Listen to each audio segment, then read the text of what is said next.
This promise, it's ours. Every morning when he wakes up, he's either sprawled in a pigsty or perched on top of a high-voltage power line. On top of that, his hearing is so razor-sharp he picks up everything within a 100-mile radius, giving him constant splitting headaches and forcing him to wear earphones just to drown out the noise. Because inside his body lives a divine beast straight from the heavenly court, every time he passes out, the creature takes over. And that thing, it can devour anything. Whoever possesses it gains unmatched power. His very existence makes him the target of every sorcerer in the world. Getting hit by a sorcerer's attack just tickles to him. Alright, no more stalling. Let's dive in. The story's done and dusted. Admin hopes you enjoy the show. Year 26 of the Guangxi era, Nyanba County, Qinghai Province. A snowstorm blankets the sky. All that remains of the wildlife are skeletons buried beneath the snow. A group of travelers trudges through the deep snow. Suddenly, the young man at the back sinks in. His whole body slides down with the avalanche. Terror written across his face.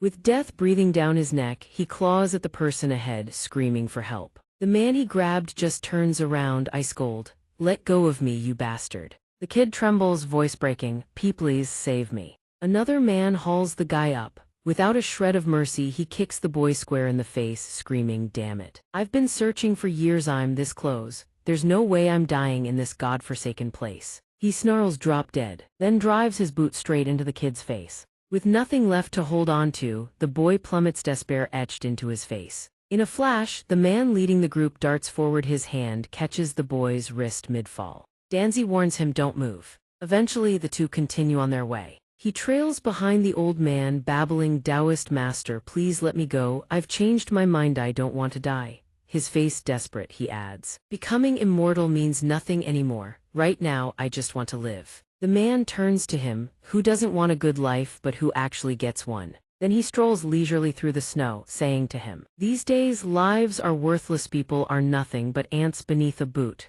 It's as if doomsday has already descended. If you want to shake the world and save its people so they can live in peace." The two finally catch up with the rest of the group. They stop at the edge of a cliff. Danzi steps forward and speaks, "Other than divine abilities, what else do we have to rely on?"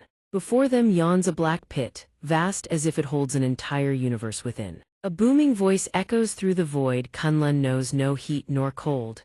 Galaxies fill every corner. Come grace the celestial banquet and seek not the immortality of 10,000 ages." The crowd erupts in cheers. A man with a golden mustache shouts, "Holy shit, that kid who nearly died was right. Thais is Kunlun, homeland of the 10,000 mountain gods." The guy beside him chimes in, "Wide-eyed galaxies in broad daylight. This is insane. We've really stumbled into something supernatural." The man from before laughs too, "Never thought I'd see the day I'd actually become an immortal." Suddenly, bubbles rise from the pit's surface and out leaps a glowing blue whale. It flips midair, sending waves rippling wildly across the water. It vaults right over their heads, water splashing down on every one of them. Someone yells, "What the fuck?" The glowing droplets cascade down like a flock of luminous cranes. The whale plunges back into the abyss, but the surface erupts into a massive wave. A massive aftershock rocks the ground after the creature vanishes. The entire group stares in stunned silence. They stand frozen, souls ripped from their bodies. High above, a bird circles in the sky. Then it spreads its wings, descending.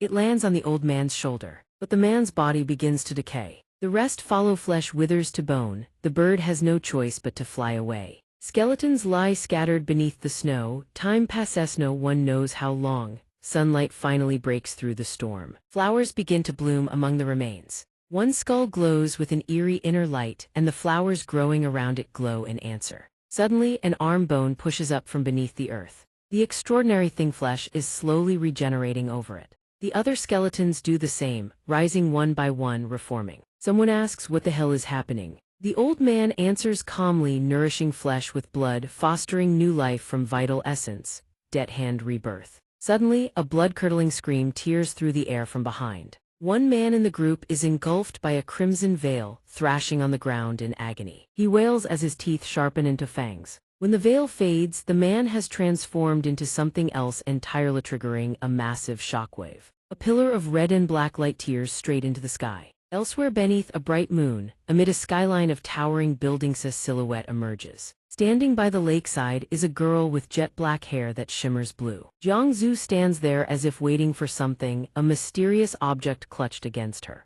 A branch snaps behind her, something rockets toward her. It's closing in fast. Jiangzu whips around, her eyes blazing through the darkness. It lunges with everything it has. It leaps, bouncing straight at her. Lightning crackles around her. Meanwhile, in a rundown, filthy apartment, wind sweeps through the window frame, sending the curtain fluttering. Sunlight spills into the room. Suddenly, from inside the nearby wardrobe, "Fuck, that hurts like hell." The door creaks open, a hand reaches out. A grimy face appears. He groans, "Must have done something awful in my past life." Zhou Minjiu climbs out of the wardrobe, glances down at his torn, filthy pants and mutters, "This dirty, did I crash into a damn forest last night?" He picks up his shirt and sniffs it. One whiff and he drops it, face scrunched in disgust. "That's absolutely rancid." Minjiu laughs, tossing the shirt onto the floor. He heads for the shower, but the cursing in his ears refuses to stop. 30 years old already, can you get a damn job? You hole up in here all day, drives me insane. I don't need you worrying about me. He brushes his teeth, gargles, but the yelling won't quit. "You moron, do you even know how to drive? Who are you calling a moron?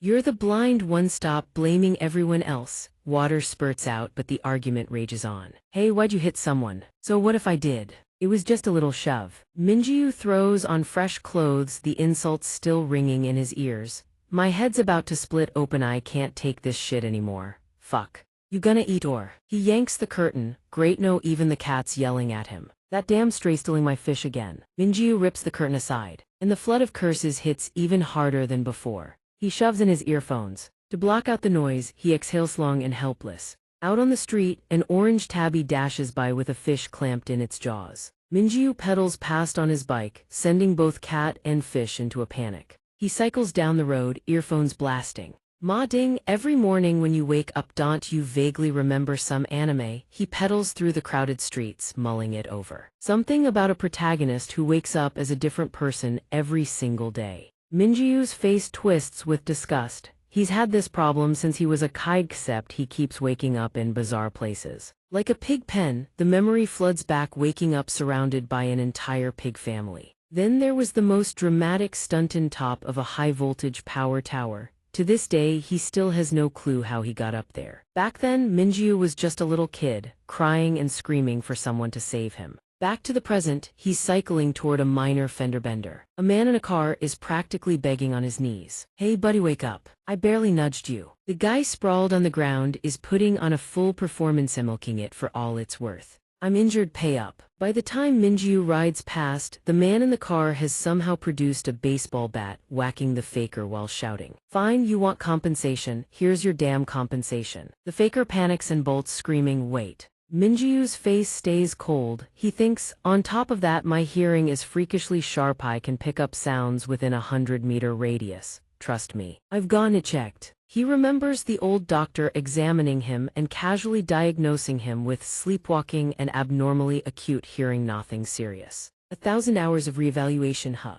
Sleepwalking like this is gonna get me killed one day. He can only laugh bitterly at his own helplessness. Minjiu pedals harder. The devil knows what he does when he sleepwalks. He cruises through the streets until he reaches the crowded campus gates, and the whispers grow louder with every step. In the lecture hall, even with headphones on, he can hear every single word the other students are saying. Minjiu sits in one of the back rows. In front of him, a couple is flirting. One desk over, two girls are whispering to each other. The girl in the red dress says, "On the way to campus, I saw you talking to that gorgeous girl." "Who was she?" The other girl answers, "No idea. She came looking for someone." Red dress continues, "She was hunting down the scumbag who played her. Apparently, that same guy has been stringing along a bunch of girls at the same time." The girl next to her snickers. Minjiu sits there hearing every single word. He thinks, irritated, "Can I get 5 minutes of peace and quiet?" They keep chattering away. He listens with a dark expression, forced to absorb every word. A guy with a gorgeous girlfriend still going out for side dishes.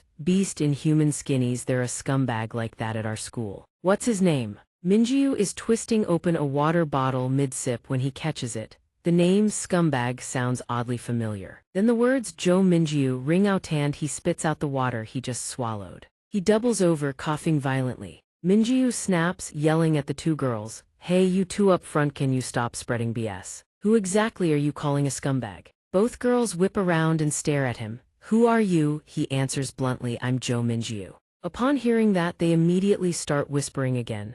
"Oh my god, he's the scumbag, creepy as even eavesdropping on us. And he's in our major too, let's go, being near him is gonna stain our reputation." Minjiu grits his teeth thinking, is the rumor mill really this cheap these days? He slumps into his seat and yanks his cap down over his face.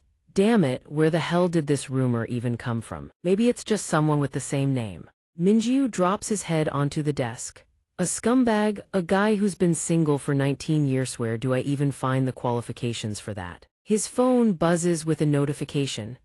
He picks it up and reads a message from an unknown number. "Joe Minjiu, this is Li Yunfei, I want to spar with you. Location 167 Wangshan Road." A smirk curls across his face. His eyes look like he could devour the phone whole. He thinks, you came looking for this yourself, just you wait. The setting sun dips low over an abandoned district. He looks up at the faded sign mounted up. He reads it aloud, 167 Wangshan Road. Minjiu's whole body trembles with rage. This place has been abandoned for God knows how long. Am I getting played? He curses under his breath and kicks a chunk of wood aside. Suddenly, the sound of a coin being flipped cuts through the silence. Minjiu freezes. What was that? He looks up. On the rooftop of the tall building, someone is sitting there flipping a coin. Minjiu mutters, is that guy about to jump? Minjiu panics suicide. He sprints into the building. The man is still on the rooftop, tossing his coin and gazing at the sunset.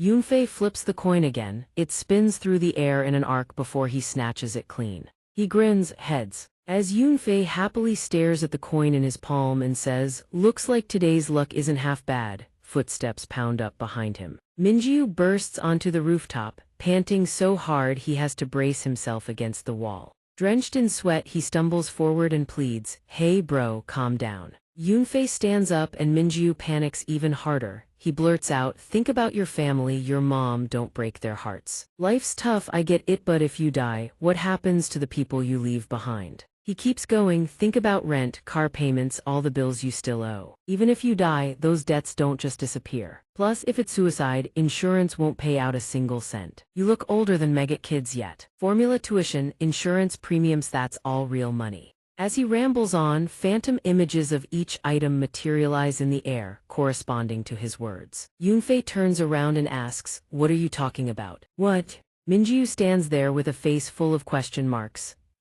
Yunfei hops down from the ledge and strolls closer. He strikes a commanding pose, points straight at Minjiu and declares, I've been waiting, glad you came. Minjiu frowns, who are you? Do we know each other? Yunfei steps forward. Allow me to introduce myself, I'm Li Yunfei. I heard about you from a senior, you've got my attention so I came to see you in person. Minjiu stares blankly. Hold on, you were telling me you weren't trying to jump. Yunfei blinks in surprise. Jump? A handsome guy like me off a rooftop, please. Minjiu's face falls with disappointment. He curses, damn it, you could have said so sooner. Yunfei replies coolly, you never asked. Minjiu huffs and turns away. Well, if this was all a misunderstanding, I'm heading out. Yunfei lunges to block him. Wait, Joe Minjiu, I'm not done talking, you're not going anywhere. Minjiu stops dead. How do you know my name? Yunfei rests his chin on his hand and speaks with a mysterious edge. I don't just know your name, I know about the power hidden inside you. Minjiu turns his back, speaking flatly, I don't know you, I've got somewhere to be. Yunfei shouts after him, wait, don't go, I'm the one who called you here. Minjiu stops dead in his tracks, eyes wide. He whips around, jabbing a finger at Yunfei. That text was from you. Yunfei even looks proud as he owns it. That's right, it was me. Minjiu seethes, you actually admit it. Why the hell did you go around calling me a scumbag? What did I ever do to you? Yunfei hears this and suddenly hurls something forward. It flashes with light, slicing past Minjiu's face. Minjiu stumbles back in shock, touching the cut on his cheek. Blood seeps out and a few strands of severed hair drift to the ground. He looks behind him. 2 enchanted nails are embedded in the floor, glowing with runic inscriptions. He barely registers the overwhelming pressure radiating off Yunfei. Yunfei holds 3 more identical nails in his hand. He says, spreading rumors, that's not my style. I called you here because I want to see the power of Tiandu. His face turns deadly serious. They say this power is unlike anything else. I want to see for myself what makes it so different. Minjiu breaks into a cold sweat. Tiandu, the celestial dog's power. His whole body starts trembling. Step by step he backs away. As he steps forward, Minjiu says, "Hey bro, there's gotta be some kind of misunderstanding here. I'm just an ordinary guy, I don't have any supernatural powers or whatever." Yunfei's face hardens with resolve. Light patterns actually begin to ripple around his body. He says stubbornly, "Only one way to find out, let's fight." Minjiu spins on his heel and bolts, gone in a flash. Yunfei just stands there, jaw hanging open, completely frozen. He ran. Minjiu sprints at full tilt, sweat pouring down his face. Is this guy insane? One wrong word and it's fists first, questions later. He tears down the stairs like he's riding a runaway horse, heart pounding, thinking, what the hell did I do to deserve this? Trouble just drops out of the sky. And now some random psycho is trying to ambush him out of nowhere. His shadow streaks down the staircase like a blur. Minjiu wails internally. How unlucky can one guy get? What the hell is happening today? He bolts out of the high-rise at full speed. From the rooftop above, Yunfei can spot Minjiu's tiny figure darting across the ground below. From the rooftop, Yunfei hurls a spike down to stop him in his tracks. Minjiu barely has time to glance back. His eyes widen in pure horror as he sees the spike plunging toward him. Two spikes slam into the ground at his feet.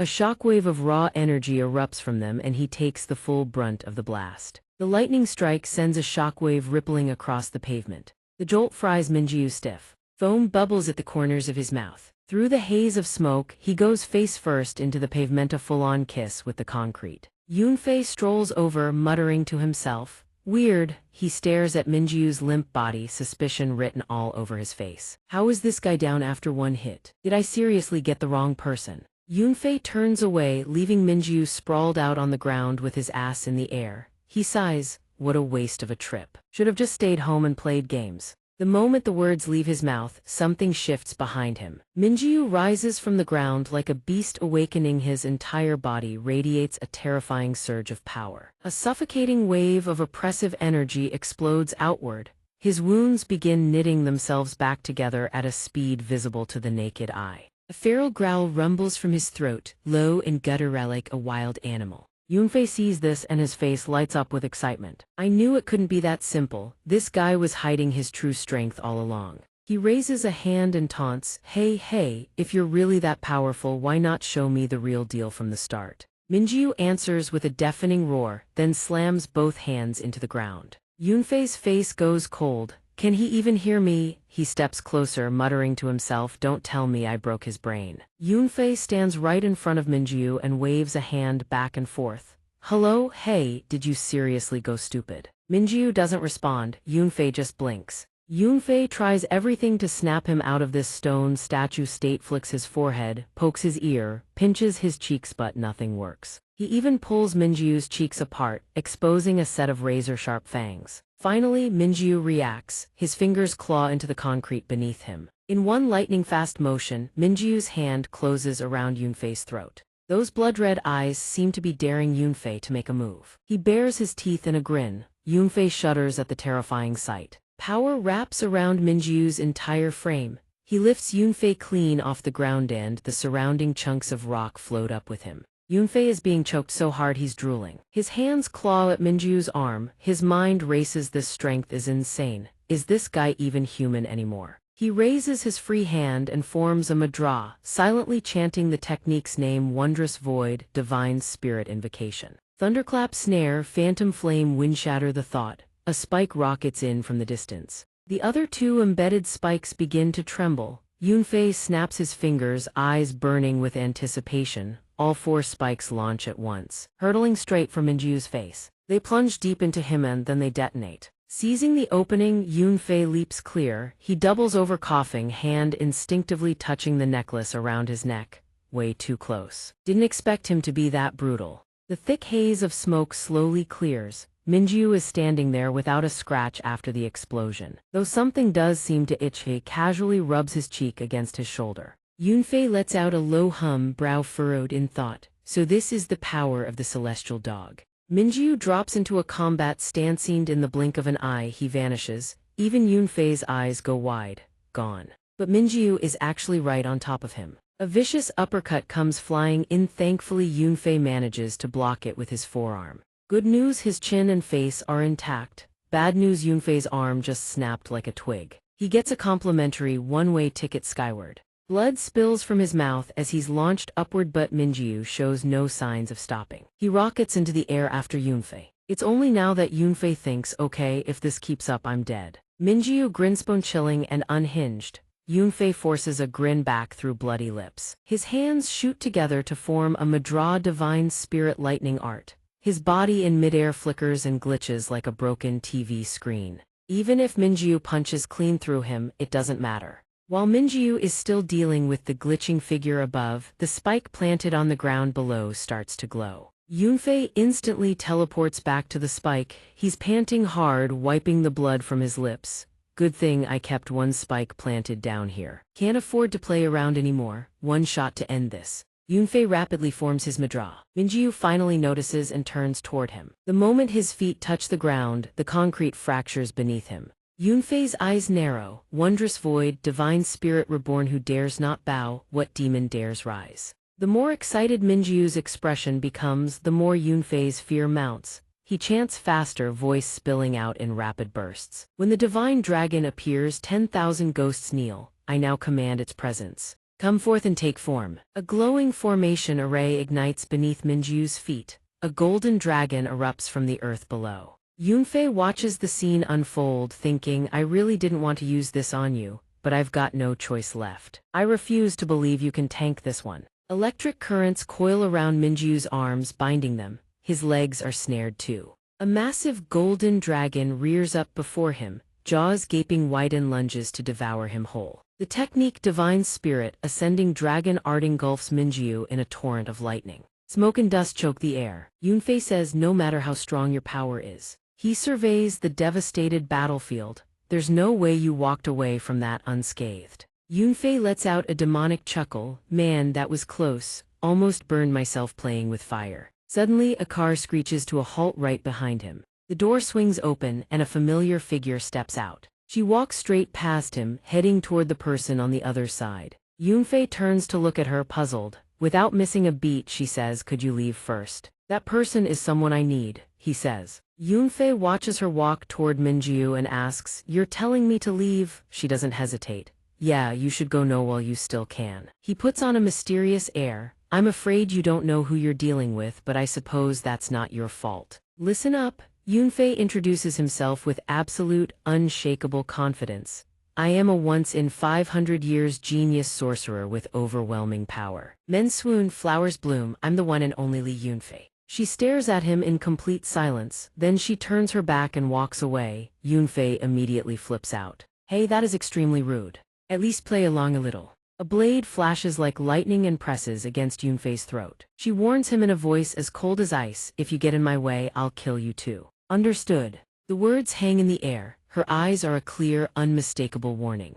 A vein throbs at Yunfei's temple. Yunfei is clearly furious now. He produces 3 spikes radiating killing intent. Looks like I'll have to carve my name into your skull before you remember it. I am Li Yunfei, and a voice cuts through the suffocating tension. A woman with short, chestnut brown hair addresses them both. You sorcerers, always fighting and killing, it's all you people do. She makes a request, can you maybe wait until I'm gone before you start trying to murder each other? Before anyone can answer, she's already starting the engine, her voice laced with irritation.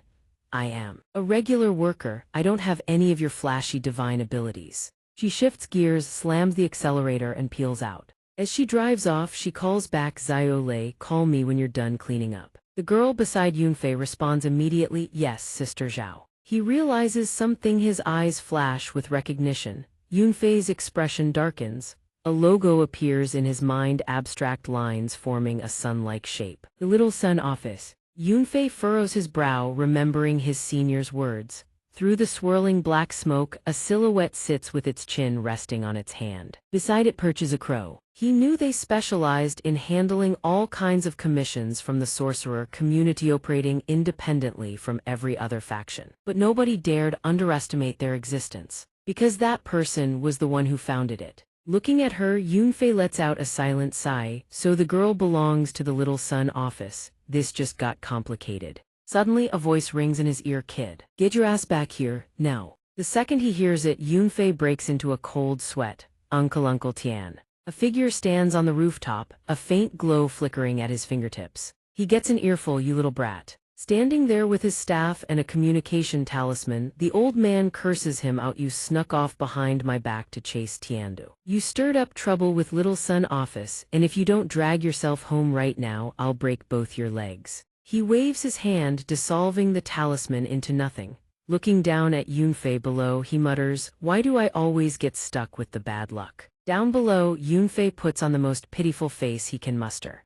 Fine, he looks at her, resignation written all over his face. Since you're so interested in this one, I'll yield, all yours. She hears the answer she wants and sheathes her sword. Thanks for the cooperation, Yunfei asks. You're here for Tiandu too, right? She immediately brushes him off and walks away. Yunfei tries again. Hey, that guy's a tough one to crack. If you can't handle him, leave him to me. She strides straight into the thick haze of smoke and dust. She spots Hima figure half hidden within the billowing cloud. Zhou Minjiu emerges looking half feral. He lunges into an attack stance then freezes. Zhou Minjiu rises to his feet as gusts of wind blow the dust and debris away around him. She walks toward him decisive. We meet again. A hint of regret colors her voice. I failed to catch you last night. The memory of Zhou Minjiu lunging at her flashes back. She says, I won't let you slip away again. Without another word, she draws her sword with overwhelming force. The moment she assumes her stance, everything around her begins to freeze. From grass and leaves to street, signature zone of frost spreads outward, creeping toward Zhou Minjiu. He stands alone, staring down the incoming technique. She murmurs the first form.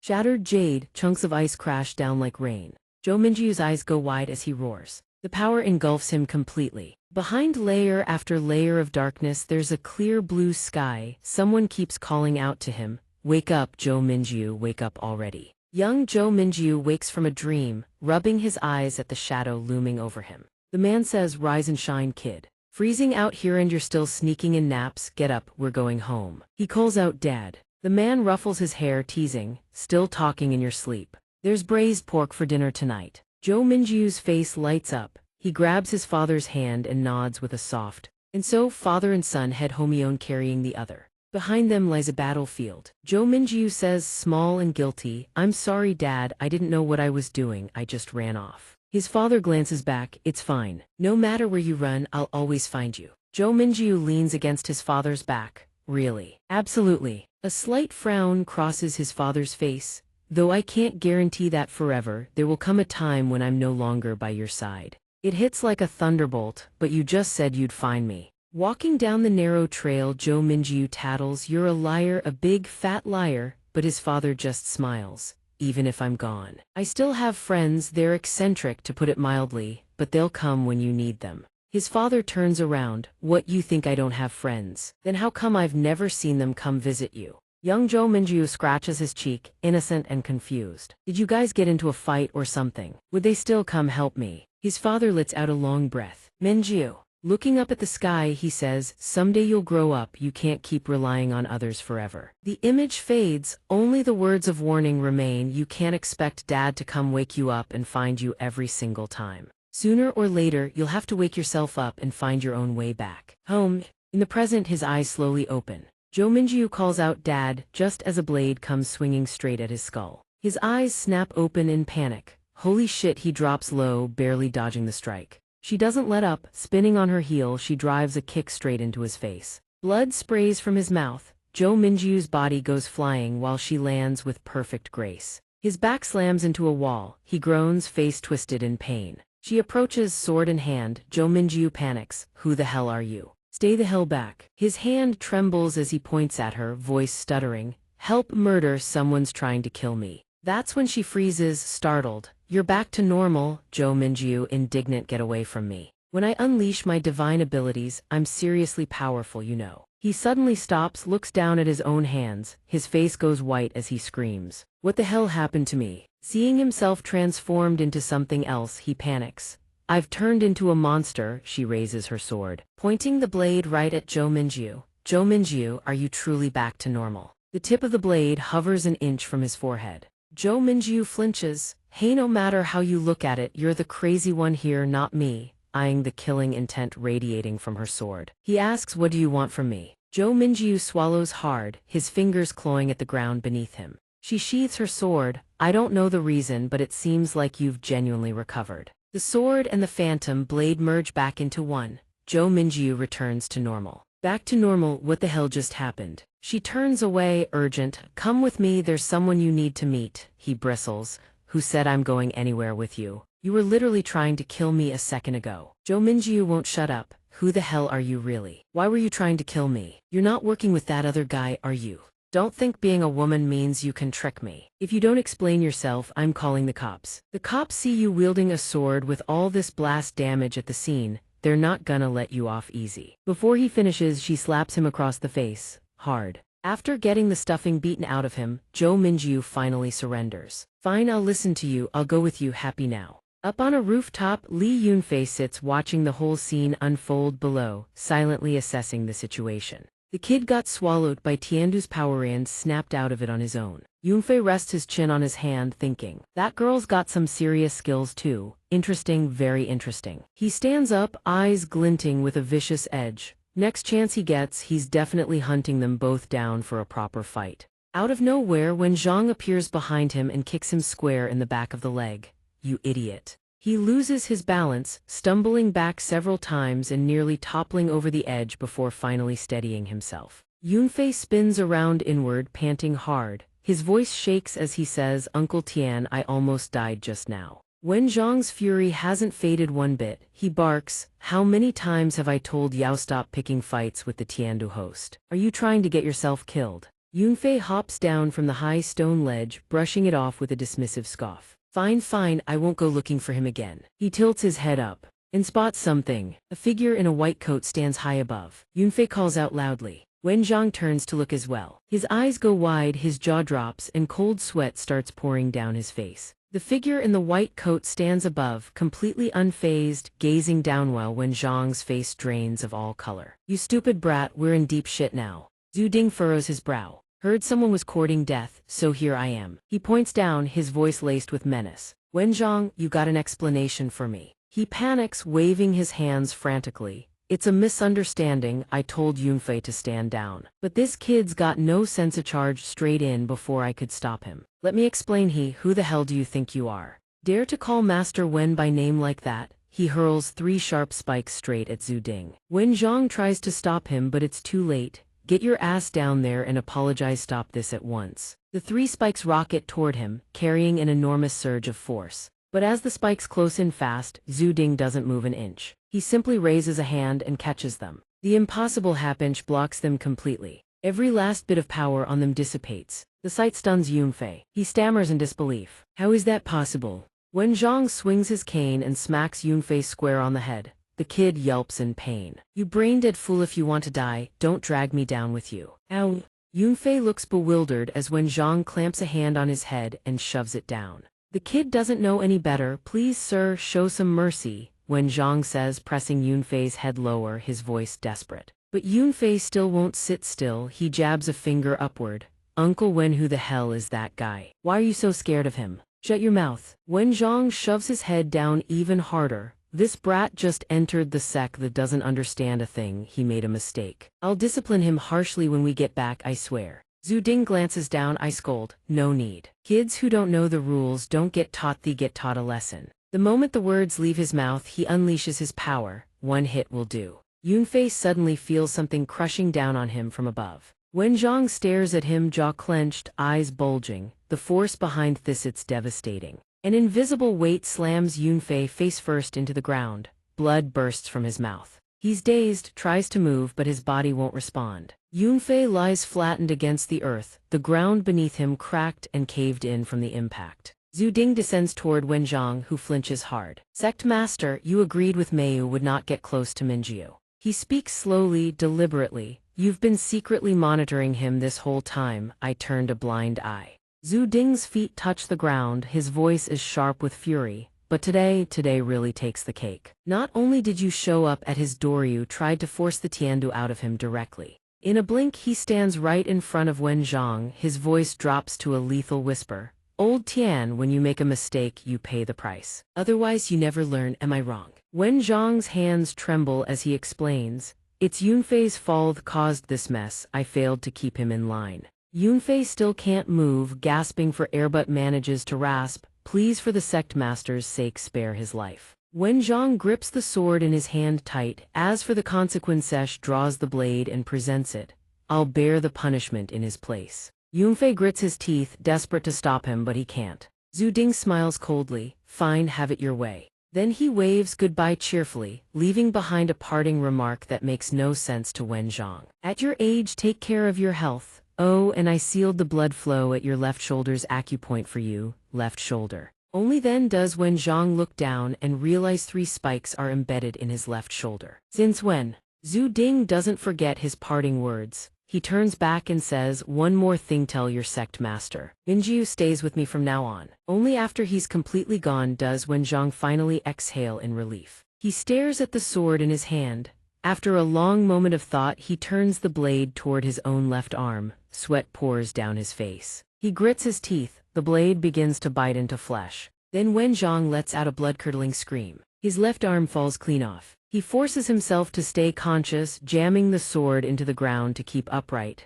His knees buckle. Kid, I really shouldn't have told you about the Tiandu. Tears stream down Yunfei's face. Despite his own injuries racking him with pain, he forces the words through clenched teeth. Uncle Wen, I'm sorry. What remains is a scene of carnage, blood pooling around Wenxiang's severed arm and Yunfei still crumpled on the ground. Late into the silent night, Zhu Ding leaps across rooftops and power lines heading home. He maintains his usual calm composure. He drops from the rooftop and lands in the courtyard. He opens the door and steps inside, his gait slightly unsteady. He thinks to himself, at least my reputation still carries weight. Having to actually fight would have been a real pain. Zhu Ding coughs up a massive mouthful of blood. He clutches his chest, gasping, trying to steady himself. Just a little exertion, and the old wounds flare up again. He walks toward the chair, hand pressed to his chest, and forces himself to sit down. Can't let little Snow find out I'm injured. He's resting when suddenly Minjiu's voice comes from outside. Can't tell much from the outside, but it's actually pretty nice in here, huh? Zhu Ding lifts his head. Back already? He snaps back into his enthusiastic mode, standing up and straightening his clothes. Gotta nail that first impression. Suddenly his head spins, he staggers, hand flying to his forehead. Why do I keep feeling? And then Zhu Ding collapses face first onto the floor. He wants to call for help, but he has no strength left. Then it hits him, hasn't eaten in 2 days. It's deep into the night now. Zhou Minjiu walks alongside Jiang Zhu and stretches with a yawn. Man, what a day. She stops, we're here. He looks up and sees 2 lanterns swaying gently in the breeze. Jiang Zhu is already busy unlocking the door. Minjiu double checks, this is the place. Yep, he drops the question and turns to study the sign again. Minjiu stares baffled. Little son office, is this a kindergarten? Jiang Zhu pushes the door open and looks back at him. Get in. Minjiu raises a hand. Hold on, he scratches his head hesitant. Miss Scan, I ask you something. His mind drifts to the image of Yunfei from earlier. Miss, what exactly are you trying to do? That guy who came to pick a fight earlier, what's my connection to you? Jiang Zhu studies him for a beat, then she asks flatly, catching Minjiu completely off guard. Didn't you say you wanted to ask 1 question? That's 2, you're way off track. Minjiu sighs, scratches his head. Whatever, once he meets the person she mentioned inside, everything will make sense anyway. Jiang Zhu frowns, confused. That's the 3rd question, which one am I supposed to answer first? Minjiu walks in ahead of her, sighing, fine, forget I asked anything. The moment he steps through, Minjiu freezes. The inside is a completely different world. Fireflies drift past like floating embers, painting a picture-perfect dreamscape. He looks up at glowing lanterns strung overhead, then wanders around. Minjiu even tries sticking his head into the stone lion statue's mouth. Jiang Zhu can only stare, utterly speechless. He strolls beneath a flower-draped trellis. He beams, wrecked exterior, poetic interior. The contrast is chef's kiss. Suddenly Minjiu hears something. He turns to Jiang Zhu. Did you hear that weird noise? The sound. Minjiu points, I think it's coming from over there. They both head toward where he pointed. Sure enough, a faint, eerie wailing drifts out from inside. Minjiu asks Jiang Zhu again. She nods, hears it too. There's definitely a strange sound. He genuinely has no idea what to say next. Jiang Zhu still hasn't caught on to what's happening, then she suddenly snaps back to her senses. Remembering her role, Jiang Zhu immediately draws her sword and steps back. She pushes the door open and steps inside. Minju peeks in after her. The swordswoman proceeds with caution. The door swings open and the stench inside hits them like a wall. A trembling hand reaches out, followed by a gaunt, ghost-pale face, eyes crisscrossed with bloodshot veins. The figure looks half-starved, shaking as it croaks for help. Minju freezes solid at the sight. He's about to pass out and barely manages to choke out a plea for Jiangzu to help. "I'm starving to death. Boss. Sometime later, Jiangzu and Minju sit in a corner, watching him devour everything in sight. Trash piles up behind him, bowls, plates, wrapper stacking higher and higher with no end in sight. Ding shovels down steamed buns one after another, then grabs a bowl of noodles and drains it clean. He's in absolute heaven, savoring every bite. Minju mutters under his breath, "This guy eats like a garbage disposal." Ding keeps eating, tears welling up in his eyes, his voice dripping with resentment. "Why you want me to starve?" Minju translates helpfully for Jiangzu. "He says you were gone for 2 days. Were you trying to starve him to death?" She thinks back, then says, "I left money for food." Ding slams the table. "You dare say that tiny bit wasn't enough for 10 gacha pulls, let alone a new wife? Can I understand him?" Minju continues translating, though inwardly he's facepalming too. He says, "You've got some nerve. That pocket change wasn't even enough to hit pity on 10 gacha pulls, let alone roll a new wife. Why can I understand this guy?" Jiangzu stands up. "But boss, we're out of money this month." She lays out the situation. "We haven't had a single commission in 2 months. We're 6 months behind on electricity, water, and internet. At this rate, they're going to cut everything off." Ding speaks through a mouthful of chicken leg. But this time, even Minju can't translate. "I can't make this one out either." He chugs an entire bottle of water, lets out a massive, earth-shaking burp, then leans back looking satisfied. The other 2 in the room are left speechless. He says casually, "Don't worry about money, I'll handle it, just do your job." Minju raises his hand. Hello." Ding rushes over with surprising enthusiasm. "If you hadn't spoken up, I wouldn't have even noticed you." Ding's hands roam over Minju's eyes, then his nose. "Let me get a good look." Then he shifts his groping to other areas. "These legs are smoother than a girl's." Ding casually pats his head, pinches his cheeks, feels up his torso, and grabs his legs. Minju gets increasingly uncomfortable. "Hey, wait, stop." He doesn't listen, keeps poking his cheeks, driving Minju even more irritated. "Hey, quit it already." Ding suddenly scoops him up and dashes off. "Hey, what the hell are you doing?" Having apparently found something off, Ding stops, his playful smirk fading. He frowns, rests his chin on his hand, and studies Minju thoughtfully. Saying nothing. "Looks like your situation is a bit problematic." Minju's face flushes red. "What's that supposed to mean?" "Sounds like you're just trying to take advantage of the situation. Don't think being good-looking means you can do whatever you want." Ding chuckles, waving him off. "Relax, it's really not that big a deal." He says flatly, "It's just that your little life might not last much longer." Minju lets out a sigh of relief. "Oh, so my life's on the line, that's it. I thought it was something serious." Then something clicks. He whips back around, jaw dropped, eyes bulging, pure, unfiltered shock. Minju points at himself with a trembling finger. "You're saying my life is at stake?" Ding looks away, pretending to pick his ear while whistling tunelessly. Minju glares at him, thinking, this guy seriously has a punchable face. Ding suddenly remembers something. Oh, almost forgot. He waves Jiangzu over cheerfully.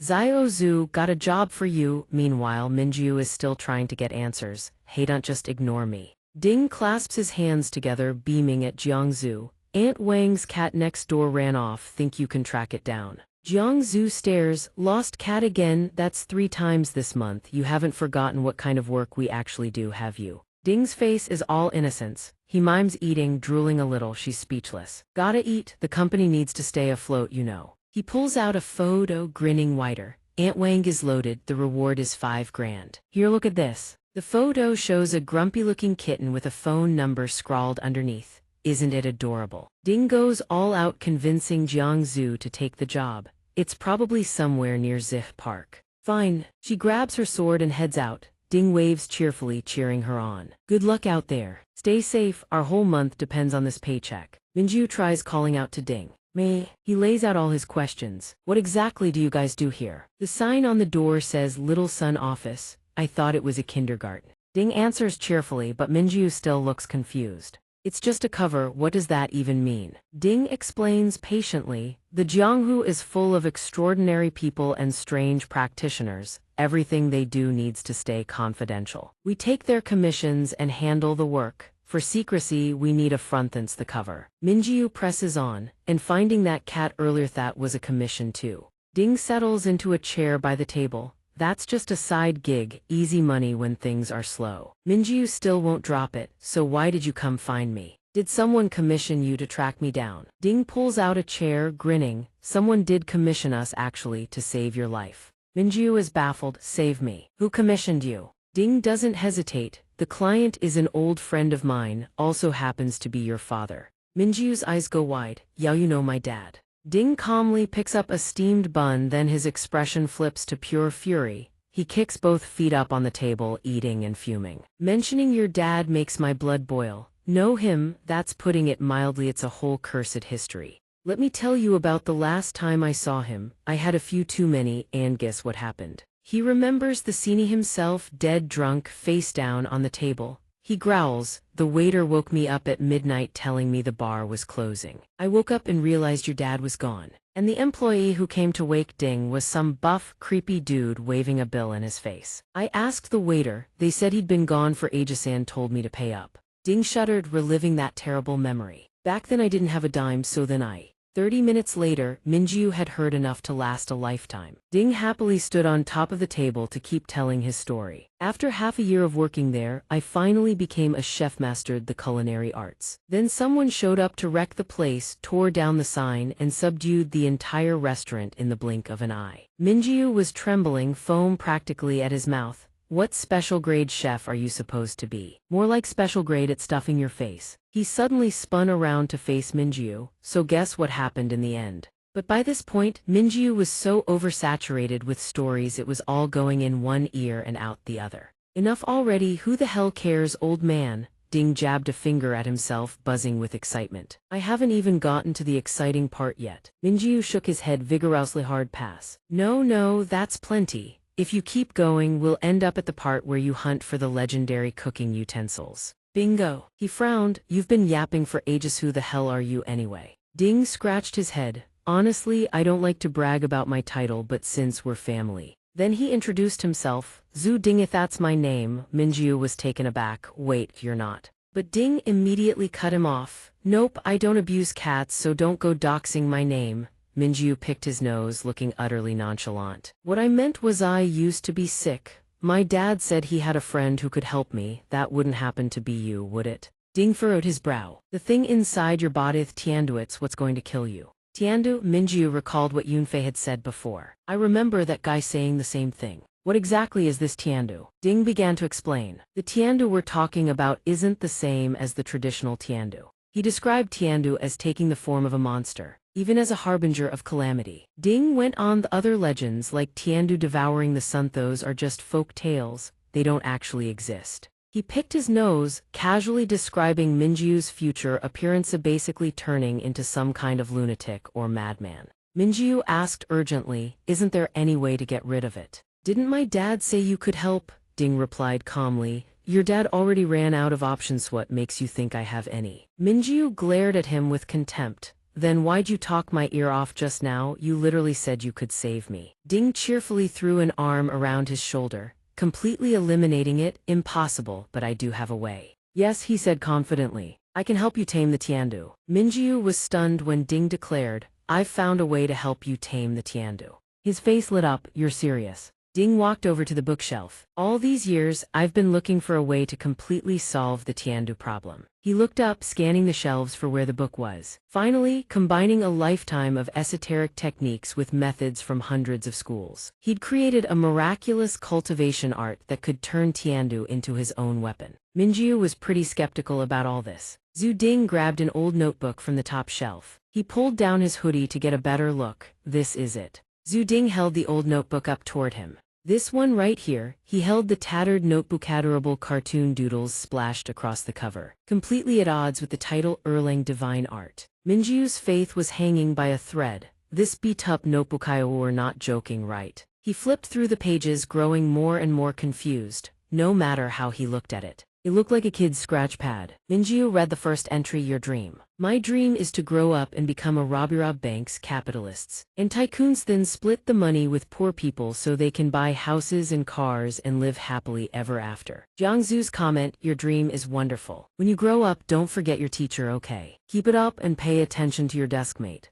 Their dream is to become a police officer. Ding said, a little embarrassed, this is little Zhu's old homework notebook. She used half of it and tossed it. Waste of good paper, so I wrote the divine art in the back. Minjiu flipped to the last page, then realized, these are supposed to be characters. They're worse than the elementary school kids writing from earlier. Ding angrily snatched the notebook back. Take it or leave it, beggars can't be choosers. Am I saving you or are you saving me? He scowled, clutching the old notebook protectively to his chest. If I weren't doing this for your dad, I wouldn't even bother with you. Now look what you've Donghua in my sacred text. Minjiu rushed to smooth things over. Don't be mad. I'll study it. I will study it. He tried to butter Ding up, with calligraphy this majestic. You'll have to translate it for me. Ding opened the notebook with absolute confidence. Sure, let me read it to you. Let me show you what I've got. But that confidence lasted about 2 seconds. The smile vanished from his face. Ding's expression darkened, hands shaking, completely at a loss. He held up the notebook to hide his embarrassment. Minjiu was speechless. Don't tell me you can't even read your own writing. Ding scratched his head in defense. It's been a while. He sheepishly stuffed the notebook into his jacket. But anyway, it's a technique I created myself. Give me 10 days, half a month tops, I can probably translate it. Then he threw his arm around Minjiu again. The sorcerer world is extremely interested in Tiandu. You're not safe out there, just move back in here for now. Minjiu's face lit up the moment he heard that. Isn't that perfect? Ding waved his hand, nothing bad about it at all. The room's empty anyway, whether you stay or not makes no difference. Then very casually tallied up the cost and held out his hand. 2,900 a month, cash or transfer. Minjiu froze, wondering if he'd heard wrong, but Ding's outstretched hand remained, a silent confirmation. Nope, you didn't mishear.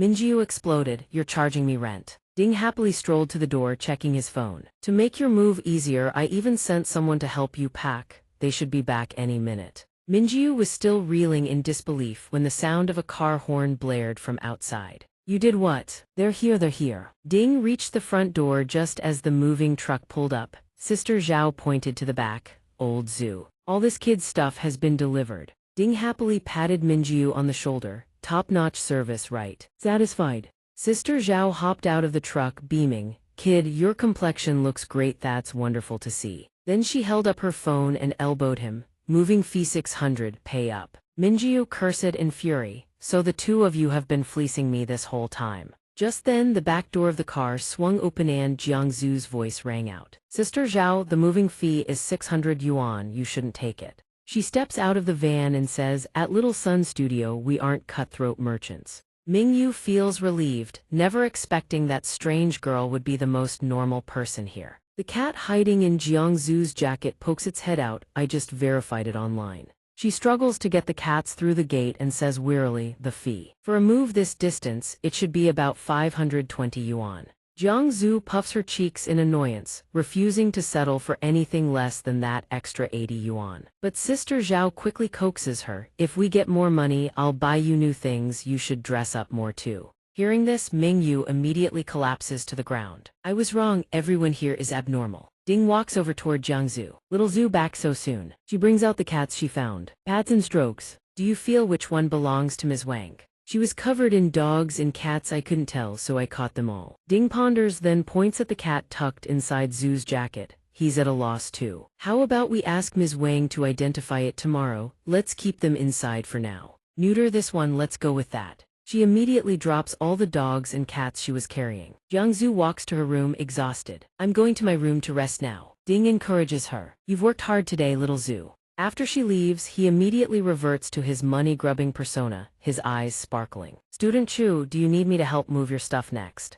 Mingyu says angrily, no need, I'll do it myself. He thinks to himself, this guy is definitely looking to fleece me. The night is deep. Mingyu lies in his cluttered room, dwelling on being labeled as a father staler and getting beaten up. Little Sun Studio, maybe dad knows about the Tiangu, could he be an occultist too? He decides to close his eyes and pulls the blanket up high. Sleep for now, I'm exhausted. Suddenly a cat meow echoes. The meowing continues incessantly. Mingyu tries to ignore it and go to sleep. In Jiangzu's room, Ding is on the ceiling sneakily taking photos while she hugs a cat in her sleep, dreaming of food. I can't eat anymore. Little Zhu's sleeping face is so cute. Ding happily snaps photos with a camera equipped with a massive telephoto lens. The sound of the cats makes it impossible for Mingyu to sleep. He rolls his eyes and texts, "Student Zio AI, how do you make cat soup?" The reply reads, "Use the tender leaves of the bok choy, use clean water." The next morning, Mingyu heads out looking sleep-deprived. A woman's joyful voice echoes in the courtyard. "Ms. Wang, I finally found you."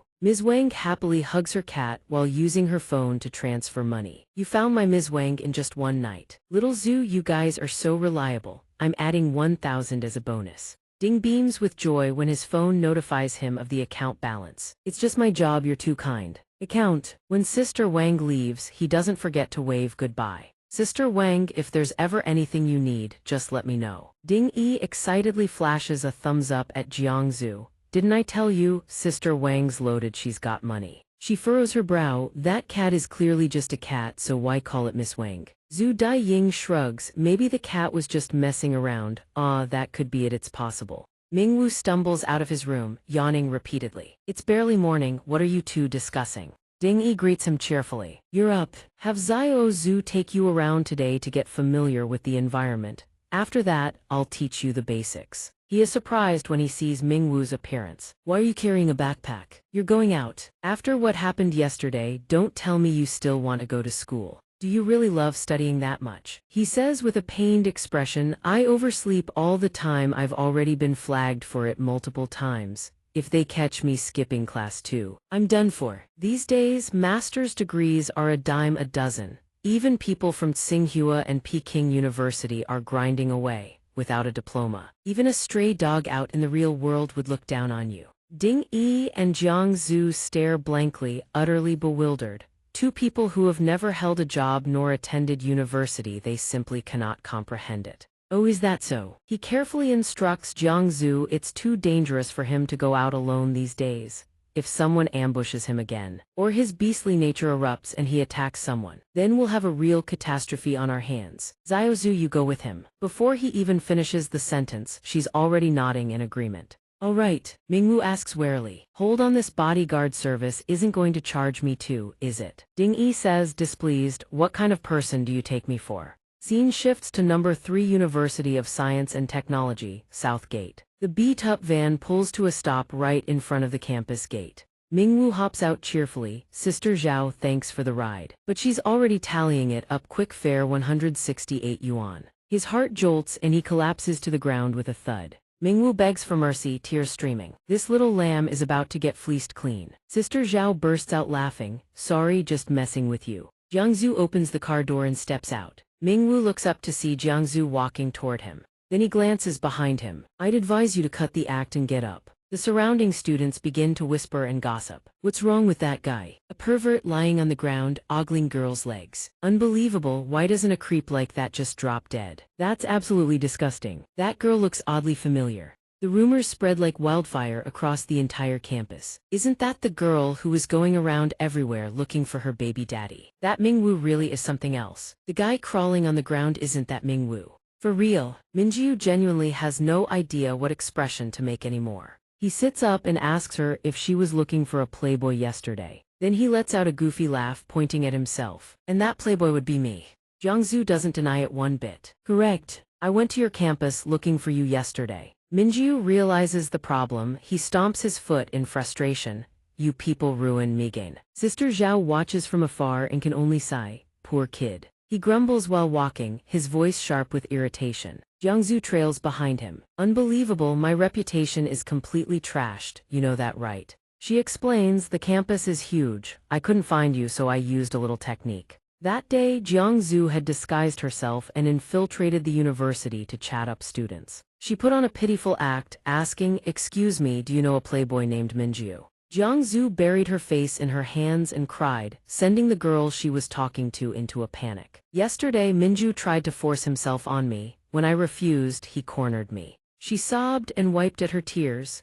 "And on top of that, he's been stringing along over a dozen girls at once. He's the enemy of all women." After hearing the full story retold, Minju is absolutely speechless. She continues explaining, once the Playboy rumor spread across campus, you'd come running to find me on your own, then I could bring you back. His mouth twists, thank God you came up with such a god-awful plan. Jiangzu sighs, I didn't come up with it, someone else taught me. Minju clenches his fists, tears streaming inward.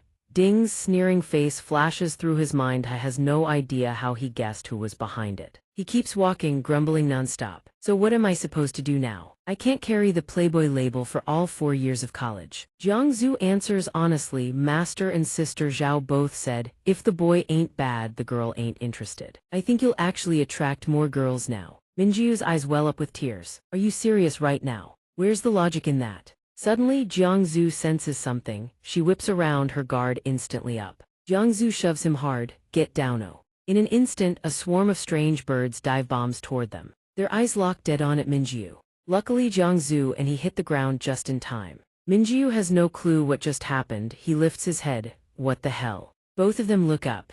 The bird that attacked spreads its wings and perches on a tree branch. The other birds start behaving strangely too. Their blood-red eyes stare down at them, terrifying. The path ahead is ambushed by the eerie flock. The scene is straight-up nightmare fuel. The lead bird, radiating killing intent, screeches an order. The sound barely fades before countless more birds swoop in. Minju dusts himself off and glances at Jiangzu. Hey hero, ain't your back. He says it sheepishly. Unlike him, Jiangzu is perfectly calm. Jiangzu's bag flips open, revealing a sword inside. She grabs it and stands guard in front of Minju. Stay put, don't run around, stick close to me, there could be other enemies lying in wait. Facing the swarm, spiritual energy begins radiating from the blade, its warmth spreading outward. Jiangzu's eyes burn with fierce determination. She swings the sword and a vortex erupts, yanking the birds into a spiraling mess. The spiritual energy from her weapon sends them spinning out of control. Feathers rain down on Minju. He yanks his hood up, gross. Watching Jiangzu in action, Minju can only think one thing, she's cool as hell. The birds plummet from the sky and crash heavily to the ground.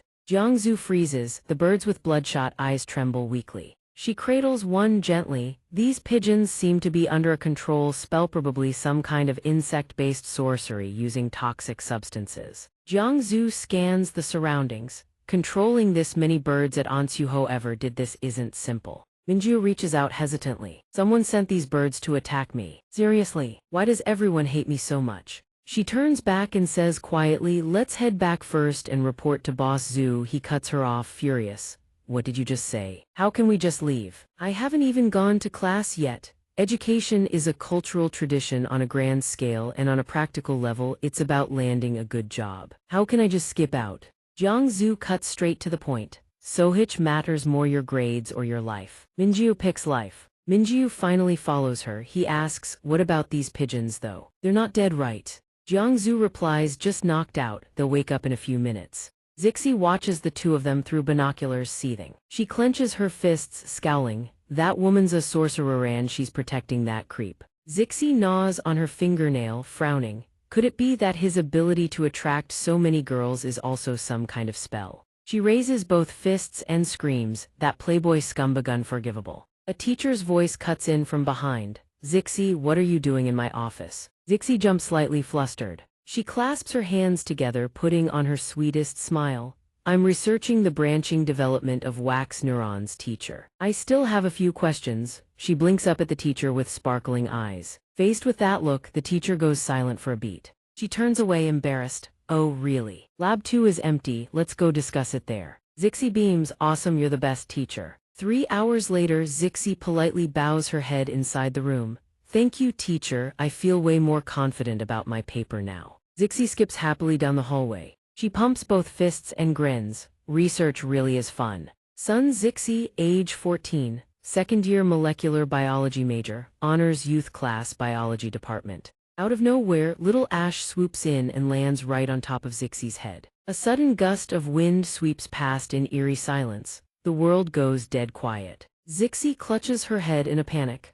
Wait, I came here to deal with that Playboy and somehow I ended up doing academic research. Little Ash extends one wing and says solemnly, Papa. She straightens up confidently and nods in agreement. Exactly, little Ash. We must become champions of justice. The bird echoes her, Papa. Passers-by around them start murmuring. She's got a bird on her head, that's actually adorable. Zixi ducks her head in embarrassment and speed walks away, muttering, stop calling me cute. The sudden ring of a phone from her pocket cuts her off. She slowly picks up. Hello. A voice comes through from the other end. Heroine's son. The man sits at a bar counter speaking coolly. That lawyer you asked us to investigate, we've dug up everything. The file's been sent to you. The bartender across the way wipes a glass and cuts in. Who's our lady night hunting now? He pours milk into a cup, leans both hands on the table and says dead seriously, wasn't there some rich kid murder case a while back? The lawyer investigating the case, the one accused of fabricating evidence, threatening witnesses, tax evasion through shadow contracts. Turns out the lawyer himself was the real criminal. The bartender holds up a bag of vintage 82 milk and continues. She commissions you twice a week. The fees alone are enough to live on for a while, just stay her intel guy and you're set. He downs it in one go, still walks away. The empty milk glass rolls across the table. This girl hits without knowing her own strength. I don't dare get close to her. In a pitch-dark room, two girls lie huddled on a bed. They tremble, pressing tight against each other. Objects litter the floor in chaos. The unlucky guy is tied up and strung from a tree. All he can do is scream. He sobs in terror. Lady Night, mercy, I was wrong, I'll turn myself in tomorrow. Zixi watches with delight. Tomorrow. Her voice cuts sharp. Go right now. The guy walks stark naked to the police station. Zixi strolls casually down the street. The girl skips along happily, swinging a tree branch in her hand.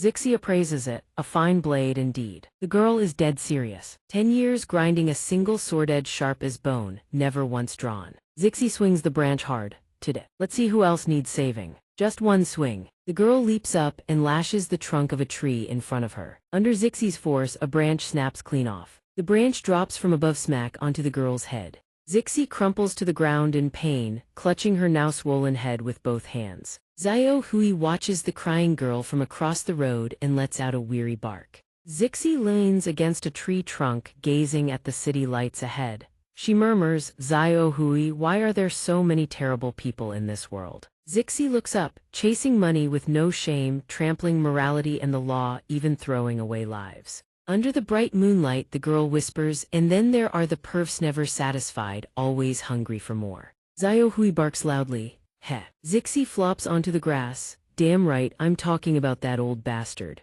The girl seethes. Mom looks like that and he still keeps two mistresses on the side. Suddenly, Zixi's expression shifts. Her eyes go wide as she raises her trembling hands. But then she realizes Mom has a kept man too. Zixi's face twists in disgust. Damn both of them, two of a kind not fit to share a doorframe. She bolts upright, neither of them are any good, I'm cutting ties right now. Xiao Hui barks in agreement, then Zixi's stomach lets out a long, pitiful growl. Cars streak past the girl. Zixi flops back down and shouts, I've been gone 5 whole days. They haven't even looked for me, probably off living it up with their lovers. The girl turns her face away and mutters, absolute trash, even worse than that Zhou Minjiu scumbag. Zixi thinks of Minjiu and Jiangzu and a knot twists in her stomach.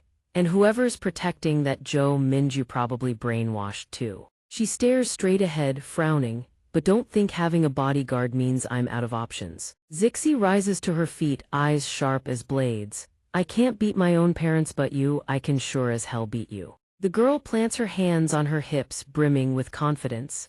Xiao Hui, time to show them what the Lady Knight can do. She suddenly sways, Celepinus crashes over her, and Xiao Hui collapses. Zixi yells, Xiao Hui, don't you dare fall asleep. On the bustling street, cheerful voices ring out. Th letter 1 ECBCH C letter 1 EBU Ziern skewers are here. This milk tea is so good. The girl stands before a restaurant. The door opens, a bell chimes softly. Zixi freezes at the vast space inside, music echoing in her ears. A drunk man calls out, hey, you guys letting school kids in now? A woman quickly whispers, she's a college student, don't let her hear you calling her a kid. The girl steps through the door. Zixi descends step by step, Th letter 1 EB1 NG bar, basement level 1, 3 stories underground. The moment she walks in, catcalls and teasing voices ring out. Lady Knight, it's so late, what brings you here? I've got your favorite soda right here, come on over. Come on, have a drink with me. The girl frowns, head down, pushing through. Dolly and 2 others greet her cheerfully. Not in a good mood today. Must be heartbreak, or maybe the school physical said she's short and flat. Zixi screams. Everyone! The girl plants her hands on her hips, radiating confidence. I need your help with something. Everyone goes silent, confused. What is it? You need us? The bartender asks gently. Zixi, what's got you so fired up? Zixi juts out her chin and snaps, there's a player at my school stringing along more than a dozen girls. I went to teach him a lesson, but a sorcerer got in my way. The girl holds up Jiangzu's phone. It's this chick went and shielded that scumbag. Zixi's face turns absolutely sinister. Tomorrow whoever holds that girl off for me, I'll handle the player myself. Once it's done, the money's easy to discuss. Dolly slaps his chest with confidence. A piece of cake, leave it to me, he echoes enthusiastically. Dolly volunteers for battle. Then he suddenly pauses. Wait a minute. That girl looks kinda familiar. He squints at the screen and shouts. Holy shit, isn't that the ghost Terrifier? All three change their tune in an instant. Lady Knight, maybe we should skip this one. The drunk guy waves his bottle and slurs. That girl Jiangzu, her boss is Zhu Ding. Their street name is Ghost Terrifier, you do not mess with them. Zixi crosses her arms. Zhu Ding, that cat-abusing weirdo. The three burst out laughing. He doesn't abuse cats, but he could treat us like cats, pin us to the ground and grind our faces in. Dude's riding a rocket straight to the heavens. The girl holds up two fingers, eyes blazing. I don't care how powerful she is, I'll pay double. Dolly shifts uncomfortably. We're not poking that hornet's nest. He continues, forcing a smile. Better to pass on this one, my life matters.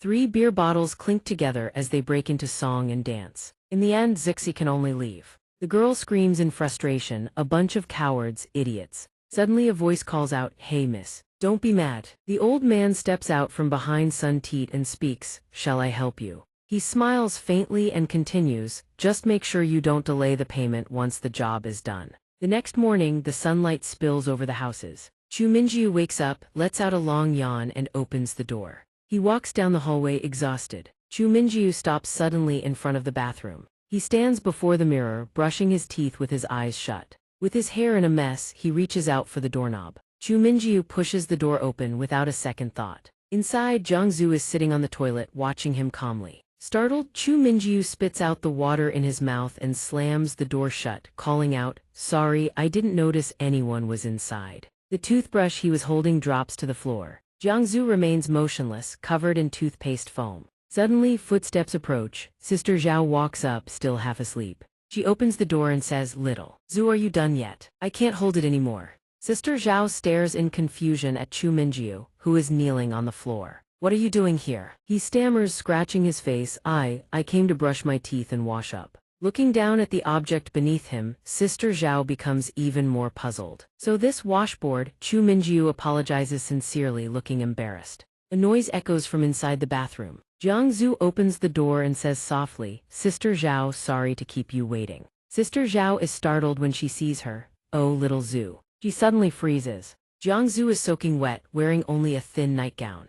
Seeing this, Sister Zhao fixes a cold, sharp gaze on Chu Minjiu. She lunges forward in a rage and grabs him by the collar. You little brat, what did you do? Sister Zhao attacks frantically, ignoring Chu Minjiu's attempts to explain. Wait, no, hold on, help. On the street, the vendor stalls begin to open. Jiangzu and Chu Minjiu walk together, each carrying a bag of fried dough sticks. He starts, I'm sorry about earlier, I just woke up and was still groggy, I didn't see anything. Chu Minjiu's face is bruised and swollen. Being in the yard and now the bathroom, this is too much to handle. He lifts the 2 bags and asks, with this many dough sticks, can the 4 of us really eat all of them? Jiangzu turns back to explain, Ding Yi alone can eat 70 or 80. This amount is only enough to make us 30% full. Thinking of Ding Yi, Chu Minjiu thinks, are you all being eaten into poverty by that guy? Suddenly she reaches out to stop him. She commands, wait. Before them stands a dog with blood-red eyes. Seeing it, Chu Minjiu laughs, just a puppy, don't be so tense, relax, I've got this. He turns around and behind them, countless more are barking from above.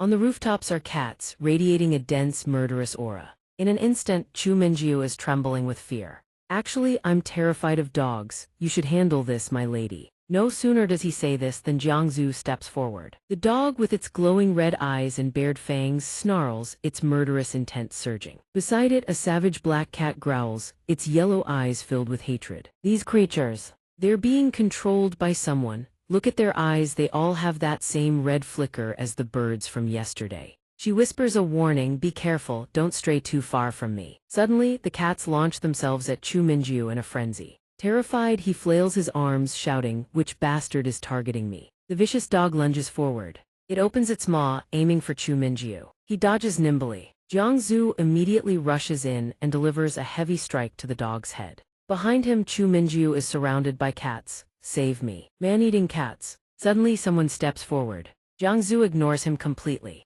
She turns toward the sound of footsteps. An old man approaches calmly, speaking softly, young lady, I have a bit of business to attend to. Jiangzu says sternly, Chu Minju, go first. Chu Minju throws his arms up and scrambles to run away. Good luck, my lady. He shouts angrily, and why the hell do you all keep biting my pants? In an instant, the scene between Jiangzu and the old man goes silent. Her eyes are cold as she glares straight ahead. Contrasting Jiangzu's tension, the old man remains incredibly calm. Little girl, don't look so terrifying. He continues, I know the craft of sugar blowing, would you like to see? Not waiting for an answer, he raises a pipe to his mouth and blows. The sugar figure in his hand takes shape suddenly, the ox-like figure moves and charges frantically. Jiangzu shows no fear, facing it head-on. It grows larger and larger. The bag of dough sticks drops from her hand.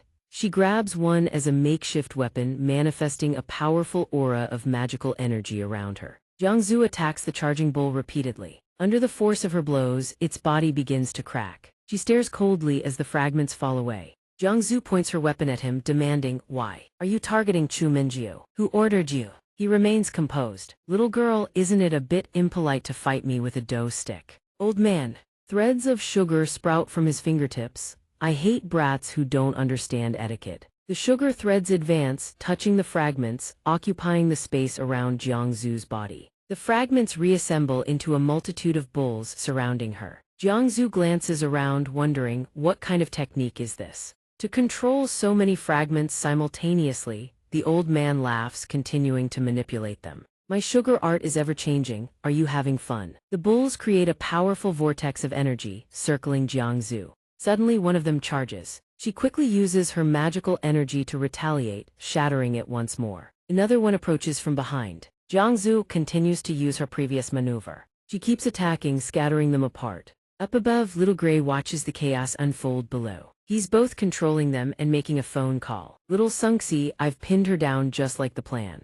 Zixi shouts from the alley, don't call me that so familiarly. Seriously. When the call ends, the girl mutters under her breath, this old perv keeps trying to get fresh with me. I need to be his granddaughter or something. Gug, never mind. Jiangzu clenches her fists, gritting her teeth, but thankfully, with him holding that woman back, this heroine can finally deal with that scumbag. Right in front of Minju, who's running for his life from those creatures. He whips around furiously and yells, why the hell do you keep chasing me? Suddenly, Minju freezes in his tracks. Spotting Zixi, he raises his hand and shouts a warning, kid, run. Go, there's a rabid dog. Zixi pays zero attention to Minju's warning. She commands Little Gray keep attacking. He panics, holy shit, bird shit.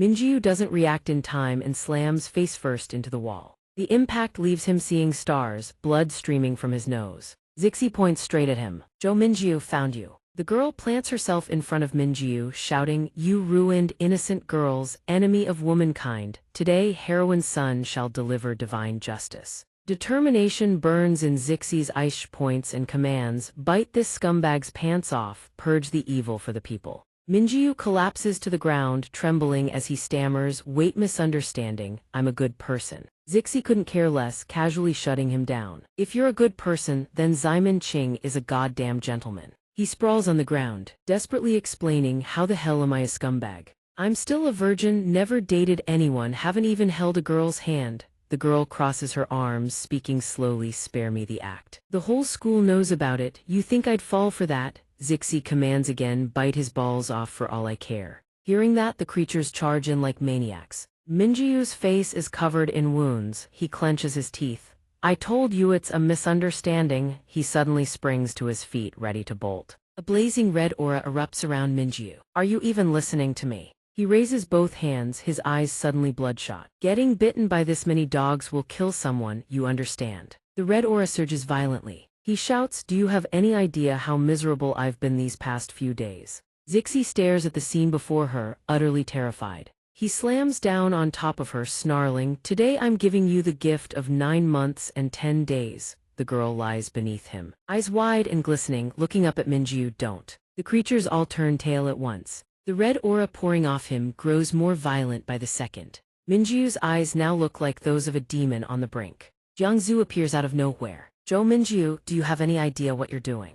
Hearing the voice, he turns, doesn't hesitate, swinging her hand hard across Minju's face. He flies backward and slams into the wall. Minju clutches his head in pain. "Hey, what the hell did you hit me for?" Jiangzu stands before him, speaking coldly. "You almost lost consciousness just now."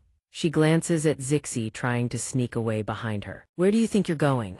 Suddenly called out, the girl flinches. Hey, I'm just a passerby." Minju slumps against the wall, pointing. "She's the one who sixed her dogs on me." Zixi turns around, gazing at them with big, glistening eyes, speaking softly, "Pretty sister." This big brother suddenly lunged at mate was really scary. Jiangzu raises her weapon, her face radiating killing intent. "You can't fool me, cut the cute act, tell me why you're really here." Seeing that, the girl trembles. "Please spare me." Zixi points at Wu Ming. "It's all because of that scumbag, it's all his fault." Hearing that, he snaps back furiously. "I told you I'm not a scumbag." The girl straightens up, radiating the aura of justice incarnate. "I am a friend of justice, I help those in need, vanquish evil. In the martial world they call me Heroine Sun. I heard this Zhou Minju ruined over a dozen girls, so I came here specifically to deal with him." Jiangzu maintains her composure. "So we're not here for the Tiandu." Zixi blinks in confusion. "Tiandu, like the thing that swallows the moon." She lets out a soft sigh. Jiangzu steps closer, explaining gently, "The rumors about Zhou Minju being a scumbag are just that, rumors. According to our investigation, he's actually a virgin, never had a girlfriend his entire life." Hearing that, Zixi goes, "Wait, for real? Rumors?" The girl declares furiously, "But everyone says he's a scumbag." Seeing Zixi still doesn't believe it, Jiangzu tugs at her own shirt, revealing a seductive figure. "Then take a look for yourself." She slams one foot against the wall. Minju breaks into a sweat, a giant question mark practically floating over his head as Jiangzu presses close to him. She lifts his chin lightly, saying in a sultry voice, "Come to my room tonight." Minju's entire face flushes crimson with embarrassment. "What are you even saying? We just met a few days ago, sent this moving way too fast." The moment she finishes, Jiangzu pulls her foot down and turns back casually. "Get it now." Zixi nods, giving a thumbs up. "Got it, he's definitely a virgin boy." "Hey, don't you two think this is a bit much?" The girl covers her mouth, barely holding back her laughter. "Sorry, virgin boy, that was my mistake, I know I was wrong." Minju's rage skyrockets, but there's absolutely nothing he can do about it. This little brat is so damn annoying. Zixi beams, turning to leave. "Well then, pretty sister, misunderstanding cleared up, no harm done, I'll get going." He dashes off, waving goodbye. "Bye, pretty sister and virgin boy." "Goodbye." Minju shouts, "What? Did I ever say I was a virgin?" Minju turns to Jiangzu, demanding, "That brat clearly didn't mean her apology. You're really just letting her go." He notices her absorbed in her phone. "What are you looking at?" Jiangzu replies slowly, "I'm having someone look into her identity. On screen is a chat, look into this person for me, I recognize her." "Hold on." Moments later, the reply comes through Sun Zixi's intel file. The details scroll across the intel panel. Name Sun Zixi, gender female, age 14, height 144 cm, hometown Kinwang Island, ethnicity Han. Education second-year student, molecular biology major, National University of Science and Technology, Class 3. Magic affinity Hong Kong style head technique, cat familiar. Taoist arts, spirit channeling, divination, inner arts, Quanjin Longmen lineage. Knows a little of everything but expert in nothing. Personality lively, bold, incredibly righteous, adored by fellow practitioners, self-proclaimed friend of justice. Despises evil like it's a personal vendetta, loves righting wrongs. Background: parents are wealthy entrepreneurs with assets exceeding 10 billion. This month, both parents were discovered to have been keeping a mistress and a kept man, respectively. Family relations have become tense and estranged. After reading through it all, Jiangzu comments she's not a bad person, just a movie-obsessed girl who likes playing the righteous hero. Plus, her family's loaded. Minju frowns, jabbing his finger at the phone. This person has way too many character traits, don't even know where to start understanding her. Jiangzu strokes her chin. At least she didn't lie, so she probably won't bother you again. She bends down to pick up the fried dough sticks. Jiangzu says softly, "Let's go, pick up your dough sticks. Everyone's waiting." Minjiu scratches his head awkwardly. "I was too busy running earlier." "Dropped all of them." Zixi ducks into an alley, doubled over and panting hard. Sweat soaks her forehead. "Thank goodness that pretty sister was nice. Otherwise I'd have been completely screwed." The girl suddenly recalled what he had told her. That beauty was Jiangzu and her boss was Zhu Ding. In the underground world, the two of them went by the nicknames Ghost's Bane and Don't Even Try It. Zixi scratched her head. Those people had called this big sis Ghost's Bane. What a load of crap. The girl threw furious punches at the air. Didn't matter who it was, spreading fake rumors, causing her to hurt an innocent person, whoever it was. She was dragging them into the light. Jiangzu's face flashed in her mind. There was the mastermind. Just as she was about to leave, a voice suddenly rang out. "Zixi, is the job done?" Zixi shot him an annoyed glance. "I thought you got your ass beat and were too scared to show your face." The man had tailed the girl step by step. She was decent in the residential area. He couldn't go all out, so she slipped away. She already rescued the target and left. Zixi quickly denied it. "No, not exactly." He pointed a finger. His voice turned soft. "Since things went smoothly, about my payment." The girl raised both hands with an air of absolute composure. "Do you know who I am? Would I stiff you on cash? Name your price." He nodded approvingly. "Good, good." Suddenly, his creepy candy stick materialized out of thin air. "Me? I don't want money." Zixi frowned, confused. "Then what do you want?" His face transformed into something else entirely, veins pulsing red in his eyes, his voice dripping with malice. "What I want is you, my dear little granddaughter." The girl froze, paralyzed by sheer terror. All three sat at the table and started eating. Zhu Ding spoke up with a deadpan tone. "You two were out that long, and all you brought back was one soggy fried dough stick." Hearing that, Jiangzu started to explain. "Actually, but Minjiu cut her off in the next breath. It was crowded today, everything was sold out." Jiangzu took a sip of the water Minjiu had handed her, then added, "The person who ambushed Zhou Minjiu before showed up again. But she wasn't targeting Tiandu. It was a misunderstanding. Already handled." Zhu Ding, mid-chew on the dough stick, asked. "Handled is good, so how much are we charging for the trauma and emotional damages?" Jiangzu just kept her innocent face buried in the glass of water and didn't answer. Seeing that, Minjiu forced a smile. "We let her go, didn't charge anything." Zhu Ding let out a helpless sigh. Suddenly shot to his feet, frowning and raising his voice.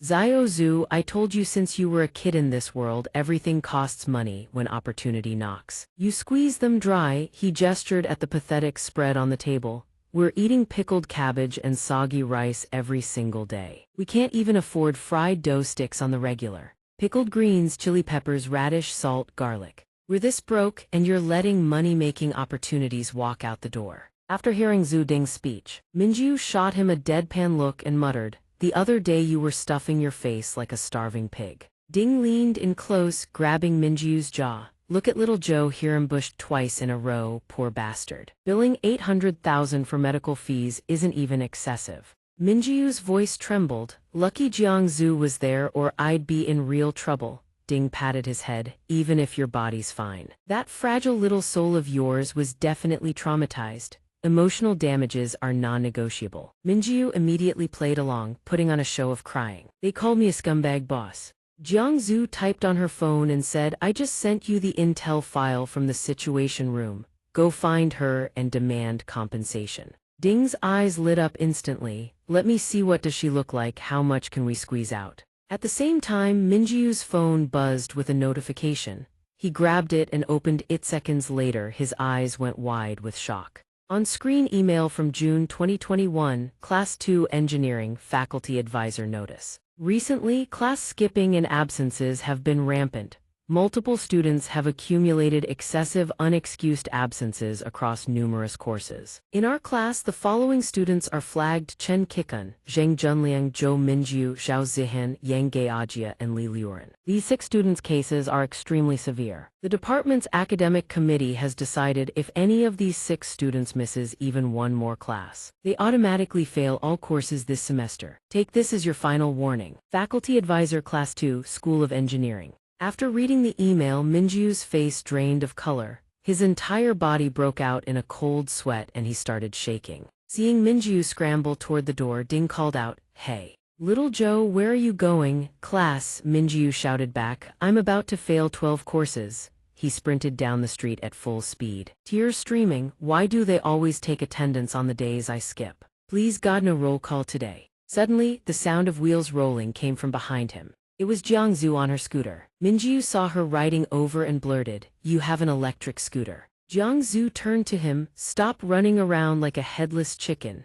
Go home and lay low, otherwise you'll get ambushed again." Minjiu grabbed the back of her scooter with a desperate grin. "Please, Zujai, let me ride with you. With you around, nothing bad can happen." Jiangzu raised an eyebrow. "You sure about that?" Suddenly something appeared above, catching both their attention. It was Little Gray. The moment Minjiu saw it, he panicked and instinctively shielded his crotch. Shit. Not again. But this time Little Gray didn't attack. Instead, it just circled around Minjiu. Even he found it strange. He stared at it confused. What's going on? It's not attacking this time. Jiangzu turned to Minjiu with a cute look. "You can recognize that bird by face?" He gritted his teeth. "I'd recognize that thing even if it turned into ash." Minjiu's eyes bulged. He jabbed a finger upward, veins popping on his forehead. "That bird belongs to that crazy bitch and it dumped a whole curse on my head." A moment later, Little Gray flew over to a broken yellow bicycle propped against a dumpster. It perched on the seat, spread its wings wide, and let out a few sharp cries. Then came more gesturing, on wing up, one wing pointing. It squawked something else and finally flopped over, twitching and faking collapse. Jiangzu frowned, pointing at Little Gray. "What is it saying?" "Xuanye." Minjiu replied flatly, "I don't speak bird." Seconds later, Little Gray squawked even louder, clearly trying to convey something. Seeing that, Minjiu held up a hand. "Wait, I think I'm actually starting to understand." He studied Little Gray's gestures intently, brows furrowed. Once it clicked, Minjiu's eyes flew wide open. That girl got ambushed. Cut to Zixi. The girl slowly opened her eyes and looked around. Everything was unfamiliar. "Where am I?" Zixi asked. Then her eyes snapped wide open. She felt something. One of her arms was stuck fast, glued down by candied sugar. The girl screamed in panic. "It's so sticky, what the hell is this?" Suddenly, the old man let out a sinister laugh. "Good morning, dear granddaughter." Zixi jolted upright, eyes wide with alarm. "Where am I?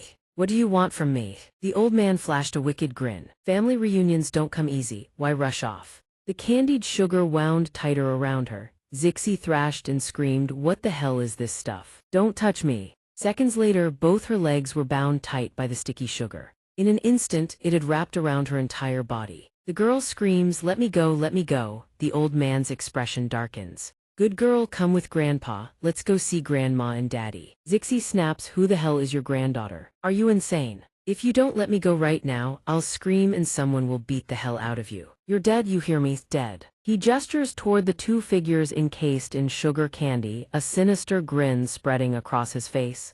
"This is your grandma. And next to her, your daddy." Zixi's eyes go wide, a horrified gasp escapes her lips. The man and woman, both completely encased in sugar candy, sit frozen, utterly motionless. The room falls dead silent, as if time itself just stopped. The old man lets out a laugh. "Everyone says your wife and son died years ago, don't they? Complete bullshit." He walks over to the woman, reaching out to stroke her face as he continues. "A few months back I spotted my wife dancing at the town square, so I brought her home." He turns and strokes the man's cheek. "My son torn into him at a construction site. Tell me that's not fate." The old man turns his hand toward Zixi. "And you, my dear granddaughter." Zixi's face drains of all color, pure, unfiltered terror. The old man flashes a grotesque, eerie smile, drawing out each word with deliberate slowness. "And noted, and I find you too." Zixi trembles violently, her whole body shaking uncontrollably. "Because they looked like family, you killed them." Zixi stares in absolute horror, mouth agape, as the old man's hand inches closer and closer toward her. "Granddaughter, you'll stay with Grandpa forever, just like Grandma and Daddy, won't you?" Zixi thrashes with everything she has, screaming, "Who the hell wants to stay with you? You lunatic, let me go." Suddenly, the girl's eyes fly wide open. A familiar silhouette catches her gaze through the window. Zio Hui. In an instant, the fear on her face vanishes. A smug grin spreads across her lips. "My backup just arrived." The old man throws his arms wide and bursts into laughter. "Who are you gonna call for help, little girl?" His voice echoes out into the open air. "This construction site's been abandoned for 5 years. Nobody's finding this place." At that very moment, a familiar-looking motorcycle roars toward the derelict site. It screeches to a halt, a foot planted firmly on the ground. It's them, Zhou Minju and Jiangzu. Inside, Zixi is being slowly swallowed by the sugar candy. He watches the trembling girl and flashes a venomous smile. Don't struggle, it'll only hurt more once it hardens. Without warning, glowing blue slash marks streak across the wall. The old man whips around confused. Jiangzu crashes through the window from outside. The instant she lands, her eyes scan the room, taking in everything at a glance. Her feet snap into a ready stance. She drops her center of gravity low, hand on her sword ready to strike. He doesn't flinch. Instead, he smirks and waves his hand, sending a torrent of sugar candy surging toward her. What a persistent little brat. Jiangzu's eyes turn ice cold. She channels her chi into the blade.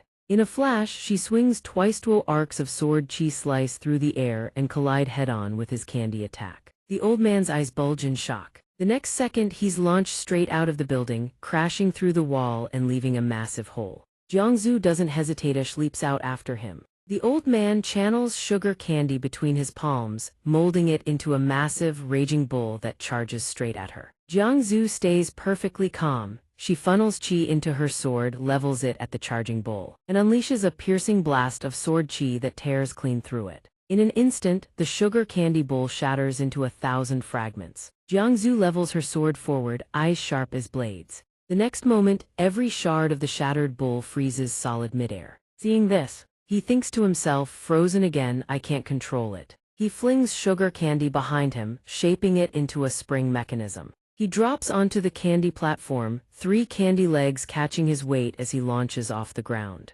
Sweat beads on the old man's brow. Before he can even react, Jiangzu's blade is already inches from his face. In a single lethal strike, blood sprays from his body. The old man plummets straight to the ground. Jiangzu sheathes her sword. Her expression doesn't change one bit. This time it's not a practice run. She pulls out her phone and dials Zhou Minju. She holds it to her ear and asks, "How's your end?" On the other side, Zhou Minju answers the phone while struggling to peel off the sticky sugar candy. This stuff's sticky as hell, it won't come off. Zixi gives him a deadpan look. Aren't you supposed to be a real sorcerer, Shu Nan? Don't you even know a single move? Zhou Minju's eyes go bloodshot. He grits his teeth in fury. I saved your ass. Out of the goodness of my heart, can you maybe be a little nicer about it? The girl responds meekly, sorry, my bad, thank you for saving me. Jiangzu hears their bickering through the phone and can't be bothered to comment. She turns to leave and says into the phone, quit fighting, I'm coming to help you too. The old man lies on the ground, trembling violently, coughing up blood.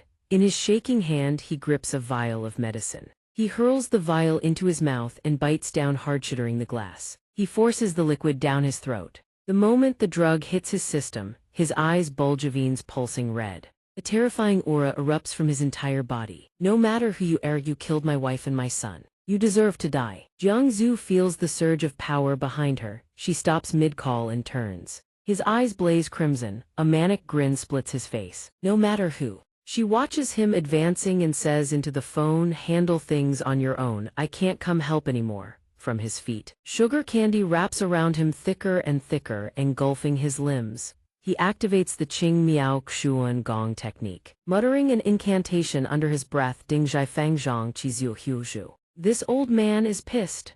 The words barely leave his mouth before a fang juts out from the corner of his lips. Even if you beg for mercy, it's useless. In the blink of an eye, the old man transforms into the shape of the Zhu fire pig. Before he can make a move, Jiangzu appears behind him in a blur. Her eyes are laser-focused. Jiangzu whips out her chi-infused blade in one swift motion. She swings a clean horizontal slash across his midsection, blood sprays on impact. The old man is sent flying, crashing into the cliff face. He howls, wait till I finish transforming, then fight me, you brat. His eyes burn crimson, killing intent radiating off him in waves, absolutely unhinged. He stomps down and launches himself straight at Jiangzu. An undisciplined brat like you needs to be taught a lesson. He clenches his fist tight and slams it down into the ground. A shockwave slams into the ground, cracking it wide open. His eyes blaze with light as he bares his teeth in a sinister grin. The old man hurls another devastating punch straight at her sword. Jiangzu frowns, staring at the blade rattling from the blow. Not only did it fail to break through his defense, it sent her own origin chi ricocheting back. She's still processing when, in an instant, his foot is already bearing down on her face. Lightning fast, Jiangzu raises her sword to block the kick.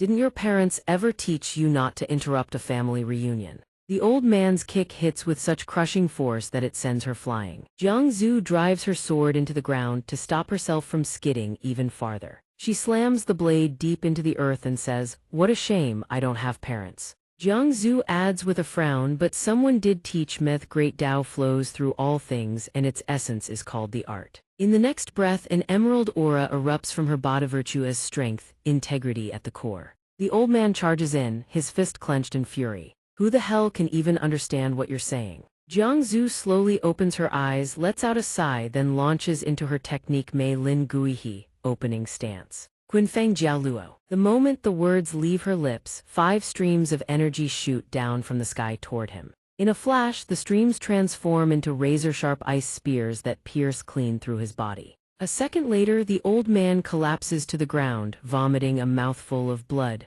The shattered fragments that hit the earth instantly freeze solid. Jiang Zhu levels her sword at him and speaks, telling him not to use sorcery for evil. The old man forces himself back up.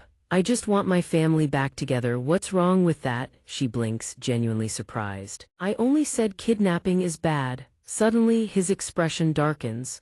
Black energy materializes from nowhere, engulfing his entire body. The old man morphs back into the form of Su Huizhu. He seems to have sensed it. Jiang Zhu's eyes go wide. "This energy, it's Tiandu." In a heartbeat, the old man vanishes. He rockets straight toward Jiang Zhu. Furious, "I hate every last one of you." Jiang Zhu's sword flies up into the air, spinning. She takes the full brunt of the blow head-on. Sheer force sends her coughing up a massive mouthful of blood. Jiang Zhu is blasted away once again. The old man erupts with overwhelming power. "What I want, no one can stop me from taking." Meanwhile, Minjiu stands at a high vantage point, watching everything unfold below. "Shit!" He rests his chin on his hand, thinking fast. "This is bad. The heroine's wounded. I need to get her out, but if I go down there, I'm just signing my own death warrant. What do I do?" Then his eyes snap wide open as he remembers that power from before. "Use the Tiandu." But the next second he shakes his head. "Not that thing doesn't just show up when I want it to." After a beat, Minjiu decides to slide down anyway. If it's a death wish, so be it. Saving someone comes first. Down below, Jiang Zhu struggles to her feet, wiping the blood from her mouth when suddenly a voice calls out. "Hey!" Minjiu rushes over to support her. Worry etched across his face. "You okay?" He helps Jiang Zhu up and says, while he's still out of his mind, "Let's move now." Despite her grave injuries, she forces herself to speak. "His power is the same as yours. We can't just leave this alone." Minjiu hoists Jiang Zhu onto his back and bolts. Their way past the point of negotiating survival comes first. Right on cue, the old man in his frenzy closes in on them fast. Minjiu screams in panic. "Shh! He's right on us." The instant the old man strikes, Jiang Zhu throws her body in front of Minjiu to shield him. She takes the full hit to her abdomen, a fresh wound tears open, blood spraying everywhere. When Minjiu turns to look back, his eyes go wide with sheer terror. Cut to Tongshan Corporation Laboratory. A small black hole appears on the 3D map. Spotting it, Yi Chan steps forward. Another heart fire pill user. She traces the data as she continues. Location: construction site, east side, midsection of South Lake, northwest Huan.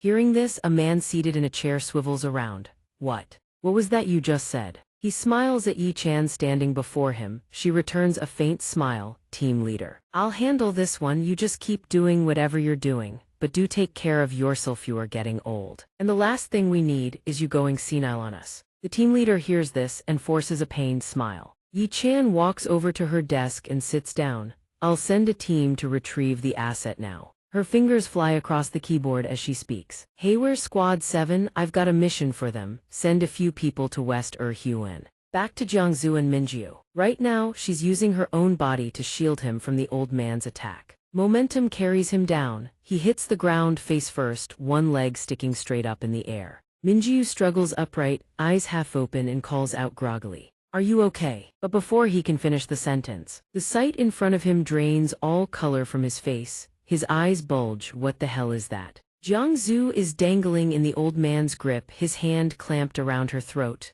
Blood pours from her mouth without stopping. That's when Zixi comes sprinting in from behind, yelling, "Little Gray!" She flings her hand forward in command. "Go save her now." Little Gray takes off like a shot, unsheathing its razor-sharp claws. Little Gray swoops in and rakes its claws straight into the old man's eyes. The pain is so blinding that he flings his arm, releasing Jiangzu. Jiangzu slumps to the ground, gravely wounded, drenched in sweat. At that exact moment, Zixi hurls a sword from behind toward her. Catch, sis! Jiangzu reaches out and snatches it midair. She grits her teeth and turns to face them. Go, I'll hold him off. Zixi grabs Minjiu's arm as frozen in place and yanks. Why are you still standing there? Run! Minjiu's eyes are wide with horror. His mind screams she's critically injured, can't win this fight. No, but the old man exploits the opening and lunges at Jiangzu with a crushing fist. Her battered body barely manages to dodge his follow-up strikes. Jiangzu turns her head and shouts, just Gano. Zixi grabs Minjiu's arm furiously to drag him away, but he won't budge an inch. What the hell is wrong with you? Go. Minjiu just stands there wide-eyed, rooted to the spot. A thought flashes through his mind. I can't just stand here and watch someone die, but I can't do anything right now. Suddenly, he remembers Ding's words, you carry a power far beyond ordinary people. We call it the Tiandu. The memory jolts through him like an electric shock. He frowns, staring at his palm. If I lose consciousness, that might be enough to unleash the Tiandu. Then Minjiu spots a large rock off to the side. He walks straight over to it. Minjiu tilts his head back and takes a deep breath. The next second, he slams his head down onto the rock, screaming, if I really do have that kind of power, then come out, show yourself, you monster. He keeps smashing his head into it over and over. Come out, get out here, I need to save them. After a few more strikes, he suddenly goes limp and collapses motionless. Zixi sees this and screams, are you out of your mind? Why are you trying to kill yourself? The next instant, Minjiu erupts with the Tiandu's power. The sight makes Zixi's eyes go wide with shock. Red and black energy swirls around him as he rises and stalks toward her. Her voice trembles. Hey, are you okay? Minjiu ignores her completely and strides right past. His power surges to its absolute peak, erupting violently, relentlessly. Zixi throws her arms up against the crushing pressure, yelling, what are you doing? Honestly, which one of you is more of a monster here? Minjiu's power kicks up a massive cloud of dust and debris. On the old man's side, just as he's about to send Jiangzu to meet her ancestors, he suddenly senses Minjiu's aura. His head snaps toward the source of that overwhelming energy. Jiangzu's whole body trembles. She forces out each word through clenched teeth. Tiandu, no. Minjiu stands there like a feral wolf, eyes burning crimson at step, bringing him closer to Jiangzu. His eyes suddenly flare wide, then he launches into the air. From high above, he rockets straight down at the old man, howling, die. Xiaoguai. Minjiu's fist is clenched tight as he rockets forward. A single punch shatters the sorcerer's sugar candy shield and plants itself square in his face. The blow is so devastating that it whips the old man's head to one side and sends him hurtling through the air. He crashes straight through a mound of earth at the construction site. The old man lies motionless, completely knocked out. Witnessing the whole thing, Zixi's jaw drops. Holy one-shot kill. After defeating the old man, Minjiu loses control. The eruption of power is too massive to contain. He roars like a madman, kill the monsters. Zixi mutters from the side, you look more like a monster than he does. Minjiu whips his head around, those burning red eyes lock onto her. Zixi jumps, sheer terror flashing across her face. The little girl bolts, bawling, legs flailing. Sorry, I was wrong, I'm sorry, just as Minjiu's razor-sharp claws are about to reach her. De Li charges in wielding a chunk of concrete. He swings it straight at Minjiu's face, screaming, let go of our Zixi. But Minjiu's hand punches clean through the concrete slab like it's paper. De Li sees the hand lunging for him and goes pale as a sheet, drenched in cold sweat. At that exact moment, a swarm of mosquitoes appears out of nowhere. The swarm snatches De Li up and pulls him clear of Minjiu's grasp, saving him by a hair's breadth. In the blink of an eye, the guy with the mace charges straight down from above. His mace slams into the concrete slab. One hit, the concrete explodes and the shockwave sends Minjiu flying. Dolly seizes the moment, scoops Zixi up and bolts. Jesus, lady, I almost dropped to my knees back there. Why'd you go and poke that monster? Zixi pouts, maybe if you guys hadn't shown up late, he wouldn't have turned into a monster in the first place. The mace guy chases after them, shouting, we figured out what your little flea circus was planning and hauled ass over here. Took 3 of us just to pool enough for a cab. Zixi sighs in defeat. Fine, double pay. Up above, the red-haired guy waves his arms frantically. Run, he's getting back up. Dolly and mace guy whip around and freeze. Minjiu is on his feet, radiating a savage, explosive power. Minjiu looks feral now, like a cornered wolf. He stomps the ground hard, launching himself forward. In a blur, he vanishes. A heartbeat later, he materializes right in front of Dolly's group.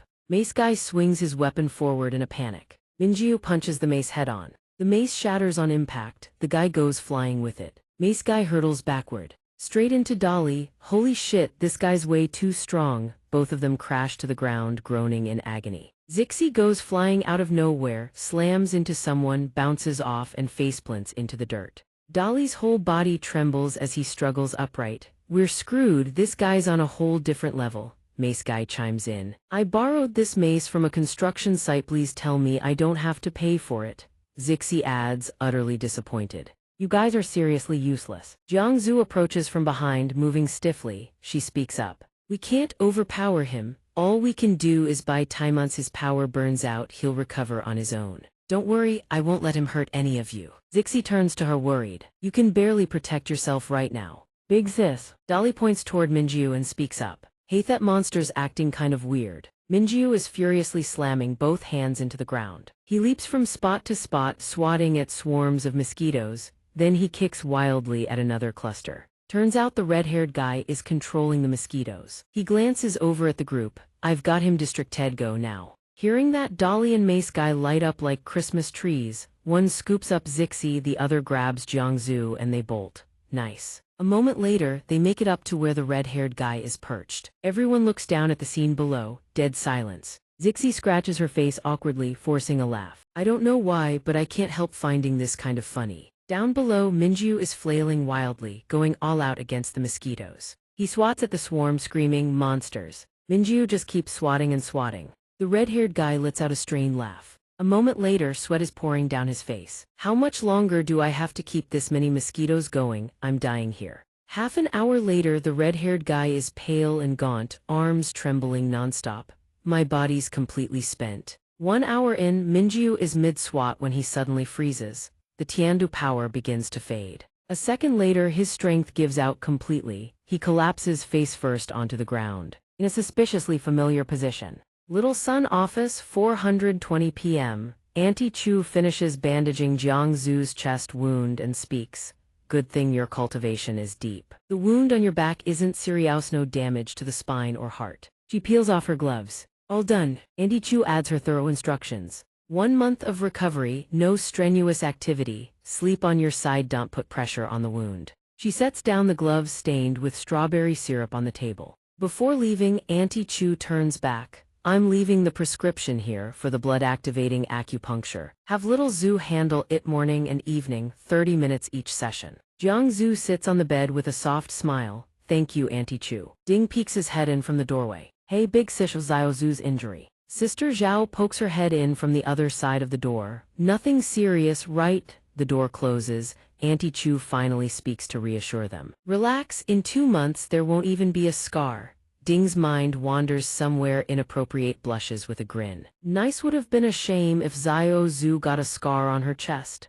The two women's faces darken. Ding panics, waving his hands frantically. Kidding. Just kidding. He holds up a bag of broken shards and addresses Auntie Chu. Oh, big sis, one more thing. He extends the bag. These are fragments from the culprit's pill bottle. Can you identify what kind of pill it was? Auntie Chu sighs, waving him off. No need. Someone already submitted a field report to Wan Hall. She adds, we've been tracking Tiandu for years. Not long ago, we detected something with matching energy signatures. We were already watching for it. It's called the Heartfire pill. It's been circulating on the dark web's black market for at least 3 months. Temporarily amplifies a person's power. She pauses, her expression darkening. But how it's purchased and who's manufacturing it, that's still unclear. Ding chuckles appreciatively. Wan Hall really lives up to being a major player. Intel is fast. Auntie Chu fixes him with a stern look. Wan Hall heals the sick and saves lives.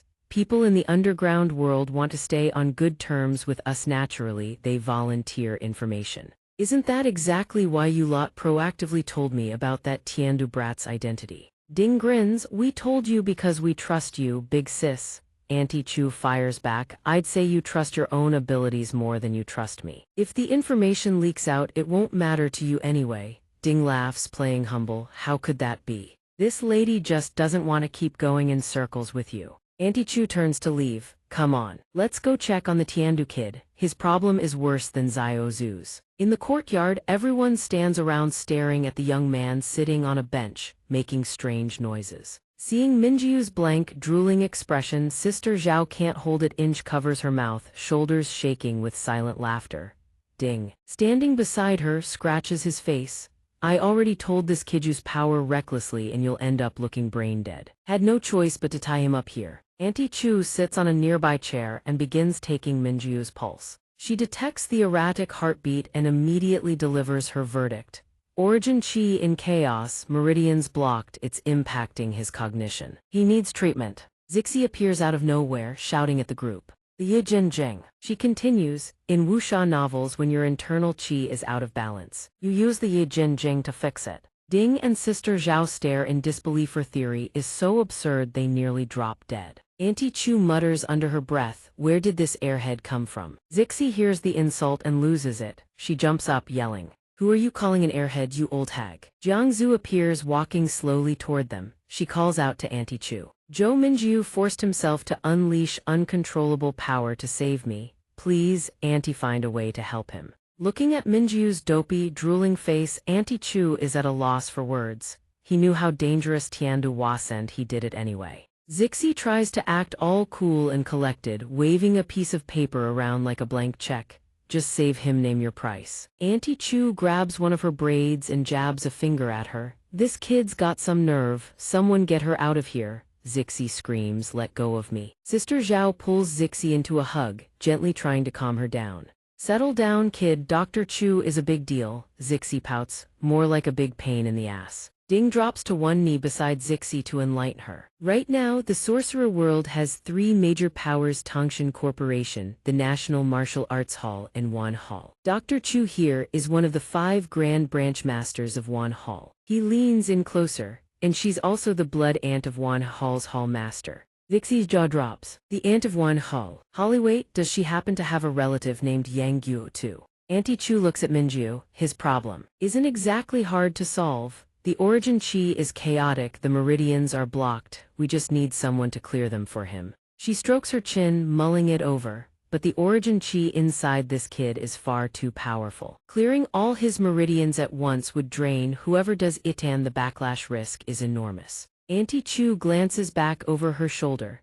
unless the person doing it has cultivation far beyond the norm. Ding catches her meaning immediately. He summons power into his hand. Well, since you put it that way, I guess I'll have to do it myself. Jiangzu speaks up, alarmed. Ding places his hand firmly on Minjiu's head. Relax, I'm built different. Trust me, he says with a grin. Backlash won't be a problem. With that, a surge of power erupts forcefully from the hand resting on Minjiu's head. Zixi, stay back, don't come closer. She watches from the sideline as Ding's raw, overwhelming inner power continues to radiate outward in all directions. The girl can't help but bite her lip in shock. Oh my god, what kind of realm is that? Inside a massive, ominous-looking ancestral hall, the sound of apologies echoes without end. A figure kneels, slumped in the center. Shoulders trembling, mouth repeating over and over, sorry, sorry, sorry, sorry, sorry. Yijing suddenly speaks up. The old man sent word the arm's been reattached. He even begged on your behalf. Hearing this, Yunfei breaks out in cold sweat and whimpers, sorry. Yijing suddenly stomps his foot down hard on Yunfei's head, pressing it to the ground with crushing force. He speaks in a ruthless tone. I'm letting you off this time, there won't be a next one. Yunfei strains to respond, yes. Then Yijing turns to someone nearby. Second brother, that battered wreck of yours, can it really protect the Tiandu? Don't come crawling to your little brother for help again. Meanwhile, inside the experimental lab of Tongshan Corporation in a towering high-rise, 2 people are performing surgery on a body lying on the table. One of them extracts something from inside the subject's body and remarks that a heart-fire pill crystal this large is extremely rare. Then uses forceps to place the crystal into a tray. Yi Tian stands in a glass observation room in the distance, watching the proceedings. Something appears by her ear, a tiny, face-shaped wisp of energy suddenly speaks. The Tiandu appeared today, quite a few people witnessed it. One of your master's 2 great wishes is fulfilled. But as for the wish to eliminate the great Calamitido, you have any bright ideas? She opens her mouth and replies, all mortals die, he can't stop Master's grand revival plan. Minjiu sits still in the chair, a blazing aura radiating from his body. His eyes slowly open, his face dazed. Zixi spots this and cries out in excitement, he's awake.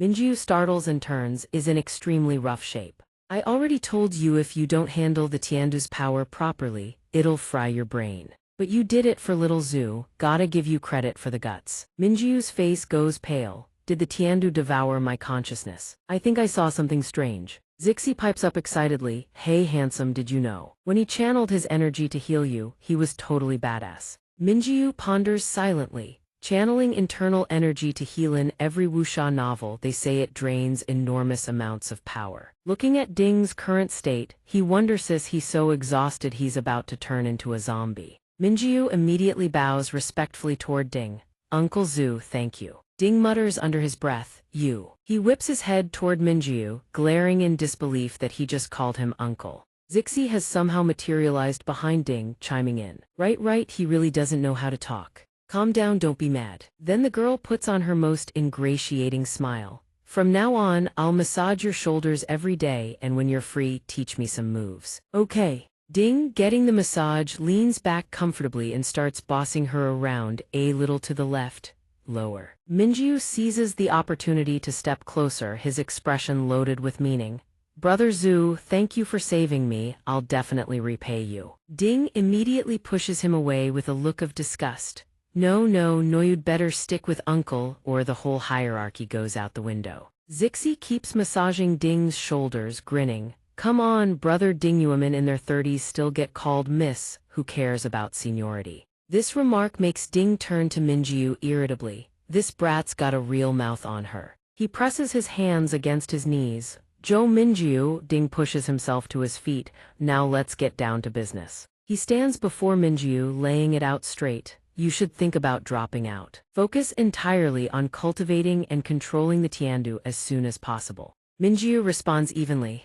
Oh, sure, no problem. Ding seems taken aback by the response, still rambling. I know you've just entered the sorcerer world and don't understand much. Everyone grows up dreaming about college, get a job, climb the ladder, marry a beautiful, wealthy wife, have kids. But now you need to shelve all of that and focus on cultivation. But Ding suddenly stops. Wait, what did you just say? Minjiu points at himself and repeats. I said I agree, drop out, focus on cultivation. I'm too weak, I can't keep relying on others to protect me. And I definitely can't let anyone risk getting hurt because of me. But then something crosses his mind and he raises his hand. Hold on. Minjiu's expression falters with reluctance. Wouldn't dropping out directly be a bit too rash? I barely got into college. How about finding some excuse and taking a leave of absence instead? Ding scratches his nose. The stuff you said earlier really made me see you in a new light, had real manga protagonist energy. Zixi stands beside him, equally exasperated,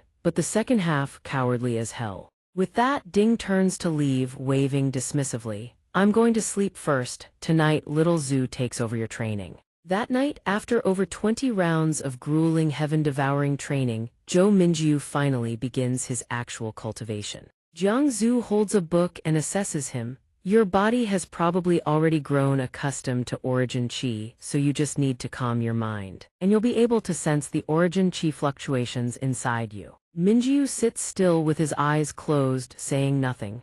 But in his mind, he thinks this book's handwriting is atrocious and she can actually read it. As if reading his thoughts, Jiang Zhu smacks the book right onto his head. Stop overthinking. Minjiu quickly refocuses and continues relaxing. The incense is nearly burnt out by now. Minjiu says in frustration, I can't sense any origin qi at all. He berates himself, I'm such a useless piece of trash. Jiang Zhu elegantly sits down. Then let me teach you. She places her hand on Minjiu's abdomen. I'll help you find your danshan first, that warm spot. Jiang Zhu's hand touches his lower abdomen, generating heat to warm that area. She reads from the book as she speaks. During the day, the boss created a qi vortex inside your danshan. Focus carefully on where your body is being touched. Minjiu's nose involuntarily flares. He stammers, okay. His entire body flushes hot and he stammers, warm, warm, warm. While the flame in Minjiu's belly keeps blazing, Jiangzu explains. The Erlang divine technique says your body contains 3 streams of qi, the Tiandu qi. Your father's kiwich temporarily seals the Tianduan, your own qi, plus the qi the boss left behind when creating the qi-si vortex. That makes 4 total. A vortex materializes in midair. The vortex envelops Minjiu, as if a gravitational force is pulling him in. Jiangzu says this vortex is the qi-si. Minjiu is cultivating with his eyes closed. Jiangzu places her hand on him to channel qi and says, "Let your consciousness follow the qi-si's rotation, go with the flow, don't resist." She glances at the book in her hand and continues. Use several crossing qi paths within the vortex to continuously pull the Tiandu's power in from outside like flushing a toilet. Pee and flush at the same time. Looking at the concise English text on the page, Jiangzu looks up as if reciting an incantation. Become my urine friend. After saying it, she tilts her head in confusion. What does that even mean? Minjiu at that moment pictures the whirlpool in a toilet bowl. He focuses his mind. I am the urine, I have to swirl myself into that vortex. Jiangzu's hand, resting on Minjiu's abdomen, slowly withdraws. She stands up and looks at him. The qi-si the boss created for you will dissipate in 2 days. You need to maintain the qi-si with your own strength during this time. Blazing sunlight, Jiangzu and Zixi are huddled together, fast asleep. Zixi is nestled against Jiangzu's chest, murmuring, "Mommy." Ding stretches lazily and yawns. He rubs his back and says, "Little Zhu, wake you up if you don't get up now, the stall's stock will be gone." After saying that, Ding suddenly freezes, then he screams in alarm. "Kid, what happened to your face?" Because Minjiu's entire face is now swollen and puffy beyond recognition. Tormented by mosquitoes and relentless itching, Minjiu's cultivation efficiency skyrockets. A while later, Minjiu stands holding a bag of fried dough sticks. He says, "I think next time it'd be better to cultivate indoors." Jiangzu replies as she walks, "I was going to remind you but forgot." Definitely next time. Hearing that, Minjiu goes completely speechless. There's going to be a next time. While the two are chatting, a mysterious figure appears behind them. Minjiu tilts his head slightly. "Another stalker, we're just out buying breakfast, for crying out loud. Why is everyone so nosy?" Jiangzu isn't bothered at all. In fact, she praises him. "You've only trained for 1 night and you can already detect followers, impressive." Minjiu replies modestly, "It's nothing, me hearing's just pretty good." Jiangzu then explains, "The commotion you caused wasn't small. And it happened at the training ground. Quite a few sorcerers probably sensed it, so they've come to scope you out." Minjiu frowns in confusion. "Why does it feel like sorcerers are everywhere like ants?" Jiangzu continues, "But actually sorcerers are quite rare. The whole city only has around 200 to 300. She adds, "But don't worry, this is the boss's territory. None of those people dare get close to you, just ignore them." Hearing this, Minjiu can't help but be impressed. The boss's dominating aura is no joke. Badass, a cat sits perched on the rooftop. The two walk shoulder to shoulder into the small courtyard, their eyes landing on the girl. Zixi giggles and says, "I just got some major intel, wanna hear it?" But to her surprise, the two of them walk right past without a second glance. Jiangzu says, "Once you're done eating, head straight into cultivation. Make sure the qi-si stays stable."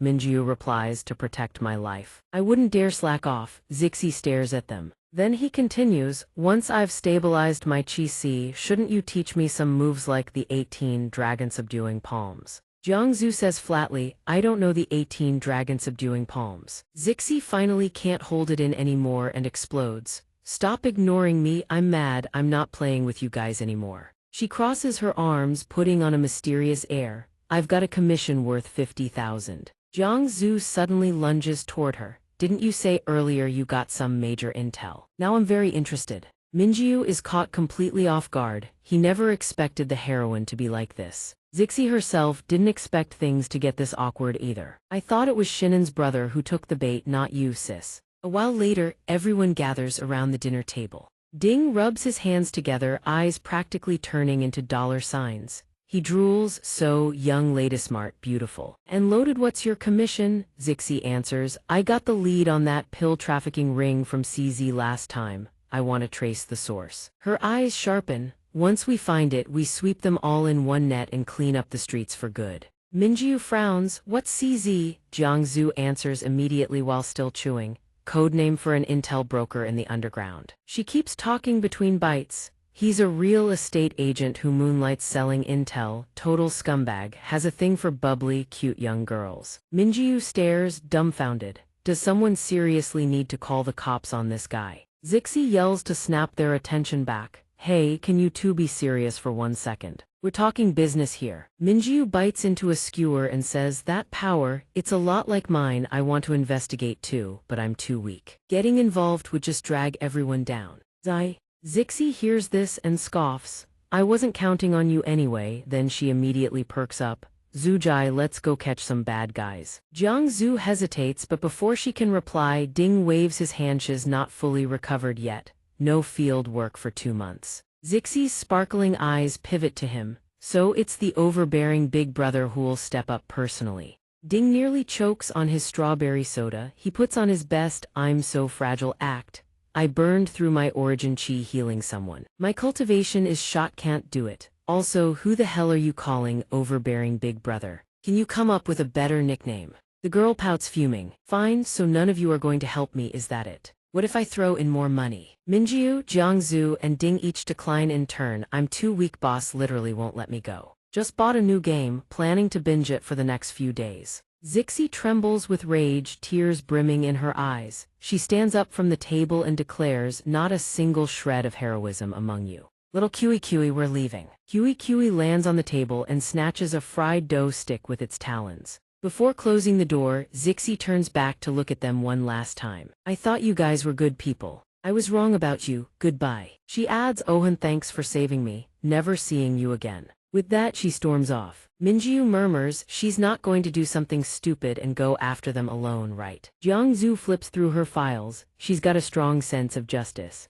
And she's smart, Ding nods. She's probably not dumb enough to go alone, she'll find someone else to help. At a shop, Zixi looks at the person who just walked in. You're finally here, hand over the goods first. Money's not an issue. A man in a green hat stands at the shop entrance. He stares at the sign and mutters, just a working man trying to make ends meet. Then he steps inside. Yesterday, the son of a friend of my old boss's colleague hooked me up with a deal. He walks through the doorway, descending the steps one by one. He thinks if everything goes smoothly, I can finally pay rent. Before him, Zixi's figure appears sitting there, saying, finally, hand over the goods first. Money's not an issue. The man in the green hat is slightly taken aback. A kid. Then he sees Zixi hold up her phone. Scan the code for payment. I've never stiffed anyone.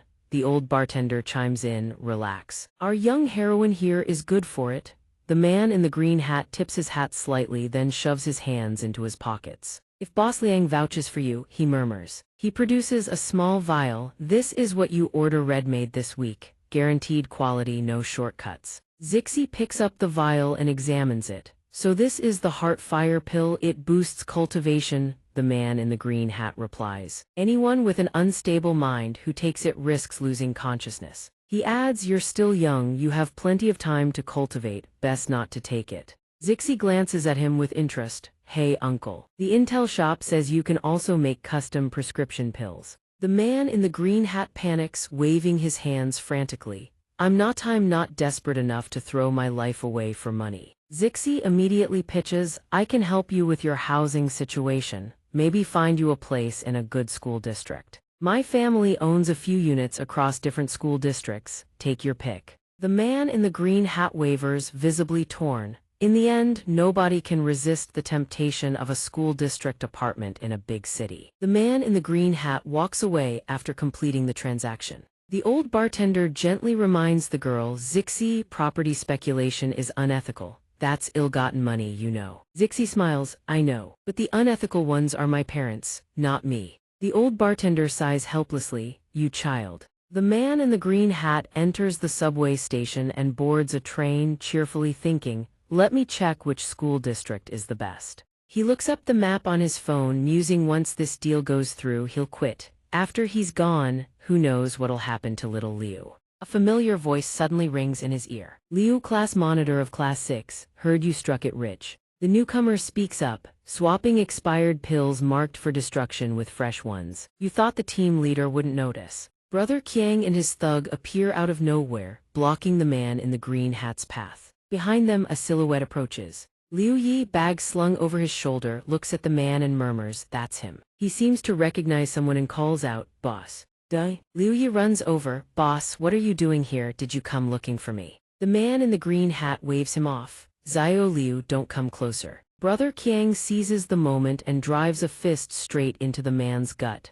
"Relax, none of you are getting out of here." The punch drops him instantly. Blood and strawberry soda foam at the corner of his mouth. Brother Qiang straightens up and barks at his thug, "Go shut that kid up." The thug nods, "On it." Liu Yi blurs forward, appearing in front of both of them before they can react. He roars, "What did you do to my boss?" Then he swings his leg straight into Brother Qiang's face, a vicious kick the man never sees coming, sending him flying. His body slams into a nearby truck. The thug screams in shock. Liu Yi rushes to the man in the green hat, propping him up. Boss. The man in the green hat rasps, They won't spare my family, take my wife and kid, now." He holds out his phone, 6-digit password, "Tell the young heroine the deal's been exposed." His head drops, he mumbles, "Count on her." Liu Yi grabs the phone and sprints away, not forgetting one last promise. "I don't know what's going on, but I swear I'll save them." The man in the green hat lies crumpled on the ground. A sliver of regret creeps in, so much for choosing money over his own life. Cars stream along the road. Zixi sits in the back seat, smugly thinking, "Handled it all by myself, didn't need any of you." She imagines Jiangzu and Minjiu kneeling at her feet in total admiration. "Lady Hero is too amazing, we worship you. Heroine, please accept us as your disciples." At the thought, she can't help but smirk. Zixi sits in the back, grinning to herself, completely oblivious to the increasingly sinister expression twisting across the driver's face. Zixi holds up her phone, giggling like an idiot. "Hey, I got it, impressed yet?" The car swerves hard, throwing Zixi off balance, but she keeps talking into the phone. "In 2 more days, there's an even bigger bombshell." So she says, "Are you guys impressed or what?" The car jerks right again. She has to brace herself against the seat while talking. "I can share the credit with you guys. Wan Hall is investigating too, right? You can take the intel and claim the merit." Mid-sentence, Zixi's face slams straight into the seat in front of her. Zixi stammers, "Driver, you're driving way too crazy." She sits back up, rubbing her nose. The road's straight and wide, anyone watching would think. Zixi suddenly turns to look at the scenery outside the window. "We're on a mountain road," she says. The moment the words leave her mouth, the girl's face darkens as she reads the notification, a leaked transaction alert from the pill dealer. Zixi senses something is wrong. "What do you guys want?" The driver says. "What?" He smirks. "Killing, obviously." The car pulls up to the destination. Mountain ranges roll into view, then the brakes screech. Zixi bites her lip nervously. A guy strolls over, resting a hand on the car roof, cigarette dangling from his lips. He asks Zixi, "So, girl, who sent you?" Zixi points at the driver. "He just said he wants to kill and silence me. If I talked right now, wouldn't that make me a complete moron?" A guy taps on the car door, coaxing, "Don't listen to him, kid. You're still young. You got tricked into doing something stupid. Us uncles don't blame you. Just tell us what you know. We are all on the same side here. We wouldn't hurt you, right?" Zixi hears this and clasps her hands together with a smile. "Again, really? You're such a nice uncle." Then the girl suddenly flips. "Did you actually think I'd fall for that?" Ngai's eye twitches with irritation. He curses under his breath, "Bratty little punk." The driver loses his patience and cuts in. "Stop wasting words on her. She mentioned Wan Hall earlier. Once we pull her call log, we'll know everything." Ngai puts on an exaggerated sad face. I have to personally end an innocent life again." One of the lackeys holding the car in the back calls out, "Captain, the hole's dug." Zixi immediately touches the car window and speaks up. "Wait, I'll turn to the light, can I talk?" The girl puts on a pitiful, hesitant act. "Actually, Ngai grins, waiting." "Actually what?" Zixi clasps her hands together. "I'm a friend of Zheng Yi. I heard there were harmful pills circulating, so I came to investigate." This time she really pushes Ngai over the edge. He gives the order. "Get over here. Drag this brat out." The lackey moves in, trying to haul Zixi out of the car. The girl screams, "Let go of me." Then Zixi immediately clasps her hands, chanting the incantation nonstop. Insect sorcerer bugs swarm out from beneath the car seats, scurrying like an urgent decree, The 2 men shout in shock, "Insect sorcery." A rock flies in, slamming straight into the lackey's face. Ngai panics, "Who's there?" Another lackey standing nearby gets hit by a second thrown rock before he can react. At the same time, a third rock rockets toward them. Ngai raises his hand to block Ichiduring the stone on impact. But then a shadow lunges straight at him. Liu Yi says nothing, just drives a fist clean into Ngai's gut, knocking the air out of him as he spits blood. Liu Yi springs up, snaps Ngai's head back, then interlocks both hands. He slams them down hard onto Ngai's body, sending the man crashing onto the rocks below. Ngai's eyes roll back, completely knocked out, lying motionless. Zixi, still shaken, mutters, "That insect curse didn't work at all. I should have studied harder." She stops mid-sentence, noticing someone standing outside.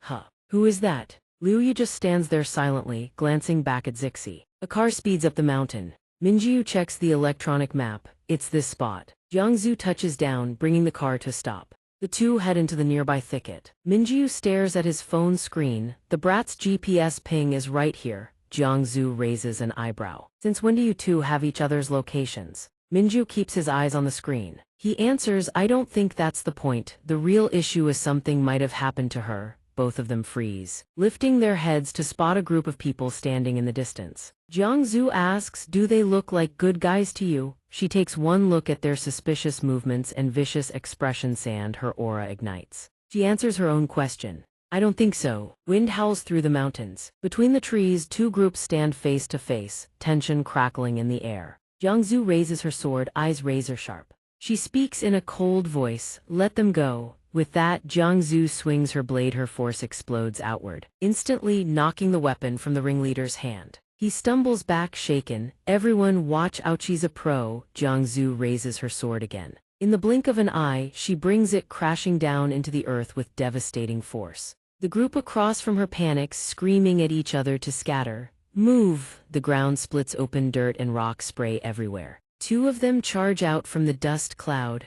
"I'll hold the woman, you go grab the other one." "Got it." One of them rockets straight toward Minjiu. Minjiu plants his feet, fists clenched tight. "Heh, I'm not the same guy from a few days ago." Power surges through his body, might as well put his training to the test. Minjiu closes his eyes and focuses. Streams of energy swirl around him, building into a fierce vortex. Screw the rule, yanks every last drop of origin chi into his chi seas whirlpool. The energies that should repel each other fuse into a single strand, barely holding stable. He opens his eyes, tightens his fist, channels the chi straight into his knuckles and throws the punch. Minjiu strikes forward with everything he's got, but it deals exactly 0 damage. Both of them freeze for a beat, then the guy bursts out laughing. "Ha, you think you're some kind of superhero?" He swings his staff at Minjiu, who yelps and bolts, wailing, "I knew it. A few days of practice and it's completely useless." Minjiu screams as he runs, "Sword lady, help. My ultimate move doesn't work." Jiangzu glances over from her side. She shouts back at Minjiu, calling out the technique name with absolute conviction, and it only makes him panic more.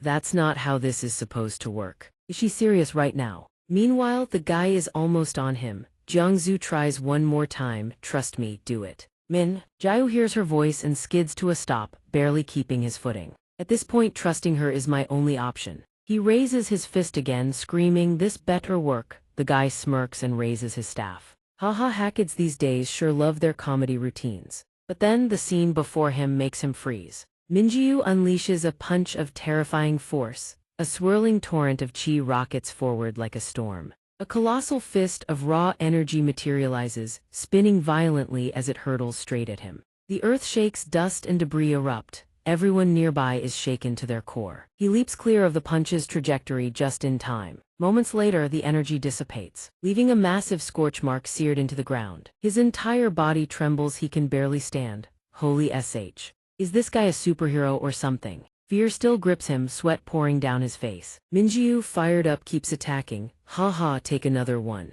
Dust explodes outward, rocks shatter and scatter, unleashes a barrage of identical punches in a frenzy. Jiangzu watches quietly from the side. Looks like the method works after all. Minjiu is already running on fumes. Damn it, that bastard keeps dodging. His opponent is equally exhausted, drenched in sweat. Not dodging would be stupid. Do you even train? Your punches are slow as hell. Minjiu leaps into the air, fury driving another punch. Screw it. The guy smirks with contempt at that telegraphed move. Even a cripple could dodge it. But then his body locks up instantly. From behind, Jiangzu had driven her sword into the ground, creating a sheet of ice that pins his feet in place. Cold sweat breaks out across his body. He glances back. Jiangzu stands with one foot pressed against the earth, fully focused, her aura blazing. Minjiu seizes the opening, lunging forward. His fist connects dead on, the impact sending the guy hurtling skyward in agony. 5 minutes later, the black car sits parked among the trees.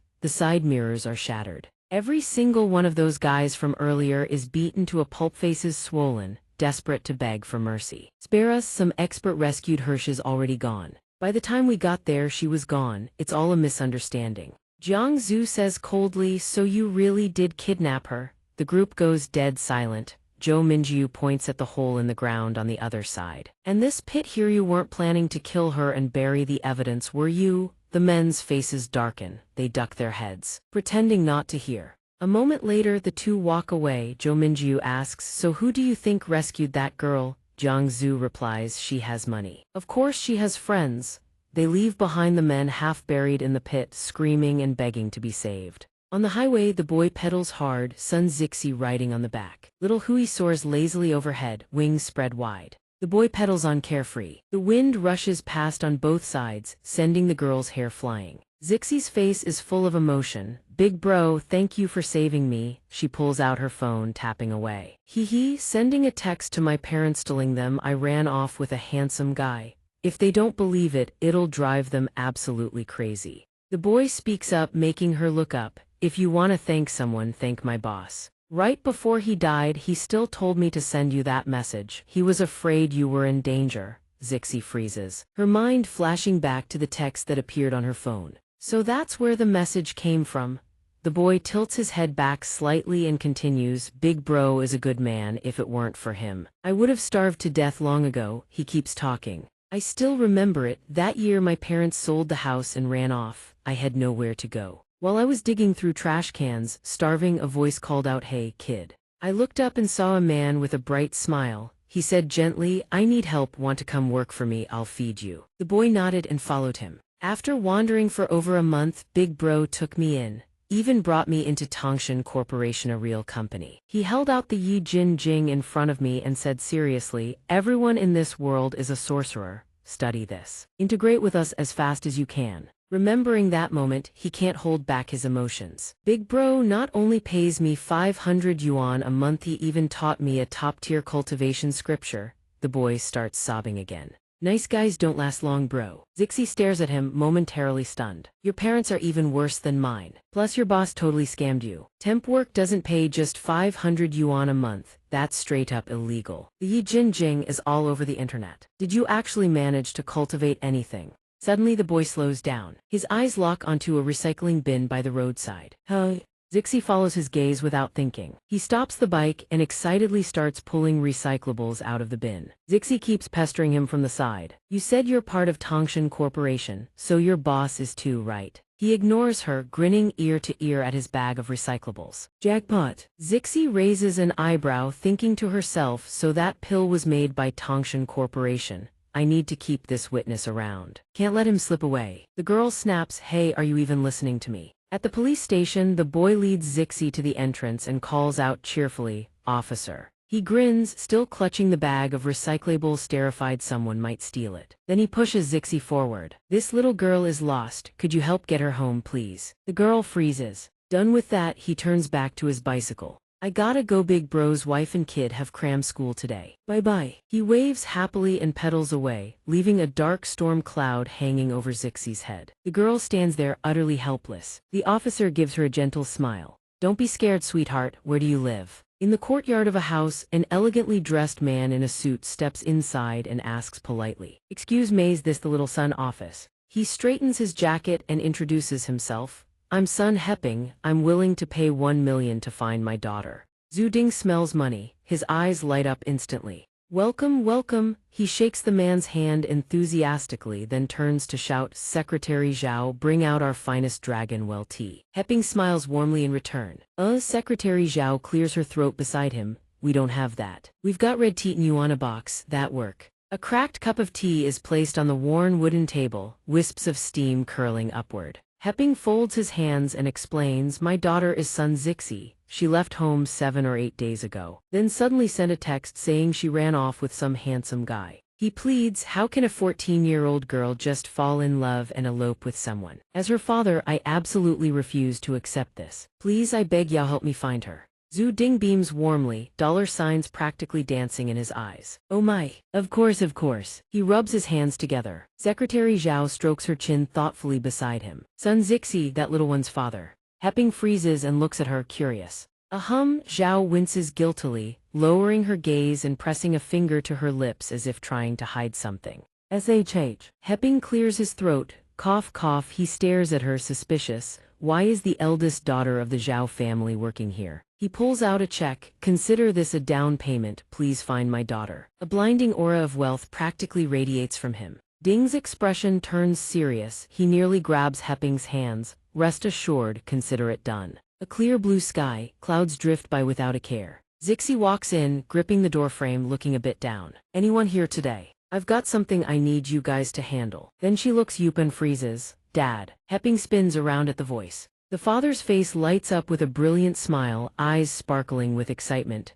Zixi. He immediately pulls her into a tight hug, then raises his hands in gratitude toward Ding. I've long heard you're an unparalleled sorcerer. I never imagined you'd use your abilities to make my daughter walk right into our arms. Amazing. The smile on Ding's face stiffens slightly. Oh, it was nothing. He holds the check in his hand, thinking to himself, making money is stupid easy these days. At a bustling train station in waiting room number 10, a woman places her hand on the young man's shoulder, eyes brimming with emotion. Little Liu, thank God you were there. Her young son stands beside her, looking up at him. She suddenly buries her face in her hands and sobs. He kept selling himself for money, and in the end, it nearly destroyed him. If you hadn't shown up in time, who knows what would have happened to us. The image flashes back, the boy, fighting alone against a gang armed with clubs. She looks up at him, her hand resting on her son's shoulder. You said you had to go save someone else. Did you save them? He smiles softly. Yeah, I saved them. When it's time to say goodbye, the mother and son walk toward the ticket gate. He stands there waving, take care, sis-in-law.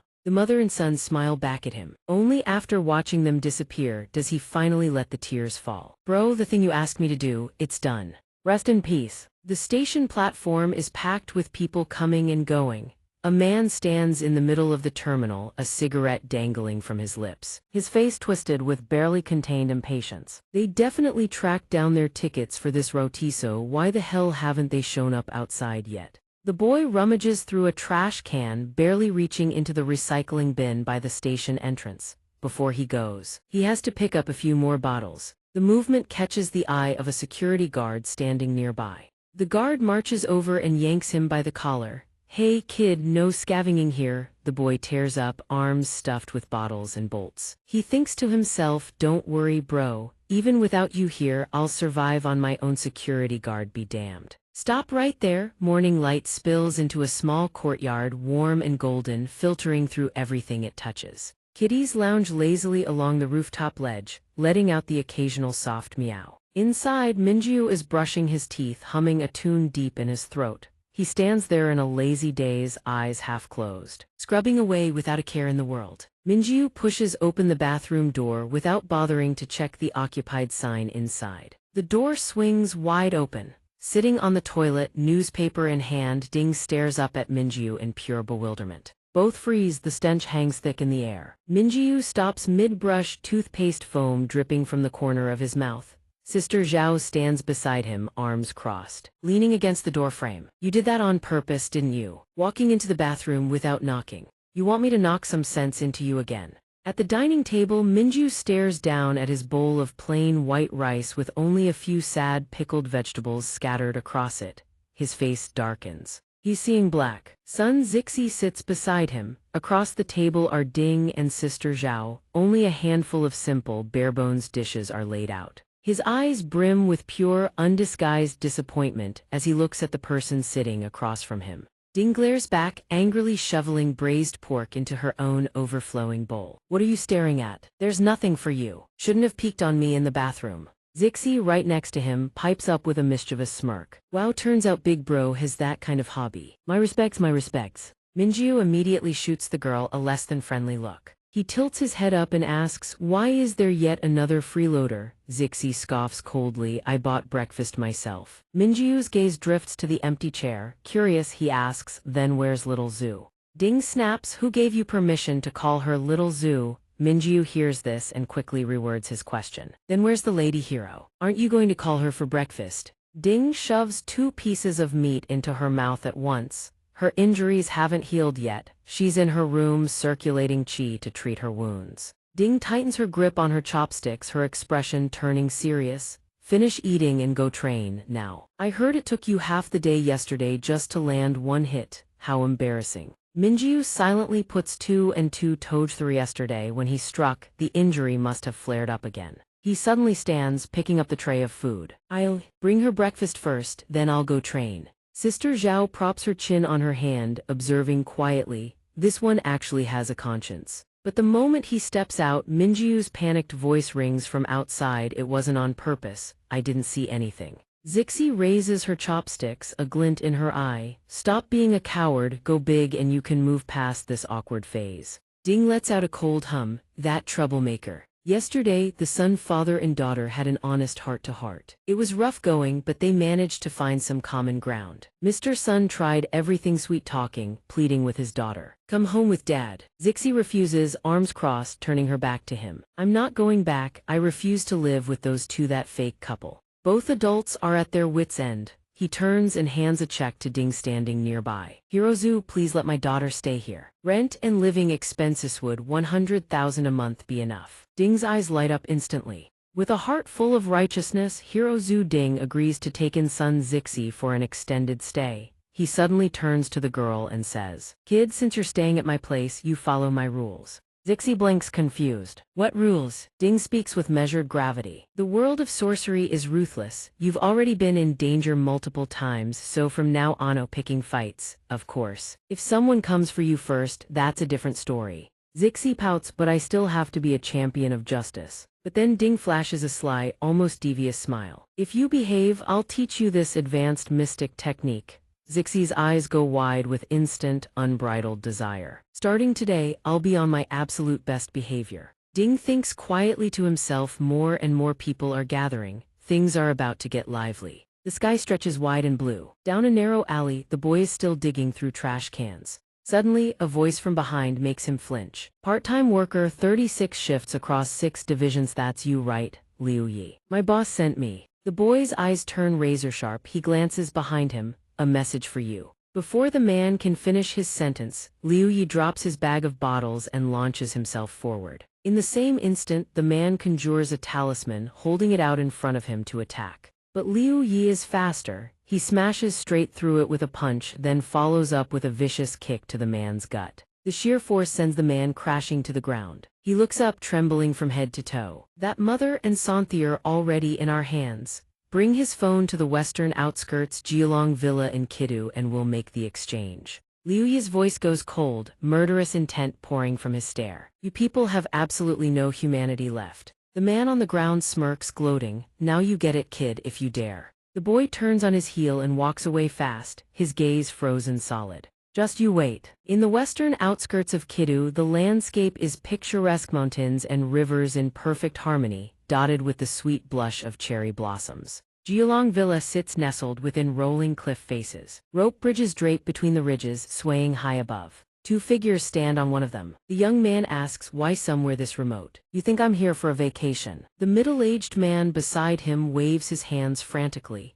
"Everyone says that guy is no ordinary fighter. If the commotion gets too big, we'll be exposed. That's why we picked somewhere with no witnesses." The young man glances at him. "If the fight isn't satisfying enough, I'm tossing you off this bridge." The man feels a chill run straight down his spine, sweat breaking out across his face. On the other side of the bridge, 2 silhouettes, one tall, one short, approach, catching both their gazes. "Our Yindu and Tongshan Corporation have always had a pleasant partnership." The young woman is one of Yindu's 12 enforcers. Nangong Liu Liumai. She uncorks a flask and takes a long, hearty swig. "I'm here to take someone, kid. Don't you dare screw this up." Beside him strides in Yindu 12 Law's agent, a faint smirk on his lips. Li San is the youngest among them, born with freakish talent. Surely he won't keep getting bodied by people his own age. The jab hits home, his face twists with killing intent. Open your eyes and look. This man is an Yindu 12 laws practitioner without equal. Li Yunfei stands on the bridge, his icy composure blazing with fierce intensity as he strides forward.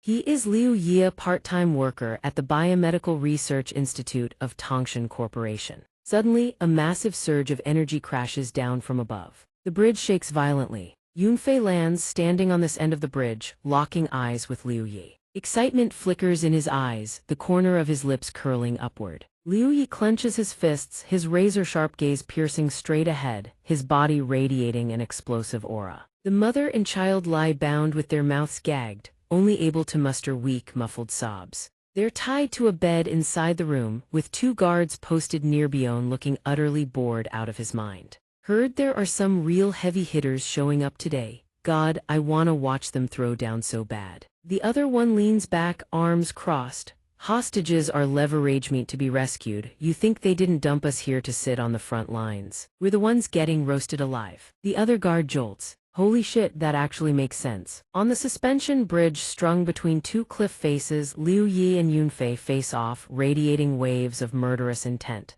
High above, 3 spectators watch with no less intensity. Liu Humai lifts a wine bottle. Honestly, isn't it just selling pills under the table? The guy's already dead and you dragged his wife and kid into this. That's a bit much. The old man beside her snaps to attention. But what if he also stole the pill formula? If the other sects find out how to refine these forbidden pills, we're done for. His expression hardens. Whatever he left behind cannot be overlooked. We need to investigate thoroughly. Better safe than sorry. He clenches his fist again, seething. Don't forget Yindu gave us this pill formula in the first place. If we get targeted by the other sects, your people won't escape unscathed either. Fu Dai waves a dismissive hand. Calm down, Liu Mai here is as honorable as they. Kamesh just can't stomach your kidnapping tactics. Getting the pill formula back is our job. His expression turns steely. But if the turncoat's phone doesn't actually have the formula, and we came all this way for nothing, how exactly do you plan to compensate us?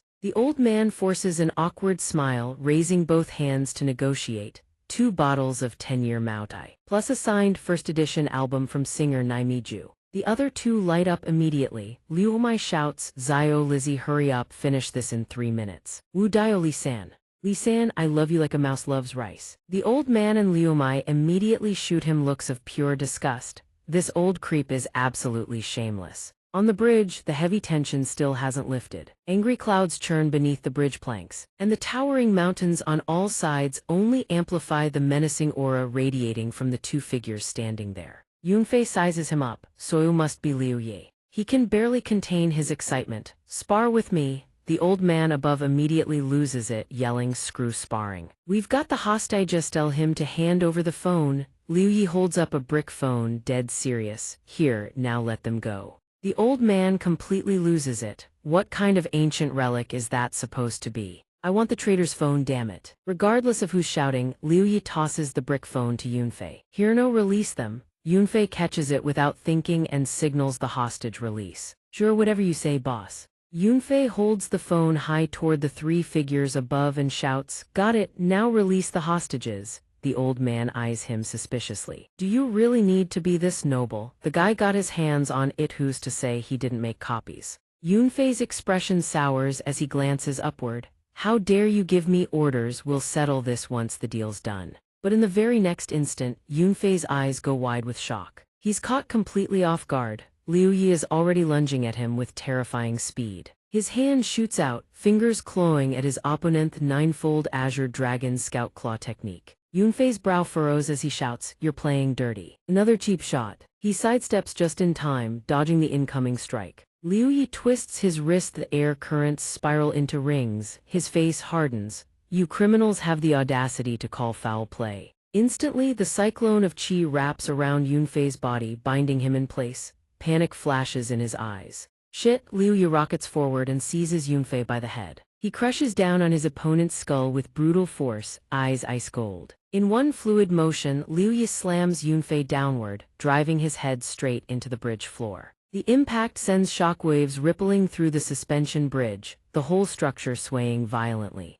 Above, 3 witnesses react: shock, panic, and cold calculation. The sheer force cracks the wooden planks apart, sending splinters and dust flying everywhere. Liu Yi holds his razor-sharp, unwavering gaze then flicks his eyes upward. The old man instantly scrambles behind Liu Mai. He's looking at us, save me sis. Liu Yi kicks off with explosive force, rocketing straight upward at lightning speed. Fu Dai breaks into a cold sweat, disbelief written all over his face. No way Li Sang got one-shotted like that. When Yunfei lifts his head, a massive hole gapes in the bridge floor. Several support cables already snapped. He yells, who said I got one-shotted? I simply let my guard down for one move. Meanwhile, Liu Yi has already launched himself toward the bridge above. The old man screams in terror. He's coming, he's coming. Liu Yi's terrifying launch sends tremors rippling through the cliff face. Liu Yi raises his hand in a striking stance, his entire body hovering in midair. He roars with fury, give back big bro's wife and kid, then swings his arm down. Fu Dai's eyes go wide with terror, sword energy. But Liu Mai casually catches Liu Yi's strike with one hand. Liu Yi's eyes flash with surprise. Liu Mai fluidly shifts her body, redirecting his trajectory. Liu Yi's eyes widen in shock. Liu Mai murmurs, easy there, kid. The hostages are in the room right behind us. Don't go hurting innocents. He quickly loses momentum and plummets back down to the bridge below. A thunderous crash erupts on impact. Liu Mai props herself up to watch, casually raising the wine bottle to her lips for a sip. Liu Yi staggers to his feet. Seems like you're the reasonable one here. I've given you what you wanted. No, give me back the hostages. His gaze still blazes with fighting spirit. Across from him, the two men cower behind Liu Mai. The old man demands, how can you guarantee there are no backups? Fu Dai warns, don't come any closer. Liu Mai is seriously overpowered. Liu Yi holds up the phone. Dead serious, I don't have any backups. I can't even afford a flash drive, let alone a computer or a new phone. I just want to bring my big bro's wife and kid home. Fu Dai holds up a crystal ball. My divination says he's not lying. I can even calculate that he's so broke he can't afford vegetables. The old man narrows his eyes. Really? How trustworthy are these divinations of yours? Liu Mai rubs her temples. Overthinking everything isn't exactly a virtue. She glances at the old man. But those 2 bottles of Maodai non-negotiable. Fu Dai piles on. In that first edition Miju album, you're not getting out of that one either. On the bridge, the phone has been plugged into a laptop for data analysis. The young man turns to report. This phone shows no data copying activity in the past 20 days. However, he continues, whether it contains our research data will require further investigation. The old man looks skeptical. No data backup at all. Could it be that the research data really wasn't leaked? Fu Dai smirks. Caution is fine, but paranoid caution is just stupidity. The old man bristles. The cautious protagonist archetype is trending right now. I'm just riding the meta. Fu Dai snaps, a balding guy like you, no matter how you spin it. You're never gonna be the main character. The old man, struck where it hurts, goes ballistic. I'm a genius scientist. Why can't I be the protagonist? Fu Dai fires back, name one protagonist who's bald. Protagonists all look plain and unremarkable anyway. Then a cold voice slices through the argument. Liu Yi speaks, his tone icy, don't block my path. The old man's face hardens. You arrogant brat, did you forget whose territory this is? Fu Dai thinks a few dangerous-looking stunts make her John Wick. Liu Yi clenches his fists and steps aside. The 2 old men cower instantly. Just messing around, just messing around. Go, go, go, go. Liu Yi turns to the mother and son with a reassuring smile. Don't worry, I've got you, the mother nods. Thank you. L1E1C, my leans against the railing. I'm letting you go this time because we have no conflicting interests. Don't even dream about avenging your boss. If she keeps leaking the organization's secrets while still in the sorcerer world, she won't end up any better than him. Liu Yi clenches his fists in thought. This person is unfathomably deep. For sis-in-law and the kid's sake, I can't get entangled with them anymore. He says to her, from now on we stay out of each other's way. He takes his leave. L1E1C, my glances at him. Wait. A golden card suddenly flies toward him out of nowhere. Liu Yi catches it between 2 fingers. L1E1C, my remarks with skills like that and clothes that ragged, he's embarrassing the entire sorcerer community. Tells him to take the shopping card and go buy himself something decent. She gazes up at the sky, waves goodbye and strolls away. See you around. Liu Yi reminds the mother, sis-in-law, take whatever money big bro left and start fresh somewhere else.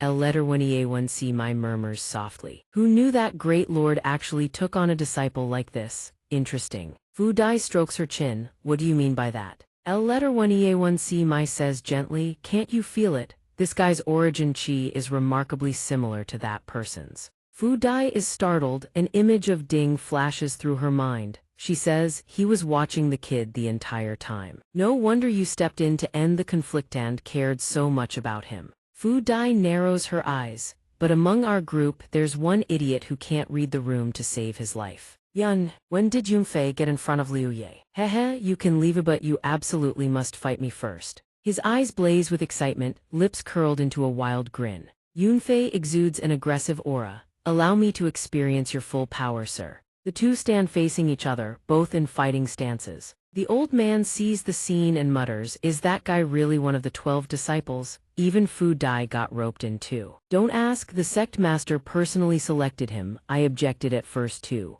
El letter 1E1C Mai, meanwhile, is absolutely livid. She hurls a wine bottle at him and screams, you brat, stop causing trouble and get your ass back here. Both Liu Ye and Yunfei flinch in surprise. Yunfei looks up, mouth agape in shock, but he's not ready to back down. Yunfei slips iron nails between his fingers. I haven't even done anything yet. The bottle is still hurtling through the air, propelled by a massive force, rocketing toward him like a cannonball. Yunfei can't react in time. The bottle smacks him dead on, causing his body to topple backward. Yunfei lies flat on the bridge floor, knocked out cold, with the bottle's imprint clearly stamped on his forehead. Liu Yi glances over, hoping the kid's all right. The woman winces, the child clings tighter to her mother. El letter 1E1C my sighs, pressing a hand to her temple in exhaustion. Back at the train station, Liu Yi waves goodbye to the mother and son one last time. Goodbye, when I get the chance I'll come visit you too. He tilts his head up, remembering the worker's smile. Liu Yi is finally seen off the wife and child of his unreliable big bro. Big bro, in the end I didn't let you down. He stands there in a daze, tears glistening at the corners of his eyes. Only now does a weight finally lift from his heart and he begins his own life. Liu Yi rummages through trash bins again, picking up recyclables while he's at it. Last time security dragged him away, this time he needs to stock up properly. He suddenly pulls out the card, thinking, right, wonder how much this shopping card sells for. He lists a 5,000 yuan card for 1,800. A few days later, a rumor suddenly blows up. In the living room, Ding sits on a chair with Aunt Chu seated beside him. Aunt Chu holds a cup of hot tea, turns to Ding and asks, I hear you took on another disciplined, even got into a fight with Yindu. Ding is confused. He turns sharply to Aunt Chu. The Tiandu thing, don't you already know about that? Aunt Chu doesn't get the answer she's looking for. Unsatisfied, she drops her polite demeanor entirely. She tells Ding, I'm not talking about the Tiandu kid. It's another disciple. Little Zhu is practically your daughter, don't change the subject. Tell me the truth. Ding is baffled. After hearing this, his face twists in utter bewilderment. Outside, Zixi leads Liu Yi into the courtyard and shouts for everyone to come out. Everyone come out here, let me introduce someone. Liu Yi smiles awkwardly. There's no need really, the life-saving thing was nothing. A moment later, with 4 people in front of her, the girl introduces him with full enthusiasm. This is Liu Yaith, man who saved my life by beating people up, and he practices the Yijin Jing too. Tell me that's not awesome. Zhou Minjiu gets hyped too. The Yijin Jing, that's like a legendary martial arts technique, that's insane. Then Zixi scurries over to Jiang Zhu and Ding, beaming. These two lookers are the heroes I was telling you about. They rescue people in danger, destroy Evelyn, they even took me in. They're the best people ever. Ding grins and raises his hand in greeting. That's right, the good person would be me. Jiangzu, expressionless as ever, says calmly, I'm Jiangzu, hello. Zixi then runs over to where Aunt Chu is sitting and throws herself onto her, even more hyped than before. This elegant, charismatic lady is Aunt Chu, a big shot from Wan Hall, high-ranking but totally down-to-earth and a genius doctor. Aunt Chu greets them cheerfully, eyes still on the girl, a show-off but I like it. When it's Zhou Minjiu's turn, Zixi barely glances at him, pointing a reluctant finger his way. Her tone says she doesn't even want to bother. This one's just a tenant here. Feel free to ignore him. Zhou Minjiu is very much aware of her attitude and he's fuming. Hey, Liu Yi stands there completely lost for words. All he can do is bow to each person one by one. Hello, hello, hello. Once Zixi finishes the introductions, she gets to the real point. Hero Liu is impressive, but his luck's been terrible, no place to live, dead broke. Handsome uncle, pretty sister, are you guys still hiring? Ding stares at Liu Ye. He unconsciously rests his hand on his chin, lost in thought. He's halfway through mastering the Yi Jin Jing and already stepping into the xianxia realm, plus his origin chi. Why does it feel so much like mine? Could the person from the rumors actually be him? Dinge speaks up asking Liu Yi. A few days ago did you fight someone from Yindu? Liu Yi is caught off guard by the sudden question. He blinks. Yindu, not understanding, he asks back. Minju, standing nearby, immediately sketches a detailed portrait of the guy right down to his feet. Ever seen this guy? He's one of Yindu's people. Jiangzu glances at the drawing and with her usual deadpan expression lets out a quiet compliment. Oh, nice drawing. Liu Yi looks at the sketch Minju just made. His eyes widen as he points at the figure. That's him, one of those creeps, and his brain's definitely not right. Jiangzu, Ding, and Minju exchange a look. Without a word, they all reach the same conclusion. It's him, no doubt about it. Ding falls into deep thought once more. Lost in a sea of thoughts, mastered the Yi Jin Jing, half-step Xianxia realm, fought Yindu. Leave him out there and he'll cause trouble 8 times out of 10.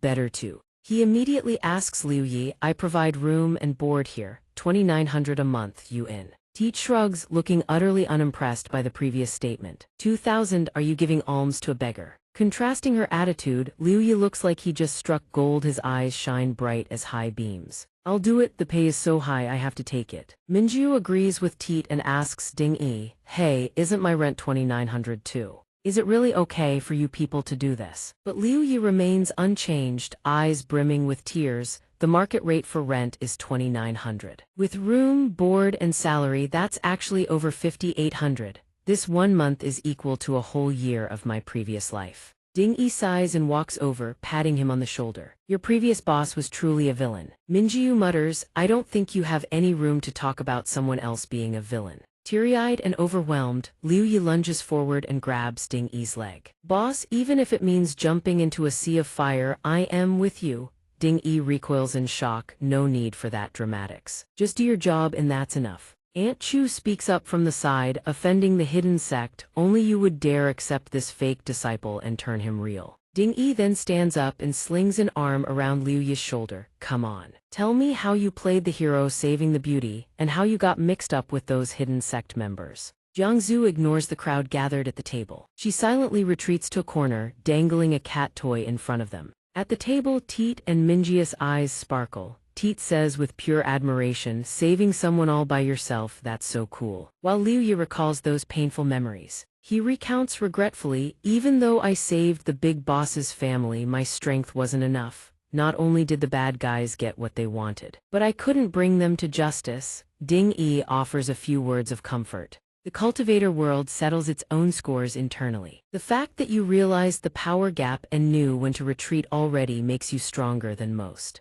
He turns to pinch Teet's cheek. Right, little heroine, or were you almost toasted? She accepts her fate. I was wrong. Please forgive this ignorant girl who knew nothing of the dangers of the Jianghu. Minju smirks mockingly at Teet. I told you not to investigate that pill business, but you wouldn't listen. Ding Yi switches his focus from Teet to Minju's ears. You've only been cultivating for a few days and you're already out picking fights, mocking people. Keep practicing. You can go out and play once you beat me. In the server room at Tongshan Corporation, the blonde man reports, recent file deletions remain intact. I've broken the encryption too. No sensitive data, just 3 old medicinal formulas in the phone's archive. Even though they are semi-finished products, if Wan Yutang gets their hands on them and combines them with herbal pills, our secret refining process might be exposed. His fingers fly across the keyboard. He keeps speaking to the old man behind him. There really isn't any trace of the files being copied. The guy wasn't lying. The fortune teller sitting nearby overhears their conversation. He scoffs, superstitious scientists, stop doubting my divination. I already said he wasn't lying, but you guys just wouldn't believe me. On the street, Liu Yi runs alongside Jiangzu and Chu Minju.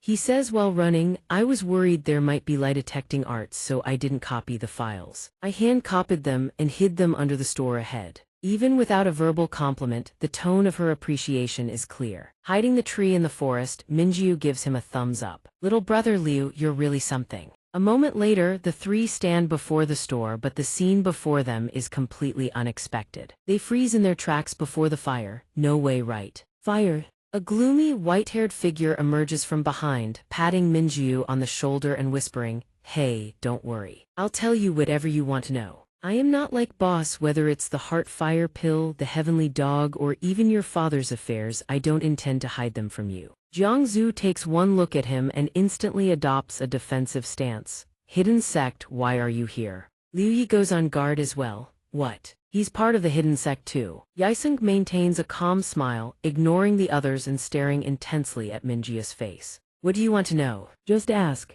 Minjiu is paralyzed by fear, unable to speak, only able to stare at the man before him. After a long silence he stammers, "Are you a member of the hidden sect?" Even though he asks to his face, he's terrified deep down. This guy has a strange, terrifying pressure. Yaiseng's eyes narrow, and he flashes a smile that sends a chill down the spine. This kid has so many problems, and yet he can still stay this calm. He holds that creepy expression. Let me introduce myself first. In this chaotic world of cultivators, I gave up my real name a long time ago. Jiangzu interrupts him directly, exposing his identity. You are the leader of the hidden sect, the biggest criminal organization in the cultivation world. We can just call him the hidden sect. Yaiseng coughs twice with a provocative look. That's right, I am the hidden sect and the hidden sect is me. Without letting him finish, Jiangzu moves next to Minjiu and whispers, actually, his real name is Yaiseng. He was once the sworn brother of boss and your grandmother. He's currently arsoning, killing, stealing, and robbing everywhere. There's nothing he won't do. Yaiseng listens to the list of his deeds, without uttering a single rebuttal. I admit, wait, why are you blurting out my weaknesses so fast? This kid never learned how to read people. With that low EQ, y'all never find a husband. Minjiu frowns, sworn brother, my father, I've never heard of this. Yaiseng wears that same chilling expression. Looking at your face, that Zhu Ding-yi hasn't told you yet, has he? That's not the only thing he's hiding from you. Jiangzu chimes in, boss says. Once you find out you're related, you might try to skip out on rent, so he told me to keep it a secret. They both share a look of helpless exasperation. That's him, all right. Liu Yi can't take it anymore and yells, what are you people doing? That guy is a criminal arsonist destroying evidence. Why are you joking around? Being the leader of the hidden sect. He certainly wasn't as mundane as he had just appeared. Being interrupted makes him annoyed, and he immediately drops the facade. Shut your mouth, this is no place for you to be insolent. Liu Yi is startled as the man who was just chatting with Jiangzu suddenly emits a deadly aura. Black, lethal energy gathers in Yaiseng's palm and fires directly at Liu Yi. Watching the energy blast toward Liu Yi, Minjiu stands rooted to the spot, pure confusion etched on his face. Liu Yi stands his ground, bracing himself and surrounding his body with white energy. Upon contact with Yaiseng's black blast, Liu Yi is just as bewildered as Minjiu. What is this energy? It's completely suppressing me. This isn't just a difference in cultivation level. The gap is too vast. Liu Yi is pushed back by the black beam, his feet unable to hold their ground. An instant later, he's smashed against the wall behind him. Liu Yi vomits a mouthful of bright red blood. Yaiseng turns back to Minjiu, who is shaking like a leaf, and says with that same ghoulish expression, all right, continue. You really don't have anything else to ask. Minjiu, despite his terror and shaking, asks, Uncle Hidden Sect, may I ask what secret the heart fire pill holds? Why did you have to destroy its medicinal formula? Yaiseng smiles in satisfaction. Very good, let me answer. He holds up a glass vial containing a single pill. The heart fire pill is something I simulated by channeling the power of the heavenly dog. Born from the intentions of cultivators and refined through meridians. If the major sects find out, it'll be troublesome. After all, they all want to use the heavenly dog to find the hometown of 10,000 gods to achieve ascension. If they know I'm creating a heavenly dog, I fear the entire cultivation world will hunt down my hidden sect organization again. Minjiu is hit with massive shock, cold sweat dripping down his face. The hometown of 10,000 gods, a man-made heavenly dog. Yi Zheng continues explaining. The legend says Kunlun Mountain is the homeland of 10,000 gods, capable of ascending mortals to divinity. No one knows where the entrance is. But over 100 years ago, someone managed to get inside, and 7 types of divine power descended upon the mortal world. The Tiandu inside you is one of them. It's the only legacy with an intact lineage over the past 50 years, only thing currently tied to the homeland of 10,000 gods. He stares, trembling, at the Tiandu formed from his own qi, divine power, the frozen immortal. Why me? Why is it inside me? Yi Zheng's carefree expression drops. His face goes cold. The Tiandu inside Yao, your father traded his life for it. A sharp voice cuts in from behind Minjiu. Enough, don't forget the agreement between us. Both of them turn to look at Jiang Zhu's outstretched phone. Zhu Ding's face stares back at them from the incoming call screen.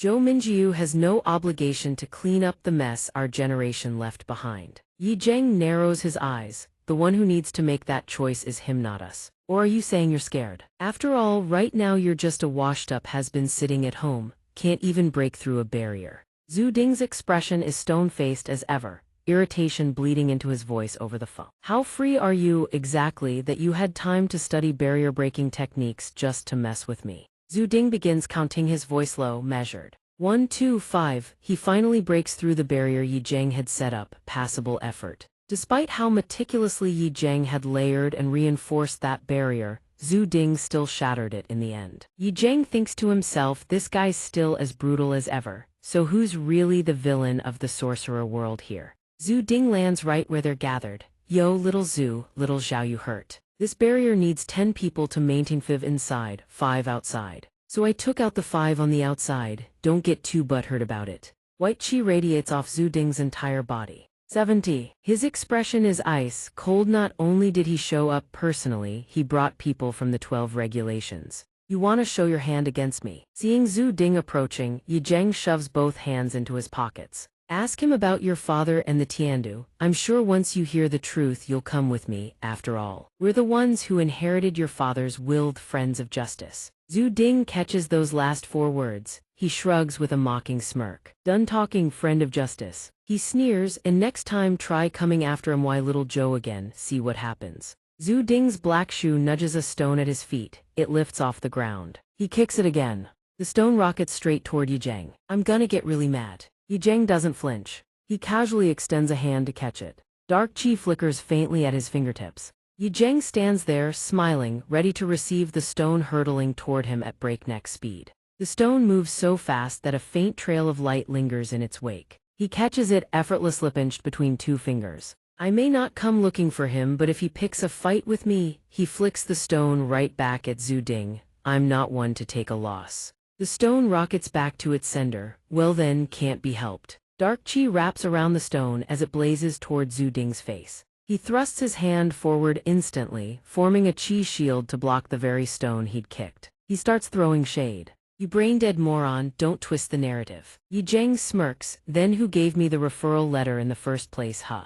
Zhu Ding fires back, dripping with sarcasm. Right, you always loved copying me, even had to dress exactly the same. They lunge at each other, foreheads colliding, each sprouting a massive vein cross on their heads. Yi Zheng fires back. This is the Yindu uniform, how is that copying you? Zhu Ding grits his teeth. This juvenile-ass uniform, only the 2 of us ever wore it. Minjiu and Jiangzhu watch this unfold, breaking into a cold sweat. Words fail them. Minjiu whispers to her, are they best friends? Matching outfits. Jiangzhu answers deadpan. Both of them hear Minjiu's comment and whip around simultaneously. Who's friends with him? It's a uniform. Liu Yi has regained consciousness too. He cracks one eye open, takes a peek, then shuts it again. Situation unclear. Keep playing dead, keep playing dead. Back where Minjiu's group stands, Yi Zheng declares, I'm the head of Yindu now. The uniform rights are all mine, you were the one who copied me first. Don't like it, fight me. Minjiu watches as 2 towering columns of black and white chi blaze from both of them, reaching sky high. He forces a strained smile and steps in as the peacemaker.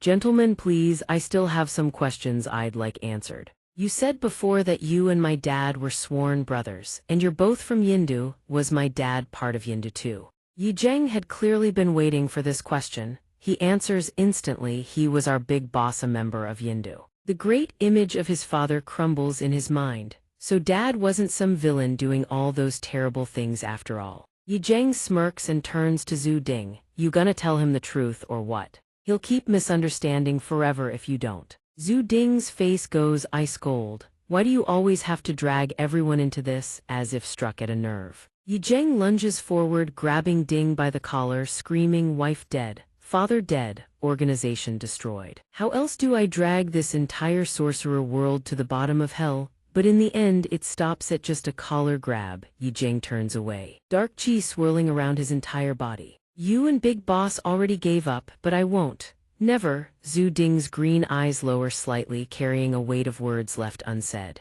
Yi Jing presses on. In your current state, how long can you really protect him? Let him come with me. You don't want Big Boss's only child walking down the same doomed path, do you? Back to the same old truth in the sorcerer's world. Power is the only thing that gives you a voice. Zhu Ding's calloused hand opens, then clenches into a fist. He asks Yi Jing, what's the ultimate price of power? We both know. Do you really have to push everyone into a dead end? Jiang Zhu steps beside Zhu Ding. She says, you once told me that once a sorcerer gets a taste of power, most of them lose their minds and chase the endless path of strength. But I have a feeling Zhou Minjiu won't. She points behind them where Minjiu stands battered, bruised, looking like a complete mess. His only ambition is finishing college and landing a job. When he doesn't even chase big dreams in life, how much hunger for power could he possibly have? Zhu Ding nods slowly. She has a point. But the very next second, his attention drifts elsewhere. But it's been years since I heard you say this much. I'm touched. Back at the dorm courtyard, Zixi is dabbing medicine on Liu Yi's wounds. She asks, aren't you supposed to be super strong? Who beat you up like this? He trembles in pain but still manages to say, Zixi, this cotton is expensive, use it sparingly. Back inside, Jiangzhu sits quietly by the door stroking a cat. Meanwhile, Zhu Ding is talking with Minjiu at the table. The story between me and your dad that goes back 15 years. He speaks in one continuous breath without stopping. Back then I was a fresh-faced 20-year-old stud, hanging out with the boys at an internet cafe, gaming, randomly stumbled into some goons who came in swinging. Turns out they were all sorcerers. So being the hero I pissed off whatever organization was backing them. Within days, they came after me as a mob. But I was young, cocky, and ridiculously powerful against 10, no sweat, so I wiped the floor with them on the spot. Turns out they had 100 guys waiting to jump in. Even I couldn't handle that. Minjiu can tell it's all exaggerated bullshit. He raises a hand with a deadpan expression. Setting aside the glorious youth delusions for a moment, can you get to the point? 30 words or less. Zhu Ding seems to lose all enthusiasm for reminiscing. He cuts to the chase. Your dad heroically saved my handsome self. We teamed up as partners of justice and called ourselves Yindu. Zhou Minjiu catches on instantly. So Yindu was actually a righteous organization punishing the wicked, destroying the evil. Ding goes on to recount the day he first met Yi Jing. Then we picked up a kid, Lin Yi Jing. He's the current head of Yindu. Lin Yi Jing was a prodigy. Yindu grew fast because we offered protection to lower-tier sorcerers. We had a dream to dismantle the big fish eats little fish hierarchy of the sorcerer world. As he speaks, Ding's green eyes drift downward once more. Until the previous host of Tiandu had their identity exposed, the mythological homeland of Wanshan resounded through the world. The entire sorcerer community launched a massive hunt for the Tiandu bearer. Yindu shielded her instead. We clashed with the major sects non-stop. We managed to protect her in the Induntal. A sorcerer calling himself Jindanzi appeared out of nowhere, killed her and seized Tiandu. Jindanzi's power was beyond anything we'd ever seen. He slaughtered representatives from every major sect. Me, your old man, and Lin Yi Jing, we combined forces, broke past our limits and barely managed to kill him.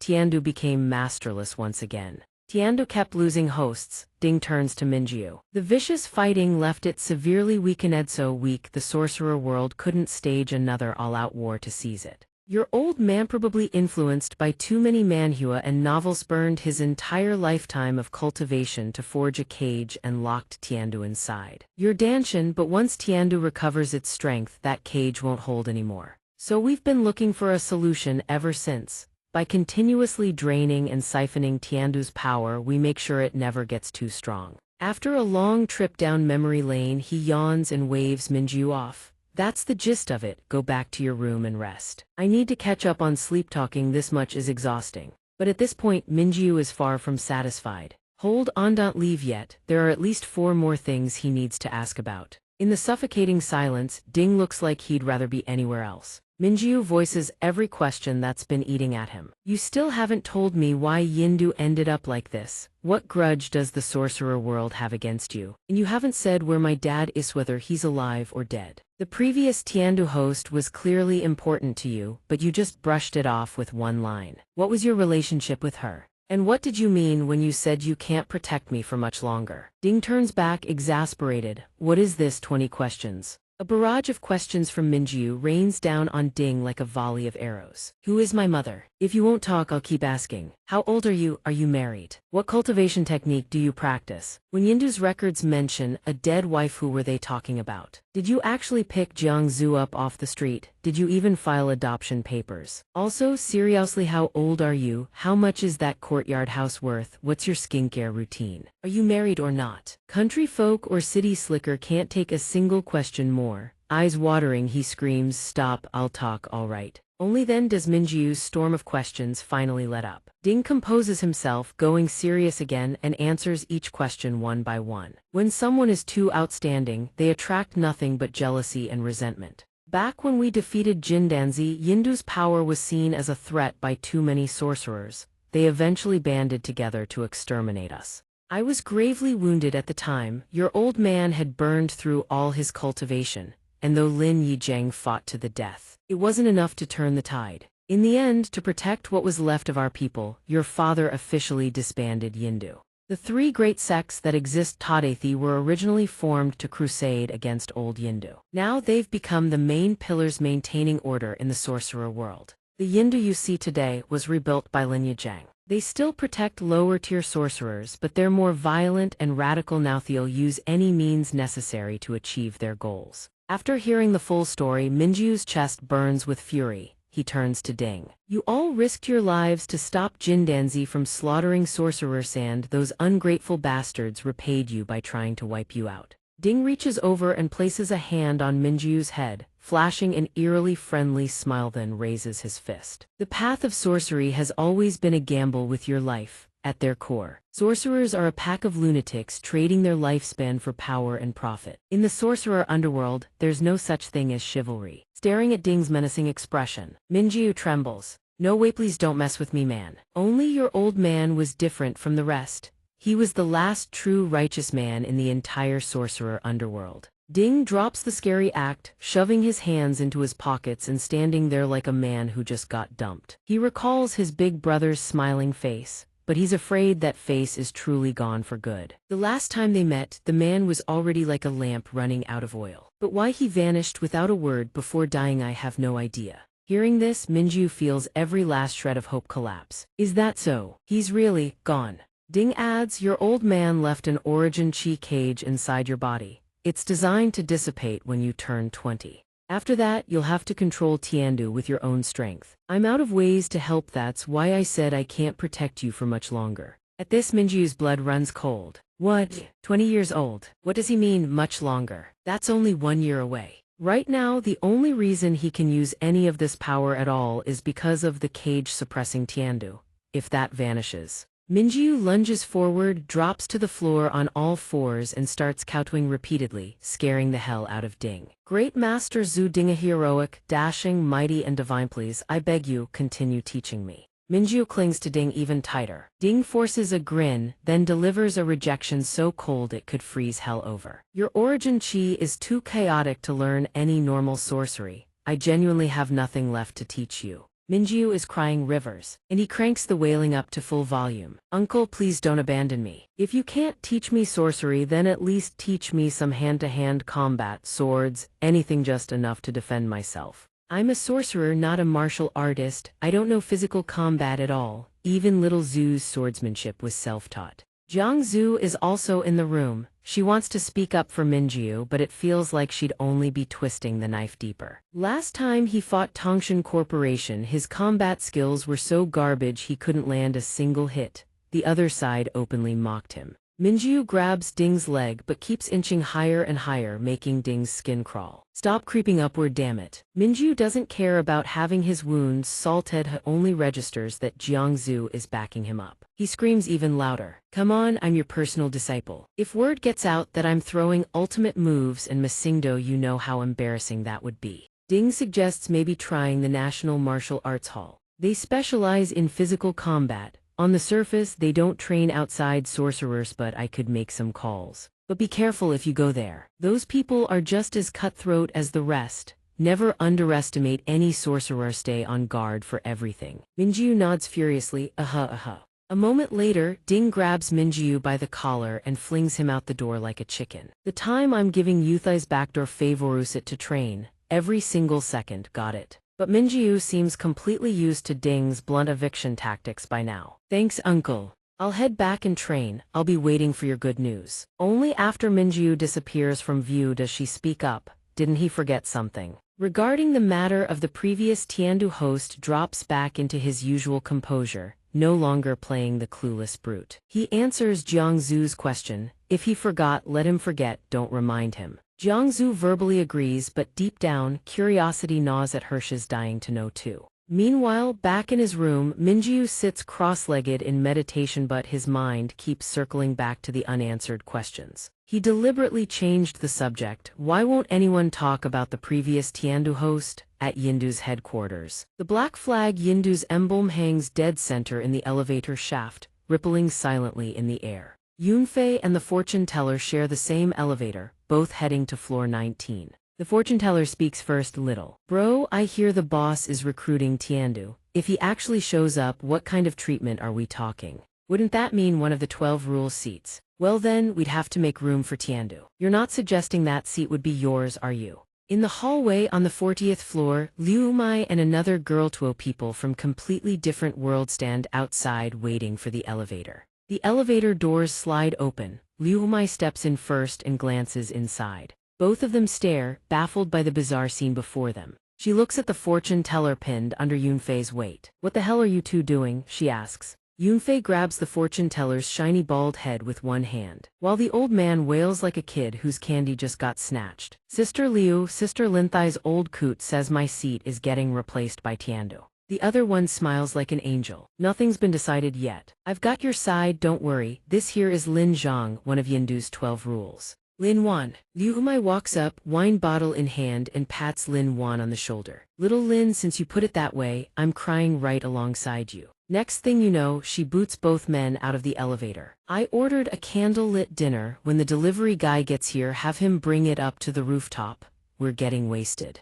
Yunfei turns back, bewildered. A candle-lit dinner. It's still broad daylight, but she's already long gone upstairs. The fortune teller is equally confused. The delivery guy doesn't leave them wondering for long. Like a one-man superhero squad, he shows up solo, single-handedly hauling a ridiculously oversized table. Your candlelit dinner has arrived. Enjoy your meal. At this rate, the delivery fee probably costs as much as the food itself. But even so, Yunfei can't help but Goksomion actually delivered a full candlelit dinner table. On the rooftop, the place looks like an abandoned wasteland at first glance. But look closer and you'll see every detail has been meticulously maintained. A romantic dinner table sits dead center on the sun-drenched rooftop. Liu Mai swirls her red wine like she's handling a snow globe. She pours out her story to Lin Wan. The 11th time Director Lin rejected me. And that windbag Feng even mocked me for being 27 with no boyfriend. Her face flushes slightly, whether from the sting of rejection or the alcohol, unclear.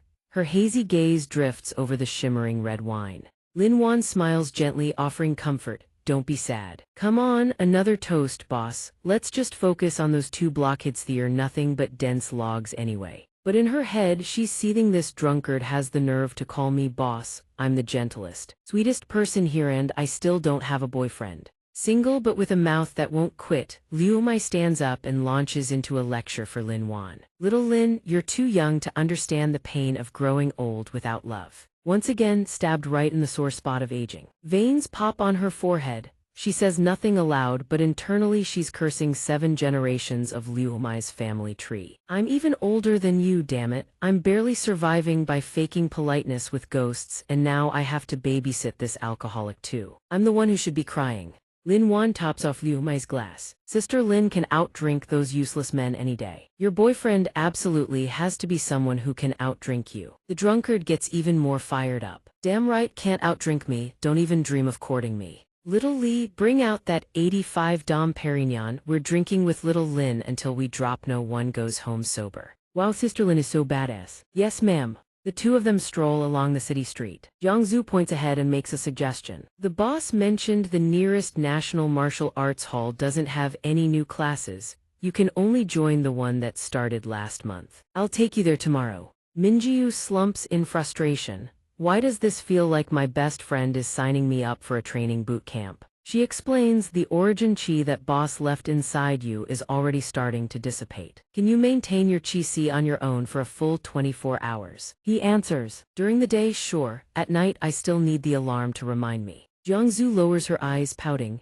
not bad actually. She waggles her finger. Next phase, once your body develops muscle memory, you'll maintain chi circulation automatically even in your sleep. Minjiu points at himself, asking, Zainu, are you upset that I'm learning too fast? Jiangzu turns away. No. She stands in front of a food stall, haggling with the vendor. Boss, the usual 6 soy milks, double the fried dough sticks. Coming right up, the man replies. He looks at her and suggests swapping the order. How about fried bread instead? I'm so sick of dough sticks. A sudden voice chimes in, he's right. Eating fried dough sticks all day isn't exactly healthy. Yi Zheng and Lin Wan stand there wearing mocking grins. My place has great food, great drinks, high salary, excellent benefits. Zhou Minjiu, have you thought it over? Jiangzu drops into a defensive stance. Yindu. Minjiu puts a hand out to stop her. I've got this. His eyes burn with determination as he faces the two of them and speaks. Ever since that day at the scene, my mind was already made up. No thinking required. Minjiu jabs his finger at them, shouting whether it's that lunatic Li Yunfei, the heart fire pill operation, or trashing the shop, that's already proof enough we don't belong on the same side. He covers his face with a lopsided expression. Li Yunfei is admittedly a bit crazy, but the heart fire pill is only sold to sorcerers with malicious intent. You could call it doing the public a favor. A dangerous smile, eyes full of menace. As for trashing the shop and destroying the evidence, I've already compensated the owner double. Minjiu is stunned. He stabs his finger at them, roaring, you even killed big bro Liu Yi. How the hell do you plan to whitewash that? Her face lights up with satisfaction. Betraying the organization, spilling secrets. The moment you became a sorcerer, you already voluntarily gave up the protections of modern civilization. He jabs a finger at his own face, shouting, well, I'm a sorcerer now too, but I have no intention of abandoning how modern civilization does things. Lin Wan presses on, in the sorcerer world, it's the law of the jungle. Even if you are Tiandu, you don't have the strength to back up that kind of talk right now. Minjiu points and shouts, Yindu keeps preaching about protecting the weak, but in the end you just play favorites. Deep down, it's still the strong rule supreme. You don't even have the guts to challenge the sorcerer world's rotten system. His face and smirk drip with mockery and provocation. What an adorable, naive little organization. She trembles with rage, speechless. Lin Wan turns to Yi Zheng, whining, Sect Master, this one's all yours. Jiangzu pulls out her phone with utter contempt, snapping photos rapidly. So that's how it works, you can actually argue like that. He smirks. Yi Zheng reaches over and ruffles his hair. I admittedly don't have the guts to break the sorcerer world's old rules or build new ones. I can only protect lower-tier sorcerers under the existing system. He moves closer to the two of them. Yi Zheng reaches over and ruffles Minjiu's hair. But if you look down on us that much, then I'll wait for you to go do what I never dared to. He looks at Minjiu with a sidelong glance. Go tear apart that rotten sorcerer establishment. He leans in close, whispering in his ear, I've got my eye on you. Yi Zheng turns and walks away. Fourth, let's go. He kicks over the vendor's stall on his way out, enraging the owner. What the hell, you psycho? Yi Zheng shouts back, waving his hand. Right, tell old Zhu to lay off the fried dough sticks, not good for him. She looks at him with excitement, eyes practically sparkling. Who knew you had such big ambitions? I underestimated you before. He shudders, replaying the atmosphere from moments ago. Did you feel that pressure earlier? It nearly made me stop cycling my chi. Absolutely terrifying. Jiangzu lets out a long breath at his words. I take back what I said. Minjiu snaps out of it, his mood lifting as he cheerfully starts tidying up. Boss, let me help you clean up. I didn't even know that guy. Dude was seriously unhinged. The shop owner replies cheerfully. Thanks, kid. Running into a psycho today is just bad luck. Zixi and Ding crowd around him and Minjiu babbles nonsense for a solid 15 minutes before finally returning to normal. The energy surge was way too intense, completely overwhelming. Keep it up. At breakfast, when Jiangzu brings the matter up, both Zhu Ding and son Zixi are filled with admiration. His intense focus on eating catches everyone off guard. Slow down, you haven't even left any for me. But the hype only lasts about 3 minutes before everyone agrees that eating is clearly the priority. Zixi fights Minjiu for food. Respect your elders, brat. He doesn't back down either. I can't even get a single bite. After the meal, Jiangzu and he hop on her scooter to run some errands. Zhou Minjiu sets foot on the path to getting stronger, heading to the West City branch of the National Martial Arts Hall. He places a hand on her shoulder, looking embarrassed. I'm always stuck in the back seat. Deal with it, she replies coolly. My bike, you're not driving it, give it up. He raises his voice, sounding almost sulky. I don't want to steal your stupid bike. The National Martial Arts Hall materializes against a backdrop of crisp, peaceful air. Images of Coach Ma and children playing happily come into view. The kids dash off to play, not forgetting to wave goodbye to their teacher. Bye, Coach Ma. Watching them leave, he gently reminds them. Be careful on your way home, kids. Get back early, okay? Coach Ma turns away, letting out a sigh, then he spots a familiar figure and his face lights up. Little Zhu. He spreads his arms wide to greet them both. Little Zhu, it's been way too long. He happily grabs Minju's hand. This young man must be Senior Zhu's disciple, right? Nice to meet you. Jiang Zhu gestures in introduction. This is Coach Mamie, Basics instructor from back in the day at the National Martial Arts Hall. He taught me everything. The three of them stride down the corridor of the martial arts hall. Being able to serve Senior Zhu Aghanet really gets the blood pumping. Sir, when you say Senior Zhu, how old are you exactly? Coach Ma laughs heartily. When it comes to skill, they're the master. Calling him Senior Zhu is only right. He rubs his hands together, face beaming. Soklo's Quarters Combat Basics course for sorcerers, correct. 200,000 yuan per semester, card or cash. The two of them freeze, completely speechless. Suddenly, a voice chimes in. Add one more to the tab. It's Zixi holding up a gold card. I'm covering both of them. The girl flashes a mischievous grin. Consider it payback for saving my life. Coach Ma gives everyone a thorough explanation. As everyone knows, every sorcerer has a warrior's heart at their core, and the essence of close combat comes down to stance and hand techniques, fast, precise and lethal. Coach Ma suddenly throws a devastating punch into the heavy bag. The strike must be fast. Without pause, he throws another. The target must be precise. The impact sends the bag swinging wildly, and when you hit it must be ruthless. All the students watch his flawless form with rapt attention. Coach Ma turns back to face the class. Even a lion hunting a rabbit goes all out. One move to take the enemy down, crush them flat. That's how you guarantee your own safety. He shouts, understood. All the students and Zixi shout back in unison. Yes, sir. He awkwardly raises his fist too. Yeah, got it. His mind is racing with embarrassment. Is this for real? They're all little kids, this is so awkward. Suddenly, a student raises a hand. Teacher, what if we can't take down the enemy in one strike and they counterattack? What do we do? Another kid strikes a pose and jumps in. Obviously, you follow up with a combo, just keep swinging. Coach Ma raises his hand to calm the students.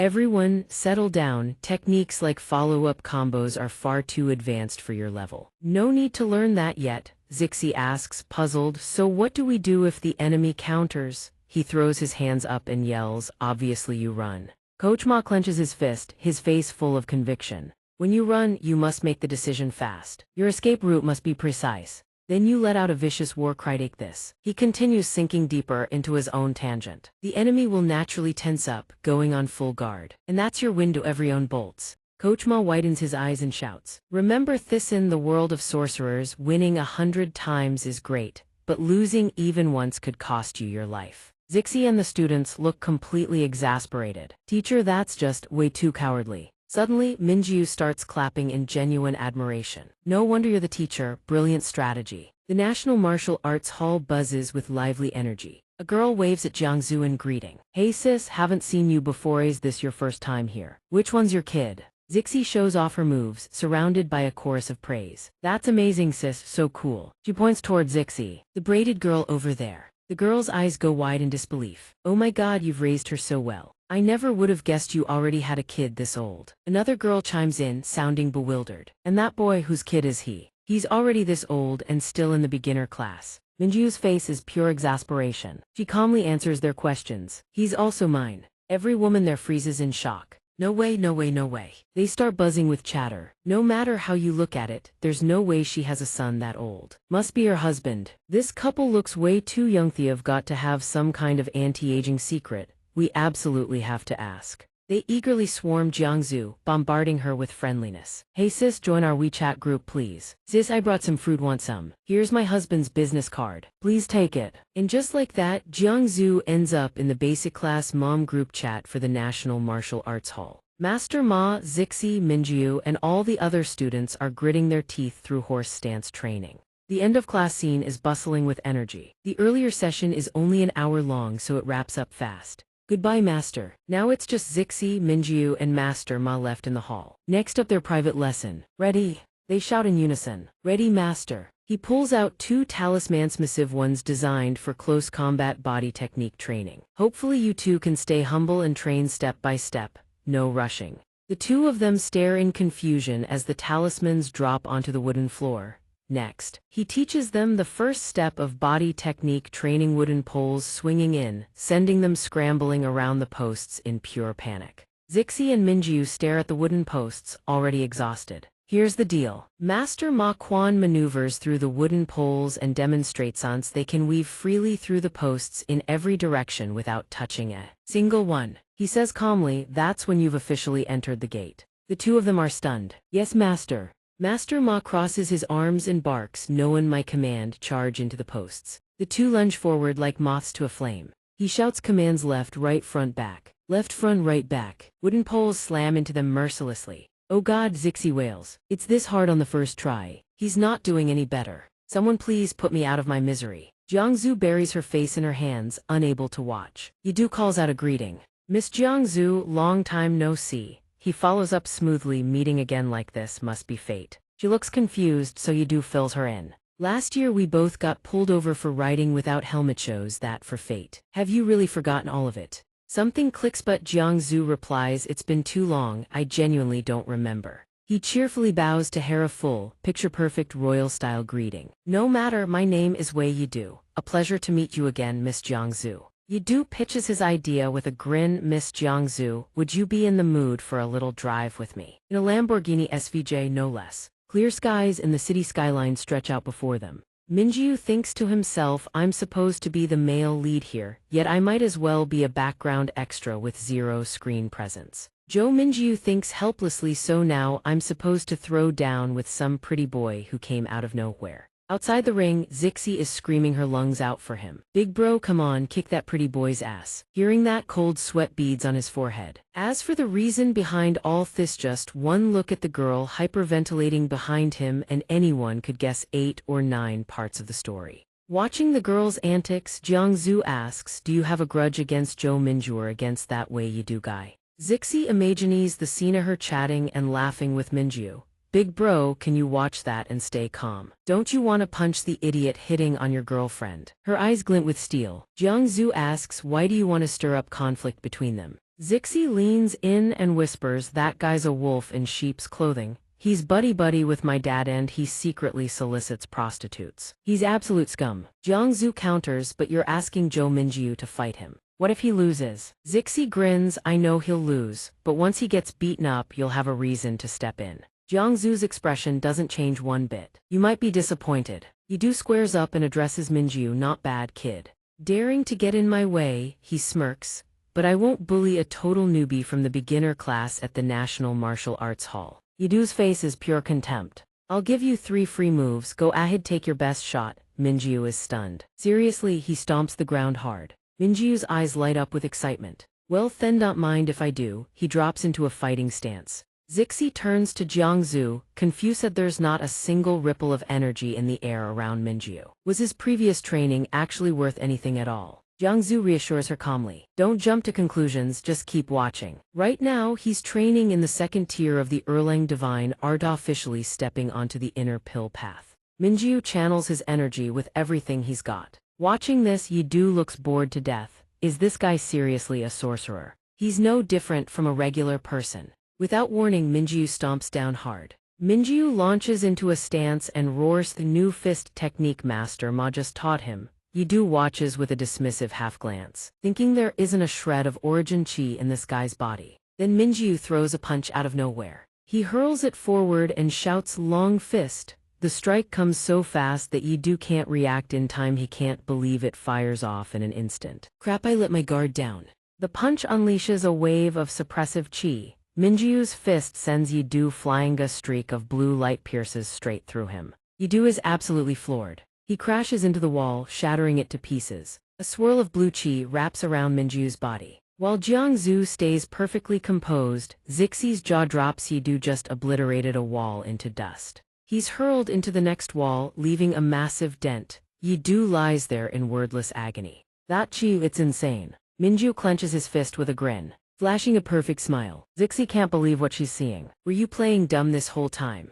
Master Ma opens the door, sees Yidu's wrecked state, and his face goes red. I step out to take a leak, and you people are already demolishing my hall. Zixi and Minjiu snap to attention, instantly back in training stance. 30 minutes later, Master Ma is treating Wei Yidu's injuries. Teacher Ma is treating Yidu. You didn't channel origin chi for body protection. Why are your meridians this severely damaged? He explains through gritted teeth. His penetrating origin chi force was too strong. It ran wild through my entire body. He keeps his eyes closed, calming his mind. Recently, Zhu Ding has taken on 2 new disciples. I even wondered if the visitor might be the Tiandu among them. Looks like I was spot on, no adjustments needed. Suddenly, Yidu spits out a mouthful of blood. Hearing this, Yidu's face drains of all color. He's Zhu Ding's disciple. Teacher Ma scolds him right back. When he saw Jiangzu, he should have figured it out already. Guess he was thinking with the wrong head. Teacher Ma stands up, hands clasped behind his back, sizing him up silently. His offensive power is solid, but without decent footwork to back it up, he'd get wrecked in a real fight.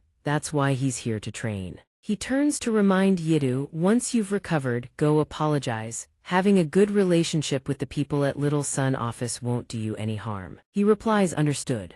Thank you for the guidance, Martial Uncle. Looking at the hole in the wall, Teacher Ma is utterly helpless. He spots Zixi and Minjiu goofing off instead of training, trembles with rage, and yells, what the hell are you two doing? On that day, neither Zhou Minjiu nor Teacher Ma had any idea what tomorrow would bring. The image of a stunning, alluring woman appears. Zhou Minjiu, do you have a girlfriend? A green-haired woman, equally gorgeous, chimes in. Zhou Minjiu, I wasn't planning on inviting you over, but if you insist, I won't refuse. The boss holds out a gold card toward him. Mr. Zhou, would you be interested in the position of vice president of the e-commerce division at Sanaming Group? A burly uncle cradles a sword, offering it to Minjiu. A sword for a hero. My family runs a manufacturing enterprise. The top-ranked sword maker in the sorcerer world. We'd like to invite Mr. Zhou as our brand ambassador. A group of Taoist priests bows respectfully. Mr. Zhou, you are fated to walk the path of the Buddha. Our Tianxia sect wishes to bestow upon you the Shulu ordination.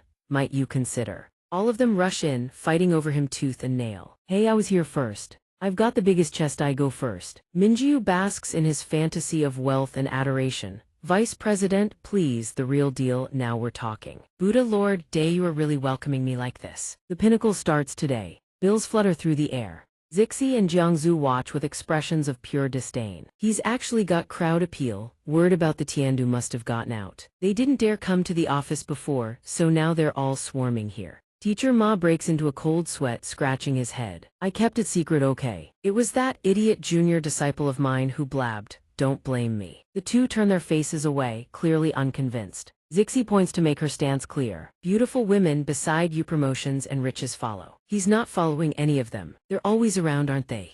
Jiangzu replies calmly, relax, he knows exactly what he's doing. After that, Teacher Ma's basic national martial arts training class swelled by dozens of new, all sorts of weird students. Every student in the training room is drilling relentlessly. Minjiu's blissful, drooling expression catches everyone's attention, but soon, Zhou Minjiu diffuses the chaos with surprising ease. He reaches out into thin air, crying helplessly. All I said was that I like girls who are gentle, kind, understanding, good at their careers, great at home, and can cook. Why are you all leaving? This enrages the two women. What a chauvinist, zero respect for women. Minjiu wails even louder. All I want is a salary of 100 million. Why did everyone leave? Hearing this, the two immediately decline, can't afford to keep you, sorry, way out of our budget. He cries out into the void, arms outstretched. All I asked was whether you could share your thoughts on dialectical materialism. Why did everyone leave? Hearing this, the other person mutters, can't reach that high, can't reach that high. Great tree, bronze diagnosis, great tree, bronze diagnosis. Gee. Zixi pats Minjiu on the shoulder, laughing hard. Dude, were you just putting on a show? I totally misjudged you. Jiangzu gives him a thumbs up. Without even fighting, he drove away the enemy. Impressive. Teacher Ma observes him silently, thinking this kid can actually resist the three great temptations: power, wealth, and beauty. With a mind this steady, he's destined for greatness. Better stay on his good side. And so Zhou Minjiu's peak life ends here. Minjiu weeps in despair. After that, Sun Zixi and Zhou Minjiu both train hard. The two of them keep getting smacked by wooden planks. Thighs is brutal. But neither of them seems to have any talent for footwork. They both get beaten black and blue. Liu Yi, on the other hand, seamlessly dodges and weaves. In a twist, Liu Yi, who only drops by occasionally to deliver food, somehow picked it all up by osmosis. Teacher Ma praises him without reservation. You've got real talent. Come on, spar a few rounds with me. He charges in to attack. Liu Yi raises his hand to block, which gets Zixi hyped. She screams, so cool, so badass. She and Minjiu stare in disbelief. Is he hacking? He watched a few times and just learned it. In stark contrast to the two, Jiangzu calmly enjoys her meal. Today's food is amazing, doesn't taste like the boss's usual cooking at all. Completely out of the loop. Liu Yi blocks Teacher Ma's powerful punch with one hand. A shockwave of qi erupts between them. He calls back cheerfully to the three of them, I cooked today's meal, how is it? Meat and fish every day is wasteful and unhealthy. Gotta keep a balanced diet. Teacher Ma stares at his own palm, genuinely surprised. He blocked my punch while distracted. With cultivation like that, no wonder he can go toe-to-toe with Yindu's 12 laws. Worthy of being that man's disciple. That old man. Minjiu savors the meal, tears streaming down his face. Gentle, kind, understanding, great at work, excellent at home, amazing cook. I'm starting to think Xiao Zhen's taste in wives is a bit questionable. Jiangzu doesn't hold back her praise either. Perfection. Zixi is lost in the heavenly flavor, talented, high cultivation, great cook, the perfect man. Suddenly Minju cries out in despair. Why is the gap between people so insanely huge? She pats him consolingly. Stop talking. Sometimes the gap between people is even bigger than the gap between people and dogs. Suddenly both Zixi and Jiangzu receive phone calls. The phone rings, incoming call. Tati's teacher bellows through the receiver. Son Tati, how many days have you been skipping class? Get back here and attend your lessons this instant. Contrary to the girl's anxiety, Jiangzu remains utterly composed. Understood. Boss SS. Mingwu eyes Tati with a critical look. He suddenly recalls she is technically his senior. He almost mistook her for a middle schooler. But she is actually a sophomore in university. She turns to remind him, we have a job. Boss SS ordered us to handle it. Mingwu asks skeptically, what kind of job? Jiangzu relays the mission. A popular star named Yu Tian has been murdered by a thaumaturge, and the higher-ups are furious. With the investigation underway, they have ordered the thaumaturge community to flush out the culprit, prompting a meeting of all the major factions. He asks about the nature of the mandate. What kind of higher-ups are so formidable? She looks at him exasperated. The state, obviously. No matter how much the thaumaturges despise one another, they must behave and cooperate when faced with tanks, missiles, and fighter jets. He exclaims in surprise, so these are the big shots who were too busy to appear in the comic panels until now. Standing before the National Martial Arts Hall, Jiangzu beckons for the three of them to follow. Let's go. Tati chirps happily. Yes, big sister. She offers a stern warning, we are not a triad gang. I am the general manager of the Little Sun Administrative Department, for the record. Boss SS is the chairman of the board. The girl shouts with excitement. Understood, general manager. Suddenly, 2 traffic police officers intercept the group of 4. Bicycles cannot carry passengers and electric scooters can only carry children under 12. That's a 50 yuan fine for each of you. Tati pleads, this is my first offense, can you please cut us some slack? Jiangzu takes off her helmet. We've arrived. Tati's teacher greets them. Coming to such a high-end place, you should at least have taken a taxi. She tells the guard to park the vehicles for the 4 of them. The guard stares at the collection of bikes in helplessness. In his entire career, this is the first time he has been tasked with parking bicycles and e-scooters. In 4 of them at Ansuhat, a psychological trauma. Tati's teacher asks Jiangzu. Only a few people. Why didn't the adults in your sect come? She answers softly, Boss SS said this guy was an internet celebrity and since the boss is currently live streaming he's too busy to come himself. So he sent us to handle it first. She sighs helplessly, an internet celebrity. Isn't he supposed to be obsessed with retro gaming?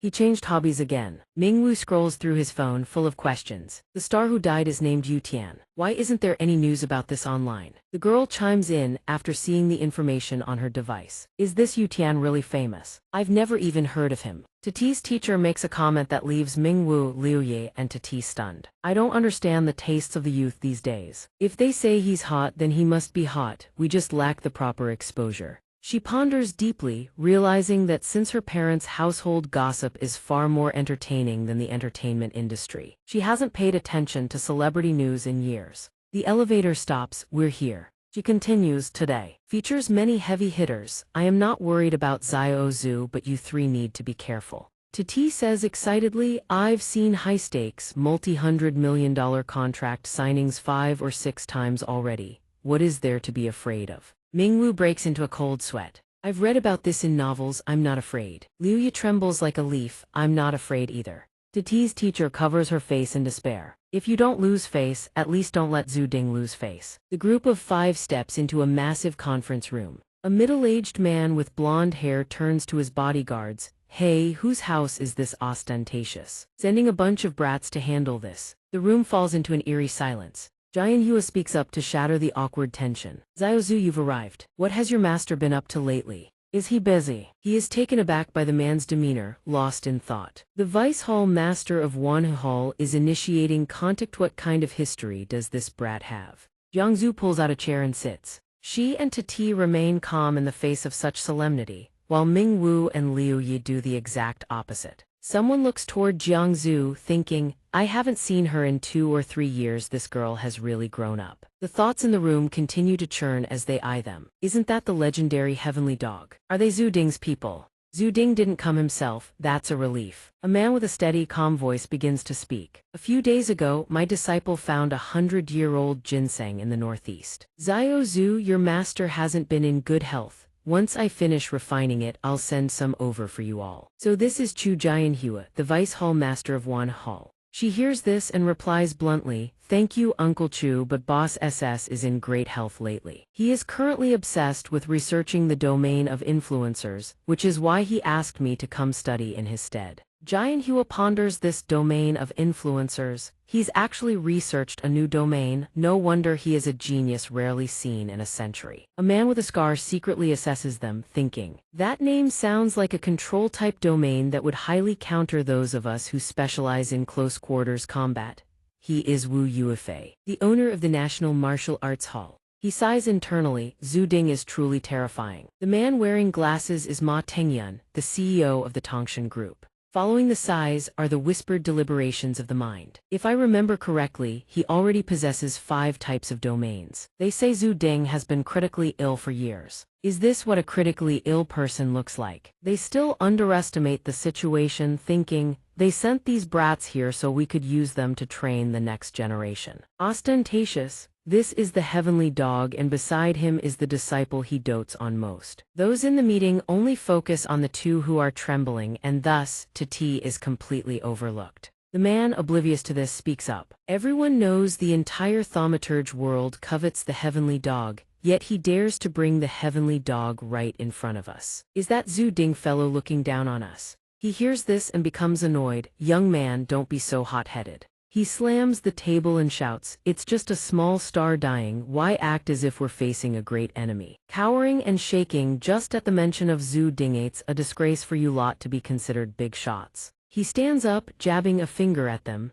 If Zhu Ding himself showed up, fine, but what gives you brats the right to sit at the same table as us? Jiang Zhu replies flatly, I'm sitting on a chair, not on the table. Sun Zixi follows right along. We're standing, not sitting on the table either. He goes stiff for a few seconds, then snaps, are you punking me right now? Mingwu jumps in to mediate. Hey, it's a misunderstanding. They're naturally airheaded, no disrespect intended, I swear. The voice from the screen suddenly booms, enough, if you don't want to learn, get the hell out. He appears on screen and says, "Handle your personal grudges on your own time. Since you're all here, besides following orders, I expect nobody does anything unnecessary." Laser dots lock onto him from every direction. He goes pale and shuts up as the official continues. "Sorcerers are relics of a bygone era, something modern society doesn't need. We didn't manage you before, not because we couldn't be bothered, get it?" Dead silence. Jianhua thinks to himself that the state's been getting more aggressive year after year.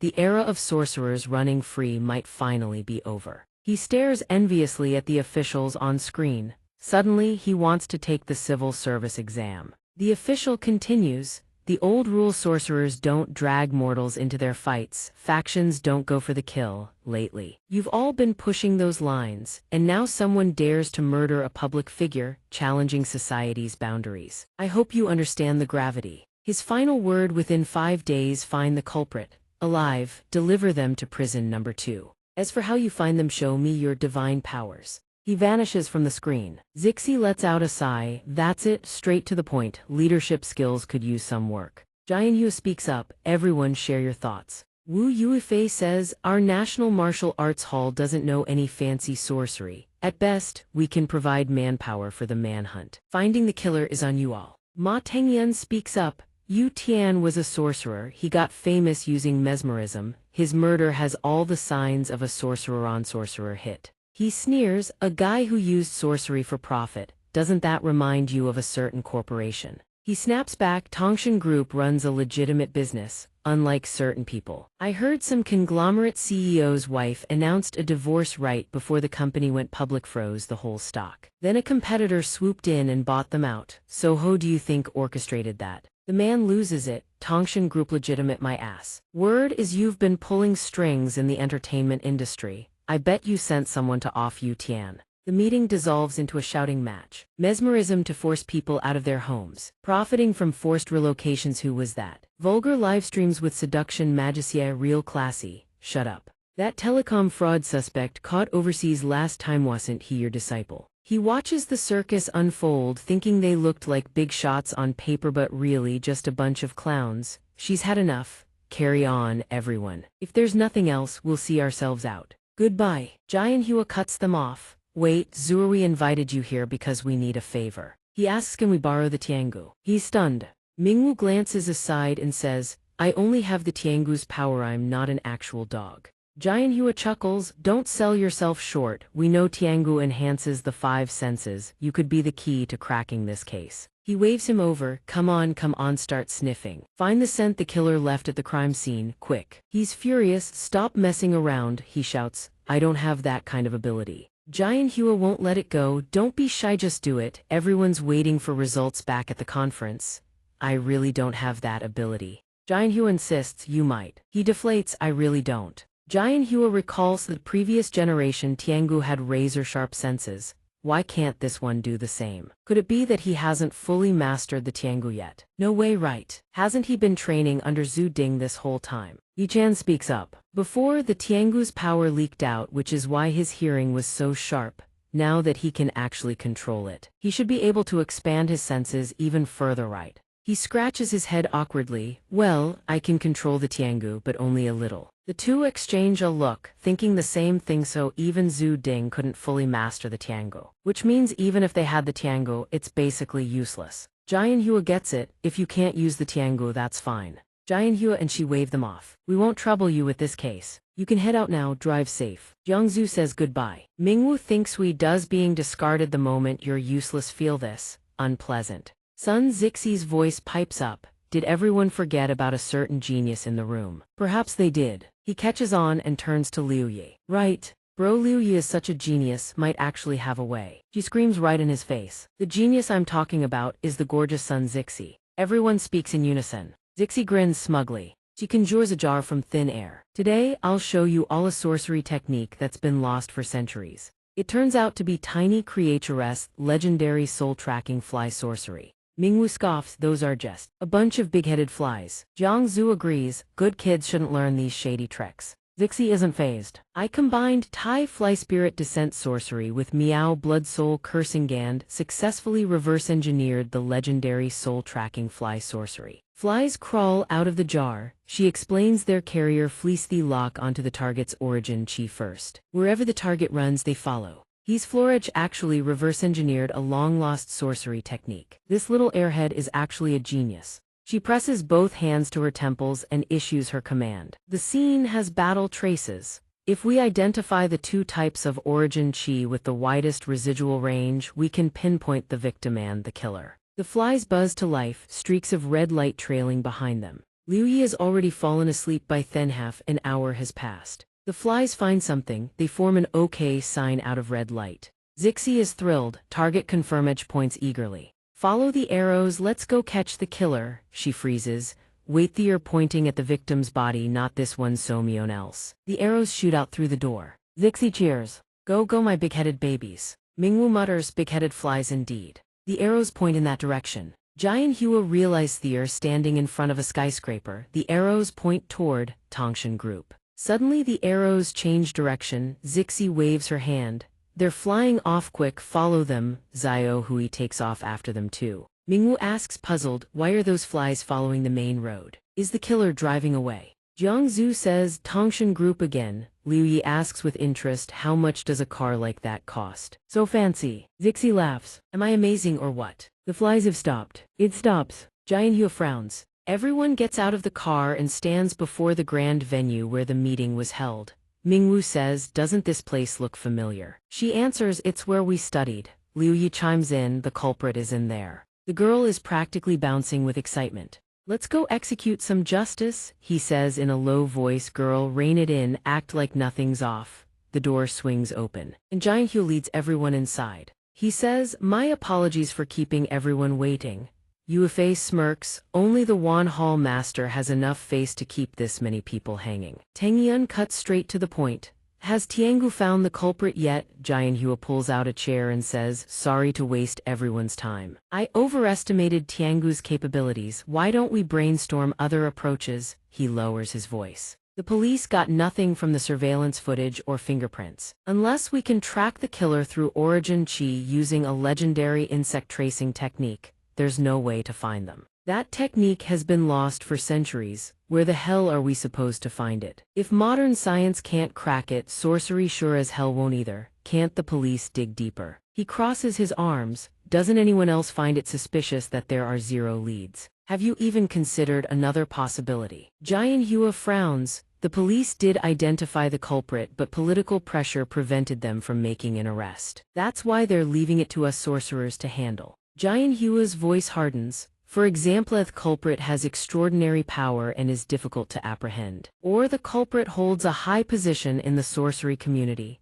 The government wants an excuse to step in and seize control of the entire community. He lowers his glasses. The implication of old Master Zhou's words freezes everyone in the room. Perhaps the culprit is right here in this very meeting. He slams the table and shouts his innocence. I'll say it up front, it wasn't me. Yue explains, the victim had no external injuries, so it obviously wasn't anyone from our National Martial Arts Hall. Mingwu ignores the commotion and texts asking if her antenna has locked onto a target yet. The girl glances toward Tengyun and thinks, the signal seems to keep drifting toward the general manager of Tongshan Group. He lowers his phone so Jiangzhu can see. The message reads, Sun Zixi says the culprit is likely the general manager of Tongshan Group. She snatches the phone. Jianzhu types with practiced ease, boss is calling us back. Auntie Wang's neighbor's cat ran away again, she wants us to help find it. Mingwu stares at the message, utterly speechless. Hey, could you at least prioritize things properly? She rises from her seat and lies through her teeth without blinking. Seniors, my boss forgot to bring toilet paper into the bathroom and needs us to rush some over immediately. We'll take our leave now. The entire meeting goes dead silent. All eyes fall on them. Outside, Auntie Zhou spots them coming out and asks, why are you all leaving? Jiangzhu doubles down on the lie. Someone went to the bathroom and forgot toilet paper. We're on a rescue mission. The old woman is speechless. Did she immediately figure out who someone is? In front of the Zhu family's nameplate with Ding and Mingwu. Jiangzhu and Zixi are standing face to face. He suddenly realizes someone's missing. They don't care. Liu Yi chirps cheerfully, ma'am, I brought you the toilet paper. She startles, turns around and after he gets smacked by Sister Zhao. Mingwu and Yi burst out laughing. He gives a thumbs up. Not bad, junior brother, you picked up my moves fast. Sister Zhao smacks Mingwu on the head. What's there to be proud of? Ding chimes in. From now on, always check if someone's in the bathroom before you go in. Got it? Then he grins. All right. Next up, we all help Auntie Wang find her cat. Zixi raises her hand. Wait, what about the murder case? We finally found the culprit. Ding rubs her head. Well, the girl says, how do I put this? Less trouble beats more trouble. Get it? The three of them answer, got it. Zixi screams, 4JUSDICE, I don't get it. He flicks his wrist. Conjuring a wisp of smoke. The government already briefed me. They identified the culprit through tracking but deliberately withheld it. They want the factions to tear each other apart internally, then step in, position themselves as mediators and follow through on their plan to manage the sorcery community. Mingwu and the girl say in unison. So that's how it is. As for Jiangzhu and Liu Yithi don't actually understand a thing, but they still say, so that's how it is. Ding continues, the sorcery community has been a mess for a long time. Gotta hand it to the government, they handled in one move what we couldn't accomplish in years. He explains. Because the sorcery world is about to turn into a war zone, all of you need to buckle down, train hard, keep your heads down. And nobody stirs up trouble. He transforms into a grinning phantom to scare Theme, especially that certain justice-obsessed girl. Go to school like good little sorcerers, that's in order. She breaks into a cold sweat. Sure enough, the very next day, they find Auntie Wang's cat. Mingwu trudges into the house, step by dejected step. He picks up the cat and says, found it, never realized my hearing was this sharp. Over the next few days, everything returns to normal, peaceful routine. Mingwu still waltzes in like he owns the place, even with people around. Though Zhou Mingwu has developed quite the habit in one particular department. Meanwhile, Jiangzhu is agonizing over a few extra pounds. She stares at the scale in horror. Sister Zhao walks into a cafe. Someone inside spots her and waves. Well, look who decided to show up. Long time no see, she sits down. Not that long, we crossed paths at a wedding reception last month, he teases. A day apart feels like 3 autumns. The man conjures a bouquet from thin air, and it's been nearly a whole month. Sister Zhao raises a hand. Milk tea from the street stall, ice cream from the cafe, Same old habits. He still clutches the bouquet. No matter how aloof and transcendent, that's my faith. He eats his ice cream and asks, I heard Zhu Ding got grounded by the government. I didn't believe it at first, but you showing up on his behalf confirms the rumors. She picks up the menu, talking while browsing. Sorcerers are just like ordinary people, always forced to bend the knee to the collective. He keeps eating happily. The sorcery community's been dead quiet lately. Tongshan Group is practically isolated. Word is Wan Hall took the lead and formed a coalition, demanding Tongshan Group publicly disclose all research materials on Blackheart's techniques like the heart fire pill and hand over the culprit behind this case. Sister Zhao orders from the waiter, then asks, any leads on Yindu's whereabouts? He smacks his lips. Nothing, at least there's no clue pointing to Yindu right now. He furrows his brow. Weighty's Zhu Ding suspecting Yindu is connected to this case. Sister Zhao grips her cup. Tongshan Group and Yindu collaborated on the heart fire pill research. Then Tongshan's chairman suddenly gets tied to a murder case. Old Zhu gets grounded by the government. Something doesn't add up. He scoops his ice cream and raises an eyebrow. I also heard the lost sorcery technique that Sun Zixi pulled off is what locked down the culprit's identity. That girl has all kinds of tricks up her sleeve. I didn't even know she had that kind of ability. Hopefully nobody can use her to drag Tongshan Group down. At's residence, he says flatly, even without Sun Zixi. The government would have leaked the clues at the right time, pointing straight at Tongshan Group. What I'm really suspicious about is Wan Hall's motivation for suddenly taking the lead. They never showed their face before. Sister Zhao's voice sharpens. Why are you being lazy again? Haven't you been helping Liu you train these past few days? He flops back. That kid has way too much energy. I can't keep up with him, so I sent him to the National Martial Arts Hall with Zhou Mingwu. She jerks her thumb behind her. But I just saw Xiao Zhu jumping rope in the yard. Looks like she's trying to lose weight. Doesn't she need to go too? At Tongshan Group headquarters, Tang Yan sits with his chin propped on his hand, lost in thought. He slams the table and roars. Damn it, who the hell is framing me? He gnashes his teeth. Not just pinning a murder on me, but dumping that whole heart fire pill mess on my head too. Tang Yan's secretary walks in. Chairman, the major sects just delivered their final ultimatum. He frowns. What do they want? She says solemnly, they've unanimously demanded you surrender and confess by noon tomorrow. Otherwise, they'll join forces and come at us with everything they've got. Tengyun snaps, convene all shareholders and branch heads immediately, everyone present before midnight tonight, no exceptions. She acknowledges yes, Chairman. He laughs a twisted, unhinged sound. Confess, please, they just want an excuse to rip Tongshan Group apart and devour our resources. If they want a war, then let's show them what Tongshan Group is really made of. At Yindu headquarters, Yi Zheng sits in his chair and asks, before she came back, did you send anyone to back him up? Don't let him be useless when the time comes. Someone sways over with an exaggerated, seductive walk. Rest assured, Hallmaster, turns out it was the CEO's secretary all along.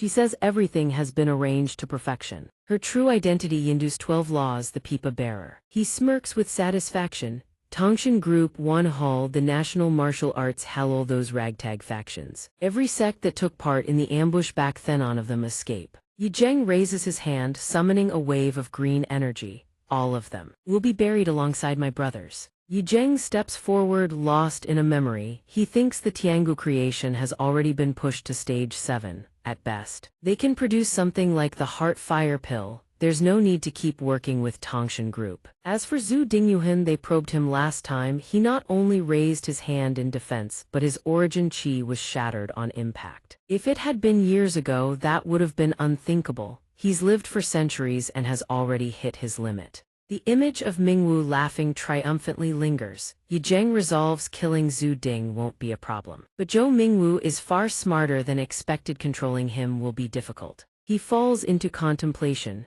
As much as I despise that woman, Zhou Mingwu is, after all, Big Brother's nominal son. I can't risk his life to force him into finding the Wanshan Pond fragrance for me. The Pipa player steps forward and announces, Sect Master, everyone has arrived. Looking at the reattached arm, Yun Fei marvels, modern medicine really is something else. They actually reattached it. The newcomer is the heavy female of Yindu's 12 laws. Lu Qingfeng speaks in a low voice. Zio Lin, you've finally made your move. That's Lu Jiyuth, heavy female of Yindu's 12 laws. Sister Mai slurs drunkenly, why didn't you call Super Bro and Shuirong over? He turns his head and says, Ma Ko still in seclusion in Tibet. Yi Shuirong went to Shanghai, get quarantined and can't come back. He surveys the lineup with a smirk. We're just dealing with the 10 executives of Tongshan Group. Surely the 8 of you are more than enough. Yun Fei whispers, Uncle, when you went up against Zhu Ding last time, you brought 8 people. Now we're taking on the much bigger Tongshan Group and you still only have 8. Are you serious? Wenzhong replies, relax. I'll arrange the weakest opponent for you. Yun Fei hears this and speaks up loudly, Sect Master, I volunteer to take on the strongest one. Yi Zheng says flatly, your courage is commendable, but you're still fighting the weakest. His raised hand trembles at that. Jiu comforts him, Zio Li, don't be upset, I'll catch a few blood-soaked ones for you to take down for credit. King Feng adds, I'll help too, don't cry, she cackles drunkenly, at worst, I'll let you slash 10 of them at once. Yi Zheng gives the order, all right, everyone change into my uniform, we're moving out. The Yindu members groan in unison, come on, Sect Master. Their protest for free clothing is rejectedly black and white, no exceptions. Outside, Mingwu is still half asleep. These people wake up way too early. Liu Yi with several cats, the 5th generation leading 9-tailed pearl. Jiang Zhu jumps rope with determination, double digits, double digits, double digits. He pushes the door open with his eyes shut and freeze, panicking at the sight of Ding vomiting blood. What happened to you? Ding says weakly, bleeding gums. He asks, dumbfounded, you're kidding. That much blood? Ding suddenly distracts Zhao Zhao inside. Aren't you going to check who's at the door? Mingwu shouts, who's gonna open the door? Zixi appears at the window. Tofu soup's ready, everyone want it spicy. They all deflate instantly. You're going spicy again. Heretic, I want savory and sweet. Original flavor, I'll add my own yogurt. Do we still have pickled vegetables and salted beans at Tongshan Group? Meanwhile, 9 am 3 hours until the final deadline. The assembled martial artists sit waiting, some already in position. Tongshan Group refuses to budge. All their experts are gathered, some positioned for aerial assault inside and outside the headquarters building. Formations on standby. Inside, Tengyun paces. whoever framed my group, I'll dig 3 feet into the earth and find them. A sudden explosion. Master Ma is taking down the bodyguards. Yue Fei looks down at the one he's knocked out. Old Ma, why doesn't this research institute have any experts stationed? Something suspicious, Master Ma replies. Stay alert. One of them bursts in, Chairman. The research institute across the way's been raided by the National Martial Arts Hall. He slams the table. Tang Yun shouts, what did you say? He grits his teeth. That's just an ordinary cell research institute. Why would they attack there? Could it be they've always been after the Heartfire pills data? Could that thing be sitting in the research institute right under his nose? He splits the table clean in half, roaring, who planted this sorcerer inside my company? Who? After shattering the table, Tang Yun clenches his fists, framing, ambushing, raiding the research institute. Those bastards. The Pipa player steadies him. Chairman, stay calm. What's the priority right now? Tang Yun pushes up his glasses. You're right. Send 6 operatives to the research institute and recover the classified materials. The remaining 4 hold the headquarters guard against a surprise attack. Something suddenly hurtles toward him and the Pipa player from the glass window. Tang Yun frowns, grits his teeth, and turns. 10,000 needles come flying in. Paper talismans blaze to life on the glass, blocking every single one. The rest of the windows light up in rapid succession. He's furious. Damn it. Tang Yun stomps hard. 10,000 talismans materialize. Large golden characters emerge across the talismans. He stomps until the floor melts, forming jagged ridges. Tang Yun yanks the Pipa player down. With him, they both plunge into the pit. The needles keep raining down, but his barrier holds. Silence. Then the needles embedded in the ground suddenly explode. A massive hole rips open. A voice drifts in. The east wind plants 1,000 flowering trees. It's the kid from Wan Hall. Tang Yun carries her and bolts for the door, snarling. They split their forces to attack on 2 fronts. Seems Tongshan Group is still being underestimated. The Pipa player stares at him, shaken. He issues a remote order. Wu Dongji's building. Zhou Jianhua's long-range strike is yours, on the rooftop. Wu Dong frowns. I've already located him. It's just... He gazes into the distance with a grimace. Too far, I can't reach. Jianhua channels his power. He observes carefully. I didn't expect the entire office to be warded with barriers, otherwise the whole building might not have survived my 1,000 silver needles. So those needles from before Jianhua was controlling them the entire time. He considers the invisible talisman script on the glass must be the new nanomaterial paper talismans that Tongshan Group recently developed. Modern science fused with sorcery, a brilliant combination. Zud, Denli, King Feng appears from behind. 1,000 cures that save lives, equally lethal as weapons, truly worthy of Wan Hall. Jianhua frowns and turns. Not a whisper, not a trace. Hadn't detected her at all. The instant he turns, King Feng shifts to his side. Who? She speaks in a low, commanding voice to his shock. The sun holds dominion but is not soul. The moon embodies pure yin, yet how can it cast no shadow? The lamps flicker on as if obeying a command. Sun and moon fade. The bamboo dragon casts no light. The oil lamp gutters out. Heaven and earth dissolve. Then a fierce blaze erupts. He's swallowed whole, plunged into darkness. Jianhua panics. An illusion? How could a mere illusion strip me of my senses? He realizes his vision, hearing, even the scent in the air are gone. Then a golden streak flashes, a dragon lunging to devour him whole. Jianhua channels his power and strikes back. Arrogant Junior, you miscalculated your ambush. A hand slams into Jianhua's stomach without warning. Jianhua coughs up a massive spray of blood. Outside, the lamp still glows. King Feng watches him plummet. She stands there, calm and unmoving, for a long while. A helicopter appears from nowhere. Yun Fei leans out from inside, ready to jump, then leaps into freefall. He's grinning. Mystical void, a divine blade returns. Yun Fei uses his technique to hurl 5 swords downward. Which god dares defy, which ghost dares approach? He chants. The incantation of vortex materializes. The divine dragon emerges, 10,000 ghosts atone. The golden dragon materializes at his command and rockets toward Zhou Jianhua. My command summons the swift bow. Jianhua roars and counterattacks. Arrogant Junior, you miscalculated your ambush. Yun Fei is stunned. Wasn't he blind and deaf? How did he block a full force strike? He's sent crashing down in defeat. King Feng channels power into a strike against Jianhua's stomach. Blood sprays from his mouth. Jianhua collapses unconscious. Everything goes dark. He thinks through the agony. Can't breathe, no sensation anywhere. What's happening to me? That's his last thought. Death comes for Zhou Jianhua alongside a spreading pool of blood. Wu Dong watches from afar. He's frozen staring at the attack in disbelief. Zhou Jianhua didn't even react. A Xianxian realm expert killed just like that. Wu Dong watches them and whispers, "Who the hell are they?" Yun Fei laughs awkwardly. "Miss, I have a feeling that even without my ambush you could have taken him down easily." King Feng smiles. "Whether it helped or not, you struck, so I'm counting it as an assist. Isn't racking up merit what you want?" He's touched. "Miss, you really do care about me." Then she turns to him.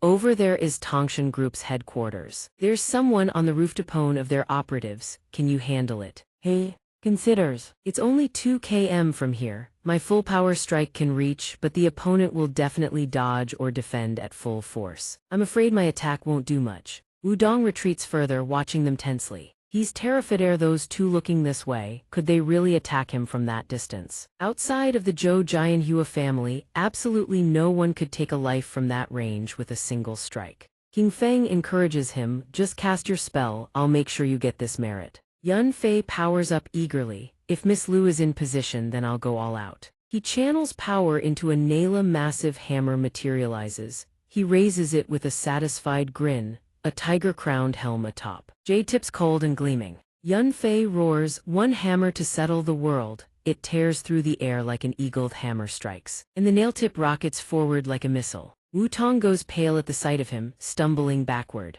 He activates his technique. "Little Dong 7 stars shield me." He barely manages to block the strike. Cold sweat soaks his spine. Just one attack, but the power gap is terrifying. There's always a higher mountain. The shield suddenly vanishes. A voice materializes from thin air. Impressive craftsmanship. "Little Wu, you should really strike from where they least expect it." The nail rockets forward, driving a fatal blow into him before he can even flinch. Qi Wu absorbs Wu Tong's technique into the orb as he lies dying. 5 elements converge as one. All laws return to the void, capable of shattering any technique's domain. He frowns, the demoness of the hidden path. "You're still alive," she turns at his words. Qi Wu grins triumphantly. Qi Wu holds the orb, gazing downward. The blood-soaked nail is embedded deep in the earth. She speaks, "If you hadn't betrayed me back then and at least hadn't twisted the knife, I wouldn't have scraped my life back together." Qi Wu smirks, lifting her foot. "I let you live 12 years of wealth and luxury. You didn't lose out." Her voice turns venomous.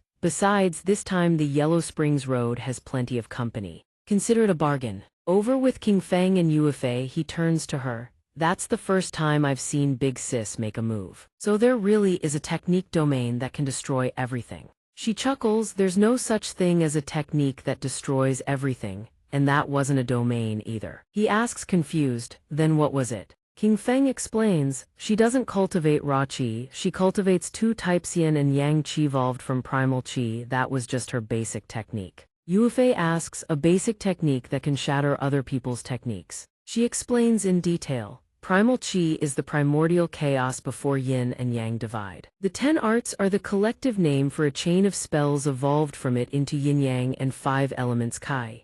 She smiles. By reversing all elemental qi within a technique back to its yin-yang essence, the technique collapses. King Feng notes the drawback, but if someone activates a technique using only refined qi, she can't do a thing. Also, fortunately, most occultists today cultivate external pills, or they use internal pill methods that still require raw, unrefined heaven and earth qi to cast their spells. Yuefei nods with a look of profound wisdom. "So that's how it works, so that's how it works." He understands absolutely nothing. Then he asks, "So what are external pills and internal pills?" King Feng stares at him, dead serious, and questions her entire existence. "You're really one of the 12 tones." He answers without a shred of shame. "Yep, not a hint of embarrassment." She sighs but explains anyway. "Internal and external pills are a bit complex, but simply put, qi refining, pill refining, gu refining. Talisman crafting, those are all external pills. You borrow external objects to channel heaven and earth qi and cast techniques. So using this coffin nail technique of his would count as external pill arts." "Right." She and Boss Zhu absorb and refine heaven and earth qi to temper their bodies. They can cast techniques without any tools. That's internal pill arts. I can use lightning techniques without the nail too, so am I internal pill arts? You don't even know what technique you cultivate. Internal pill arts depend on talent. The entry barrier is steep, not as easy to pick up as external pill arts. But the potential of external pill arts pales in comparison. That's why many people cultivate internal pills early on while using external pill arts G tools and spellcastinto supplement. That's internal pill. External arts like you. Even the orthodox Quanjin sects back in the day used internal pills with external arts, crafting talismans and lightning spells. So that's how it works. Do you actually understand any of this? I seriously don't know what your master taught you. Both of them look up at the helicopter overhead. I'm going to meet Big Sis. See you. Wait, what about my next assignment? Go grab some beef noodles, don't starve yourself. Eat food. The helicopter flies toward Chi Wu's position. Big Sis has arrived. Let's go. We'll drop in from above and rendezvous with Tian Wenjing. Time to flip his wallet. Both of them reach the door and descend the steps. Let's see who's lucky enough to run into us. Before them stands a white-haired elder, so it was the hidden path pulling strings behind the scenes all along. Is bringing just a little girl really enough to break through? Isn't that a bit reckless? Master Lu, you know how it is. Our hidden path was wiped out 12 years ago. We've been severely understaffed for years. We literally have no one else to send, and it's not like the sect master can just show up personally. The sect master sent the two of us here for a direct confrontation, not for a sneak attack. Giving you this much face is already generous. So, if I had participated in the siege against the hidden path back then, I'd probably be dead right now, wouldn't I? It seems both this old man and his sword have been underestimated. Hero Lu is currently holding his own against Tian Wenjing's group. Suddenly, a massive surge of power erupts from the high-rise building, nearly shattering it to pieces. From the thick veil of dust and debris, the two combatants emerge. The guy on the other side launches a preemptive strike with total confidence. Master Ma, your movements are amateurish, no wonder you're only good at sneak attacks. He readies his legs for a forward kick, spinning like a violent cyclone to launch Master Ma flying. In the foreground, Sun Xianxia idly puffs on a cigarette while lighting a stack of banknotes on fire. He doesn't even spare a glance for Master Ma, who is hovering right above his head. He dives down at lightning speed, his face draining of all color. 2 against 1, where is your martial virtue? Master Ma quickly pulls out his trump card, a talisman appears in his hand instantly. Without hesitation, he activates the talisman before he smashes into the ground. Lightning five-fold strike. The area around Master Ma begins to vibrate as bolts of lightning coil around his body. Thanks to the talisman, Master Ma corrects his trajectory and dives straight down. Only then does Sun Xianxia sense someone behind him. He glances over, clutching a handful of cash. Money can even command ghosts. The cigarette in his mouth begins to burn down rapidly. More.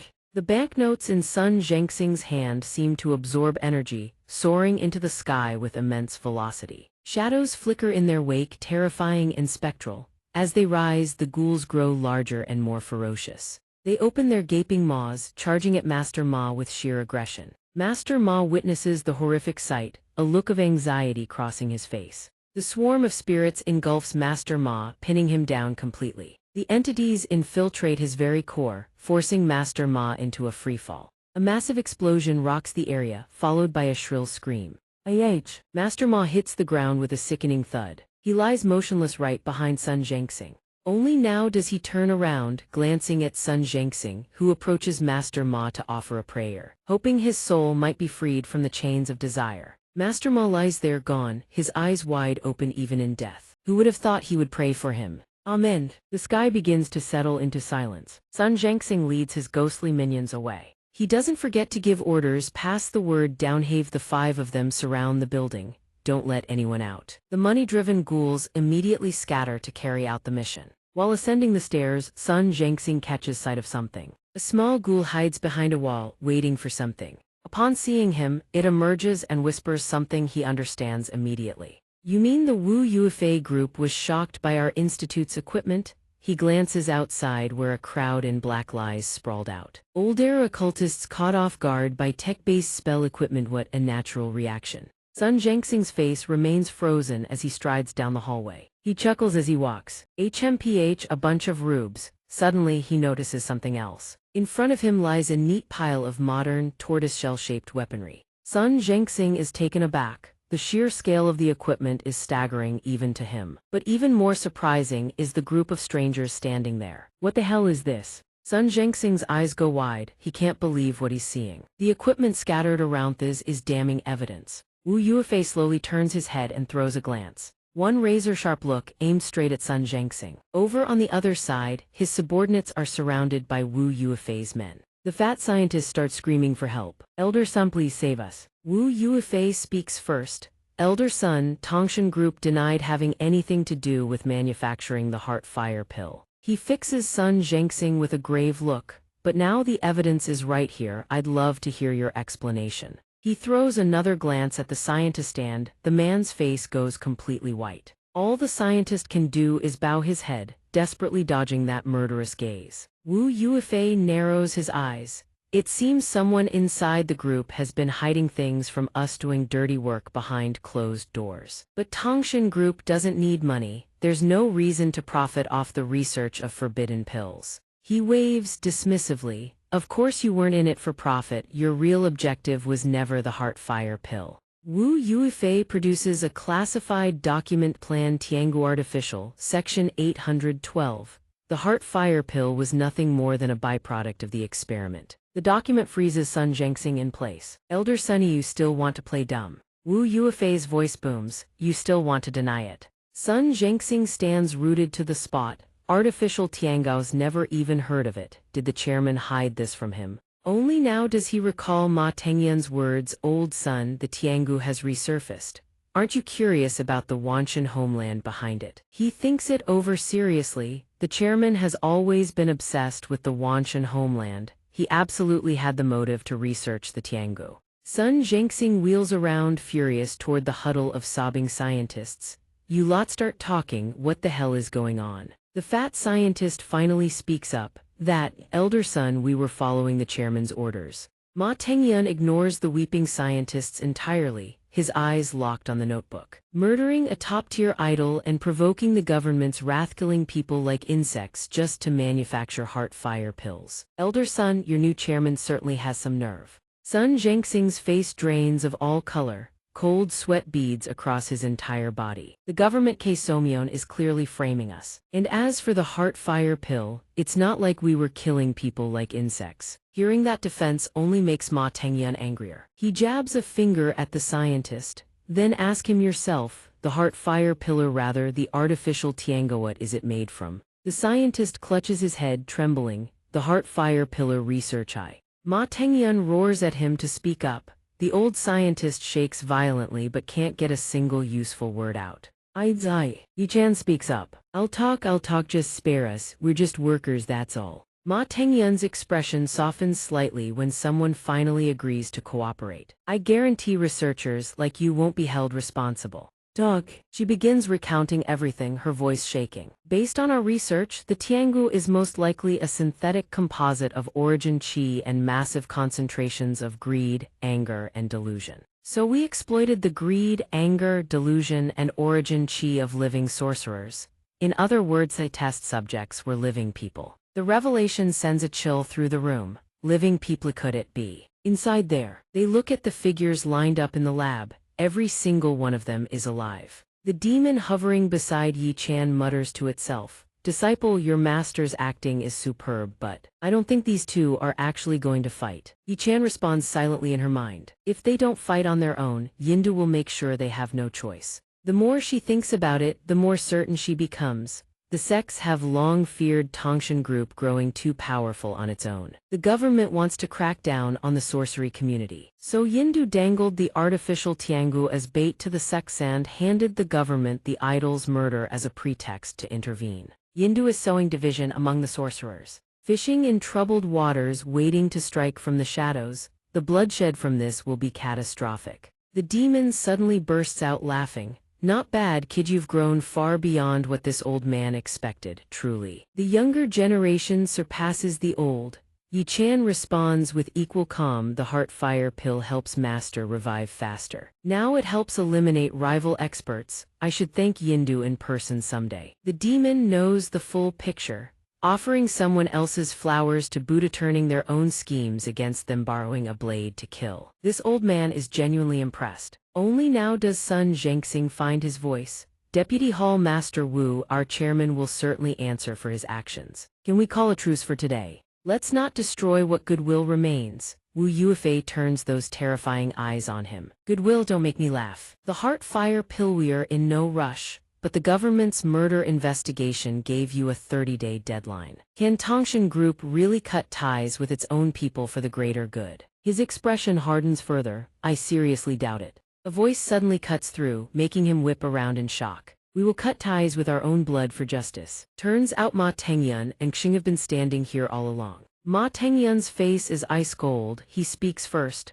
This whole thing is nothing but a frame jobby them and Yindu together. Sun Zhengxing stares, utterly stunned. Chairman, are you here? Ma Tengyun's fury is barely contained.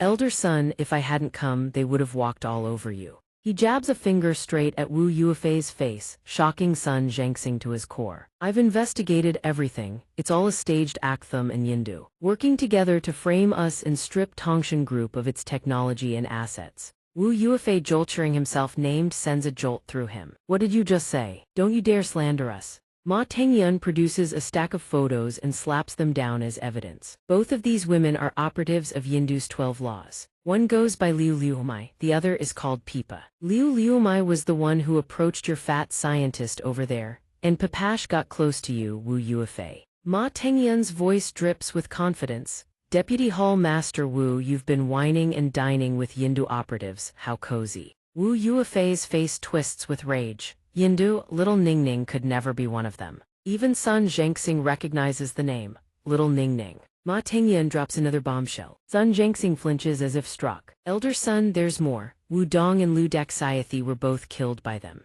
The words hit like a freight train. His expression does a complete 180. Before anyone can react, every ghost servant Sun Zhengxing purchased with cold hard cash tears free from his body. They spiral upward into a violent vortex, flooding the entire room in an eerie green light. Meanwhile, in another building across the city, a different battle has just ended. Thick smoke blankets the area. Visibility is near zero. Liu Liumai and Tian Wenzhang are both wrecked. Their clothes are shredded. They look like street beggars. At the same time, in the research lab's hallway, a man who looks identical to Ma Tengyun stands alongside Lu Qingfeng and Lu Jiu. What the hell is going on? Another Ma Tengyun, stunned silence. He's livid. My secretary is just an ordinary woman. Why did you kill her? Minutes earlier, Jiu clasps her hands, chanting under her breath. Her brow is furrowed, her eyes razor sharp. The girl bolts forward at full speed. Tengyun blocks. He crosses his arms and shouts, "Go, get out of here, you're not a sorcerer, they won't touch you."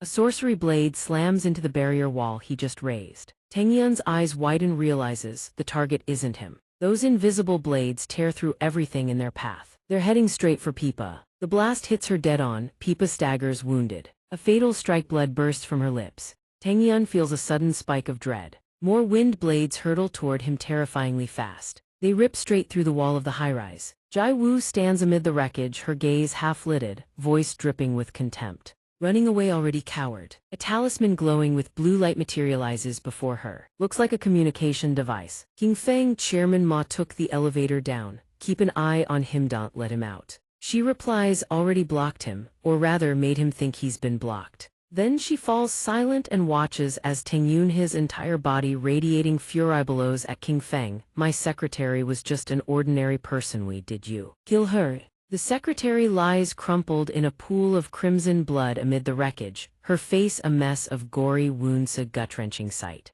Jai Wu watches her, voice laced with sarcasm. Sonic strike breaks chi strike shatters matter. That one blow couldn't have done jack to you. Yet you went full method actress with the blood splatter. Almost had me fooled. Pipa sits up, rubbing her head with a sheepish grin. If it's not over the top, it won't scare anyone. The girl steps closer and touches the blood on her face. Won't all this plasma mess with your next disguise? Pipa stands up, voice brimming with confidence. How many faces do you think I've got? She's already stripped off the blood-stained clothes. Call it disguise, but I've literally restructured my entire body. A muscular male body emerges, Tengyun's dangerous face and all. This physique even mimics his aura perfectly. No one can tell the difference. Jai Wu's face flushes red, her body transformed in just seconds. Then her eyes unexpectedly dart south. What? The bottom half didn't transform. Pipa flushes crimson. Stop giving Shun such a hard time. Peepa flicks her fingers, slicing open a spatial rift and pulls out a set of clothes from inside. Leave the research institute side to me. She turns to leave, not forgetting to call back. Wu Yufei and Sunlei are easy marks. Jai Wu teases, nice work, little Pipahal, you're at it, why not take care of Lu the Great too? Peepa spins around, fists clenched, and screams, I told Yao stop messing with me. She stands tall and composed inside the elevator. Peepa loosens her tie, thinking Ma Tengyun already cleared out HQ and the surrounding streets are locked down by the government. Otherwise, today's Sorcerer battlefield would have been impossible to hide. She keeps walking. Lu the Great at the entrance has guarded Ma Tengyun since childhood and his instincts are razor sharp. She can only hope he doesn't spot any flaws. Peepa suddenly freezes at the thought, how could she possibly pull this off? Images of Tianshu and Liu Mai flash through her mind. Even Tianshu and Liu Mai fighting together couldn't stand against him. He stands there, sword in hand, commanding and imposing. His sharp eyes lock onto her. Young Chairman Ma, why are you out here instead of holding the fort inside? She answers in Tengyun's voice, elder son ran into trouble, I'm heading out to help. He turns back and replies that old fool's mind isn't what it used to be and his abilities are easy to counter. Good that you're going. He swings his sword, unleashing a torrent of blue chi. You two junior step aside and stop blocking Chairman Ma's path. Liu Mai suddenly appears behind them, a blast of power surging toward the pair. Their eyes snap toward the source of the attack, giving Peepa her window to slip away in another direction. In Tengyun's form, she prays silently, Tianshu, Liu Mai, please don't die. The disguised Tengyun strides up to a building where a girl stands waiting. Hui's asks softly, little Ma, what are you doing here instead of staying at HQ? He waves his hand dismissively, elder son ran into trouble, I'm heading out to help. You girls keep watch outside, don't let anyone leave. She stares at him, bewildered. Elder son just finished dealing with a national martial arts hall. He ran into trouble again already. Hui's lips press together tightly. She suddenly asks, hold on, do you smell like women's perfume? In Peepa's disguise, she answers calmly, I just got ambushed by Yindu, carried my secretary down several flights of stairs. How would I not smell like perfume? Hui smirks, why are you explaining yourself? She raises her guard, thoughts racing. It's a trap, she's probing me. She grabs Tengyun's shoulder, explaining is just covering up. Who are you really? A burst of green light erupts out of nowhere. Hui's eyes narrow with alertness. She raises the umbrella in her hand to block. The blast dissipates instantly. Hui smiles with admiration, flowing fires impressive, but it still can't break my guardian chi barrier. A sharp sword blade flies at her, it snaps in half on impact. Her expression is pure contempt. Hui draws a magic circle like I said, useless. A powerful strike slams into her from behind without warning. Hui coughs up blood, the blue glow fading fast. Yijing tips his head back, face full of satisfaction. He points at her and announces her name is Chen Hua's. Her guardian chi barrier has reached Grand Mastery, artillery shells can't even crack it. So tell me, how'd she get taken out in a single strike? He pats Yunfei's face, come on, spit it out. Why? Yunfei answers helplessly, voice barely a whisper. Because Peepasis is ridiculously powerful. Yijing pinches Yunfei's cheek hard. Outside of shapeshifting, Peepa's trash at everything else. Yunfei winces in pain, then why? Yijing shoves his face down onto the desk. The essence of all defensive sorcery is blocking origin chi from penetrating. Everything in heaven and earth contains origin chi, that's why defense works. The broken sword Peepa used was pure matter, zero origin chi. That's why it bypasses every defensive spell. He gives a thumbs up, now that's what I call a divine weapon. Yijing raises a brow, if the sword's that powerful, how did it snap? Yunfei answers, face pressed flat against the desk, if a divine weapon can counter divine arts, then there's a divine art that counters divine weapons. He lifts his hand off Yunfei's head, very good. Yijing traces his lip thoughtfully. The weak die from weakness, the strong die from arrogance, nothing in this world is invincible. Yunfei rubs his cheek and murmurs, boss, you're saying I should be more careful from now on, ever underestimate the enemy. Yijing flicks his slender fingers. You tell me. Peepa, disguised as Tengyun, continues walking.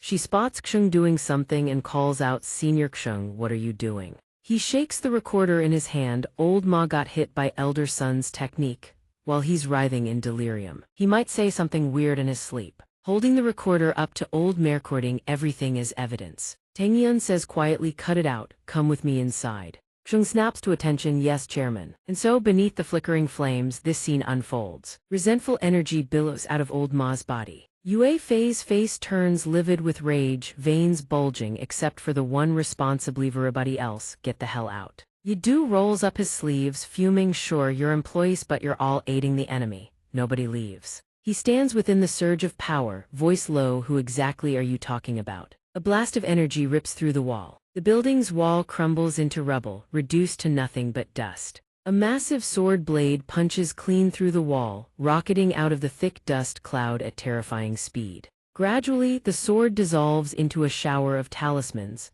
A circle densely packed with ancient runes materializes. Yue Fei's arm pulses with energy, radiating a brilliant golden glow. His wrists are tightly bound by threads of black energy. Yue Fei clenches his fists and roars, hey, old man, you trying to kill everyone here. We agreed no killing blows between sects. TR letter 1EA7N Hung Dung strides forward, dark sorcery trailing in his wake. Don't start, none won't be none. But if you come at me, he continues, no one gets left standing. The image of Huij lying motionless on the cold ground flashes through their minds. Yizheng and Yunfei continue chatting away like nothing's happening. Meanwhile, Liu Mai and Old Ma are locked in a vicious fight. Over there, Teng Yun is being choked and hoisted off the ground by King Feng. One guy lies drenched in blood on the freezing ground, another is crumpled in a heap, just as wretched. From above, the entire scene looks like a war zone. At the Little Sun office, Mingwu and Liu Yi are squaring off. He charges in with a vicious punch. Not missing a beat, the other throws up his arm and blocks it dead. Mingwu lunges forward, shouting as he throws a rapid chain of blows. Right behind him, Liu Yi counters with equal force. Suddenly, both of them get smacked on the head hard. Why'd you hit me? Sorry boss, my fault. He rounds on the other. Why the hell did you just admit fault? Liu Yi sighs and explains to Mingwu, no matter what happens, apologize first. It's never the wrong move. Mingwu sneers, lackey. His face darkens like the king of hell himself, fists clenching together. Do you two even want to eat tonight? What the hell are you brawling like animals for? Zhu Ding tears into them so thoroughly that all they can do is kneel there and take it. Liu Yi were half a step into the Xianxia realm. Why aren't you using your technical advantage? Why the hell are you trading fists with a rookie? Could you even survive Tiangu's berserker fist once it fully awakens? He turns to Mingwu. Zhou Mingwu, I've told you 1,000 times internal elixir technique is all about speed. You release your power before your fist even lands. Do you have any idea how much chi you're wasting? Suddenly, Zhao calls out from the doorway, Boss Zhu, your superiors are on the line. The two sit in silence in the room as Ding answers the phone.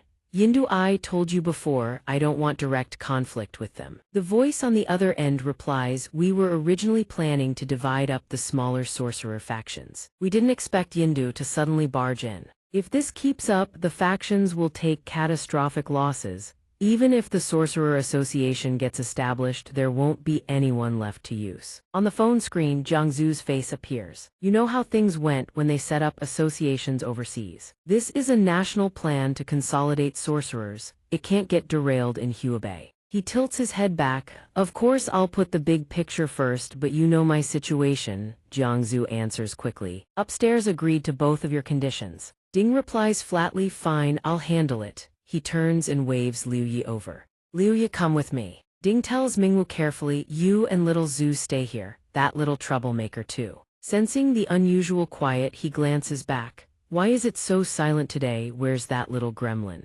Mingwu thinks of Zixi. She went to school. Apparently her thesis passed review and is about to be published. Her professor told her to come back and handle some stuff. Liu Yi turns to Ding. Boss, what are we going out to do? Ding grins wide and ruffles his hair excitedly. Help you grind some XP, obviously. Jiangzu walks over to call Ding. Wait, hold this. She tosses him a vial of faintly red liquid. Without missing a beat, he catches it and examines the vial in his hand. Then he grabs Liu Yi by the waist and leaps away, shouting back to reassure her. Relax, little Zhu, words not fists, that's my style, I'll settle this with my silver tongue. He adds, oh, and little Zhe, you can tell them about those other matters now. The three of them, Zhao, Jiangzu, and Mingwu, sit in silence in his room. Mingwu breaks the suffocating quiet. What's so important you had to come to my room for this? Zhao answers his question without hesitation. Important matters are obviously discussed indoors. A girl's room isn't something you let just anyone walk into.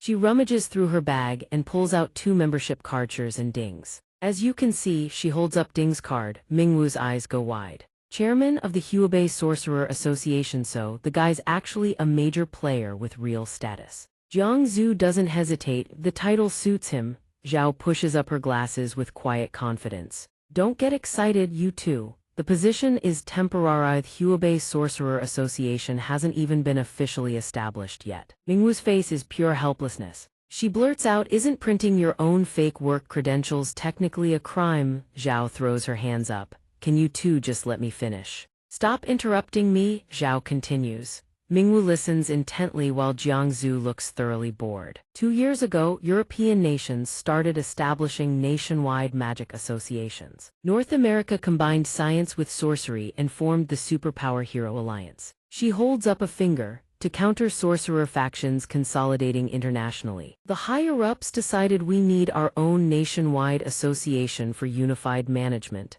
Zhao strokes her chin. That year, thanks to the Yindu threat, the Huabei sorcerers voluntarily banded together. So at least Huabei's sects are in better shape compared to other regions, which are an absolute mess. She holds up her own card. That's why they decided to establish the Huabei Sorcerer Association as a pilot program. Zhao continues, but he refused. She holds up 2 fingers, eyes half closed, unless the higher-ups agreed to accept his 2 conditions. First, once the Huabei Association is established and eventually the national one, Zhou Mingwu must be placed in the talent protection program. Mingwu is stunned. She adds, but they cannot require Mingwu to participate in any sorcerer-related activities. He must be given the conditions to study and live like a normal person. Zhao continues, second, no sorcerer association of any kind is permitted to recruit Jiang Zhu as a member.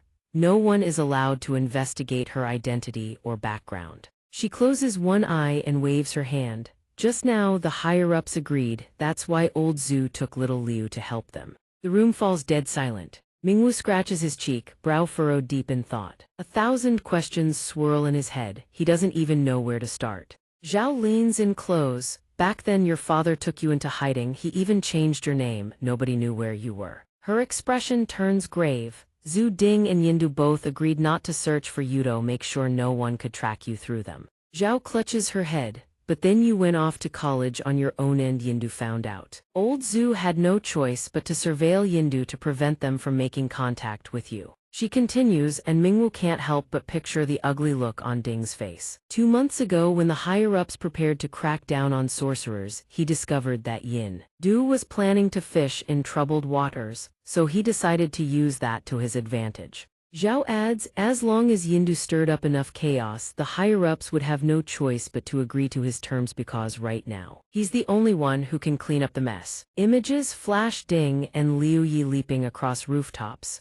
With that leverage secured, that's why he had little Zhu bring you here for protection. After all, once you're under the higher-ups' protection, even if Tiangu gets exposed, there's nothing to worry about. Jiang Zhu speaks frankly, I already knew some of this, just not the full picture, now I do. Mingwu's expression is deep in thought. Then he flashes a thumbs up. Zhu is a genius. The two warn him gently, don't let his usual demeanor fool you, he's miles ahead of you. She continues, Boss Zhu spent years researching internal and external techniques just to solve the Tiangu problem. He's a recognized theoretical expert with honorary doctorates from multiple countries. Mingwu rubs the back of his head, embarrassed. So he really did all that for me. He knew I just wanted to live a normal life, so he arranged a normal future for me. He raises a finger, puzzled. Then why do I still have to keep training if Tiangu is already under control? Jiang Zhu explains, whether it's Boss Zhu or the higher-ups, they're just safety nets. You need to protect your own life with your own strength. Zhao can't stop praising her. That's little Zhu for you, well said.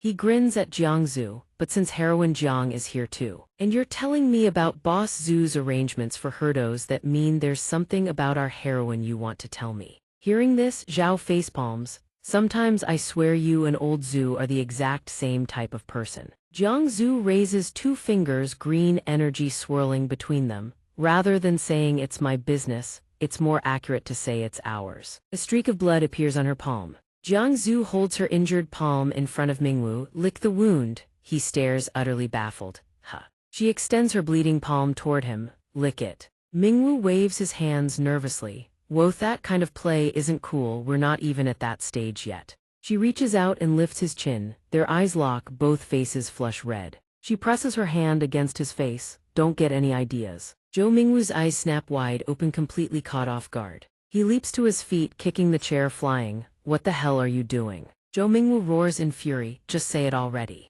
His nerves spasm violently. A red, flame-like surge of power erupts from deep within him. The power bleeds from his eyes and mouth. Zhou Mingwu's heart contracts in violent spasms. He collapses face first onto the floor in agony. Zhou Mingwu forces out each word through clenched teeth. What the hell is happening to me? My blood. Jiangzu's expression doesn't change one bit. She flicks her gaze toward him. Get up. He forces himself upright with everything he's got, one hand clutched over his heart, trembling. Cold sweat drenches his entire body. My body's so heavy. He doesn't last long. Zhou Mingwu crumples back to the floor. Jiangzu gives him a sidelong glance, then explains with calm detachment. Understand now. That's the kind of relationship between us. Zhou Mingwu crawls across the floor, shaking. Like hell, I understand. Jiangzu sits lightly on the edge of the bed, her gaze drifting half-heartedly toward him. I don't know why, but my blood can suppress the Tiangu, or more accurately it suppresses divine sorcery. Jiangzu recalls the image of Zhu Ding and Zhou Mingwu's adoptive father. We discovered it by accident when we encountered someone else with divine sorcery. Boss Zhu gave my blood to your father. After that, your father confirmed that even the Tiangu was suppressed. He rubs his head, steadying himself against the chair as he stands. Why don't I remember any of this? She closes her eyes and waves dismissively. Boss Zhu says the Tiangu is even weaker than predicted, probably because drinking my blood years ago suppressed its growth. Jiangzu gestures with both hands to help him understand. The Tiangu and your father's origin qi forged your body over more than a decade. You should have reached the xianxia realm long ago, advancing 1,000 miles a day in cultivation. She rests her chin on her hand, speaking in a subdued tone, but this past month, your progress has been nothing short of disappointing. Next year when the Tiangu stirs, we're afraid you won't be able to control it. So Boss Zhu told me to give you more of my blood to weaken the Tiangu so you can rein it in. He slaps his thigh, throwing his head back dramatically. Thank you, fair heroine and honored uncle, for your tireless efforts on behalf of this useless wreck of a man. He scratches his cheek, puzzled. But you could have done this anytime we today, all of a sudden. Jiangzu lowers her head, eyes downcast, and sighs. We wanted to wait and see how your cultivation progressed. Maybe we wouldn't have needed to reveal my secret at all. But Boss Zhu and we've only grown more disappointed. Zhou Mingwu drops to his knees in a flash, wailing dramatically. Sorry, thank you, fair heroine and honored uncle, for worrying about this crippled old man. This. Zhao feels awkward about his little performance. Your apologetic attitude is way over the top. Should I scold you or give you a medal? He approaches her and asks, Sister Zhao, actually there's one more thing I want to ask. He asks Sister Zhao with a cheerful grin. You know so many secrets, don't tell me you're actually some big shot yourself. She stands up immediately, pretending she didn't hear a thing, and waves him off. A pretty girl lingering in a young man's bedroom at his age, not exactly proper. Little Zhu, let's go. Jiangzu follows Sister Zhao out of Zhou Mingwu's room. He watches them leave, deep in thought. Just how many secrets are these people keeping from me? Jiangzu suddenly pokes her head back into his room. Oh right, I'm heading out to grab some fruit. Stay home, don't go outside. He stands up, bows deeply and shouts, Yes ma'am, orders received. The bustling modern cityscape comes into view. Zhu Ding says cheerfully to Liu Yi, do you know the biggest difference between half-step xianxia and true xianxia? Liu Yi asks him to confirm whether the combat power of the xianxia realm truly far surpasses half-step xianxia. He opens his eyes and answers, it's pride. Zhu Ding gazes leisurely at the scenery and continues, the xianxia realm is confidence. It's arrogance, it's the haughtiness born from the spiritual breath of heaven and earth. The higher the realm, the fiercer the pride. He turns back to face Liu Yi. You're missing that pride. He stamps his foot, just a light tap. Instantly, the entire street beneath where Zhu Ding stands shatters. He turns, unleashing a massive wave of power. It obliterates the entire surrounding area. A voice cuts through the chaos. Stop fighting. Everyone stand down. Zhu Ding stands tall amid the billowing dust and debris, the ground cracked and shattered around him. Beside him, Liu Yi can't hide his shock. Wen Zhang has been beaten bloody, a sword still embedded in his body. He lies on the ground, glancing over at Luo Mei equally drenched in blood, her entire body trembling uncontrollably. Zhu Ding scratches his cheek. You guys done fighting? The old man lies there, cigarette still dangling from his lips, grinning despite his brush with death. Kids these days are something else. This old man almost took an early trip to the Western paradise. He sits up and asks Zhu Ding, did you come to drag Wen Zhang away or to save this old man? He walks toward Luo Mai and Wen Zhang as he speaks. From now on, whether it's Tongshan Group, Yindu, or any other faction, every sorcerer answers to me. Zhu Ding bends down and picks up a small stone. He says, that's why I have to save whoever I come across. Behind him, Luo Mai is still shaking. He channels power into the stone in his hand. Such a pain in the is definitely not something a normal human should be doing. The stone's outer layer cracks away, revealing a dazzling glow within. Luo Mai stares in disbelief. Refining an elixir with bare hands, his cultivation has reached this level. Zhu Ding's eyes squeeze shut. He senses it somewhere high up in the tower. King Feng has her hand around Ma Tengyun's throat, lifting him off the ground. Locking onto the position, Zhu Ding channels more power into the elixir he just refined, getting into throwing stance. Zhu Ding's face is ice cold. He hurls the elixir, his entire arm warping from the strain. Geo. Geo. The elixir rockets upward like an arrow. Ma Tengyun trembles. Why? Why can't I use my sorcery? Turbulent currents swirl around him. Turns out Jai Wu has been applying her power directly onto him. Jai Wu steps forward as she speaks. Inner elixir, external techniquio need the origin chi of heaven and earth to cast sorcery. I've already broken down all the origin chi around you. What are you going to cast with? The girl looks like she wants to devour Ma Tengyun whole. The elixir shoots up from below, punching straight through thick walls, zeroing in on Ma Tengyun's position, heading right for Ma Tengyun and King Feng. Jai Wu senses it too. She leaps out to intercept. King Feng lets go of Ma Tengyun in her haste. Jai Wu manages to block the elixir, but with a jolt realizes this thing carries gravitational force, and it's already here. Jai Wu frowns. She knows what's coming and she's furious. The deflected elixir begins to glow. It's about to explode. Jai Wu's eyes widen in alarm. She whips toward King Feng. You. Kid, get out of here now. That single, tiny elixir detonates with earth-shaking force. Down below, Luo Mai watches the spectacle, already trembling, now shaking like a leaf in a hurricane. Her jaw drops. Liu Yi, hiding off to the side, watches the whole thing unfold. He lets out an odd breath. Boss, he's really that powerful. From the blast, the tower begins raining down bricks and rubble. Zhu Ding casually rolls his arm. Oh no, it's dislocated. My arm's cracking like crazy. I'm terrified. He turns to look, cigarette smoking between his fingers. So are you here to save people or kill them? The guy picks his nose and answers. It's called a deterrence strategy. Zhu Ding squats down and flicks the booger-covered finger right onto Wen Zhang's forehead. Your chairman has an ancestral body-warding technique. I've got people on the hidden side. It was just an origin chi burst, won't die. He raises his hands in surrender. Your deterrence strategy is extremely effective. This old man surrenders. No need to keep fighting. He tosses a healing pill to Zhu Ding. Healing medicine. I held back on that fatso's still alive. He kindly tosses one to Liu Mai as well. Drink up, kid. With skills like yours, you can do anything. Come to Tongshan Group, I'll make you a director. She waves her hand. No need for a director position. I'm not short on cash. Zhu Ding squats back down beside Wen Zhang, chewing on the pill. See, Master Lu gets it. Once I establish the Sorcerer Association, I'll make you vice president. The old man angrily flicks his cigarette. Cut the crap, you little punk. Suddenly, another pair of footsteps approaches.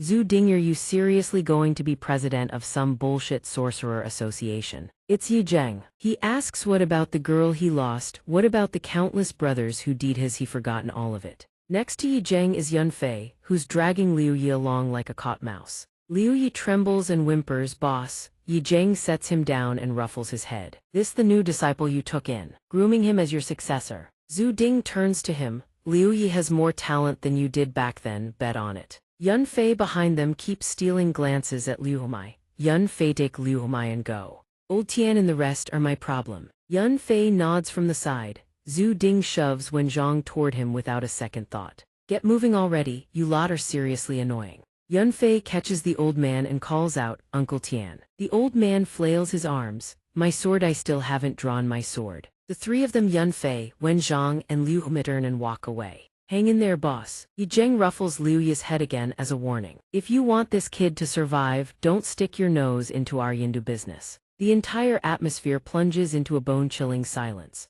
Zhu Ding waves his hand dismissively and turns to leave. You think I want to get involved? Kicking back in retirement beats fighting and killing any day. It's just that I'm so damn excellent when great causes come calling. What am I supposed to do? Yi Zheng stares at him with an utterly exasperated expression. Do you even have a shred of shame left? Zhu Ding wags his finger. That guy can't even hurt you, Liu Yi. You might even be able to counterattack, give it a try. He even flashes a brilliant grin at Liu Yi. Do nothing and all dharmas are void, isn't that right? Yi Zheng glances at the kid, thinking this little punk. Before the thought even finishes, Liu Yi wrenches free of his grip and throws a fist straight at Yi Zheng's face, but Yi Zheng blocks it effortlessly. Yi Zheng delivers a devastating kick to Liu Yi's gut, sending him flying. Yi Zheng lets out a cocky shout. Liu Yi lands right next to Zhu Ding, blinking in sudden realization. Liu Yi looks up at Zhu Ding and gives a thumbs up. Totally fine. The shockwave passes clean through his body and out the other side.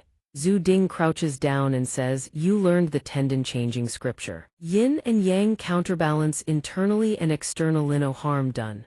Enter the Tathagata state and ordinary attacks pass straight through the body. Hearing this, Liu Yi charges back in, blazing with energy. Then I've got nothing to be scared of. Yi Zheng simply stomps one foot and a surge of power erupts from the ground. It rockets toward Liu Yi. He gets blown away again, totally useless. Zhu Ding facepalms in exasperation. Did you forget that time I hit you? Even a full power strike couldn't break through your defense from the inside. Liu Yi lies flat on the ground, butt sticking up in the air. Oh yeah, I forgot. Yi Zheng taps his own temple and says, your successor seems to have a few screws loose. Zhu Ding waves his hand, grinning ear to ear. Nah, his brains are no worse than your Yun Long's. Yi Zheng stomps the ground in rage. Boom. That Li Yunfei punk right. This time the power is double what it was before. Zhu Ding refuses to back down. He stomps his own foot with a thunderous crack. The two forces collide, creating a massive shockwave. A deafening boom.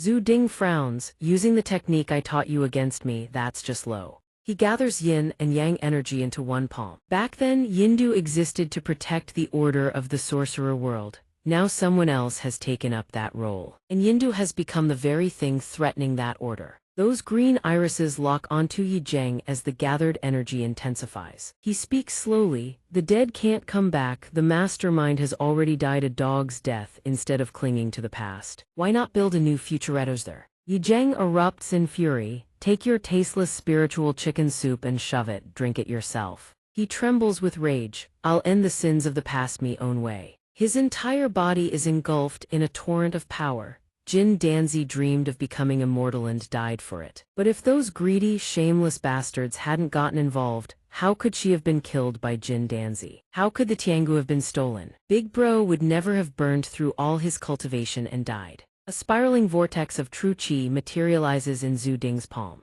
Everyone else is dead, so why do those scum still get to breathe? At those words, Yi Zheng unleashes his full power. The surging force he unleashes is absorbed entirely by Zhu Ding. He takes one step forward. Yi Zheng snarls, I know your body's already on the edge at hats, why you're making your move now. Off to the side, Liu Yi is frantically trying to drag the old man away. Senior, let me get you out of here, it's way too dangerous right now. The old man stubbornly wrenches free. This old man would rather die than miss a once-in-a-lifetime battle like this. Zhu Ding furrows his brow and closes his eyes. So little Linyu finally admit it, you even pointed at the sky to swear, you had a thing for my wife, didn't you? Zhu Ding recalls the scene, Yi Zheng handing a gift to Ming Qi, saying, just something I picked up, happened to be your birthday. Just a casual gift, don't read into it. Zhu Ding rests his chin on his hand. If I remember right, you even secretly gave her a diamond ring, what a sly dog. Hearing this, Yi Zheng completely explodes, shut your mouth.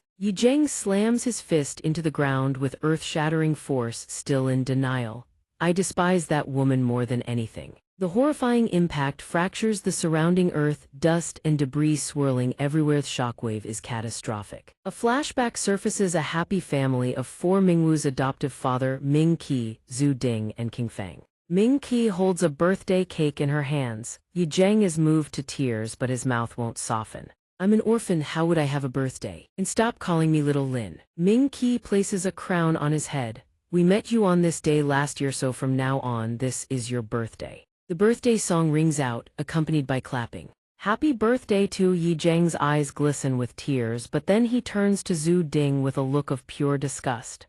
Your singing is a disaster. If I didn't know better, I'd think someone died. Zhu Ding shoves his face straight into the birthday cake without hesitation. What did you just say? You little punk. Yi Zheng lifts his face from the cake, frosting dripping everywhere, and gives a strained thumbs up. Truly a moving birthday song. I'm so touched. Thank you all so much. Min Ka stands off to the side, grinning. Honestly, I already knew the birthday cake was gonna get wrecked. That's why I brought a backup just in case. Ding gives a thumbs up. That's why you're our mastermind. Predict like a god. Min Ka freeze watches as Mingwu has already pried open the second cake and started eating. She can only sigh. Sorry. I severely underestimated Mingwu's destructive power. But the whole family gathers around the table, laughing and cracking jokes. Ding even scoops up a handful of frosting and smashes it into Yi Zheng's face. Covered in cake, Yi Zheng's smile still shines bright. Later, when Yi Zheng grows up and gets hurt, his wounds need bandaging. Min Ka hovers nearby, fretting. You can't keep being reckless like this. This isn't some era of bloodshed anymore, and yet you're still as stubborn as ever. Shut up,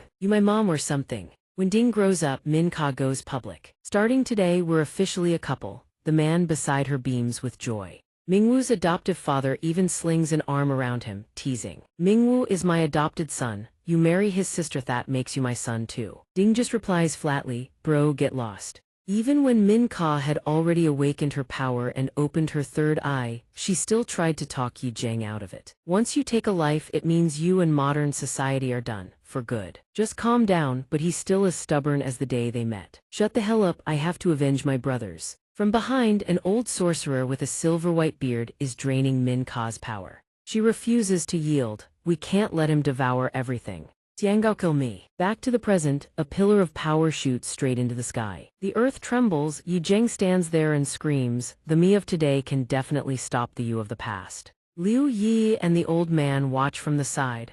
As Ding steps forward, a formation circle ignites beneath his feet. The old man says, that technique is the Emperor's Yunfu classic. The so-called 5 thieves of heaven, those who witness them have the 5 thieves executed within their own hearts, carried out by heaven itself. Liu Yi, still dazed, responds, even though he doesn't understand a word. It sounds seriously overpowered. The old man furrows his brow. Honestly, I don't understand it either. I've only seen it twice. Something like this can supposedly override the fundamental rules of sorcery. He's actually pulling it off. I think I might be grasping something. Ding speaks through the dust. Even if you could level this entire city, you still couldn't touch me. And deep down you know that. Yi Zheng roars, the 5 thieves technique is incredible. It can interfere with every low-level law of sorcery, but the cost is massive. How long can that body of yours hold out? His power erupts even stronger. The dust is blown away and Ding stands there like a statue. He lunges, closing the distance on Yi Zheng in an instant. Strike fast, end it quick. Yi Zheng gasps, you actually learned Big Brother's earth-shrinking technique.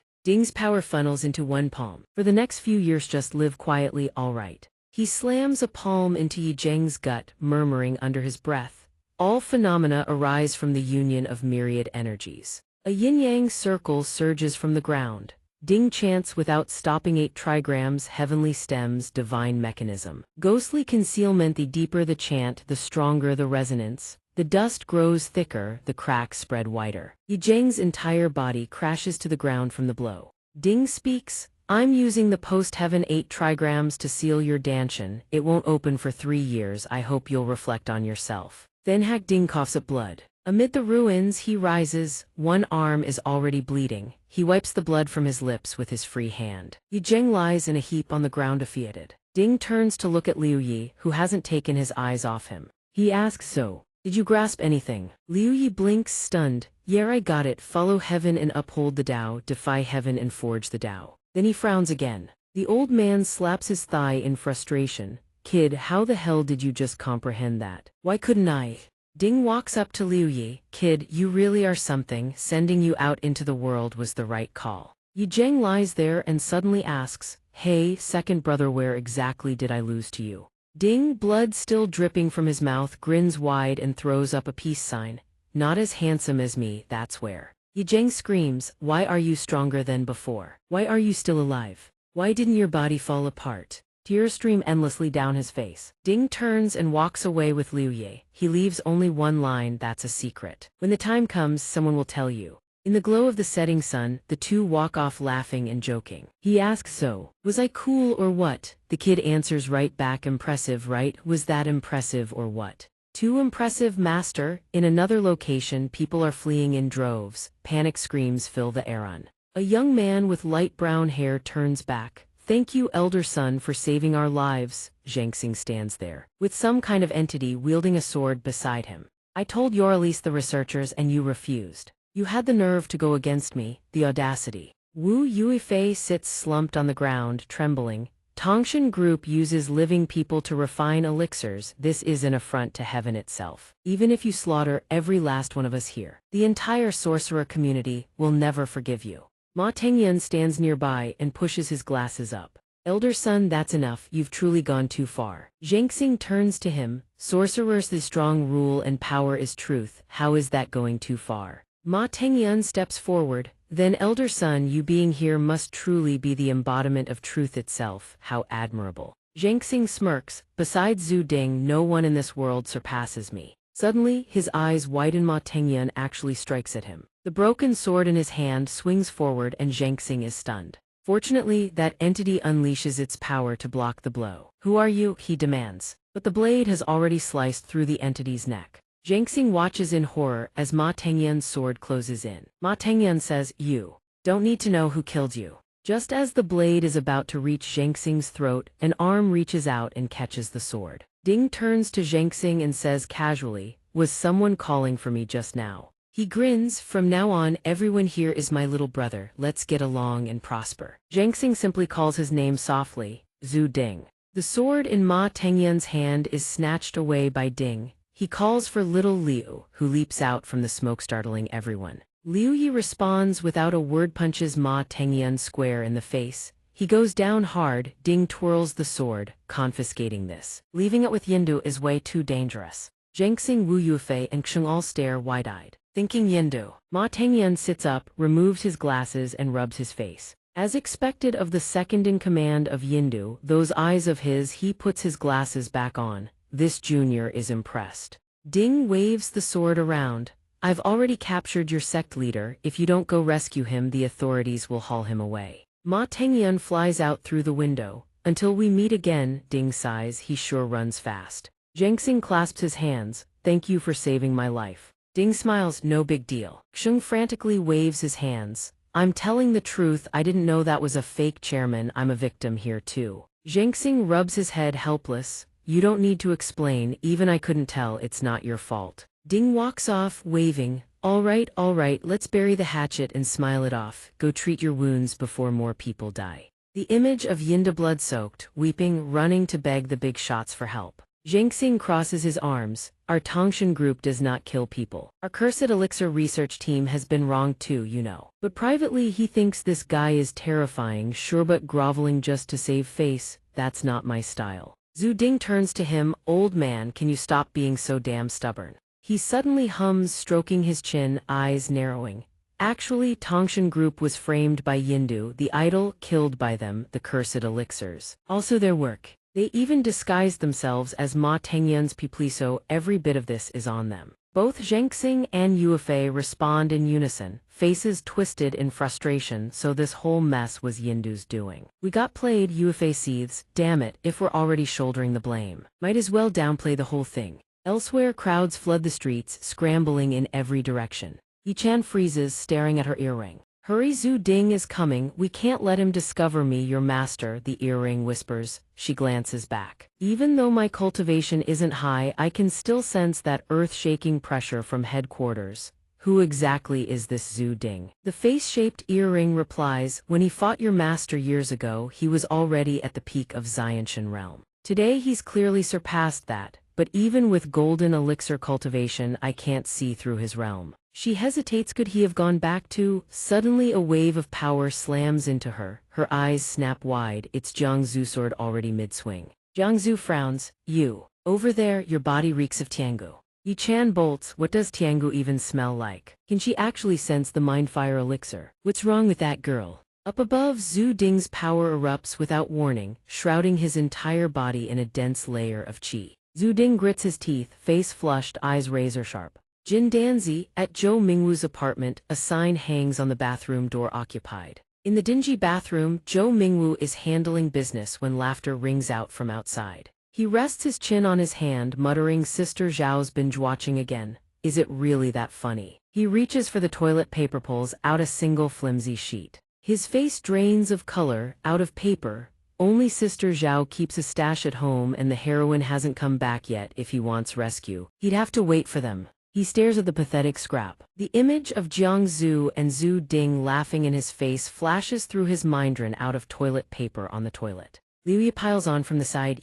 Are you literally a comic relief character? Just imagining it makes him cringe. They'd probably laugh about this for years. Then qi condenses from his palm. Mingwu thinks sheepishly, for small stuff like this, I should just handle it myself. An origin qi dog darts out from the bathroom. It sneaks the door open, peeks its head in, hops onto the table, snatches a tissue box and brings it back to Mingwu. He smiles, ruffling its head. Good thing everyone's out, Todd, otherwise someone might have caught this. Then Mingwu waves his hand, dissolving the dog into nothing. The sound of flushing echoes from the bathroom. Sister Zhao calls from outside. Zhou Mingwu, is the novel girl back yet? If not, tell her to buy more toilet paper on the way home. We're out. Mingwu opens the door and steps out. Got it. Still flustered, he thinks, could you have mentioned that a little earlier? Mingwu grumbles as he walks. Also, couldn't you have just called? Why do you specifically need me to relay the message? He reaches his room, flops onto the bed, and pulls out his phone to dial, but all he gets is a tone.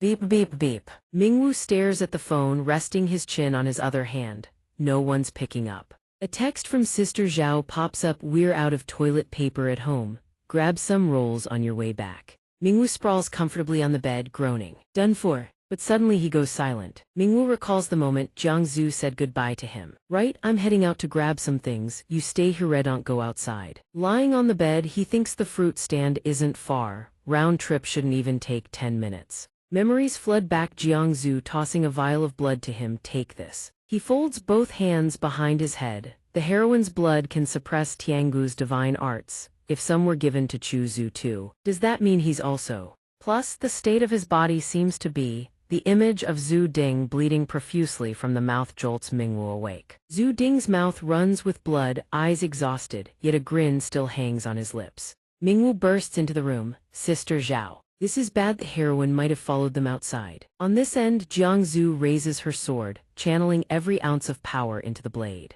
Any qi that enters my body, I'll never forget the scent of Tiangu on you. She murmurs, brows furrowed. Yi-chan screams, Master. A face coalesced from pure power flies toward them. Your master will help you. Go. Disciplinedly. A beam of light shoots down from above, slamming into the ground before streaking forward. The beam races toward Yi-chan. Two forces collide in a massive explosion, followed by a desperate cry, too late. Zhu Ding swings a palm strike, his lips barely moving. Jin Danzi. Zhu Ding crashes straight into the ground, shattering it. Yi-chan is sent tumbling by the shockwave alone. Purple energy coils around Zhu Ding's body. Blood streams down his arm in rivulets. His eyes flash gold. When he opens his mouth, golden breath pours out. Yo, you're still alive. The purple energy wraps around Yi-chan. Disciple, let your master borrow your body for a moment. Yi-chan transforms, silver hair cascading down, golden pupils gleaming. Her hair whips wildly in the wind. She rises and speaks. This old man is an earth immortal of core formation.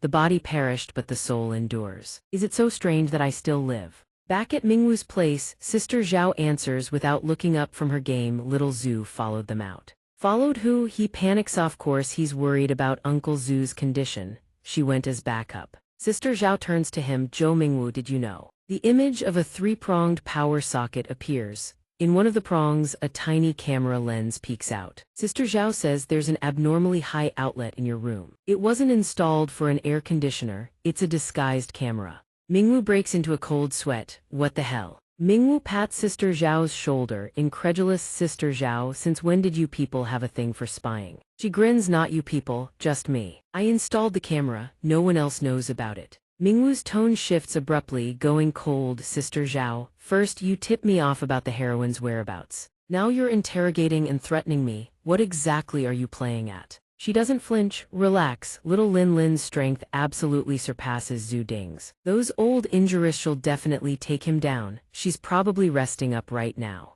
Mingwu's eyes go wide. What? Sister Zhao's subordinate rests her chin on her hand, expression dripping with contempt. You've been acting this whole time, haven't you? Maybe just transfer to a performing arts academy already. She analyzes. You've never once initiated a private conversation with us. Never seen you flip through the sorcery texts on old Zhu's shelf. You have zero interest in novels either. You've never trusted a single one of us. Sister Zhao continues. Someone whose life is constantly in danger would normally be checking their cultivation progress with others all the time. You never once asked old Zhu about it. She lays it out plain. You're too normal, suspiciously normal. That's what raised my flag, so I installed the camera in your room. The feed shows Mingwu lying on the bed, waving his hands to manipulate power. You've already mastered Tiangu's power. 10 nimble fingers, quick reflexes. You are not worried about your life at all. Which is why you never bother confirming your cultivation progress. Ms. Zhao continues the story. On the security camera footage, Zhu Ding is drilling Mingwu, both their heads swollen into lumps. Zhou Mingwu has said it 1,000 times, the inner core formation values speed and agility. His fist hasn't even reached the target before he releases his chi. How much chi force has he wasted? Does he even realize? But he refuses to reveal the Tiangu power to outsiders. He can't even execute basic maneuvers with any proficiency. She questioned him so directly that old Zhu thought his talent was hopeless enough to spill Xiao Zhu's secrets to him. Zhou Mingwu, what the hell are you trying to do? He lays out his reasoning. I've had to survive on my own since I was a kid, always on guard, especially around people who keep things from me. Didn't old Zhu say the same thing? Don't trust anyone in the sorcerer community, Ms. Zhao sighs. Old Zhu's warning was aimed at outsider sorcerers. And there are certain things he kept from you. For your own good, but Mingwu stays stubborn. For me, the complete truth matters above all else. She rests her hand on her forehead. The reason I chose today to lay everything on the table is because every problem you're facing will disappear today. I don't want to watch them genuinely care about you while you keep them at arm's length. Zhu Ding lies motionless, staring up at the sky. Old Zhu pushed his power too many times. On top of that, the accelerated body deterioration Xiao Zhu's blood seems to help them mitigate the backlash. Otherwise, he'd already be dead. In other words, he's been surviving on Xiao Zhu's blood this entire time. Ms. Zhao describes his condition, her expression turning grave. He allied with the sorcerer community and the government to build a safe environment for you and Xiao Zhu. He doesn't have much time left. Taking in Liu Yi was also to find himself a successor, find a protector for you and Xiao Zhu. She urges Mingwu, if old Zhu knew you had mastered the Tiangu, he'd be overjoyed. Ms. Zhao doesn't forget to address the core issue. Whether to come clean with him is up to Mingwu himself. Hearing this, Mingwu falls deep into thought. The scene cuts to outside a high-rise building, surrounded by rubble and debris. King Feng strains to lift a slab of wall. Jai Wu breathes a sigh of relief and crawls out. Little Lin Lin's emotional control was totally off, almost dragged us into it. That crystal ball gazing notebook of his, and he still couldn't predict Zhu Ding would strike. That damn bastard. Both of them crawl out of the wreckage. King Feng looks around. Sis, the sect leader doesn't look too good right now. Jai Wu laughs confidently. Relax. Little Lin Lin's strength absolutely surpasses Zhu Ding's. And besides, Zhu Ding has old injurious right now. The sect leader must have beaten him and is resting somewhere. Suddenly, King Feng spots something and shouts, pointing down, wait, the sect leader just got hauled away by the sanitation crew. Jai Wu panics, seeing two men carrying someone away. What the hell? Did little Lin Lin lose again? What do you mean sanitation crew? The two sanitation workers spot Jai Wu and King Feng. One yells, not good, Yindu's accomplices are here. One floors it with the van. Immediately the other sprints with everything he's got. Run now, the two of them give chase. Little Lin Lin. Sect leader. Yun Fei dashes ahead. Leave the boss to Methai's subordinates, got the rescue handled. As he bursts out, Yun Fei is suddenly cut off by two police cruisers blocking the road. He stares in disbelief as the van speeds away while he's stuck. Yun Fei snarls, you dare arrest my boss? Even if it's the government, I'll fight. but before he can do anything, King Feng smacks him on the head. "Shut your mouth," Jai Wu bows apologetically. "Our apologies, our apologist kid doesn't know any better." Just then, a woman with a freckled face appears. This old one is an earth immortal of core formation. The body has perished, but the soul endures. Isn't it wondrous that I still live? Yun Fei senses something off. A crushing pressure emanates from that direction. King Feng tenses up even more than when facing the sect leader and Zhu Ding earlier. Jai Wu realizes in horror, impossible. Jin Danzi. Zhu Ding seems to have nothing left, but he forces himself out of the rubble. He raises his hand, straining to block one of Jin Danzi's strikes. Jin Danzi sneers. "Just now you burned everything you had to suppress the Yindu elder, destroying one arm, rupturing your 5 organs. So what exactly do you have left to fight me with?" Zhu Ding pushes past his limits, channeling every last ounce of energy to resist. "Min Ka's dead. Even if it costs me my life, I will have my revenge." Jiang Zhu rushes over to stop him. "Boss, please, you can't channel any more energy." He doesn't listen. Rage has already blinded him. Jin Danzi must die. Jin Danzi chants, "The heavens harbor 5 thieves. To perceive them is to transcend. The 5 thieves dwell within the heart. To act upon them, such is the decree of heaven." Beneath Jin Danzi's feet, a formation array and streams of spiritual energy materialize. "This old one sees you as the greatest threat, naturally. I've studied you extensively." Zhu Ding grits his teeth. The 5 thieves' Dharma wheel's power engulfs his entire body. Jin Danzi grins. Astonishingly, his fingertips unleash power identical to Zhu Ding's. "Your signature move, Chishan Lithe, one you created specifically to counter me. This old one has learned it too." Soul possession normally makes it nearly impossible to fully manifest power. But Yi Chan's physique is special, possessing the qualities of an ancient spirit medium. The depth of this golden light dimension is limitless. Jin Danzi's divine Tiangu technique can theoretically block any attack with finite killing power. This technique really is identical to Zhu Ding's. Jin Danzi points his finger at him. The Chishan Dili technique was originally created by Zhu Ding by fusing the earth-binding art with the Yinfu classic, capable of piercing the weak point in diluted space, collapsing spatial distance to nothing. It was specifically designed to counter Jin Danzi. He laughs triumphantly. "Your own ultimate technique, can you yourself withstand it?" Zhu Ding refuses to yield. He begins chanting 9 deficiencies of evil, heaven and earth's killing intent.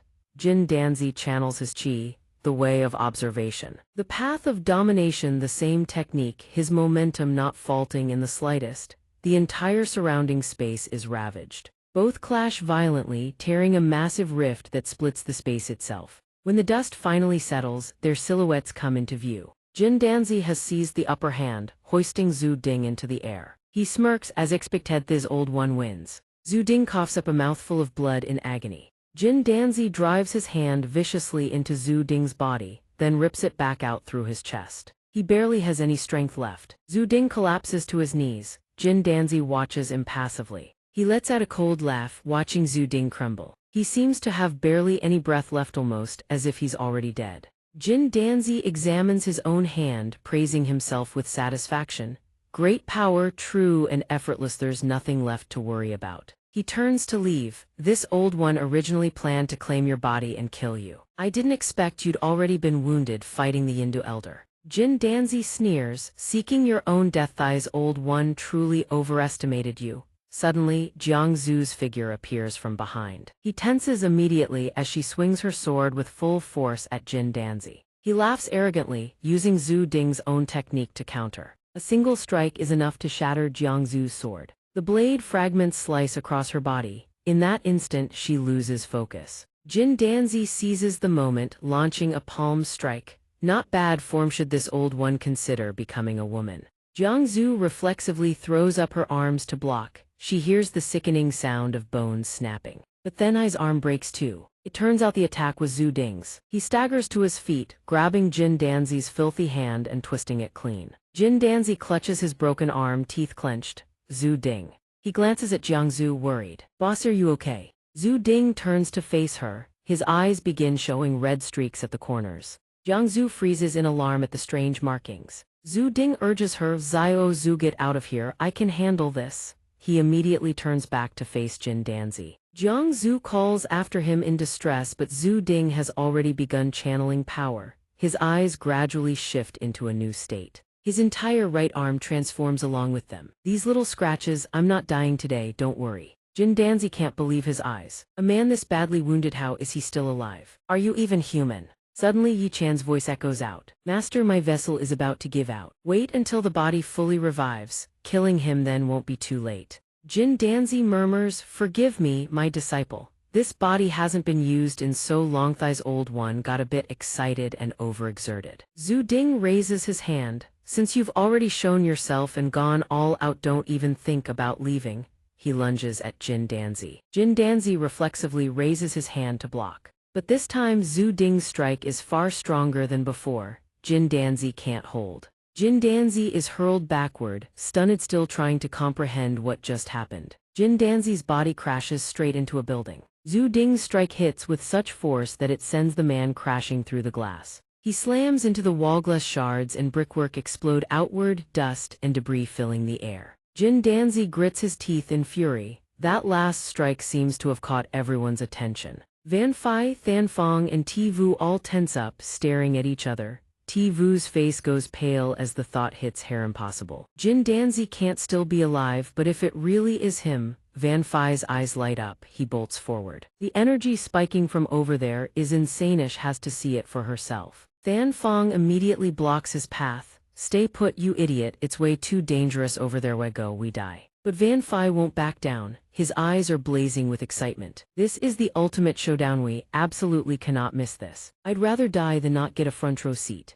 Ti Vu immediately smacks Van Fai on the head. She says it out loud, but inside she's thinking, what the hell do you even know? That's Jin Danzi, who wiped out more than half the sorcerers in the north. Zhu Ding might have a shot at beating him, but little Linlin, the one currently facing Jin Danzi, is probably that girl. Ti Vu Frauncher. Little Linlin always wished Zhu Ding would drop dead. But if something actually happened to him, she'd probably be devastated too. Ti Vu jumps to her feet and barks out orders. Than Fong nods eagerly. Van Fai wails in protest. Little Li, get lost. Me and little sis are going to save Zhu Ding. Yes, ma'am, I'm coming too. Both of them sprint toward the battlefield. Ti Vu's face is taut with tension. Hopefully little sis's illusion techniques will actually work on Jin Danzi. If little Linlin were here, that would be perfect. But before they even get close, they spot Lin Wan already standing guard. She raises her hand, voice gentle but firm. It's too dangerous up ahead. None of you are allowed through.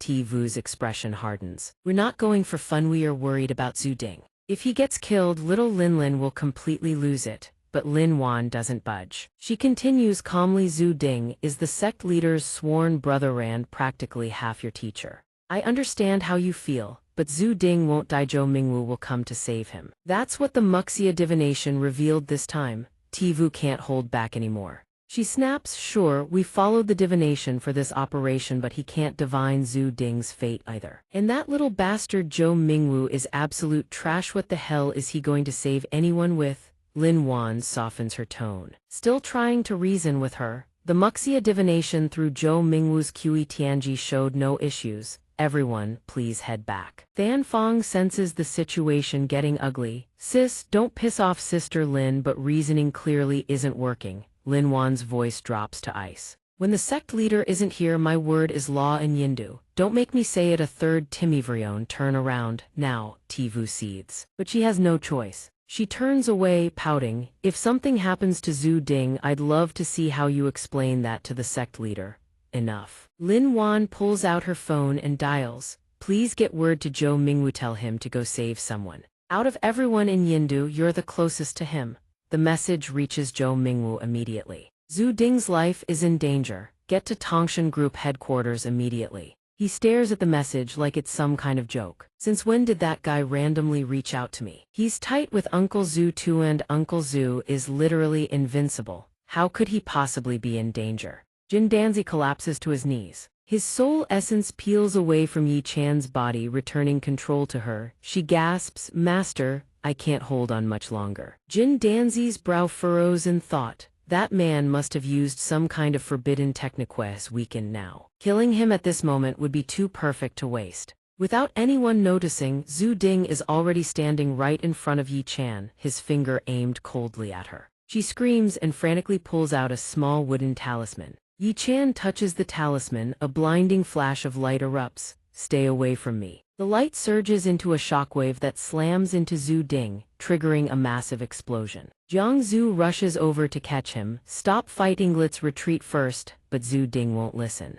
If we let him escape now, there's no telling how many more people he'll kill. Even though he can barely stand, he says through gritted teeth, I have to kill him.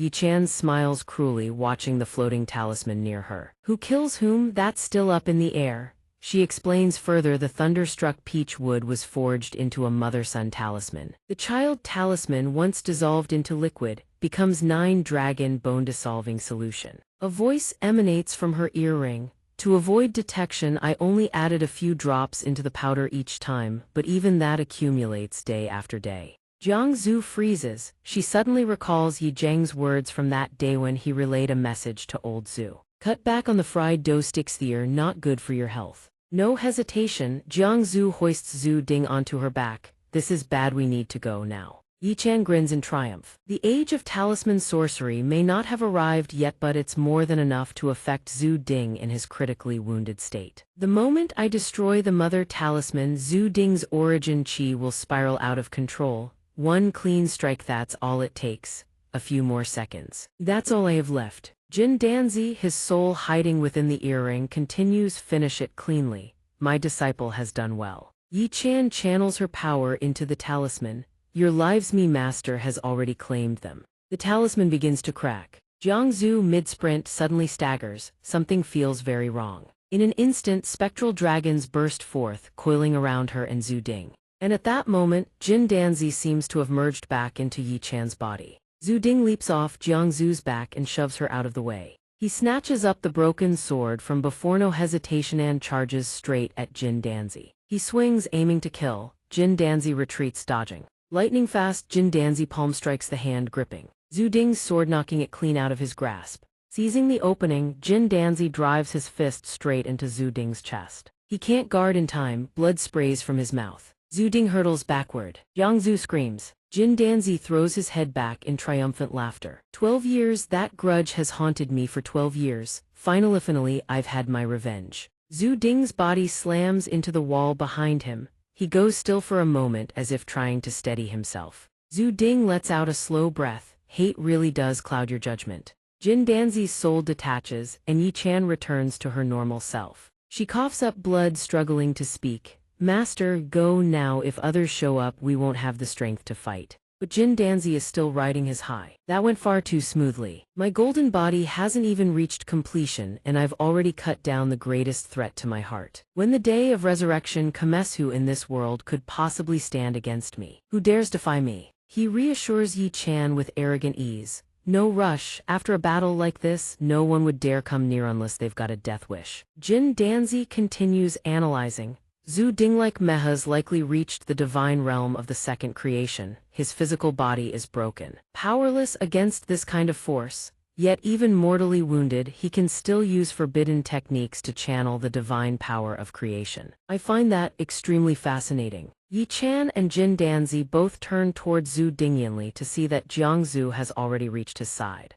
Her body is wrapped in a swirl of emerald energy. Jiang Zhu lifts him up frantically. It's Finny, everything's going to be fine. I can save you. I absolutely can. Zhu Ding doesn't seem to care about his own life. He takes the moment to give her final instructions. I was a dead man walking anyway. It was only a matter of time. Don't grieve. His target is Tiangu. Take little Zhou and get out of here. Jiang Zhu grips the pendant at her neck, fury burning in her eyes. If you let him go, you'll have died for nothing. She rises to her feet, resolve hardening her expression. Whatever unfinished business you had, I'll finish it for you. Zhu Ding's voice trembles. No, don't. Jin Danzi seems intrigued. Little girl, who exactly are you? Tell me and I promise I won't kill you. She ignores him completely, channeling power from her pendant. But I will kill you. Jiang Zhu tears the necklace off in fury. A colossal wave of power erupts, swirling around her. I will kill you, that's a promise. The pendant hits the ground. Jiang Zhu closes her eyes, focusing inward. Don't worry, she whispers in her heart. I know what I'm doing, I won't die. Then she transforms. A pair of strange horns crown her head. A black sword materializes in her grip. Flames wrap around her entire body. The sight is absolutely breathtaking. Jiang Zhu frowns as her body slowly levitates off the ground.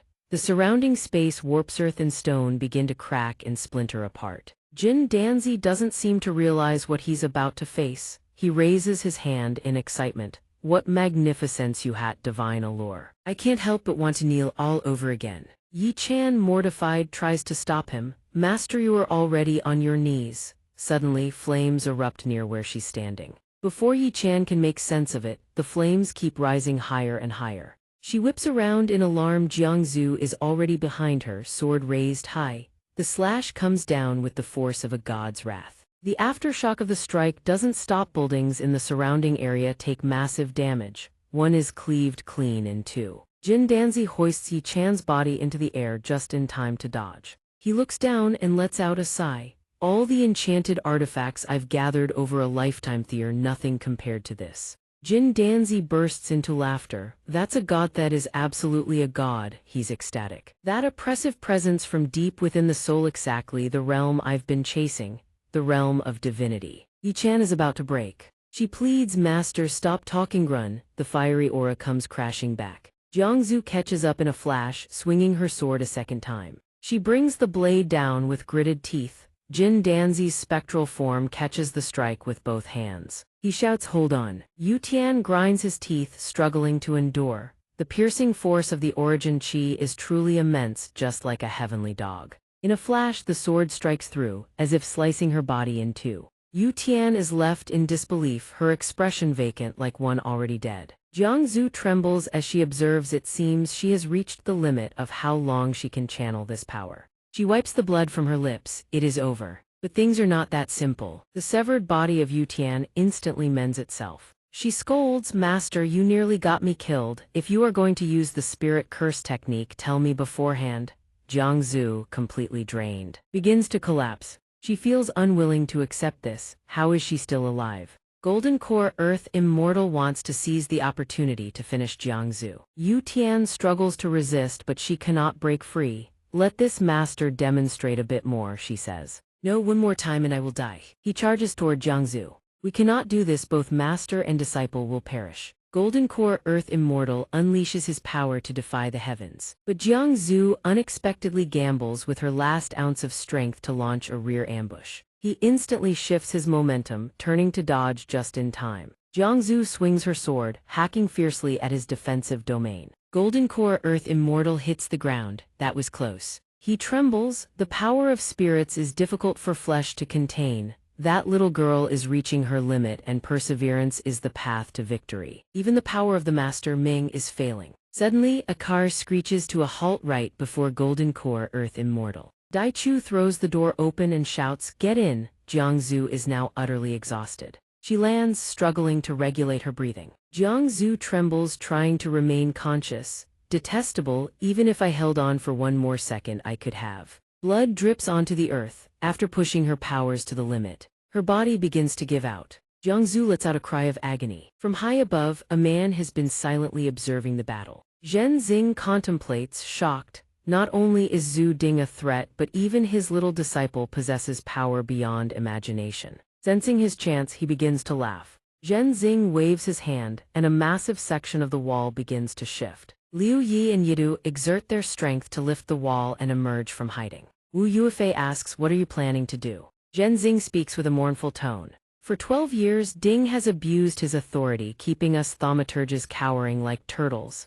As long as he lives, we shall never know freedom. This is the opportunity to resolve this calamity once and for all. The leader of the thaumaturge circle, Zhen Xing, asserts that others share his sentiment. Liu Yi stares, finally grasping his true objective. He can no longer restrain himself and charges forward. Liu Yi throws a punch at him. You spineless, despicable villain. Liu Yi launches a heavy strike, but a Tanghun soul manifestation blocks him with a blade. I will never let you harm the boss. He follows up with a strike against the sword, then a heavy kick, and another punishing blow. Liu Yi pummels the blade of the Tanghun, but it does not suffer even a single nick. Seeing this, he sneers, The gap between us is too vast, I do not wish to kill you. The moment he finishes speaking, he commands the Tanghun to slash at Liu Yi. He catches the blade with his bare hands, coughing up a mouthful of blood. At this moment, visions of my past self flash through my mind. Yes, I have finally grasped it. Drenched in sweat, he gasps, "Follow the heavenly way, invert the heavenly creation."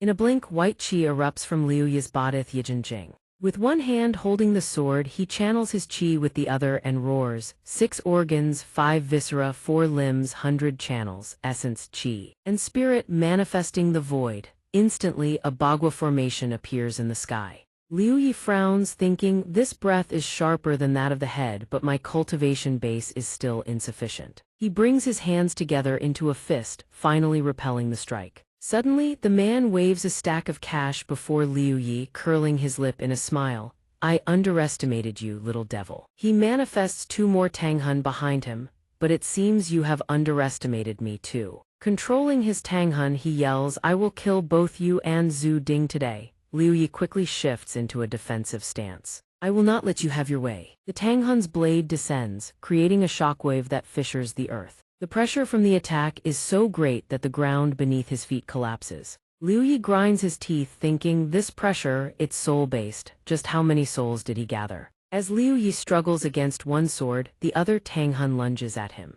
Unable to dodge, he is sent flying backward. Liu Yi hangs in midair, gritting his teeth. The man below waves his cash, "Die, brat, money can solve anything." Ghostly soul fragments erupt from the bills, piercing through Liu Yi's body. He approaches Ding, saying, "I hope your soul can break through your chains of material greed." Just as he reaches him, Yuefei appears. Blocking his path, "Stop this, elder, harmony is the most precious. Do not forget his relationship with the head or his status with the duke." He ignores the words, stepping coldly over him. "If an arm is severed, it can be reattached within 4 hours, right? Stop meddling in matters that don't concern you." Yuefei spins around and screams in rage. Golden Core Earth Immortal is still alive. Without Zhu Ding, who in the thaumaturge circle can stand against him? Do not forget how many of us were slaughtered in the beginning. He raises his hand to command the Tanghun, preparing to execute Ding. From this day forward, this old man shall be Golden Core Earth Immortal's rival. Suddenly, Mingwu appears from nowhere, kicking through the Tanghun. He summons wolves that surge forward. The beasts snap at him, but he dismisses them with a wave of his hand. "What is this?" Mingwu walks to the unconscious Liu Yi and speaks. "Are you all right? And you?" He bows with a smile. "Elder, let us resolve this conflict. Harmony is most precious." Suddenly, Mingwu looks back. His face darkens, eyes widening in shock at the sight of Jiangzhu, who lies unconscious in a pool of blood. His heavenly dog power erupts violently. His eyes turn crimson, glowing with murderous intent. In a flash, Mingwu is behind him. As he throws a punch, the man commands his Tanghun to block with its blade. The force of the punch causes the sword to vibrate intensely. The man glances back, eyes round with disbelief. "The heavenly dog's piercing origin qi is too strong, it perfectly counters my laws. I should not throw an egg against a rock." The next moment, Mingwu's punch shatters the Tanghun's sword. Knowing he is outmatched, he speaks, "Chu. Mingwu, to my knowledge, you've only been cultivating for a month. I advise you to recognize your own limits. Do not be so reckless." Internally, he thinks, wasn't he supposed to be a piece of trash? How is he this strong? Suddenly, Mingwu scratches his head and smiles awkwardly. "Sorry, I got too worked up and wasn't careful." The man is left bewildered by this reaction. What is wrong with this kid? His moods change too fast. While he is distracted, Mingwu appears right before him, fist clenched. "That lady was my savior." He scrambles to defend against the attack. He bellows in rage, "You stinking brat. Sneak attacking may have you no shame." He commands the Tanghun to throw 2 punches at Mingwu. Mingwu is struck by the underworld manifestation and sent flying, crashing heavily into the ground. Zhou Mingwu's eyes snap open wide, his brows furrow as he speaks. "A ghost just appeared out of nowhere. That's straight up not scientific." Suddenly, Mingwu turns his head to the side and there sits Zhu Ding, right in front of him. The second he lays eyes on him, Mingwu's face twists with fury, teeth grinding hard enough to crack. Before him, Mingwu sits frozen in plastic, except one arm has transformed into a solid mass of diamond. Inside Mingwu's head, a scene flashes unbidden, Zhu Ding suddenly waking up with a grin, turning to flash him a peace sign. "Scared yet? I'm the number 1 under heaven, how could I die that easily?" At that same moment, every intimate memory between the two of them floods through his mind in rapid succession. A heartbeat later, Mingwu braces his hands and sits up. He says nothing at first, then he stands and speaks. "Old man, you know something? I'm a law-abiding citizen and this is the first time in my life I've ever wished murder were legal. seeing that look on his face. The old man's expression goes dark, a knot of dread tightens in his chest. This kid actually compressed all his origin chi outside his body. That energy density, that level of control, is he really just a beginner? He immediately throws both hands up. Wait, thighs is all a misunderstanding, but before he can finish the sentence, Mingwu vanishes from his sight. In the blink of an eye, Mingwu materializes right in front of him. He glares, fury etched into every line of his face. Sorry, first time going all out, I don't know my own strength. A brutal wave of power erupts from his body. Mingwu clenches his jaw. His fist tightens as he roars, the second punch I'll calibrate. Gotta put some real muscle into it. The old man takes the hit square on, and blood sprays from his mouth. Mingwu the ghost looks Yupan freezes. A massive fist from the hidden phantom is already crashing down toward his skull. It slams into the ground with devastating force, sending shockwaves rippling outward. The old man watches the hidden phantom's fist flatten Mingwu and speaks. The Tiangu's regenerative ability seems to rely on absorbing the origin chi of heaven and earth. Suddenly, from the ground around the hidden phantom's feet, torrents of red-black spirit energy spiral upward. A heartbeat later, a colossal surge of power erupts from below, launching the hidden phantom skyward. Instantly, it vanishes midair. Witnessing the scene, the old man drops to his knees, jaw hanging open, eyes wide as saucers. That's impossible. How can mortal energy devour pure spirit energy? Mingwu's entire body is now shrouded in Tiangu power. The spirit energy takes the shape of a ferocious wolf. A third eye has appeared on his face. Grotesque and terrifying when the Tiangu is active. You'd better keep your emotions in check. Consider yourself lucky you just got a second lease on life. A chilling smile curls across his lips. After all, suppressing this killing intent is difficult. The old man's hands and legs tremble as he stares at Mingwu standing before him. He thinks the spectral energy Mingwu the ghost summoned and the mortal energy of Hongchen have completely different signatures, yet the Tiangu absorbed and merged both. Could this really be the legendary Kunlun divine technique? How can something divine carry such a sinister, malevolent aura? Just as Zhu Ding suspected, Zhou Mingwu has been steeped in massive quantities of origin chi for decades. His cultivation speed is monstrous. He's already reached the 4th layer of the Erlang divine art. Zhou Mingwu controls the acupoints throughout his body, continuously releasing and absorbing origin chi, compressing it outside his physical form. That kind of high-density origin chi represents terrifyingly advanced cultivation enough to make anyone who sees it shudder. But it comes with a fatal side effect. Mingwu forces a terrifying grin, while he can still hold his emotions together. He thinks call an ambulance and have the Sorcerer Bureau come clean this up.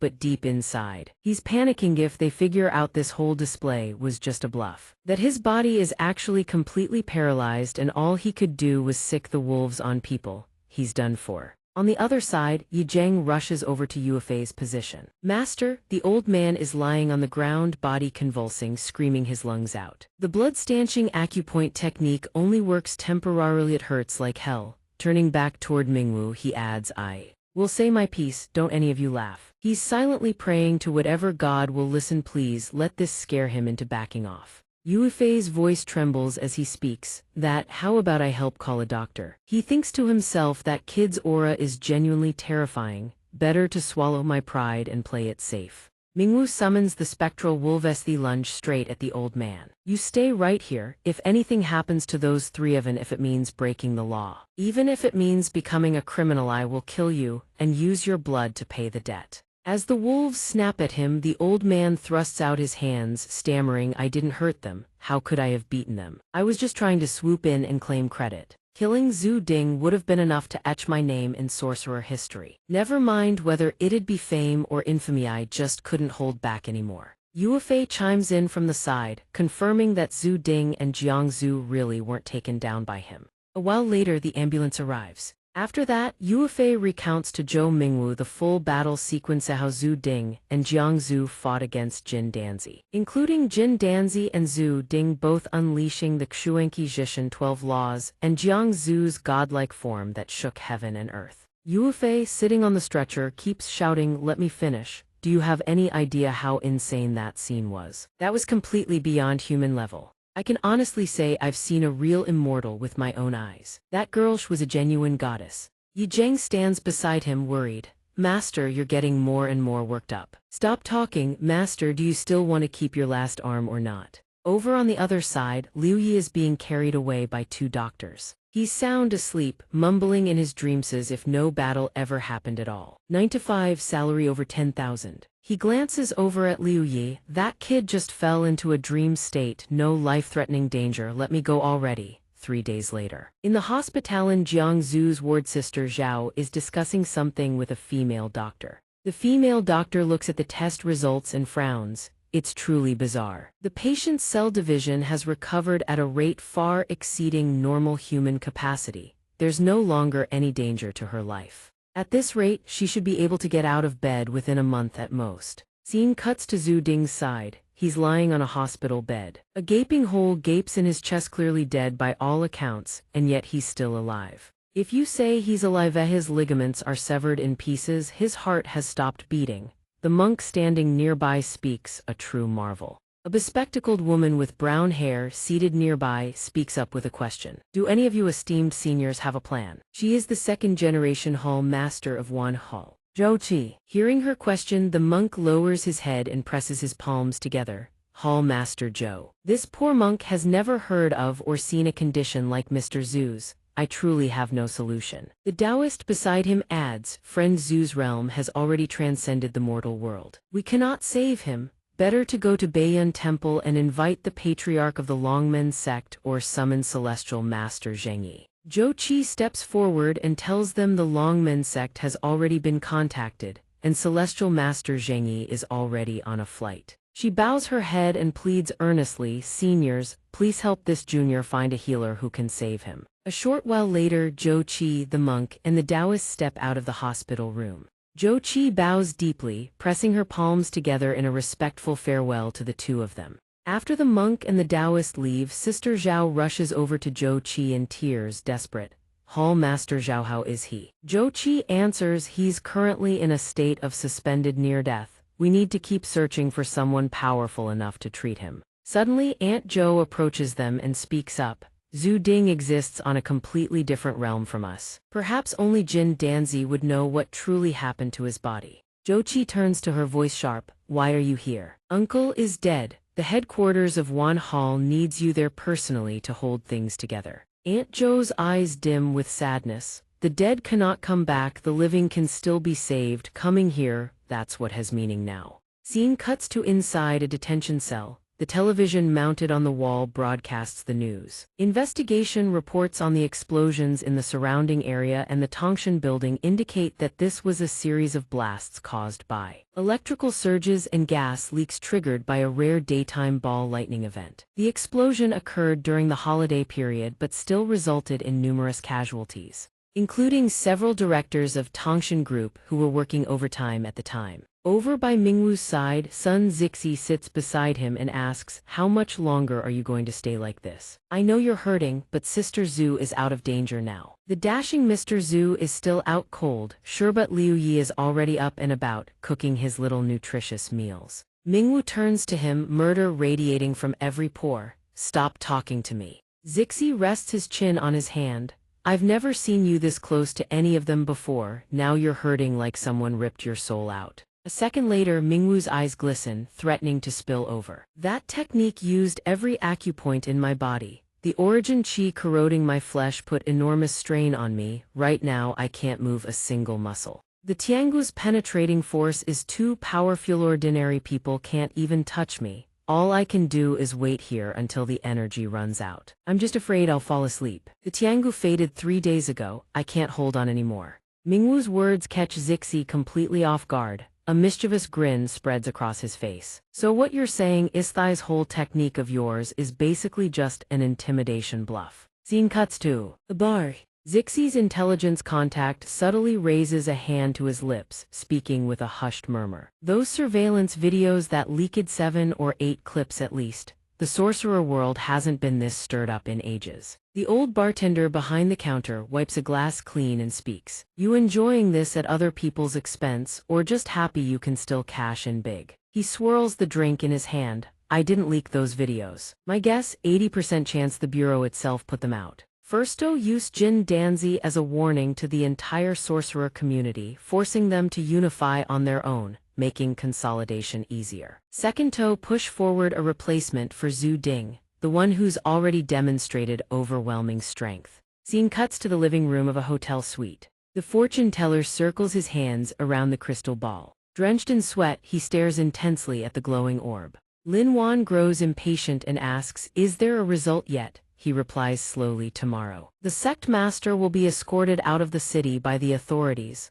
We attempted to rescue him mid-journey, but he refused." Lin Wan places a hand on his shoulder, wearing a terrifying smile. "What did you say? Say it again, will you?" Terrified, he shouts, "Big sister, please stop smiling at me, it's frightening." The omen shows exactly this. I have divined it 5 times already. Jai Yu lies on the bed, her hand resting on her forehead in exhaustion. It seems little Lin already has his own plans. "Then let's stop worrying about him for now." The next second, the girl bolts upright. "Then divine something about that Zhu Ding fellow." The fortune teller turns to Jai Yu and yells, "I already told you I cannot divine the Zhu Tang. It must be north." Jai Yu makes another request. "Then try divining for Jiangzhu. See what technique she is using and when she will be able to recover." Hearing her question, he replies, "I have already divined 10 times just now with no result, unless you want me to perform another blood sacrifice. Last time, predicting that Zhu Ding wouldn't die cost me my entire hairline. I only have 2 strands left, please show some mercy." Qing Feng smiles as he speaks. Senior Mu Zia said the heavenly dog could save Senior Zhu Ding. But Jiang Zhu used an unknown secret art. The heavenly dog merely finished the task, so the result isn't entirely accurate. The teller shakes his head. "I can only glimpse fragments of the future. What happens in between is beyond my sight. At least the heavenly dog has indeed departed and Zhu Ding is not dead." Lin Wan stands by, smiling cryptically. "This time we can victoriously crush the members of the Tongshan group and Chuguo. You have done your best, we do not blame you, but since you have helped this far, finish it. Can you see who the authorities will propose to replace Zhu Ding? I have been divining for 3 days straight, I am exhausted." Qing Feng smirks. "Is that even a question? It is naturally Jiang Zhu. She can repel a golden core practitioner enough to suppress the thaumaturge circle. As for the heavenly dog, its predictive ability is far inferior." He continues to press his face against the crystal ball to divine. 2 hours pass and an image of Mingwu appears in the ball, causing the teller to shout in shock. It is Chu Mingwu. Hearing him, the 3 others Qing Feng, Lin Wan, and Jai Yu exclaim in astonishment. "What?" All 4 stare with jaws dropped, focusing on the crystal ball, shifting their gaze toward Mingwu's location. At this moment, only his facial expression has returned to normal. Tati turns and asks, "If you say this body cannot move once the heavenly dog loses control, can it still manipulate your body?" He looks at her and replies, "Are you asking me to release all my strength again? The heavenly dog's power is so immense it might just break free." Tati smiles and continues, "How could we be so primitive? Naturally, we must use xianxia, for example, total numbness." This suggestion makes Mingwu's face twitch. "Are you kidding me? Wait." Suddenly, his eyes widen as if he has reached an epiphany. Numbness seems to have a direct effect on the cerebral cortex as well. Even if the heavenly dog seizes control of the body, it perhaps cannot negate this induced numbness. In a flash, Tati drags a doctor over. The professional anesthesiologist has arrived. Seeing such speed, Mingwu gapes in awe. "That fast?" The doctor carefully approaches with a syringe, but before the needle touches his skin, it is bent by the heavenly dog's aura. The next second, Tati drags in another doctor carrying a massive, gargantuan syringe. The professional veterinarian is here. An anesthetic needle so huge, not even the heavenly dog can break it. Mingwu sheds 2 rows of tears. Isn't the heavenly dog an animal? 2 minutes later, Chu Mingwu is completely paralyzed, unable to move, yet his strength remains insane. Tati shields her face with her hands, laughing loudly. "Who cares what kind of dog you are? Science and technology long live." The scene shifts to Yi Shuirong walking down a small alley, then opening the gate of a nearby abandoned manor. Inside the manor, she approaches a well. Without hesitation, she steps onto the well's edge and falls down inside. After a moment, Yi Shuirong lands on a large box at the bottom. She looks around cautiously and reaches out to open the lid. Inside, besides gold and jewels, lies the corpse of Danzai. "Master, please return to your body for now to warm your soul." As she finishes, Danzai's soul appears and drifts into the body. Forgive me, disciple, you are not lightly wounded yourself, yet you must care for this old man. Once I complete the Tai Yin body refinement and achieve an indestructible physical form, I will certainly help you save your brother. Tai Yin refinement manipulates the dead, utilizing claw-like traits akin to a living corpse. Eventually, the technique becomes the Tao. Yi Shuirong strokes her hair and speaks. The next total solar eclipse is in less than a month. In your current state, Master, can you recover in time? If we miss this, we will have to wait another 3 years. Danzai replies, work hard, disciple, refine a few more heart fire pills to be safe.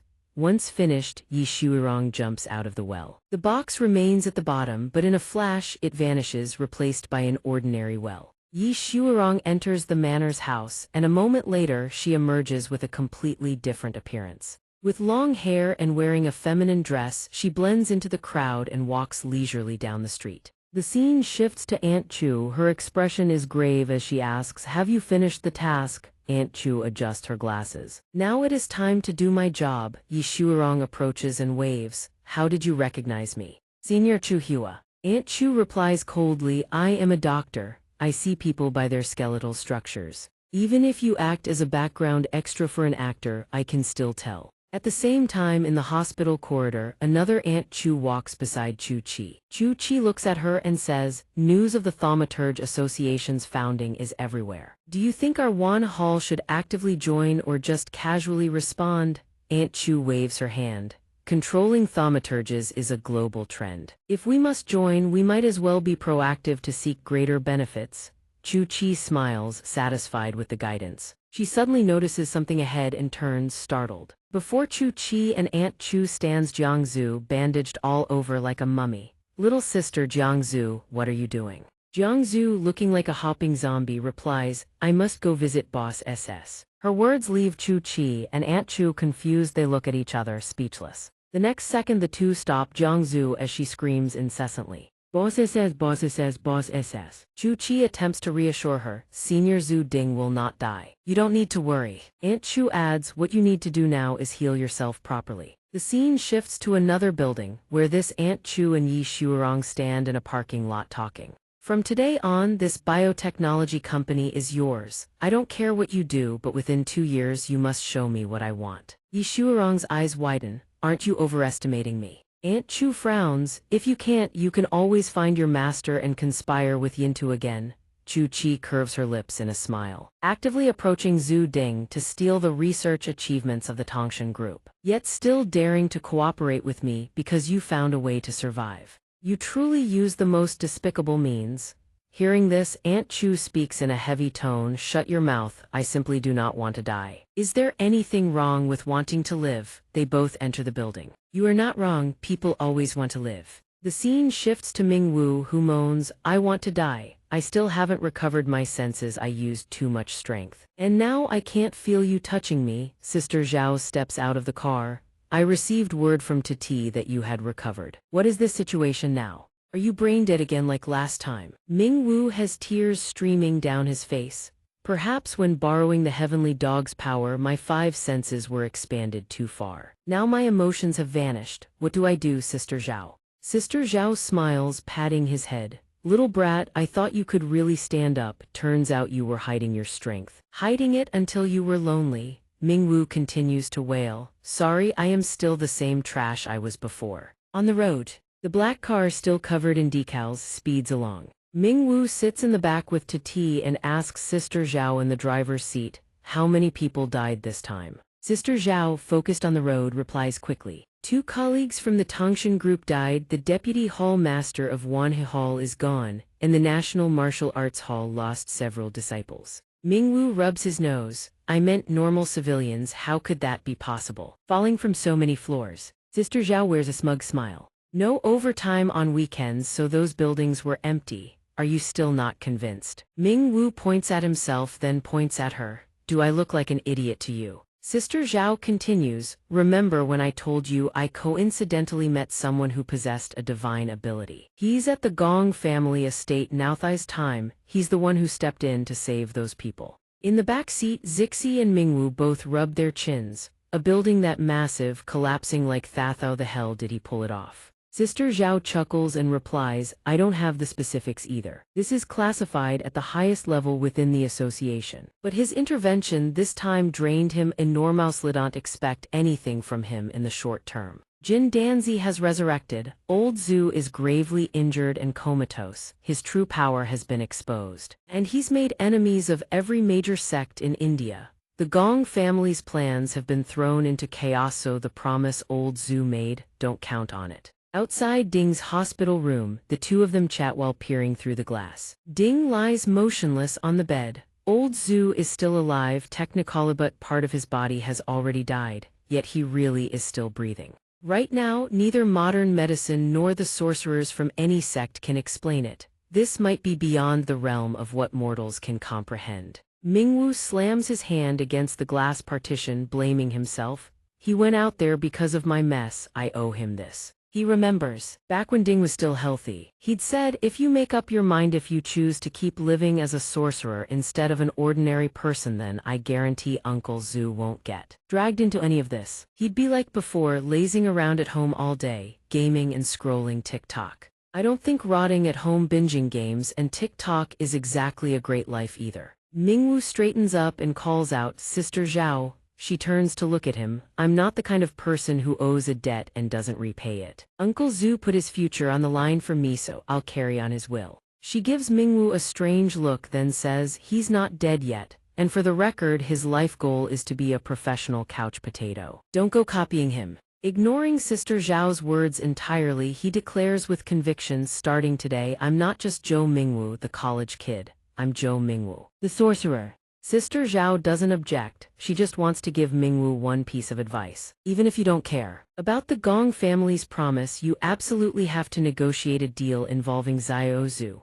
Otherwise, everything old Zhu sacrificed will be for nothing. Mingwu's eyes go wide. What exactly is the deal with this heroine? Sister Zhao tries to recall, but nothing comes to mind. No idea, even old Zhu doesn't know. But he suspects that the power inside Xiao Zhu isn't the same divine force as the Tianguits, something on a far higher level. If Xiao Zhu's power were ever exposed, it would be even more tempting to sorcerers than the Tiangu itself. Inside the hospital room, Jiang Zhu lies on the bed like an Egyptian mummy, utterly still. She says nothing, she just lies there silent. Back where the two of them stand, Sister Zhao stands with her arms crossed, her gaze fixed on the figure in the hospital bed. According to old Zhu, once a person's cultivation reaches a certain threshold, the physical body becomes a liability and collapses. The body perishes, but the soul endures forever, in other words, ascension. Maybe old Zhu has already touched that realm. His body is dead, but his powerful soul sustains a state of undeath. Xiao Zhu, on the other hand, is nothing like old Zhu. The power inside her doesn't belong to her, and she hasn't reached old Zhu's level. If she overuses that power, both her body and soul will collapse. Mingwu slaps his palm. He gets it now. So that's why Uncle Zhu kept the heroine away from the sorcerer world. Away from the conflicts, forbidden from getting close to anyone involved in investigation. As long as the association is established, your deal with the Gong family stays intact. So whatever you haven't done yet, I'll do it for you. She finds the idea absurd, and what exactly can you do? Mingwu's eyes light up like two 50-watt bulbs. Simple, I'll be the acting president and rebuild this sorcerer association from scratch. Sister Zhao stares at him, beaming with delusions of grandeur, and looks at him like he's the most narcissistic man alive. Don't you think you're a little overconfident? Sure, you're stronger than before, but that's nowhere near enough to keep the entire North China sorcerer community in check. And the side effects of your power are already massive. He covers half his face with his hand, putting on a dangerous expression. War is just diplomacy by other means. The goal is to cripple the enemy's ability to fight. The era of brute force slaughter is over. Maybe she's overestimating him after all. Hearing him say that, Sister Zhao perks up, slightly intrigued. So what's your strategy? Mingwu blurts out his grand, oversimplified plan. Any sorcerer who joins the association gets put on the government payroll. I refuse to believe anyone can turn down a government salary. Sister Zhao explains it to him, and her words hit like a slap to the face. The Sorcerer Association has no government positions. Hell, even the funding has to be self-raised. The moment those two words, self-raised, leave Sister Zhao's lips, Mingwu's broke boy delusions come crashing down hard. I take back everything I just said. I quit. He surrenders. Looks like protecting the heroine inevitably means running into every lowlife drooling over her power. If only I could win her over first, then we'd both go live off the grid in the mountains. Just kidding, I'm not into the heroine type, but I do believe I can convince the sects to form an association. The catch is, it has to run on my terms. Looking at this wide-eyed kid in front of her, Sister Zhao feels a migraine coming on. She presses her fingers to her temples. Even if you're bursting with confidence, I still can't convince the Gong family, frankly. Your strength and your face aren't enough. Mingwu grins with absolute confidence. Then call another summit under the banner of this incident. Watch my performance, then decide. Let me check first whether old Zhu's promise to the Gong family still holds any weight. At that moment, Zhao Hanqing has no idea what catastrophe her decision will unleash upon every sorcerer under heaven. Mingwu and Zixi arrive back at the apartment. The moment they reach the door, he shouts, "We're home." Liu Yi, Sister Zhao said she's staying at the hospital to keep watch. From now on, we take turns delivering food. Zixi chirps cheerfully at Liu Yi, "Hospital food is terrible. Liu Yi, you should set up a food stall there, you'd make a killing." Laughter erupts from inside. "Now that's a hustle worth learning, you're absolutely diabolical girl." Zhou Qi is inside with Liu Yi, she bops him on the head. "Buy a few more rare books online and you'll become the #1 under heaven." Outside the door, Zixi and Mingwu stand frozen, staring blankly at the two people inside. Their faces are full of confusion as they look at the girl sitting next to Liu Yi. The two of them exchange bewildered glances. Mingwu eyes the girl suspiciously. "Who's this beauty?" Zixi looks at Zhou Qi, then turns to Liu Yi. "Liu Yi, you have a girlfriend now." Liu Yi looks at them both. "This girl," Zhou Qi says, "she's here to find senior brother Zhou." Mingwu points at himself, "Looking for me." For a moment, it seems like he's starting to remember who she is. Zhou Qi leans on the armrest of her chair, grinning brightly as she holds up her hand, counting off on her fingers. The homeroom teacher's teacup. Mingwu remembers too. He points at Zhou Qi and shouts, "Pig rider." She points right back at him, "Golden Rock Chicken Knight." Mingwu scratches his head, reminiscing. "We haven't seen each other since middle school. Girls at 17 are unrecognizable. I nearly didn't recognize you. What are you doing here, college too?" He recalls the message Zhou Qi sent him from that writer, account 1, with the cryptic identity warning him that Ding was in mortal danger and that he needed to rush to Tongshan Group's headquarters to save him. He leans in close to her. "Hold on, what the hell are you really?" Zhou Qi stands up, beaming. "Hey, old buddy. It's been years, let's step outside and catch up." "Yeah." Mingwu catches the hint. He walks to the door and waves at Zhou Qi. "Come to my room." Zixi is lost, she tugs at Liu Yi. "What's going on?" "Old friends. Could she be an ex? Now that would be some good drama to watch." In Mingwu's room, he sits cross-legged on the bed facing Zhou Qi. He can't believe Itch's a sorcerer too. "Which side is she on?" She puts on a pout, her voice dripping with grievance.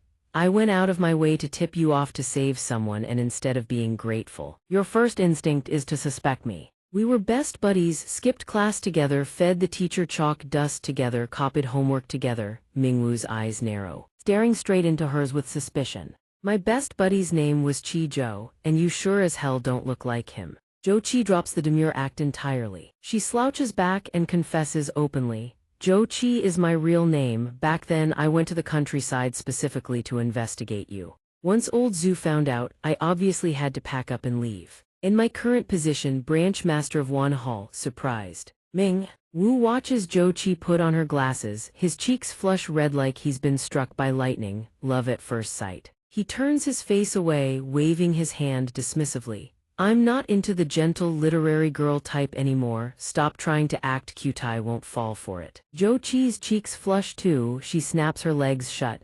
"I wasn't trying to cater to your preferences on purpose. This whole act is for the old fossils in the family. If I didn't come off as gentle and non-threatening, I'd probably be dead by now. But in private, dropping the act is way more convenient. After my grandfather passed, Wan Hall was supposed to be mine, but a pack of bastards seized control almost immediately. They use medicine to seize assets and destroy lives. I know all of it. But to survive, I had to play the obedient little girl. That's why I look like that just now." Ming Wu asks, "The ones controlling you, are you talking about Zhou Jianhua and Zhou Hua? You missed last time. Zhou Jianhua is already dead. Zhou Hua has late-stage cancer, but even without them there are plenty of other people with ambition. You use the association to help me seize back control of Wan Hall, and Wan Hall under my control will unconditionally support the association. Hearing that, he flat out refused. Why come to me with something this big? The association isn't mine, either it's a public institution. Zhou Qi leans in and whispers in his ear, my grandfather has a legendary golden elixir.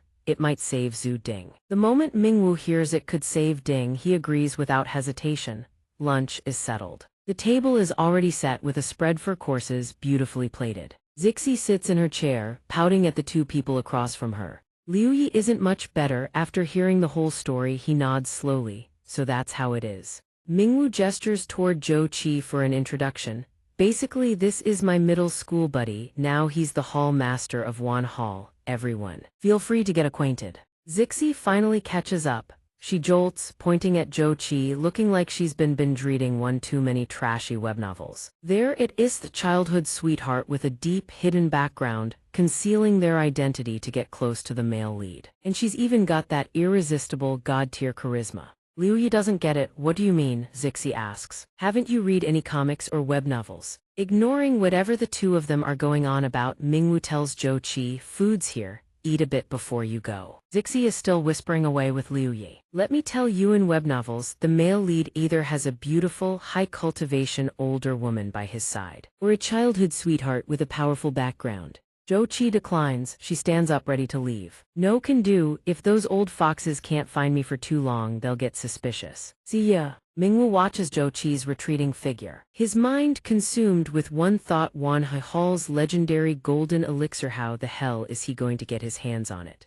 Zixi walks over and elbows him hard in the gut, snapping him right out of it. Oh, so this is your type. Is she a hot girl influencer or a cross-dresser? He shoves her face away with his palm. Don't talk nonsense. I've always liked gentle, sweet girls who can cook. Zixi glances over at Liu Yi, who is delicately placing a piece of broccoli into his mouth. Gentle, sweet. She lunges forward and clings tightly to Liu Yi's broccoli-holding arm. Never thought the day would come when Sun Zixi has to compete with a man over a man. The world is cruel, the times are dark. He pats her shoulder lightly. Stop causing a scene. Even though she still hasn't been able to divine Uncle Zhu's fate and the heroine is stuck at the hospital, she doesn't need to go out of her way to liven things up. Her face flushes red. She shoves his hand away. Who's trying to liven things up? I'm not worried about you. Mingwu sits there eating, but his mind is already running calculations. The next priority, pushing forward the establishment of the association. To avoid squandering Jiang Zhu's Herculean efforts in obtaining Wan Hall's golden elixir, it'd be nice to have some leverage in hand.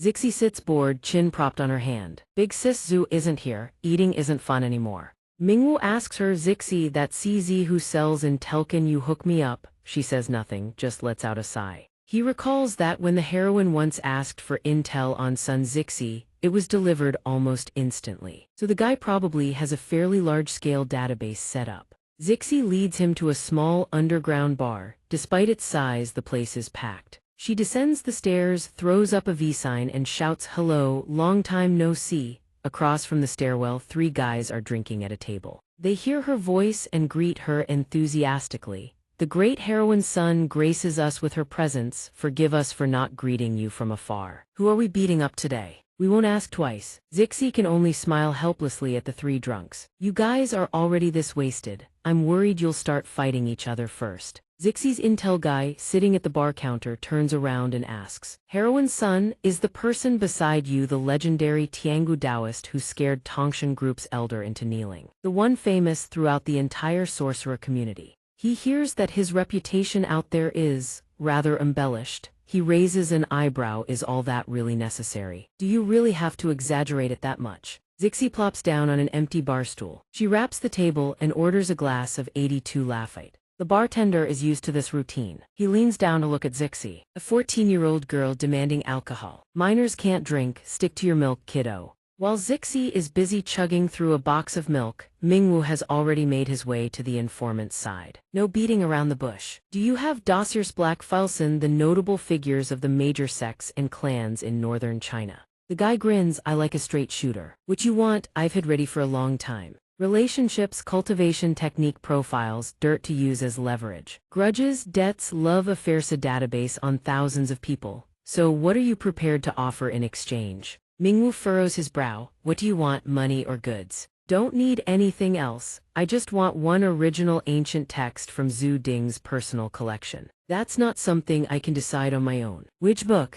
I'll go back and discuss it. Zixi's informant names the book Huangdi's Treatise on the Tao, the Yinfu Classic. After that, the two of them head back to the residence. He recalls Aunt Zhao's words. Elder Zhu said you're free to look at anything of his. There's even a copy on the computer. Mingwu is puzzled. Yibo has kept up with the times like that. He steps into Ding's room and stands before the bookshelf, scanning it. First things first, find out if the Yinfu Classic is here. If it's some dangerous forbidden technique, he absolutely cannot hand it over. Something catches his eye. He reaches for the top shelf. A gust of wind blasts out of nowhere, startling him. What the? The bookshelf has a protective ward on it. Zhou Mingwu, you've probably reached the 4th layer of the divine art by now. Coming to seek out sorcery techniques on your own, does that mean you've finally made your decision? He's surrounded by a swirl of floating books. This bookshelf space can only be opened once you've trained the Erlang divine art to the 4th layer. To be honest, I thought you might have been dead by now. Mingwu shouts Uncle Zhu. The voice continues unfazed. Reaching the 4th layer of the divine art means you no longer need to fear for your life. Coming to seek sorcery techniques now means you've decided to live as a sorcerer. You really have grown up, kid. One volume is the Vajra art technique your father once practiced. The other is the Tiangu sorcery art, specifically left behind by your elder sister.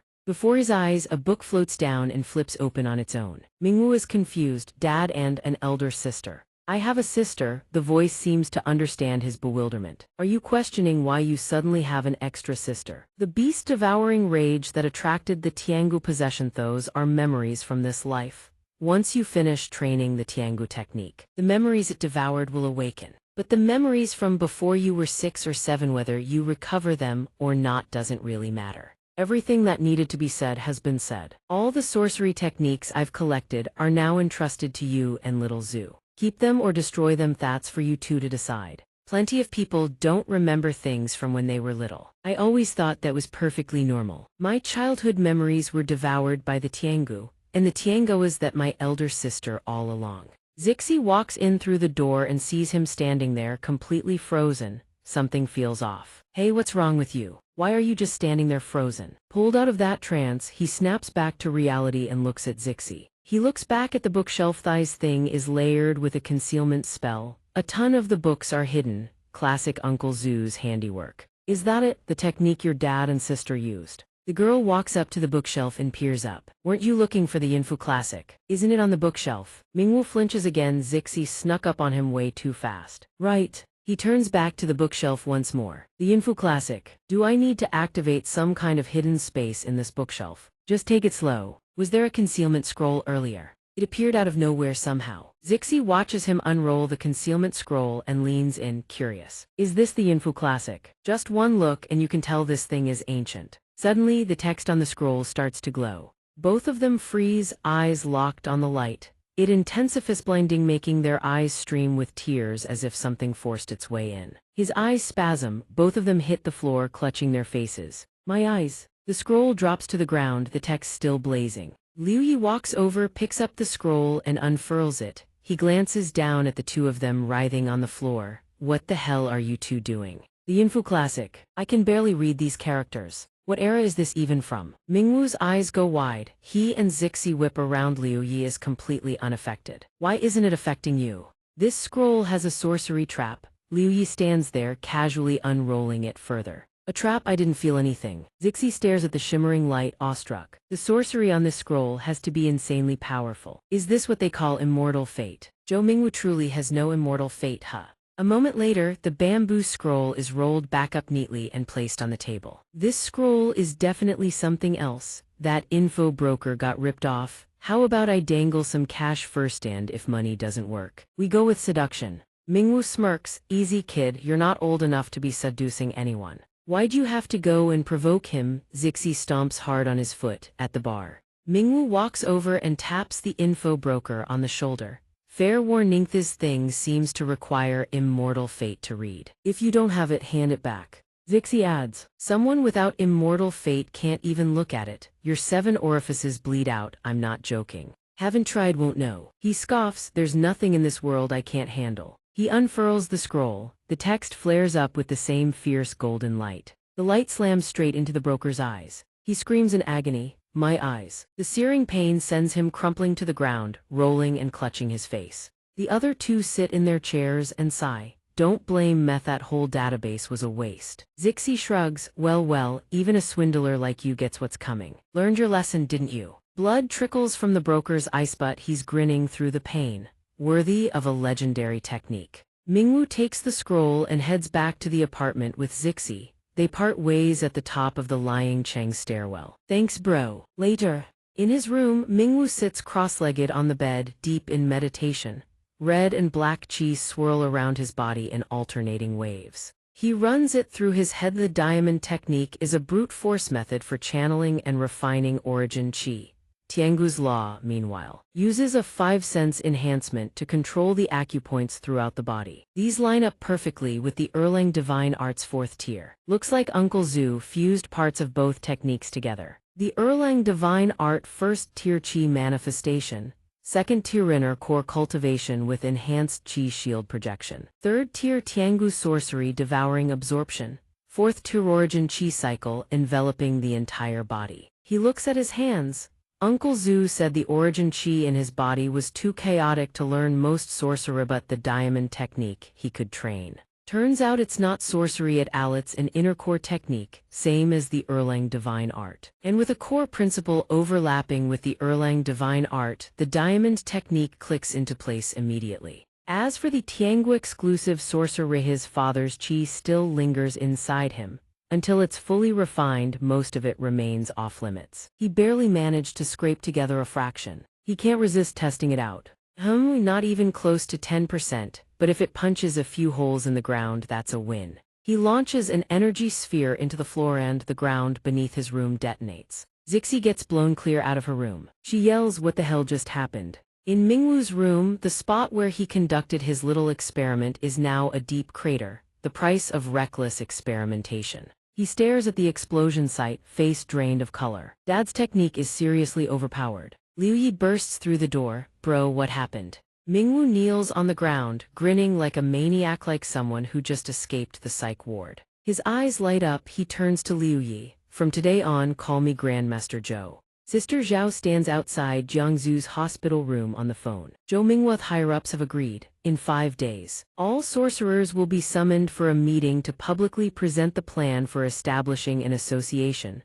All factions will have their say. As long as the association can keep the Huabei sorcerers in line and maintain the promise made to Zhu Ding. Mingwu stands in the crater of his floor. This official interview, I've got it locked down. Sister Zhao looks unimpressed. You seem awfully confident. Everyone has a price, and I think I've figured out the offer that nobody can refuse. You're not planning some underhanded bribery, are you? Of course not, it's something every sorcerer cares about. Sister Zhao has no idea what this kid is thinking. Jiangzu suddenly pulls the curtain aside. Sister Zhao, I need to use the restroom. Coming, stop moving around or your wounds will reopen. Meanwhile, another part of the yard explodes. Zixi, the victim, screams, Zhou Mingwu, will you knock it off? Another explosion. He gets blown out too, but still tries to explain. That one wasn't me. Liu Yi steps out, scratching his head sheepishly.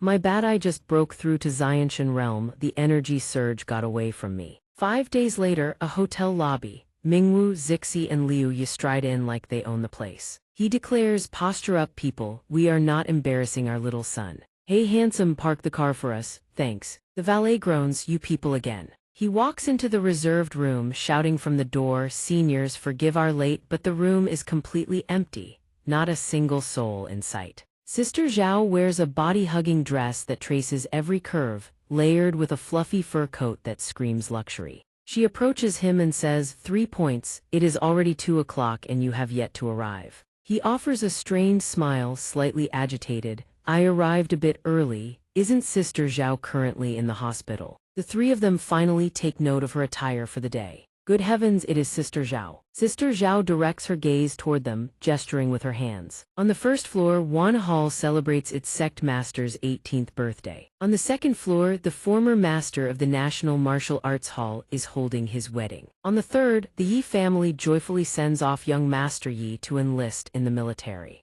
The moment she finishes speaking, Mingwu, standing opposite her, questions, "Is it really such a coincidence that all these events fall on the same day? Isn't the sect master the same age as me? Perhaps he is 19, why celebrate his 18th birthday?" At that same moment, Liu Yi stares in shock at Titi hugging her thigh, then cracks a smile and asks, "Sister Zhao, what are you doing here?" Bending down, her smile sharp as a blade, she retorts, "I am on the 6th floor attending your parents' divorce party." Titi lets out a shriek of terror. "What? My parents want a divorce? Why do I know nothing of this?" She blankly recounts, "They didn't tell you. I even thought you were intentionally staying away." He stands to the side, hand on his face in deep thought. "Could it be that you are being targeted?" Liu Yi offers a consolation, suppressing his sorrow. Suddenly, Titi's true nature reveals itself. The girl runs off happily, shouting, "A perfect opportunity. I must leak all the dirt I've collected and leave those three speechless." The three men look on, bewildered, simultaneously uttering, "This family is truly something else." Returning to the question, Sister Zhao steps forward to explain. Today, all these families are holding celebrations.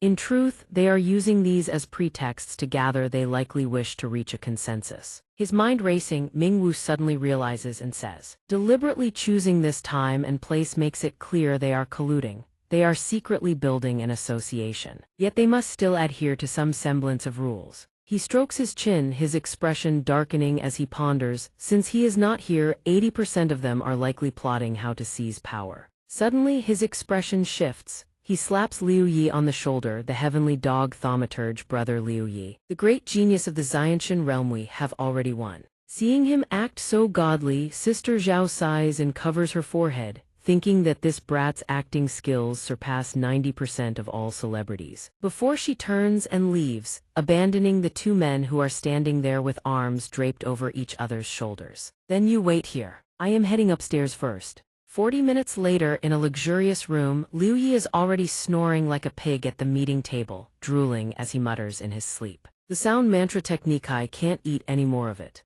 Mingwu wears a stern expression, his brow furrowed as he critiques his own regal sitting posture. "Very good, this posture is cool enough." He glances at little Hui resting on the table, thinking, it is just a flair for the dramatic, but why did this bird not follow Titi back then? At that moment, Aunt Chu's beaming face appears. "Oh, you arrived quite early this time." Standing ahead of her is the master of Wan Hall. Zhu Kaiking walks in. A raspy voice sounds out, "My apologies, no time to change clothes."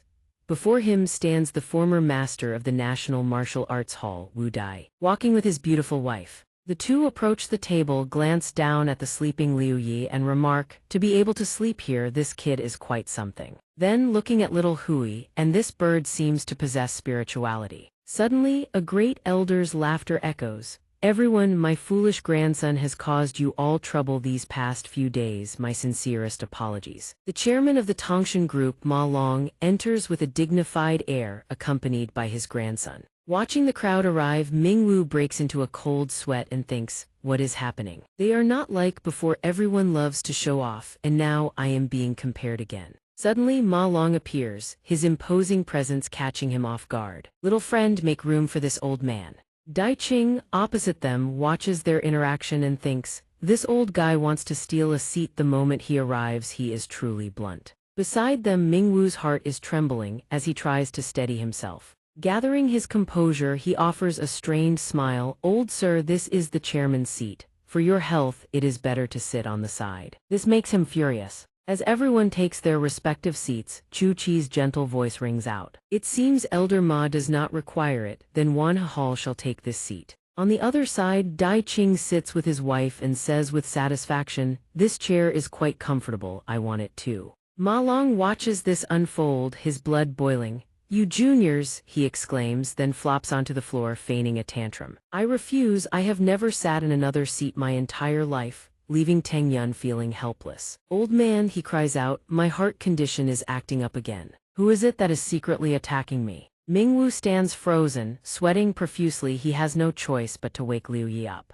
Liu Yi stands up with a dark expression and sets up a new position. Ma Long sits cross-legged on the desk before everyone's eyes, after which the other attendees enter one by one. Representative of Human Capital, Sun Heping, arrives alongside foreign thaumaturge representative Tina, walking side by side with the Yi family patriarch. Yi Bangwen holds his water bottle and looks at the Thich family representative. Master Tyat Tran appears. The next group appears low-level factions wishing to remain anonymous, though note that this is not because the author was lazy with names, but rather unexpected guests. A voice calls out, 20 years since I last appeared, and I seem to have lost my way. If I am late, I hope you all will not blame me, says the representative of Baiyun Temple as she enters gracefully. Ma Long turns his head when he sees her. Immortal lady, please sit over here. The three men behind are shocked to see him willing to give up his seat for her. No, no, senior, please sit. The immortal lady waves her hand and steps toward her own spot. No need, I am only here for a moment to observe the situation and then leave. Everyone please feel free. His suspicion rises. Who is this Taoist nun? Is she actually the senior of these old fogies? Ever since the Taoist nun appeared, everyone in the hall has been clamoring. Only the Gong family is introducing the association. At this moment, everyone sits properly in their designated spots. Suddenly, that beaming face begins to surface in Mingwu's mind. In the association plans of that merchant, there was no Taoist nun. Damn it. Right at this moment, the mechanical hum of a device sounds. To summarize, the North China Association will establish 1 chairman position and 3 vice-chairman positions. On the screen behind, he begins to project the chairman's image. A chief secretary for the provinces will also be synchronized to manage the internal affairs of the thaumaturge world. The relevant information flows out, causing everyone to glance over repeatedly. Regarding the association's operating capital, membership fees from the sects will account for 60%. These fees are calculated based on the size of the clan and their income level, ensuring the highest possible degree of fairness. Hearing this, Heping's face becomes serious again. Furthermore, 40% of the operating capital will be funded by civil society. The 9 members of the board of directors and the 4 leaders, chairman, vice-chairman, and chief secretary will also manage civil-related matters. Ming Wu sits in his chair and begins to analyze. 2 groups are divided to manage thaumaturges and the public, but their interests overlap, effectively using the public to control the thaumaturges. He rests his chin on his hand, deep in thought, ignoring the audio playing in the background while Liu Yi continues to stand stiffly beside him. The designated chairman of the association is Zhu Ding, but he cannot currently fulfill the duties, so another disciple will stand in for him. If you all have any other opinions, please feel free to discuss them. Information spreads among the low-level factions, who begin whispering. The fate of Zhu Ding remains inconclusive. If he is dead, that would be bad. In the video, the heavenly dog forces the Tongshan group to its knees. Elder son is kneeling. He is truly powerful, but he is only a brat. How can he be chairman? Dai Qing hugs his wife with a somber face. Even Ma Long rests his chin on his hand in thought. Conversely, Chu Qi smiles lightly. Senior Zhu is not in life-threatening danger, he is merely in a temporary state of slumber. It exceeds the mortal understanding of us ordinary folk, but he will eventually awaken. She turns to Auntie Zhou. If we swap out the chairman now, once Senior Zhu wakes up, nobody's going to dare manage him. Rather than forcing a resignation, why don't we just hold the chairman's seat for Senior Zhu? Hearing this, Auntie Zhou thinks to herself, this girl's gotten a lot bolder lately. She never used to voice her opinions in front of this many people. Mingwu gives her an approving look. Good assist. As long as they believe Uncle Zhu isn't dying, everything falls into place. He stands up abruptly and addresses the room. Everyone, it's not that I want to be chairman, it's that my Uncle Zhu does. I'll be managing his position temporarily. Deadpan, he continues, he said he doesn't want to do anything anymore, just wants a quiet life. The chairman workload is killing him, so he's handing everything off to the vice chairman. Dai Qing watches him ramble on and thinks to himself, this kid turned the vice chairman role from a figurehead into a real power position. 1 step back, 2 steps forward. Meanwhile, Mingwu keeps going with that silver tongue. Uncle Zhu also said new laws don't punish old crimes, the association has to unite. All past grudges get wiped clean. Yindu's people screaming about revenge every day, he already dealt with them. Point forward, think about the future. Use the Huabei Association as the foundation, build a national association, and wipe out cults like the Zinan Fu's evil sect and the Yi family's 8 Zhang sect first. Fired up by his impassioned speech, Master Chen and Peng Wen agree immediately. Chairman Zhu, this humble monk will take on destroying the Fu Xian cult. This humble monk will follow whoever destroys the Yi family of the 8 Zhang sect. Count me in. Suddenly he darts over to massage Dai Qing's shoulders, grinning like a kiss-up. Miss Jiang Zhu and I were both trained by Coach Ma at the National Martial Arts Hall. Uncle Zhu is extremely satisfied with the teaching results, wants to get the National Martial Arts Hall designated as a government-authorized fitness training center. He then rushes over to Zhou Qi to pitch Wan Hall's medical expertise is extraordinary, and the treatment facility has government approval. I'll secure herbal harvesting rights in certain protected zones. She echoes him with a raised hand in greeting. He moves on to assign roles to Ma Tengyun and his grandfather. The association will handle registration, management of numerous sorcerers and capital. This critical task can only be handled by Tongshan Group. They've got the commercial muscle to pull it off. And just like that, the headquarters location problem is solved too. Then to Yu Sina, who's been sitting quietly. The association will open foreign sorcery exchange programs. Foreign sorcerers will enjoy equal treatment as full members. For smaller-scale families, the association will provide additional resources and funding. Hearing him mention them, the smaller clans beam with pride.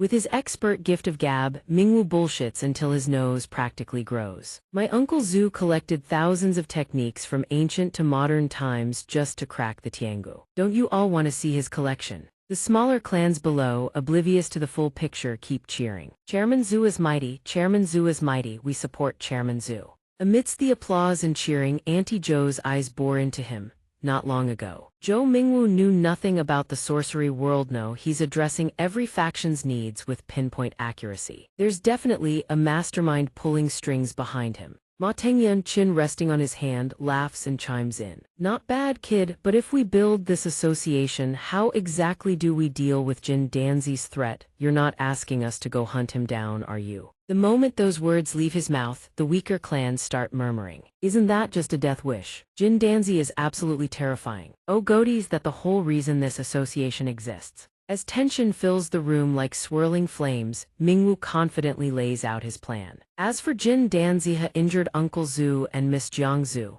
I guarantee he won't go on a killing spree. Please take a look at the kill plan I've put together. Suddenly, the conference room door bursts open. Sun Zixi rushes in, clutching a stack of printed documents. Here, the documents are ready. She glances at Mingwu, whose spiritual flames are blazing, and Dai Qing beside him. So it's true, can wield the Tiangu. Looks like the rumor about him defeating the old master was real after all. Meanwhile, Zhou Qi studies the paper in her hand with a serious expression.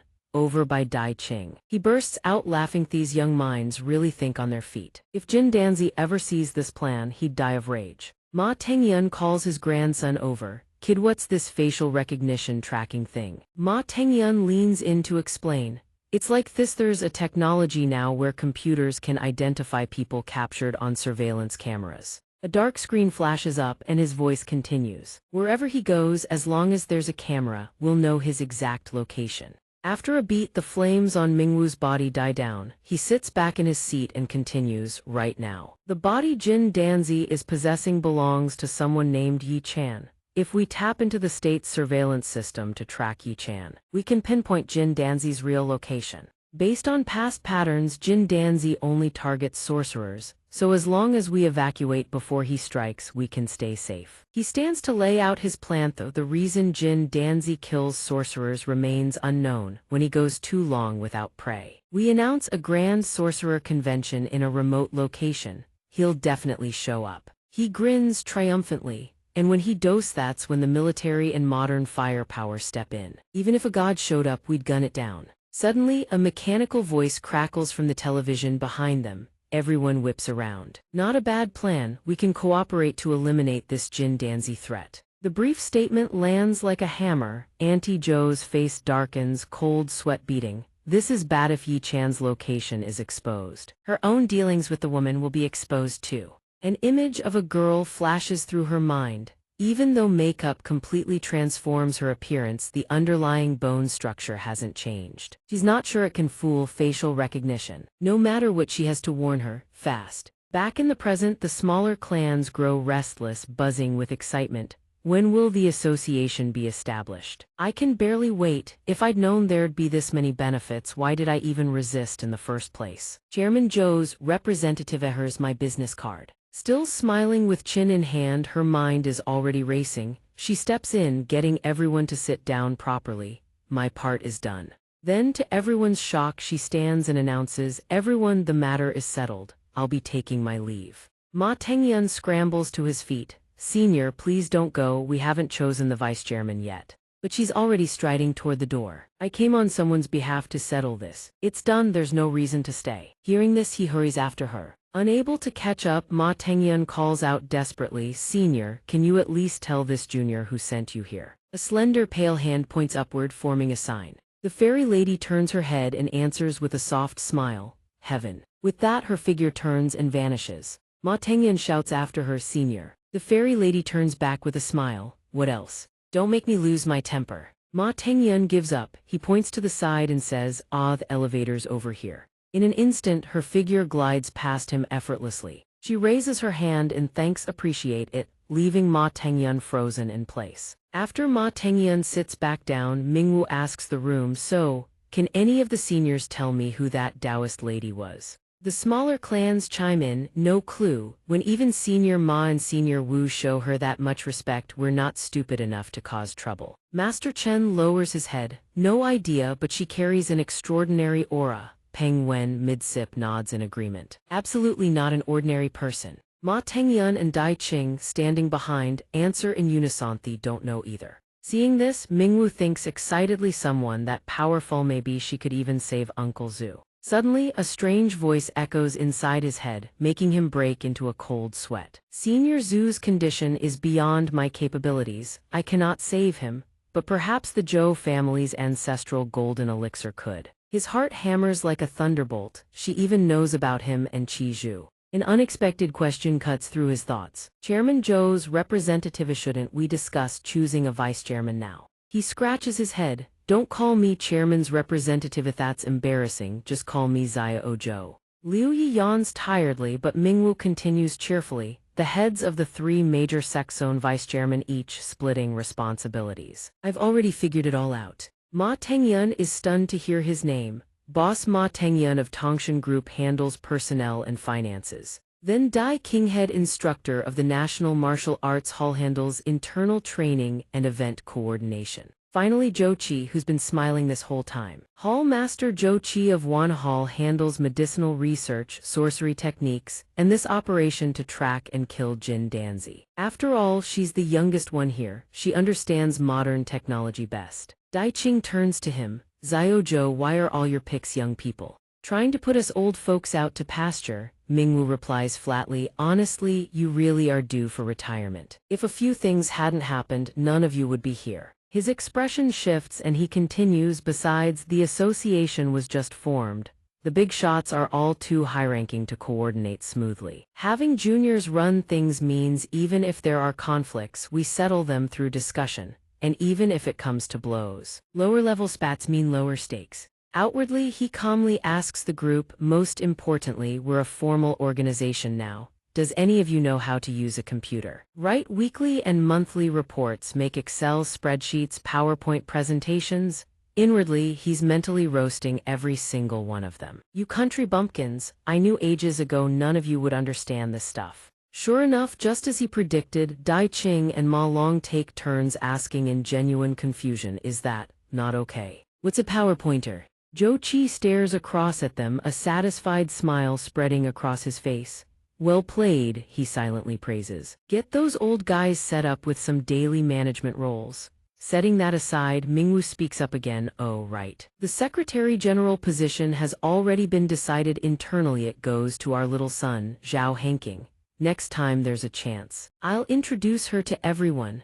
The moment he finishes, the whole room erupts in chatter. Sister Zhao, no objections, why didn't you say so earlier? Had you said that earlier, who would have dared compete for the chairman's seat? If we could actually get a real position like that, maybe we'd finally get to meet Sister Tri letter 1 EC7U. Seeing this, a question forms in his mind: what's going on? Sister Tri letter 1 EC7U is really that impressive. The meeting about founding the association presided over by that mysterious female Taoist priest finally wrapped up smoothly. They'd planned to use Liu Yi's authority to intimidate everyone. Turns out they didn't even need it. Liu Yi is fast asleep now. Sitting alone in the room, Mingwu rests his chin on his hand and sighs. In the end, he still has no clue who that priest really is. Sister Tri letter 1 EC7U's true identity is becoming more and more of a mystery. Leaning back in his chair, he ponders the next major problem: how to deal with Jin Danzi. He needs to find the female hero and gather some intel on the enemy. In a hospital room, a table piled high with food and fruit, Mingwu's voice echoes through the space. Jin Danzi possesses the ability to disrupt the rules of sorcery. No spell cast from a distance can hit him. He sits in a chair, glancing at Jiangzhu on the bed wrapped in plaster from head to toe like a mummy. Outside his body, he generates a layer of golden light that compresses surrounding space. Any close-range attack gets devoured by that golden light, making it impossible to even touch him. She gestures with her tightly wrapped hands for emphasis as she speaks. He also has the ability to compress and shatter space. He can completely ignore defense and hit opponents directly, and he can use it for instantaneous movement too. She turns to look at the person beside her. On top of all that, he possesses incredibly powerful self-healing.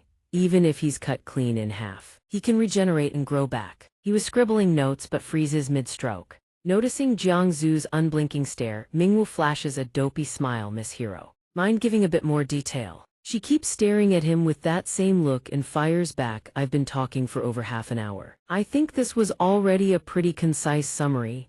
He grips his pen tighter, sweat beading on his forehead. He tilts his head and mutters. "Immune to both magical and physical attacks, ignores defense, instant teleportation and regeneration.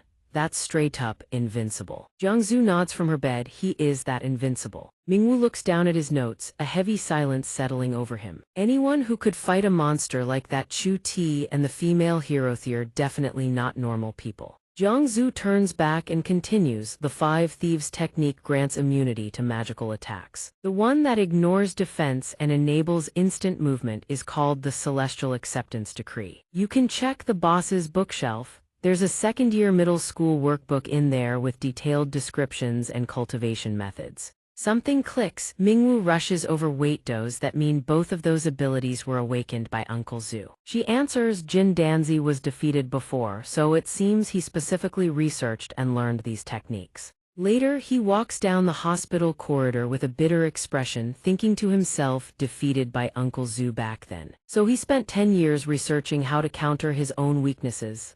Damn. This villain is way too overpowered. How the hell are you supposed to fight someone like that? He peeks his head into a hospital room and sees Yidu excitedly cheering. The arm's been reattached. Modern medical technology really is incredible. Next, Zhou Mingwu goes to find Wu Yuefei to learn about the crime scene. Scene change to the tea room. The man in a suit orders tea to be poured. "Bring the finest tea for Hero Zhou." Then he goes to visit Zhu, a colleague from Tongshan Group. Then they sit at the stone table and talk with the other person. Finally, he cross-references everyone's descriptions with Liu Yi's account. Mingwu raises the notes from earlier. His expression suddenly shifts and he sighs, comparing all accounts. It seems the female hero was basically right. Right at that moment, Sun Zixi runs up with a bright smile. The fairy maiden of Baiyun Temple in CZ has found some leads, but she wants to meet you in person to discuss them. Mingwu asks her directly, "How much is the intel fee? Once I make some money, I'll definitely pay you back." Sun Zixi waves her hand dismissively. "Oh, please, does this young lady care about money? Her nose might as well be growing from that lie." The girl proudly places a hand on her chest. "My parents just divorced, and they're both trying to win my favor to get custody of me. A few million. This young lady wouldn't even blink." Mingwu's jaw drops, his eyes bug out, practically spitting as he screams, "Holy shit, millions." His voice echoes across the entire bar as he points at her, scolding, "You absolute swindler, who charges like that? You're a minor running a scam. Do you even hear yourself?" Sun Zixi, "Stupid? I'm not stupid at all. He grits his teeth, jabbing a finger straight at her face. I asked you to look into one person and you dare charge millions? Spit that money out. Now, facing his full-blown fury, she still grins. It wasn't even my idea. It's a donation toward Baiyun Temple's ancient architecture restoration. Mingwu huffs and whips his head away, refusing to look at her. She blows a raspberry at his back. The old abbot told me a few legends. He fires back darkly. 9 million still counts as millions, you know. She furrows her brows and retorts. Originally, it was 5 million per person, but I want you to know you two already got a 9 million discount. Hearing this, Mingwu looks around the empty bar. No wonder there's nobody here today. He places a hand on the table, eyes scanning the room. Evan, the owner, is nowhere to be seen. Mingwu turns back to face him as he finishes his warning about the fairy maiden Baiyun Temple. You have to keep this absolutely secret. Once it gets exposed, his face darkens. We'll all be dead. His brows furrow with worry, a knot of curiosity tightening inside him. Is it really that serious? Who exactly is that fairy maiden? Mingwu breaks into a cold sweat, staring at his grim expression. He leans in and speaks in a low, serious tone. She's the eldest disciple of xianxia, founder of Quanjin. After hearing that, Mingwu swallows hard and asks, and then what? Hearing the question, he waves his hand and laughs, leaving Mingwu completely blindsided by the sudden whiplash. That's it, that's everything. He stares in disbelief. What? There's not even a name. Smirking, he continues, Xianxia was born in the early 12th century and founded Quanjin Dao. He had 7 disciples who each established their own lineages, but the eldest disciple, Donghua, was not a woman. The first woman among the 7 was Qingjing Sanrenand. She wasn't called the eldest disciple either. Mingwu scratches his chin, beads of sweat forming, lost in thought. The 12th century, that makes her roughly 900 years old. Impossible to track down unless she's an actual immortal. He turns around with a heavy sigh. Don't tell me, she really is someone who achieved immortality. Don't forget what's been happening lately. Do you still think immortals don't exist? He murmurs in response. Zhuti, the female hero Jiangzu, and Jin Danzi. He turns back, eyeing the man deep in thought. If Donghua entered Xianxia's sect first, then Xianxia already had one disciplined. That disciple had already spread their wings and ascended to immortality. Donghua is still the eldest disciple, but the one who ascended could also be called the eldest disciple. The fairy maiden's figure materializes out of thin air. She warns the two guests lingering in the mortal realm, rest here. It can protect your lives. Both of them stare wide-eyed in shock, whipping around to face the speaker. Her rosy lips part gently. Is that all right, you two? They spin back, trying desperately to catch a glimpse of her, the creation, the central spirit's display. The yin-yang portent, your time is running out. The instant her words fade, the fairy maiden's figure vanishes into empty space. Seeing this, both of them scramble to where she was standing, searching frantically. He cries out in shock, she's gone. Mingwu beside him breaks into a confused sweat. Could she actually be a real immortal? That's not scientifically possible. Scene change to the large blue SUV. Mingwu sits dazed in the car while Sister Tri letter 1 EC7U drives. She glances over. Why do you look like you just got off a bender? He responds from the passenger seat. Sister Tri letter 1 EC7U, the world of sorcerers seems way deeper than I ever imagined. Hearing that, Sister Tri letter 1 EC7U turns her head. You found out. Mingwu frowns. Found out what? Her voice fills the car as she begins to speak. Yi Chan's whereabouts have been confirmed, but we've also uncovered quite a few red flags. The detailed dossier is in the glove compartment. Mingwu reaches into the compartment and pulls out a stack of files. This one. His face darkens as he reads. Hiding out in a pharmaceutical company under Wan Hall. Hasn't stepped outside since the last meeting. Suspected connection to Dr. Zhou Hua. Less than 2 hours after the major battle, Yi Chan appeared at the Imperial City scenic spot, then vanished into the surveillance blind spot for an extended period. Suspected of entering a restricted area not yet open to the public. After skimming the file, Mingwu is now holding a photo, a woman's silhouette from behind. He brings his face close to the photo. The Imperial City scenic spot. What was she doing there? Sister Zhao flashes a bright smile and replies, who knows, probably not a vacation. He doesn't care much about the answer, just rests his chin on his hand and starts reasoning it out himself. The missing persons report comes in. Investigation confirms both victims were taken to the pharmaceutical company near Yi Chan's residence. Sorcerer friends, please confirm whether the victims are sorcerers. The page flips to the personal info of 2 male sorcerers involved in drug manufacturing. Could it be the Xinhe pill? L1ADP. Mingwu whips out his phone, snapping photos as he asks, Sister Zhao, can the missing person's photos be sent out? I want to find CZ to confirm their identities. Sister Zhao answers quickly, sure, but make sure you don't capture anything else in the frame. Mingwu sends the info along with a voice message, help confirm whether these 2 are sorcerers. After sending, he turns to look at the surroundings, muttering to himself, these 2 aren't on the list he gave me before. Looks like there are still plenty of sorcerers hiding their identities out there. If we don't investigate thoroughly, we'll keep missing them. His phone buzzes with a reply notification. By now he's surrounded by thugs, his face beaten bloody. One of them stares him down and says flatly, you don't need to be so wary of us. All the sect leaders want to see you, we don't want to hurt you. Cut to the basement of the Haiyangan bathhouse. Ethy drag him before 2 old men. Dai Qing speaks leisurely, kid, you sold our sect's intel to that Zhou Mingwu brat, didn't you? You know way too much. He furrows his brow, wondering why they brought him to a bathhouse of all places. Ma Long's voice chimes in from the other side. Zhou Mingwu only used your intel, he never blackmailed you,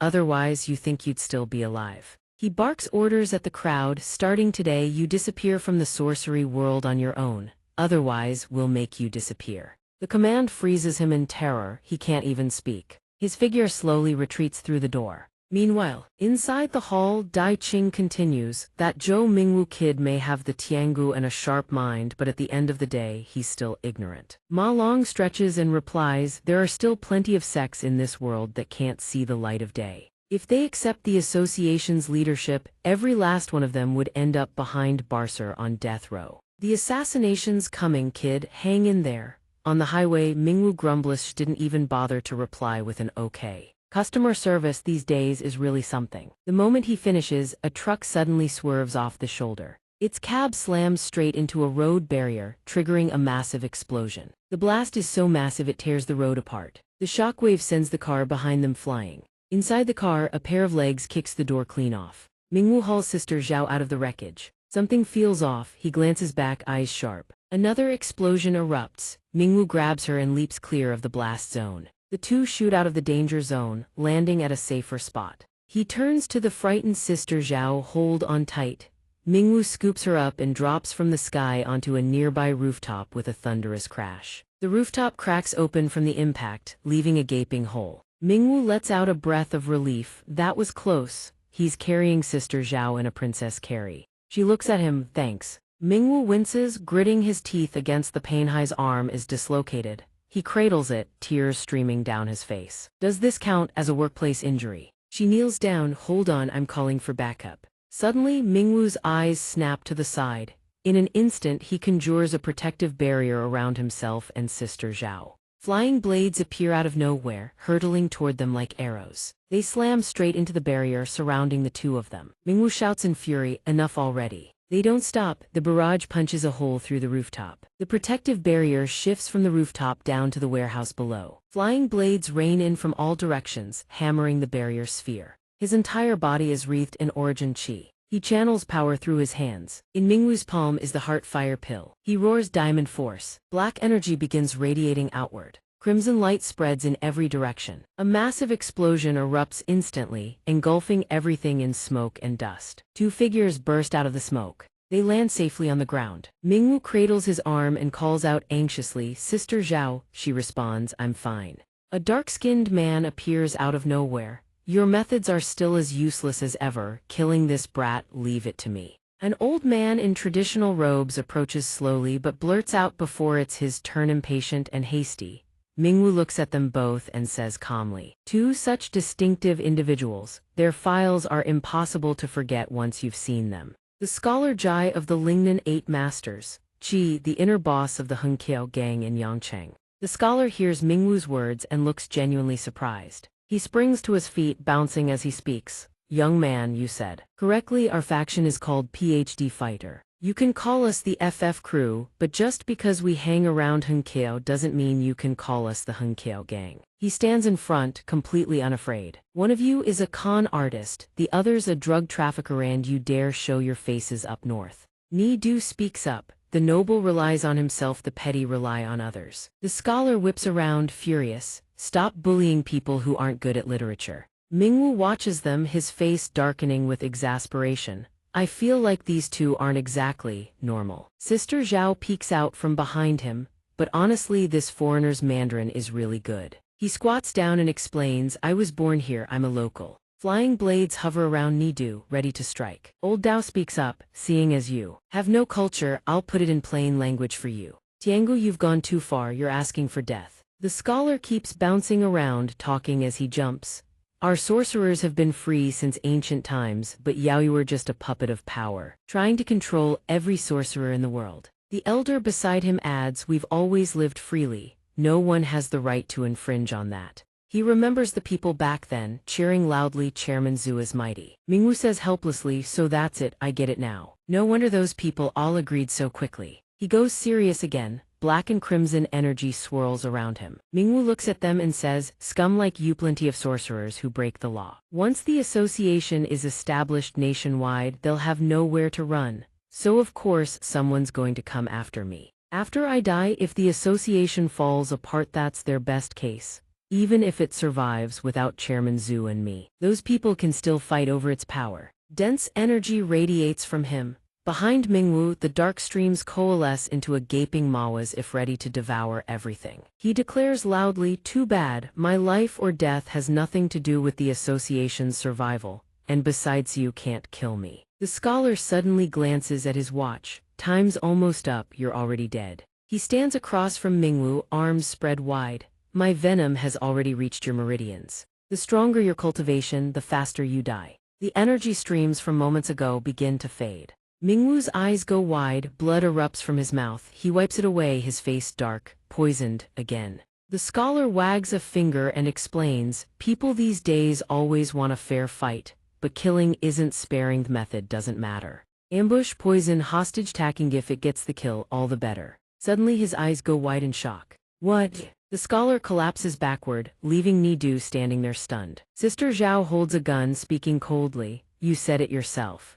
Mingwu whips his head around, dumbfounded. Sister Zhao, he demands, every sorcerer would have been hit by that poison. And why the hell do you have a gun? Sister Zhao keeps firing without missing a beat, explaining as she goes. I'm not a sorcerer. The boss effortlessly dodges the bullets she fires at him. The last round goes off. The gun is out of ammo. He snarls, eyes bloodshot, ripping his shirt wide open. Out of ammo now, huh? Can you let me finish talking, you crazy bitch? The boss leaps skyward, charging straight at the two of them. He stares at the boss, jaw clenched, lost in his own thoughts. Mingwu channels his origin chi furiously. Why the hell do you sorcerers shape your chi into some gaping maw that tries to devour everything? He shouts, every single one of you just loves killing and arson. The boss responds without a shred of fear. The strong survive, the weak perish, that is the way of heaven. Oppressing the strong to protect the weak, that's defying heaven itself. With that, the boss hurls a punch straight into the gaping maw.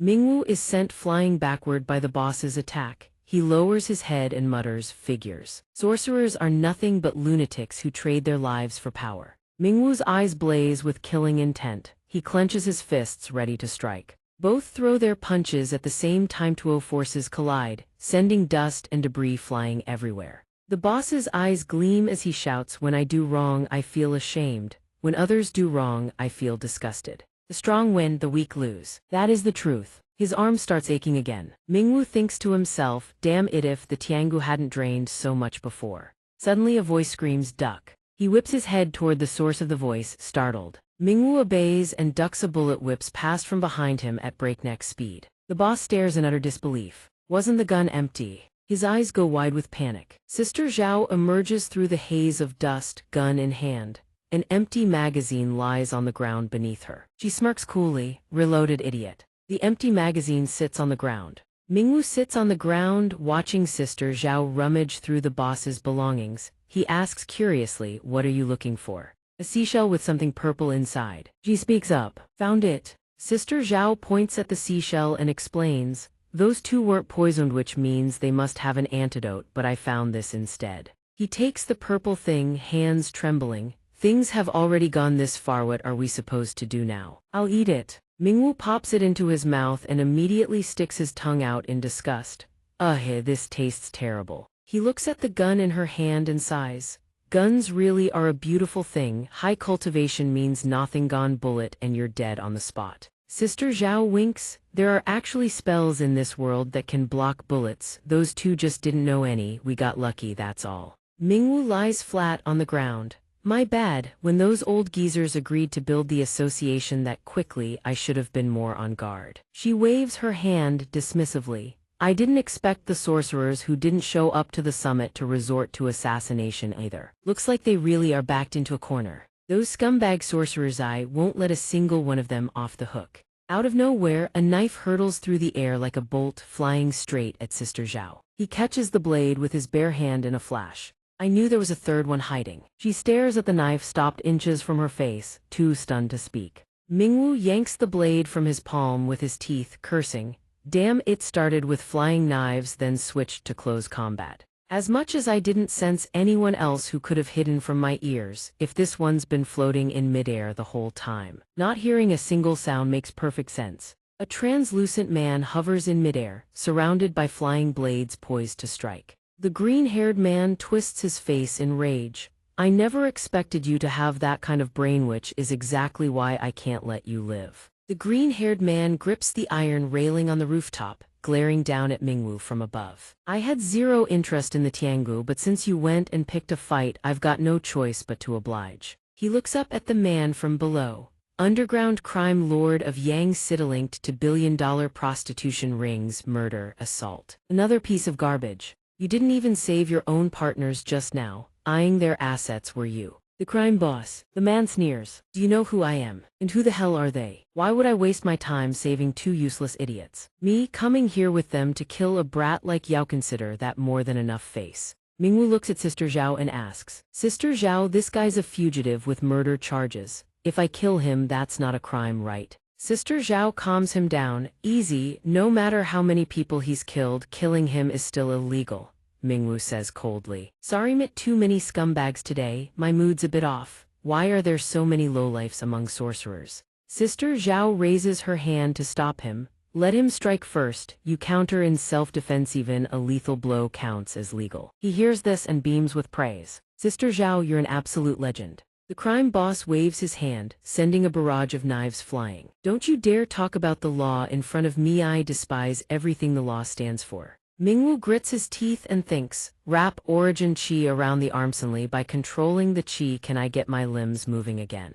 Origin qi coils around his arms and legs. Mingwu says helplessly, too bad there's barely any Tiangu left, what a useless power. He throws a punch and yells, Ma Tengyun's personal disciple green fist. One punch and he's already drenched in sweat. Mingwu stares at his trembling arm, frustrated. It actually moved, but damn it hurts like hell. The crime boss charges in from the distance. His entire body is shrouded in green origin qi. The crime boss's face twists with madness. You dare talk about the law in front of me? Let's see if the law can save your pathetic life. He throws another punch and snarls, shut your damn mouth. Drug trafficker, murderer, fraudster, rapist, a scumbag who steals electricity and dogs, truly the worst dregs of society. The crime boss roars in fury. Who the hell are you insulting? I'll chop you into pieces. Mingwu's power erupts outward. The flying blades from before slam straight into a nearby wall. The knives begin to corrode and dissolve. The crime boss stares blankly at the remaining blades. Where are my knives? Why are there only this many left? He grins with excitement. Corroding origin kithats. Tiangu's signature party trick. Let's see what you've got left to cut me with. Knife bro. Sister Zhao shouts a reminder. Self-defense doesn't allow pursuit. Mingwu freezes up. Damn, almost forgot. Damn it. The crime boss bursts into insane laughter. A half-crippled sorcerer like you doesn't need to follow the law. Once I finish refining this artifact, that's the day you die. Mingwu seethes, jabbing a finger. Come fight me up close if you've got the guts. One punch and I'll take you down. The crime boss sneers. Self-defense retaliation, such a stupid rule and you still want to follow it. You really are a different breed among sorcerers. Mingwu thinks to himself. He keeps attacking from a distance, never getting close. I have no chance to counter it all. From the rooftop, everything below is visible through the hole. A voice calls out, I really can't watch this anymore. A nail shoots down through the hole in the rooftop, catching the crime boss completely off guard. The crime boss senses something, his face goes pale. he turns to see a golden chi nail hurtling toward him, clamping down on his leg. A surge of powerful origin chi strikes the crime boss head-on. He screams, "Who goes there?"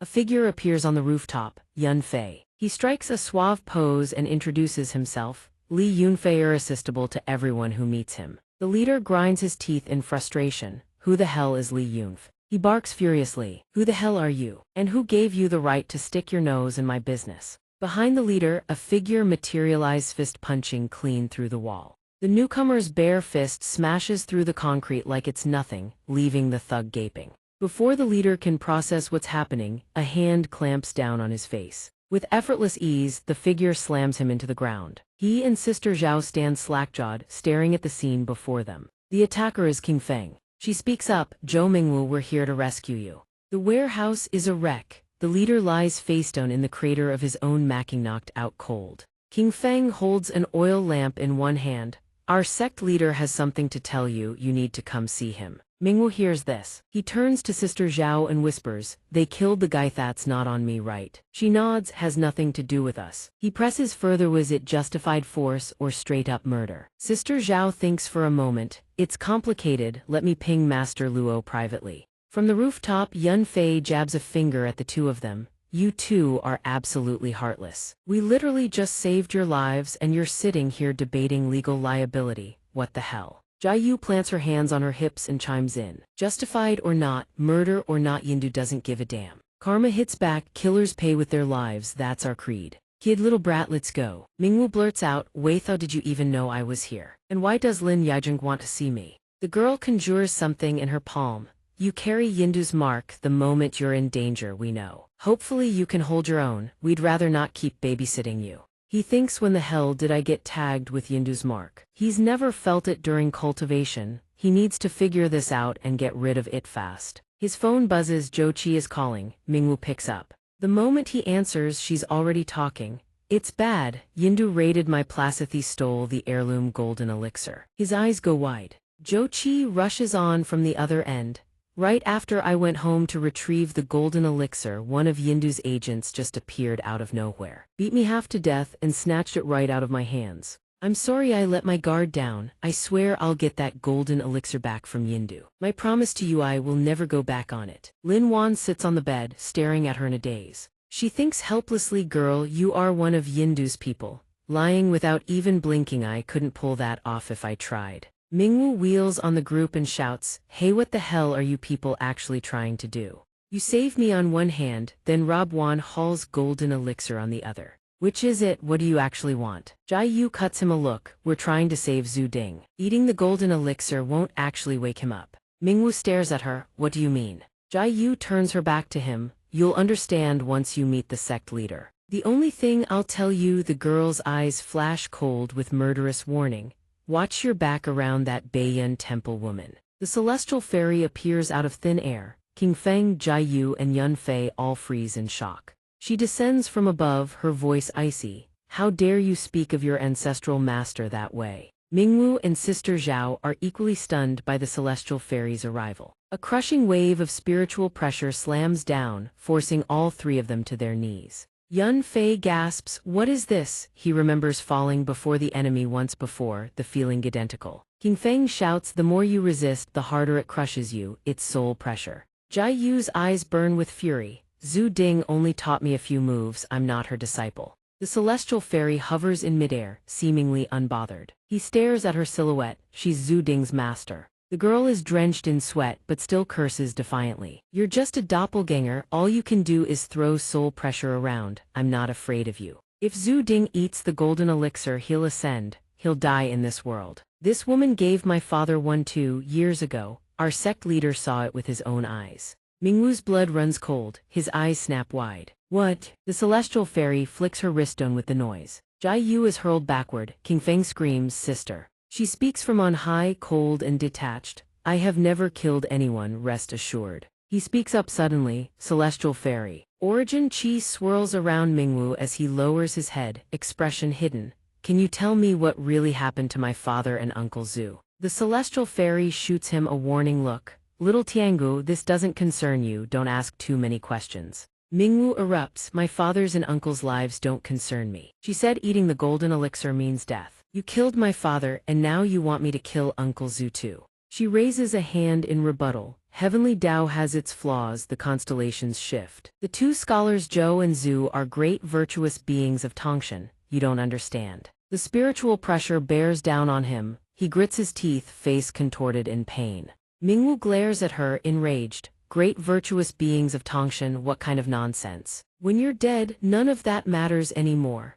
He plants himself on the ground, unleashing a violent surge of origin chi from his entire body. Mingwu roars, you sorceress, why do you love killing so much? You have power, so you just do whatever the hell you want. He rises to his feet. The origin chi around him thickens, but the celestial fairy increases the pressure. She wonders how is he resisting the weight of heavenly Tao? Could he have already found his own path? She thinks to herself all must submit under heavenly Tao, yet he resists. What path has he found? Mingwu rages, you sorcerers are all the same. Either you break the law, or you hide behind a mask of righteousness. Turns out you're nothing special after all. Her voice trembles, you say I'm hiding behind righteousness. When have I ever pretended to be something I'm not? I'm nothing more than a woman with a sentimental heart. The celestial fairy turns, pointing skyward. Zhou Mingwu, come find me at Beiyan Temple, we'll talk about the Tao. He clenches his jaw, eyes blazing with fury, staring her down. Mingwu stands his ground, origin chi coiling around him.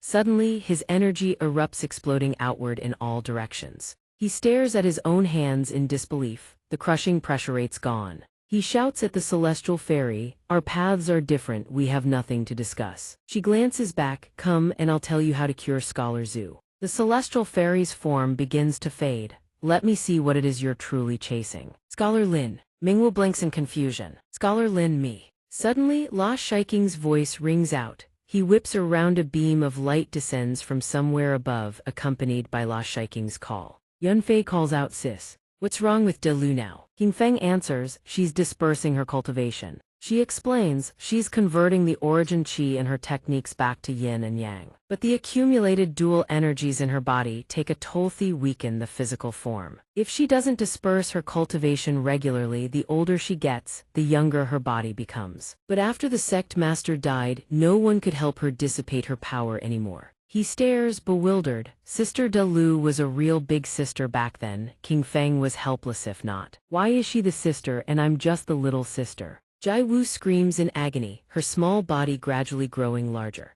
Sister Zhao glances at Jai Wu and asks, what's your plan? Mingwu answers, let's just watch for now. Use what never changes to handle the 10,000 things that do. The girl collapses to the ground, her body now fully returned to its adult form. Jai Wu slowly opens her eyes and wakes with a groan, staring down at her own body. Jai Wu moves her body around, confused but thrilled. The girl bursts into a delighted laugh. Jai Wu runs her hands over her body. She tugs at her clothes, peeks inside, and giggles to herself. Jai Wu breaks into loud, excited laughter. My perfect body is back. King Feng sees her sister's joy. Sis, you finally changed back. Yunfei's face flushes red, nosebleed and all. Watching a body come back to life is genuinely jaw-dropping. Sister Zhao points over and says, looks like she's fine now. He stares blankly, a question mark practically floating above his head. So that immortal maiden is actually a good person. She asks seriously, so are you planning to go to Beiyan Temple? Mingwu answers no. How do you catch tiger cubs if you don't enter the tiger's den? Yunfei teases, it's a gorgeous day. The girl dashes outside, shrieking with joy. Wait up, he bolts after her, hold on.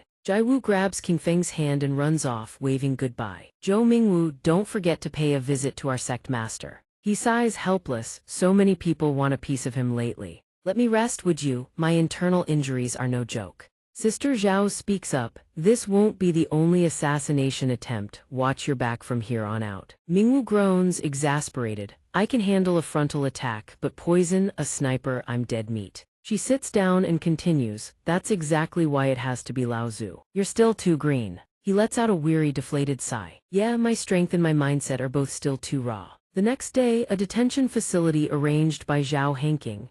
Mingwu sits across from Yijing, separated by a glass partition. He speaks up, I've heard everything going on outside. Word is, one of the women from Beiyan Temple has her eye on you, bad luck. Just like your old man, his arm is wrapped in bandages. Mingwu fixes Yijing with an icy stare. After meeting Lin Yijing, Zhou Mingwu heads straight for Beiyun Temple. At the tea table he sits across from the immortal maiden and cuts straight to the point.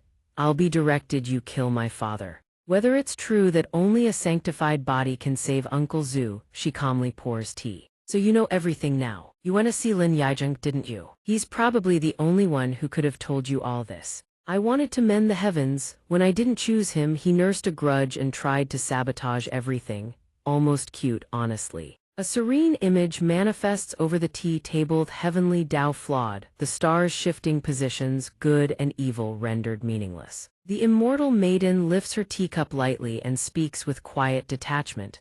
The world no longer seeks virtually fame and profit. Deceit is mistaken for honor, and the good are shamed for being good. She continues, what I intend to do is repair the heavenly Deodo, restore karmic justice to the great path. Mingwu murmurs in bewilderment, mend the heavens. He recalls Yijing's word, so-called heaven mending means a human seizes the power of creation, and upon ascension fills the gaps left among the stars. His face deadly serious, Mingwu asks the immortal maiden about his father. My father, did he really consume your golden elixir? After his soul ascended, did he truly merge with the heavenly Tao? She answers with a faint, gentle smile. Heaven mending must be voluntary, it cannot be forced, so it was your father's choice. The immortal maiden sweeps her hand upward, conjuring a massive blue magic circle. The heavens divide into 4: azure dragon, white tiger, vermilion bird, black tortoise. A voice emanates from the circle's center, 28 constellations still, 5 short,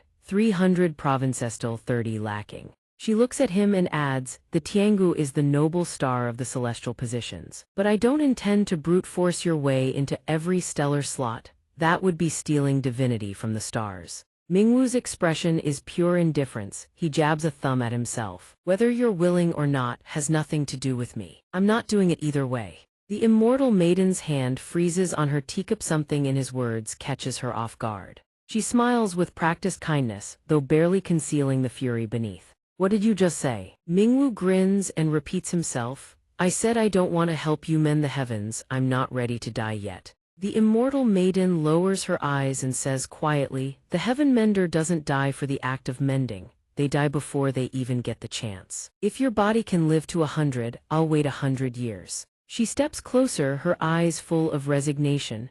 As the saying goes, good people don't live long, but disasters last 1,000 years. Those who do evil enjoy wealth and glory, while the good never meet a good end. Those who shouldn't be poor stay poor, those who shouldn't be rich stay rich, and we dare not mock the courtesans. Young layman, every time you think about this, doesn't it stir your sense of justice? Don't you want to condemn the wicked to fight for the great Tao? He wrinkles his nose, his face full of disagreement. Not really, we live in a developed society now. The immortal maiden is genuinely thrown by his logic. She thinks, what on earth is he talking about? Are all young people this incomprehensible these days? Watching him laugh without a care in the world, the immortal maiden's heart churns with turmoil. He's clearly found his own Dayaso, why refuse to cooperate? Could his Tao and hers really be? Mingwu raises his hand to share his thoughts. If my father made that choice willingly, then I'll respect it. But Uncle Zhu still hasn't woken up. He clearly didn't agree to this. The immortal maiden looks stunned.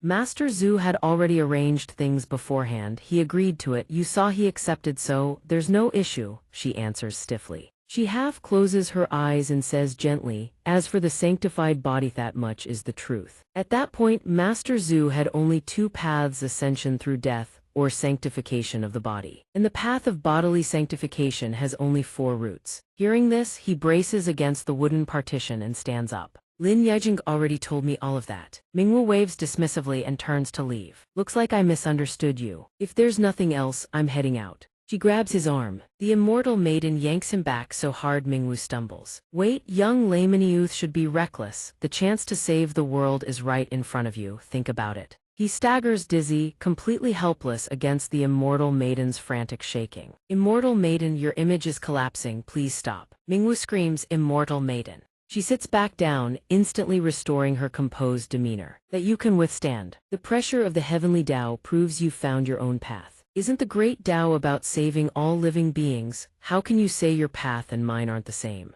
He answers with a cheerful grin, I just want Uncle Zhu to wake up, that's all. She hears this and delivers her verdict flatly, that's a lie. He stands up, waving his one good arm cheerfully. I want to restore order to the chaotic world of Sorcerer.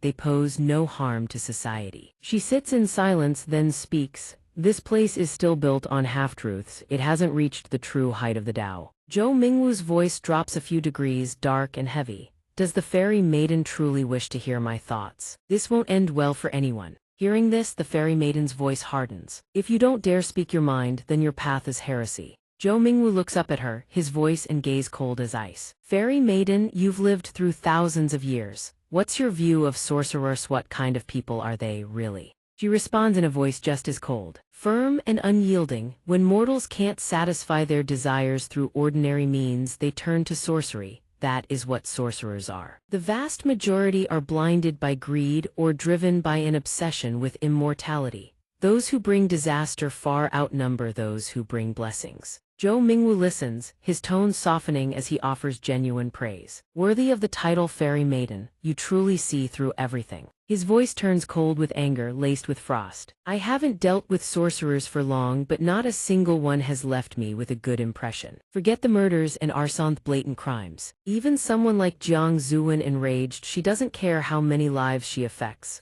Mortals be damned. He recalls the image of himself standing firm, gazing ahead, and declares, if sorcerers see no value in mortals, then I see no need for sorcerers to exist. The fairy maiden sighs and rubs her temples in exasperation. What you're pursuing isn't the heavenly day. You want to act as heaven's proxy and erase sorcery from existence. She lowers her voice gently. Emperor Qin burned the texts and banned sorcery, and yet sorcerers still thrive across the land. She turns the question back on him. Do you really think you can surpass the first emperor? His eyes flash with indignation. Feudal monarchy is a relic of the past. Fairy maiden, human civilization is built by human hands. His conviction unwavering, a sharp light gleams in Zhou Mingwu's eyes. Not by some so-called heavenly Tao. He smiles the smile of a man who holds all the cards. Even a flawed heavenly Tao is still the heavenly Tao. And what you call mending the heavens, how is that not defiance against the heavens themselves?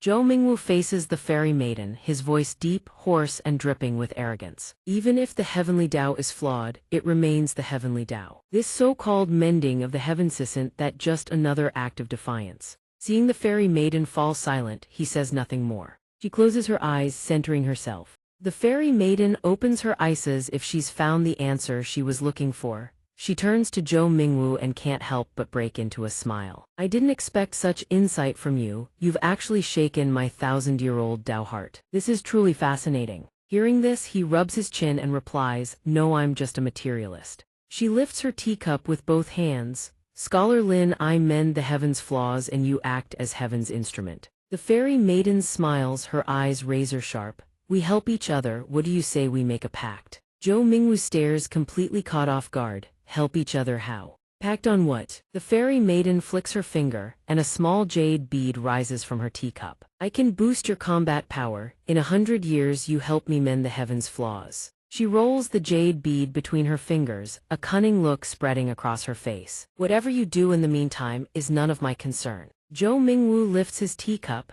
Zhu Ding left me plenty of sorcery techniques. I can grow stronger without your help. The fairy maiden blows a stream of breath toward the jade bead. Your current xianxia realm only exists because of Tianguan, because your father burned his lifetime of cultivation to push you through. The jade bead dissolves, leaving behind a wisp of ethereal smoke. You have no natural talent for cultivation. If you did, why was Tiangu inherited by your sister instead of you? Zhou Mingwu furrows his brow, his expression unreadable. Some people grow stronger just by being left alone. You're obviously not that type of genius. His brow tightens as the words sink in. She sweeps her arm and two streams of energione red, one black surge outward, wrapping around her body. Only by confronting your own weakness can you become truly strong. Shock floods Zhou Mingwu's face. The image of an ancient pagoda materializes before them. Time here moves at a fraction of the outside world. While the outside world stands still, train inside this 7 spirits tower. 2 floors to reach xianxia, 7 floors to seize creation itself. Those who master creation can stand alongside Zhu Ding.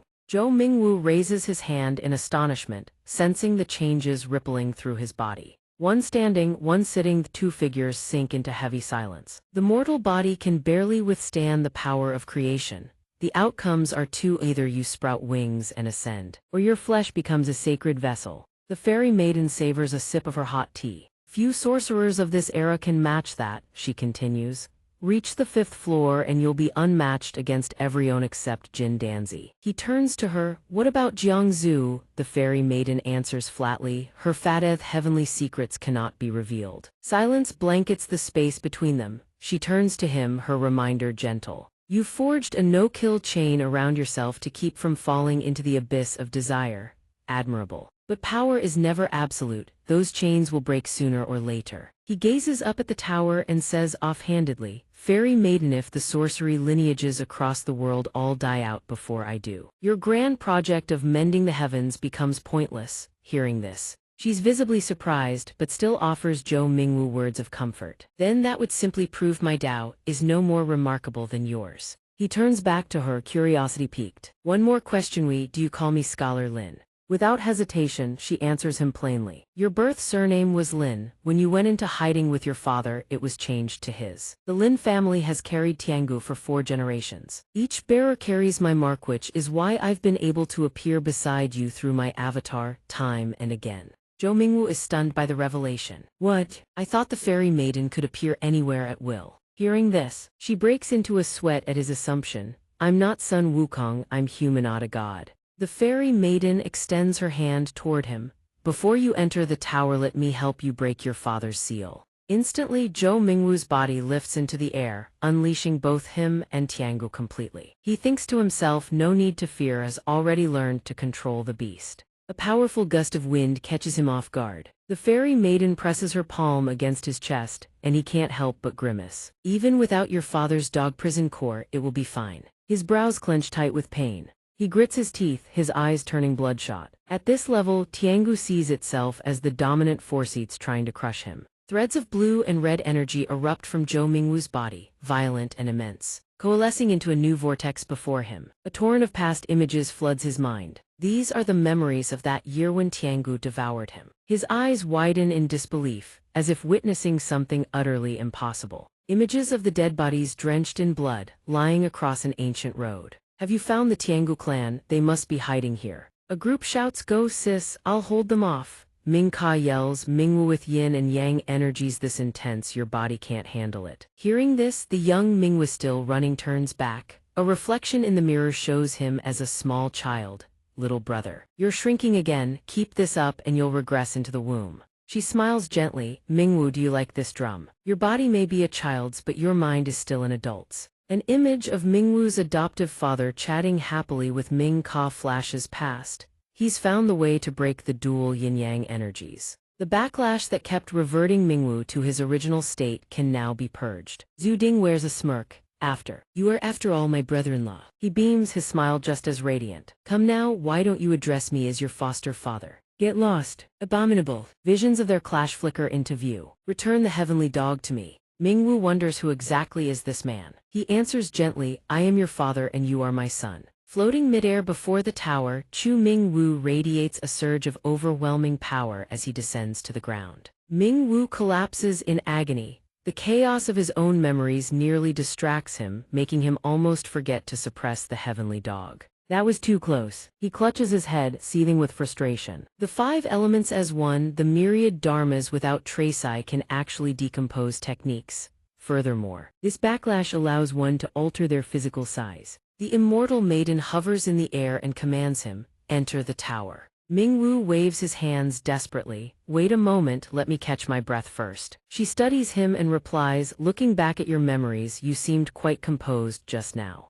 Staring at his own palms, Mingwu thinks to himself that this was all to protect his sister. He had absorbed too much yin and yang energy, reverting to a child's form, only to be healed later by his father. But to reclaim the heavenly dog, he had to decompose a portion of it, causing him to revert to a child once more. Suddenly, he discovers a cruel reality. Wait, does this mean I am already an uncle approaching 30 years of age? She answers his doubt with a faint, indifferent tone. You are only a few years older than layman Lin Yizhang. Hearing this, he sinks into deeper melancholy, his face etched with disappointment. Mingwu recalls his image bathed in crimson energy, remembering how his father erased the backlash. Where did it all come from? What kind of technique was it? Once one masters such techniques, they can be unleashed. But the heavenly dog is a divine ability, no one else can learn it. Thus, no one can help me, I must control it myself, condensing the yin and yang energies of the heavenly dog back into its core. An image of the blazing heavenly dog emerges.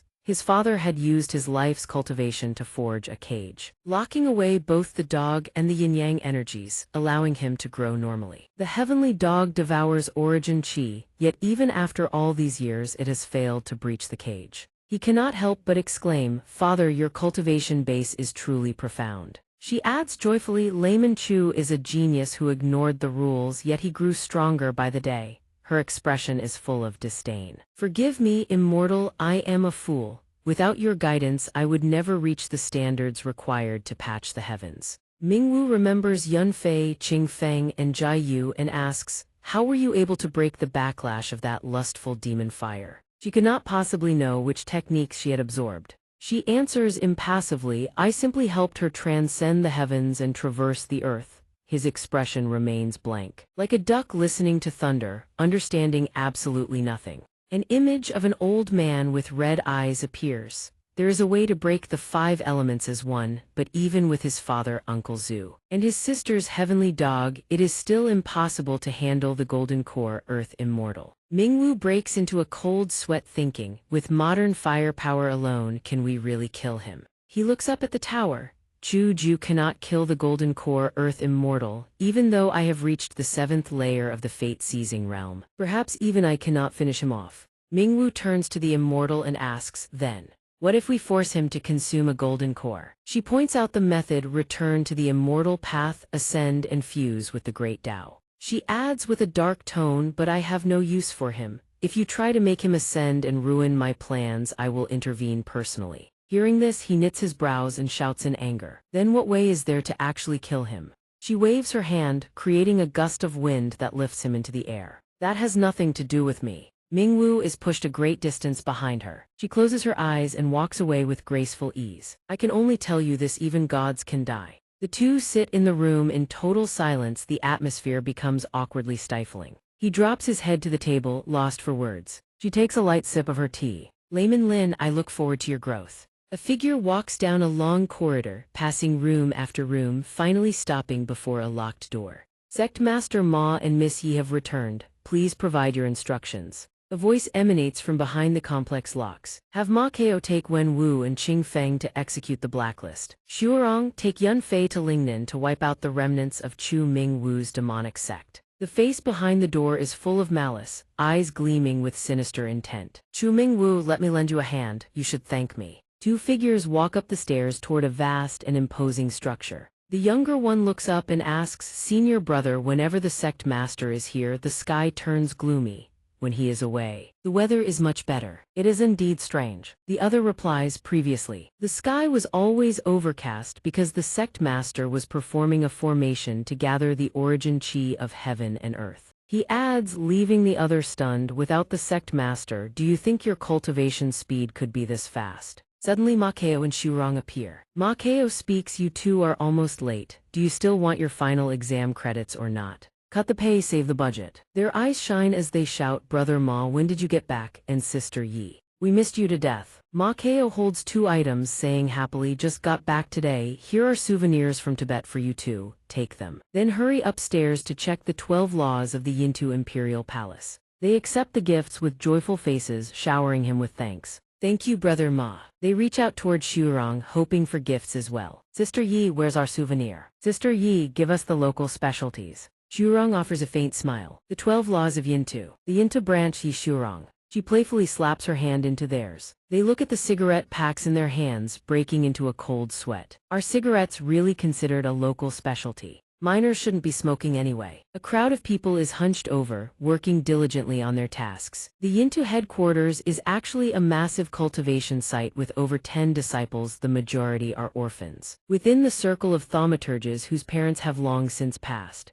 Elsewhere, others are sparring, honing their martial arts. All Yintu disciples must be skilled in both literature and martial arts, with vengeance as their primary motivation. Ma Keo looks at the big screen. When will we finally be able to make a phone call? The funding problem is getting more serious by the day. Shuarong, while smoking, says, the food and drink at headquarters are getting worse and worse. When Zhang arrives, his hands full of bank cards. Did you really manage to exchange these for funding? He beams. Little Zia made quite a bit of money this year. He speaks into the phone. Very good. I will contact the construction team. She scrolls through her phone while speaking. I'm posting a job listing for a chef. Lakmai suddenly appears, grinning like she owns the place. If you're strapped for cash, come find me. I've got nothing but money. The image of her dangling a wine bottle, trying to lure Lin Wan, flashes in their minds. Little Lin, have a few drinks with me, or just lend me some cash. Both of them picture the scene and fall silent, refusing flatly. No way, we don't want to end up looking like Lin Wan.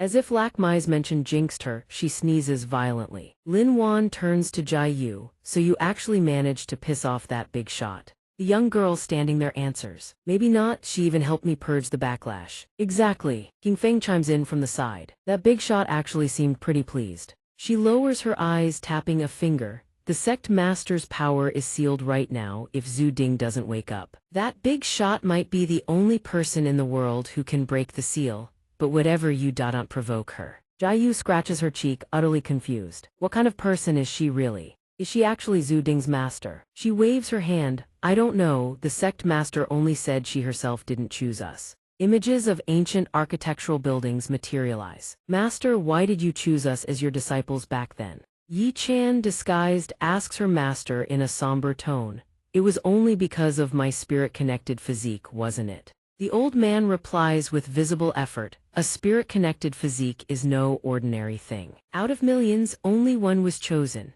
Though I relied on residual ghost-gen arts to project my soul outward, my realm remains. A mortal possessed would die in the blink of an eye. She whispers to her master, Master, I want to cultivate too. Do I have a chance to touch the second creation? A humanoid spiritual form materializes. Disciple, your alchemy talent is a once-in-an-epic rarity. Stop obsessing over cultivation and realms. Don't be greedy, focus on refining pills. Your alchemy will earn you a legacy that echoes through the ages. Yi-chan beams, Master is right, I understand. She scatters blood-red jade pearls across her master's body. This is the final round. Waiting for the lunar eclipse, Yuhan, her master is reborn. Yi-chan steps out into the courtyard. As she walks, she thinks, Master, once you succeed in supreme yin form refinement, you won't need me anymore. So will you still keep your promise to me? Taldroof buildings stretch out one after another. All these years of caring for me, yet you only taught alchemine cultivation. Don't blame me for being suspicious.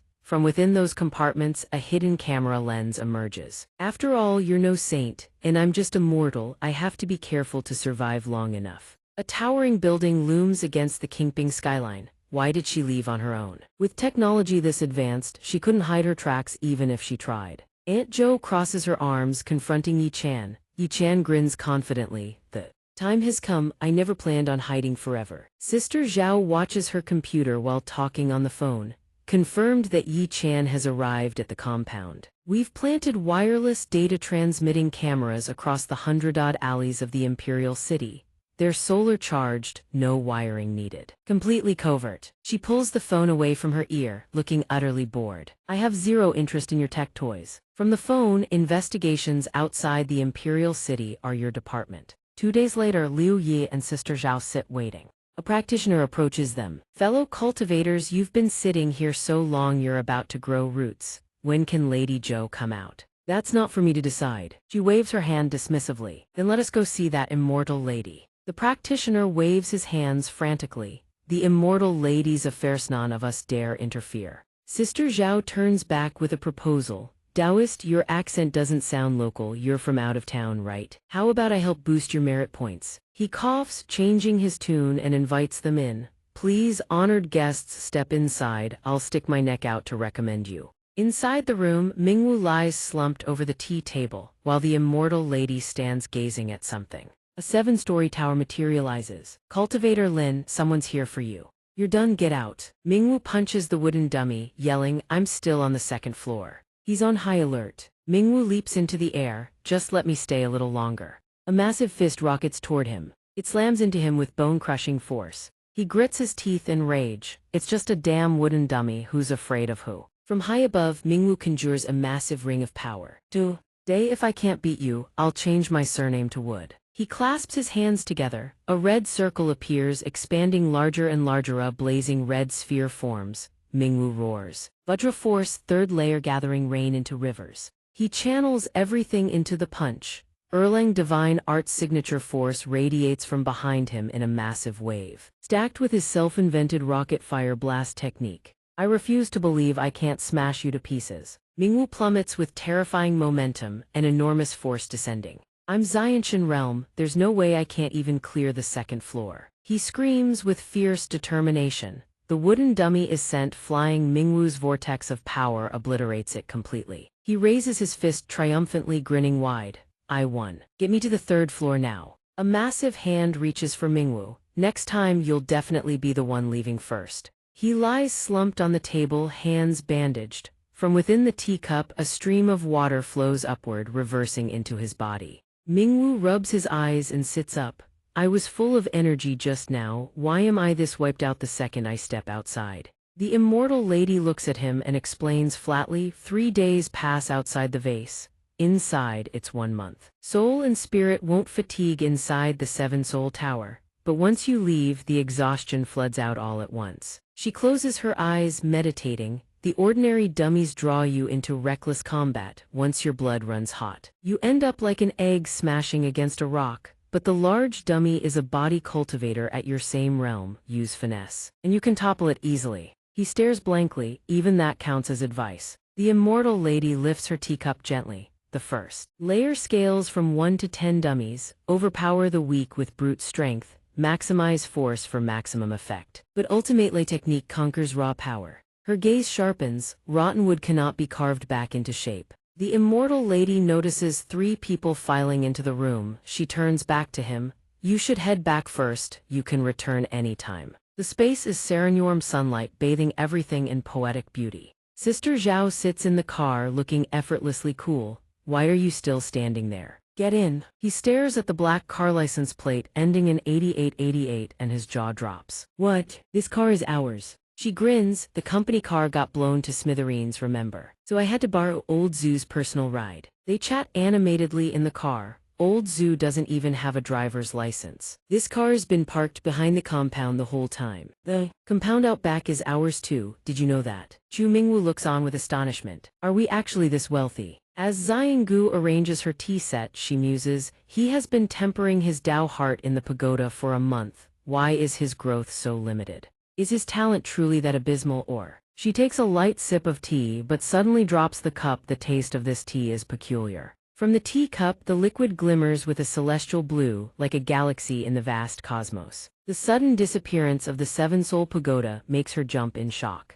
Where is my pagoda? Chu Mingwu holds the pagoda in his hand, joyfully showing it off to Liu Yi. Confused, the latter turns to ask him, Senior brother, what kind of treasure is this? I can sense a truly mysterious vibration. Boasting with a radiant grin, he replies, Xiangu gifted it to me. It is now my life-bound artifact. Xiangu suddenly appears in the seat beside him. You took it yourself, return it to me at once. The entire vehicle erupts in shock. Chu Mingwu tosses the pagoda in his palm, his expression defiant. I have already refined this pagoda into my life-bound artifact. Unless you kill me, I am not returning it. She closes her eyes, reminding him, with your cultivation base, it should have been impossible to refine. How did you manage it? Chu Mingwu chuckles softly, covering his face. I thank Xiangu for helping me unseal the Tiangu. He speaks with a biting, sarcastic tone. Let me recall the story of 2 certain heroes who refused to reveal their identities. No matter how high the cultivation base, one can only have a single life-bound artifact, but the rank of the 7-soul pagoda is too high. One can only refine it using a specific cultivation technique, yet you already possess a life-bound artifact, Xiangu, so you could never refine the pagoda yourself. If one uses the later Heaven Bagua as a formation flag to execute the soul sacrifice technique, combined with the power of the Tiangu's devouring and assimilation, perhaps one could snatch the treasure back. Chu Mingwu leans toward Xiangu. Not worthy of the name Master, it was a success after all. Her voice drops, icy with rage. So the chaos you caused on the 2nd floor was a performance just to deceive me. Xiangu's blood boils, her tone freezing over. Get out of the car, you and I need a detailed discussion. The two immediately exit the car to face Xiangu, and he breaks into a cold sweat. Inside the car, the other two are sweating just as profusely. Liu Yi silently prays for him, hoping his senior brother will be all right. Xiangu and Chu Mingwu sit in the study to talk. She asks directly, the Seven-Soul Pagoda can only assist in cultivation. Even if you hadn't stolen it, you could have come to my place to continue your training. What is your true motive? Chu Mingwu does not hide his intent. I want to shove Jin Danzi inside it. Chu Mingwu recounts his experiences and offers his assessment. When I first entered the pagoda, I discovered that I had no way to get out. Either Xiangu intervened, or I had to break through to the 7th floor entirely. Otherwise there was no way out. Xiangu does not deny this, acknowledging his words are correct. Chu Mingwu continues, asking her to take a guess. With Jin Danzi's cultivation base, how long would it take him to reach the 7th floor? Jin Danzi's talent is abysmal. He relies far too much on divine abilities. Xiangu explains, although the first 6 floors only take a few days, the 7th floor would likely take 10 years. Or perhaps even a lifetime with no hope of success. He asks, is this the method you found to defeat Jin Danzi? Xiangu adds, the gap in realm between you and him is too great. You do not have the power to imprison him in the pagoda. Chu Mingwu burns with intensity. Then I shall just have to risk my life. He bows deeply. Xiangu, after I die the pagoda will return to its original owner. I will willingly patch the heavens. But if in this lifetime I cannot find a way to kill Jin Danzi, do not ever release him. Xiangu strikes him instantly. I refuse. Chu Mingwu clutches his injured arm, wailing, it hurts, it hurts, it hurts. Xiangu does not hesitate to kick him out the door, saying coldly, get lost. In the end you are not the same kind of person as us cultivators. She waves her hand, I cannot enjoy this stone to patch the heavens of yours. Even so, she steals a glance backward with a complex expression. Cutting to the city streets, Chu Mingwu walks along, contemplating his arm. It seems Xiangu has gradually accepted it, trading a dharma treasure to have me patch the heavens for her. This talent of mine is worth quite a bit. Suddenly, someone calls out to him. Chu Mingwu, the fortune teller, rubs his hands. I have been waiting here for you for a long time. Xiangu sits alone in thought for the first time. She cannot see through his mind. She rests her chin in her hand, pondering for a long time. It is the first time this year she has encountered someone of this nature. Xiangu slams the table in anger. Are young people these days really this incomprehensible? Abominable. Switching to the office of the little son, Sister Zhao sits in the room answering the phone. Chu Mingwu, where have you gone? Why haven't you returned yet? Were you unable to answer the phone just now? Chu Mingwu smiles and replies, but inwardly his mind is racing. I went to the hospital to visit Uncle Zhu and the swordswoman. I will be back a little late. Once I was free from being tied up, I called to check in. Was Uncle Zhu like this in the past too? He looks at his phone and sighs in relief, thankful that he has always maintained an image of being law-abiding. Sister Zhao trusts him deeply. Sister Zhao could likely never imagine that at this very moment, Chu Mingwu has just finished a fight and is suppressing a man.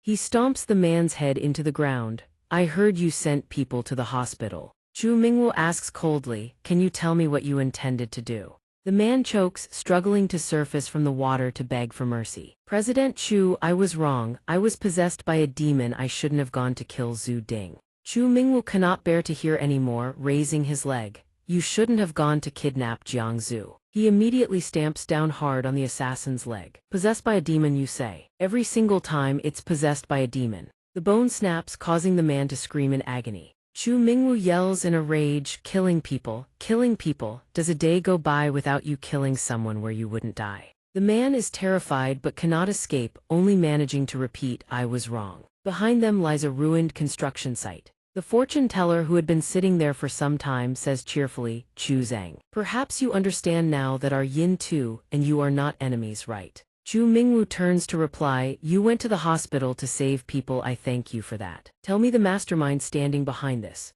I thank you as well. He recalls that the fortune teller had pointed out that Sun Zhengxing sent assassins to the hospital to kill Zhu Ding and Jiang Zhu. But the Yin Tu agents went to stop them. Chu Mingwu asks a suspicious question and receives an answer. Who is Sun Zhengxing? He is the one who settled the debts. Previously, it was also him who dealt Zhu Ding that extra slash. He feels no gratitude, on the contrary, he is furious. While I am very grateful for Lin Yijing's sake, stop it. I will not collude with you to do evil things. Zhu Mingwu sighs, resting his hand on his forehead. Apologies, my memories have been a bit chaotic lately, and my emotions haven't been very stable. He steps forward cheerfully. This employee, please bother contacting your colleagues.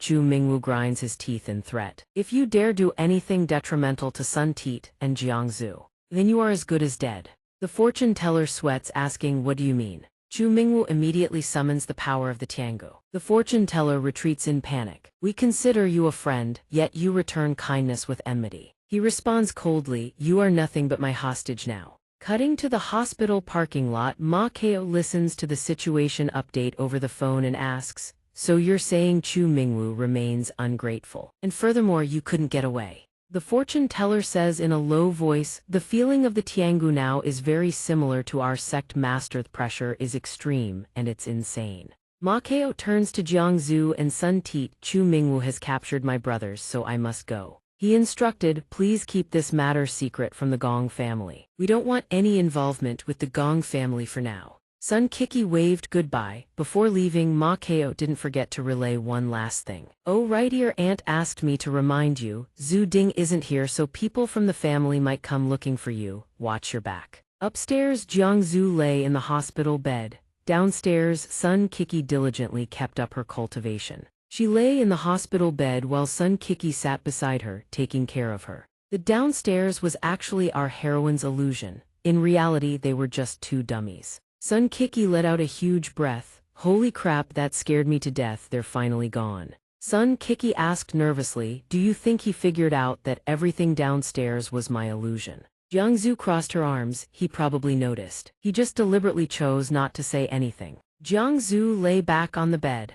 Illusions making real and fake indistinguishable at close range is incredibly difficult. At that moment, Yintu's illusion outside the hospital was also dispelled. In reality, the parking lot was completely intact. There had been no attack at Alund, no rescue was needed. Jiangzu and the others had all been played. In a car parked nearby, Ma Keo sat in the driver's seat, reporting the situation.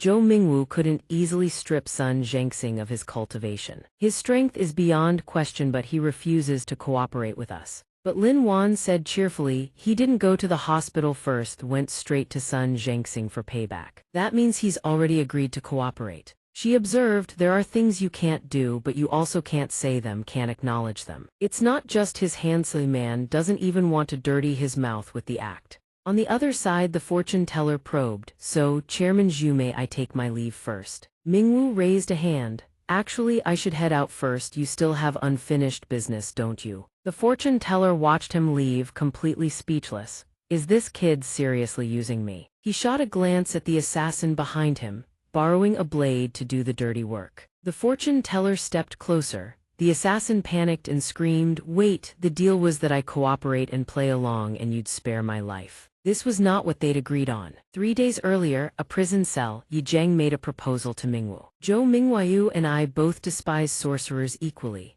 How about letting Yintu become your shadow? He raised his hand and pressed it against the glass, smiling. You are a man with power, which means you can't afford to dirty your own hands, right? Back to the present, Mingwu had arrived at Jiangzu's hospital room. He spoke first, his voice soft. She listened in silence. I've recovered the memories from before I obtained the Tiangu. Mingwu laid his true feelings bare. Honestly, it didn't feel great. Jiangzu studied him. You seem pretty calm about it though. What's going through your head? He answered with a smile. The memories from the past are too painful, too full of hatred. Right now, all I want is revenge. Kill Jindenzi, wipe out every last sorcerer. Mingwu said calmly, I feel like I'm turning into every cliché villain out there. Jiangzu instantly summoned her weapon. An ice blade wreathed in green flame shot up and pressed against Mingwu's throat. She asked if, you're already chained to the past, want me to cut you free? Her blade still rested at Mingwu's neck. Jiangzu said without hesitation, the power I used last time, I can still use it twice more. One strike was to kill Jindenzi, the mastermind of the past. Her gaze turned deadly serious. The other is to kill the you that strays down the wrong path in the future. Mingwu smiled with satisfaction. That's exactly what I wanted to hear. Suddenly, the food container clattered to the floor. Liao Yi stood there, face frozen. What the hell is going on? he asked in confusion. Internal company dispute. No way. After laying out a full spread of food for Jiangzu, Liao Yi heard the whole story and exclaimed, "What? You're going to hunt down Jindenzi for a final showdown?" Mingwu held up the treasure tower. "See this tower? Once we stuff Jindenzi in here, he's never getting out." An idea suddenly sparked in his head. He looked at Liao Yi with excitement. "Wait." Mingwu pointed at the tower and added, "This tower supports cultivation on day outside equals 10 days inside. Bro, wanna give it a shot?" He laid out the tower's perk 7 floors total, and once you break through them all, you'd reach the level of Uncle Jai. Liao Yi said excitedly, "I barely managed to learn the Yin Talisman scripture last time. I was actually looking for time to practice and truly master it." Mingwu's brain short-circuited. All he could manage was what the actual hell. A few days later, Zhu Ding was brought to the safe house. Sister Zhao and son Kiki wheeled him inside. Jiangzu had also been discharged. Her recovery speed was nothing short of a medical miracle. She lightly touched the pendant necklace around her neck. Liao Yi entered the seven-soul tower to cultivate. His progress was still unknown. Mingwu sat beside the treasure tower cultivating. Zhou Mingwu also wanted to retrain the techniques he had once learned. Yintu was on a killing spree. Ma Kao impaled his target with a spear. He glanced back at the list in his notebook. Several names were already crossed out. Next target. Meanwhile, elsewhere, Yi Shuarong chanted an incantation, freezing everyone around her solid. The Buzhang Gate. She locked onto their heads, then used her lightning-fast speed to shred them into 100 pieces.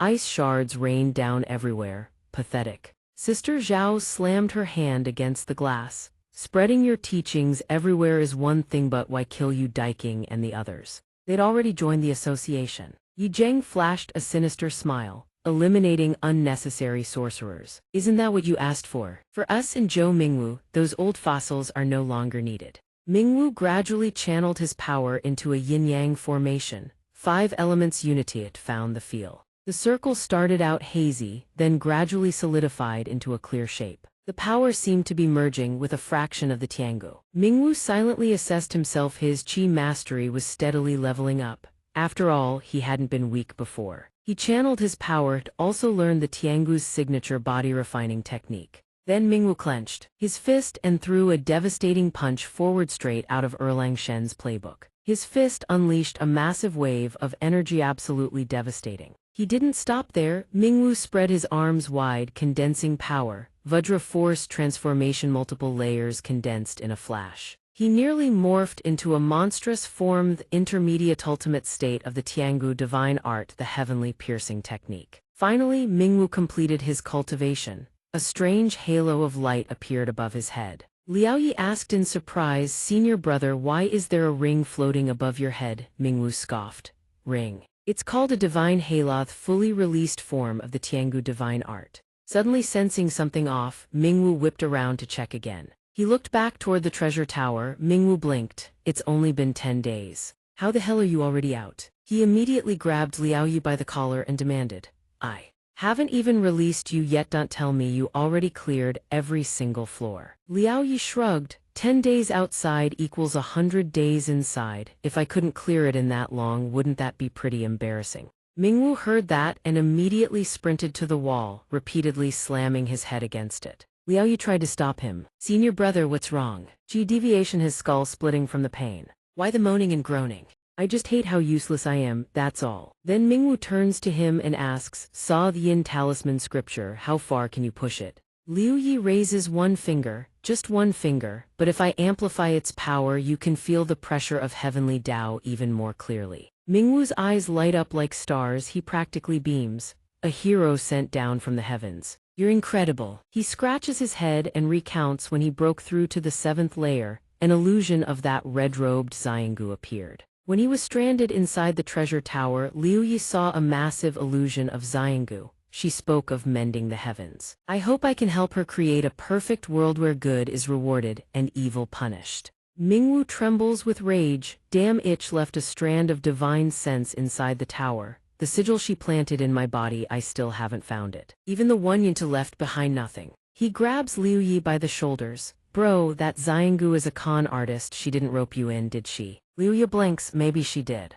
Then he adds, "But I didn't lose anything. Besides, helping her after I die is no big deal, right?" Mingwu drops to his knees instantly. A selfless saint actually exists in this world, takes joy in helping others, I surrender. Meanwhile, Xianggu of the Baiyun Temple is ecstatic, pounding the table over and over. She just stumbled onto a once-in-a-millennium talent. She recalculates cheerfully 5 missing star positions, 5 people to fill them.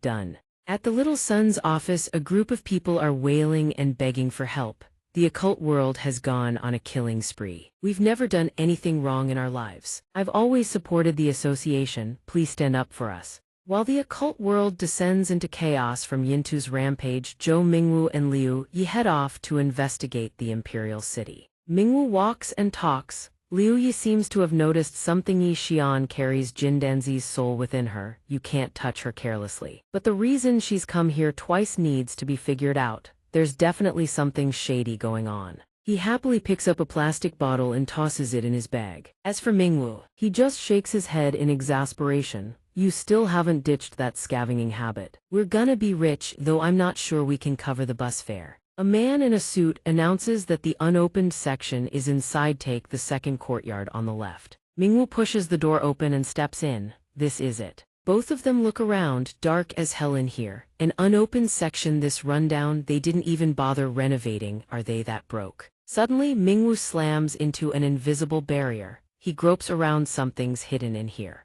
Mingwu starts channeling his energy. Watch me devour this barrier. But Liu Yi beats him to it. He extends a finger, activates his technique, and gently touches the barrier. Heaven-seizing law. The barrier starts cracking apart. Mingwu stares. Sees spatial disruption really this dramatic? Jindanzi senses the barrier has been breached. He assesses the situation, Tiangu's aura, and his barrier was obliterated in an instant. Jindanzi's gut clenches. Could it be him again? My host isn't nearby, this is bad.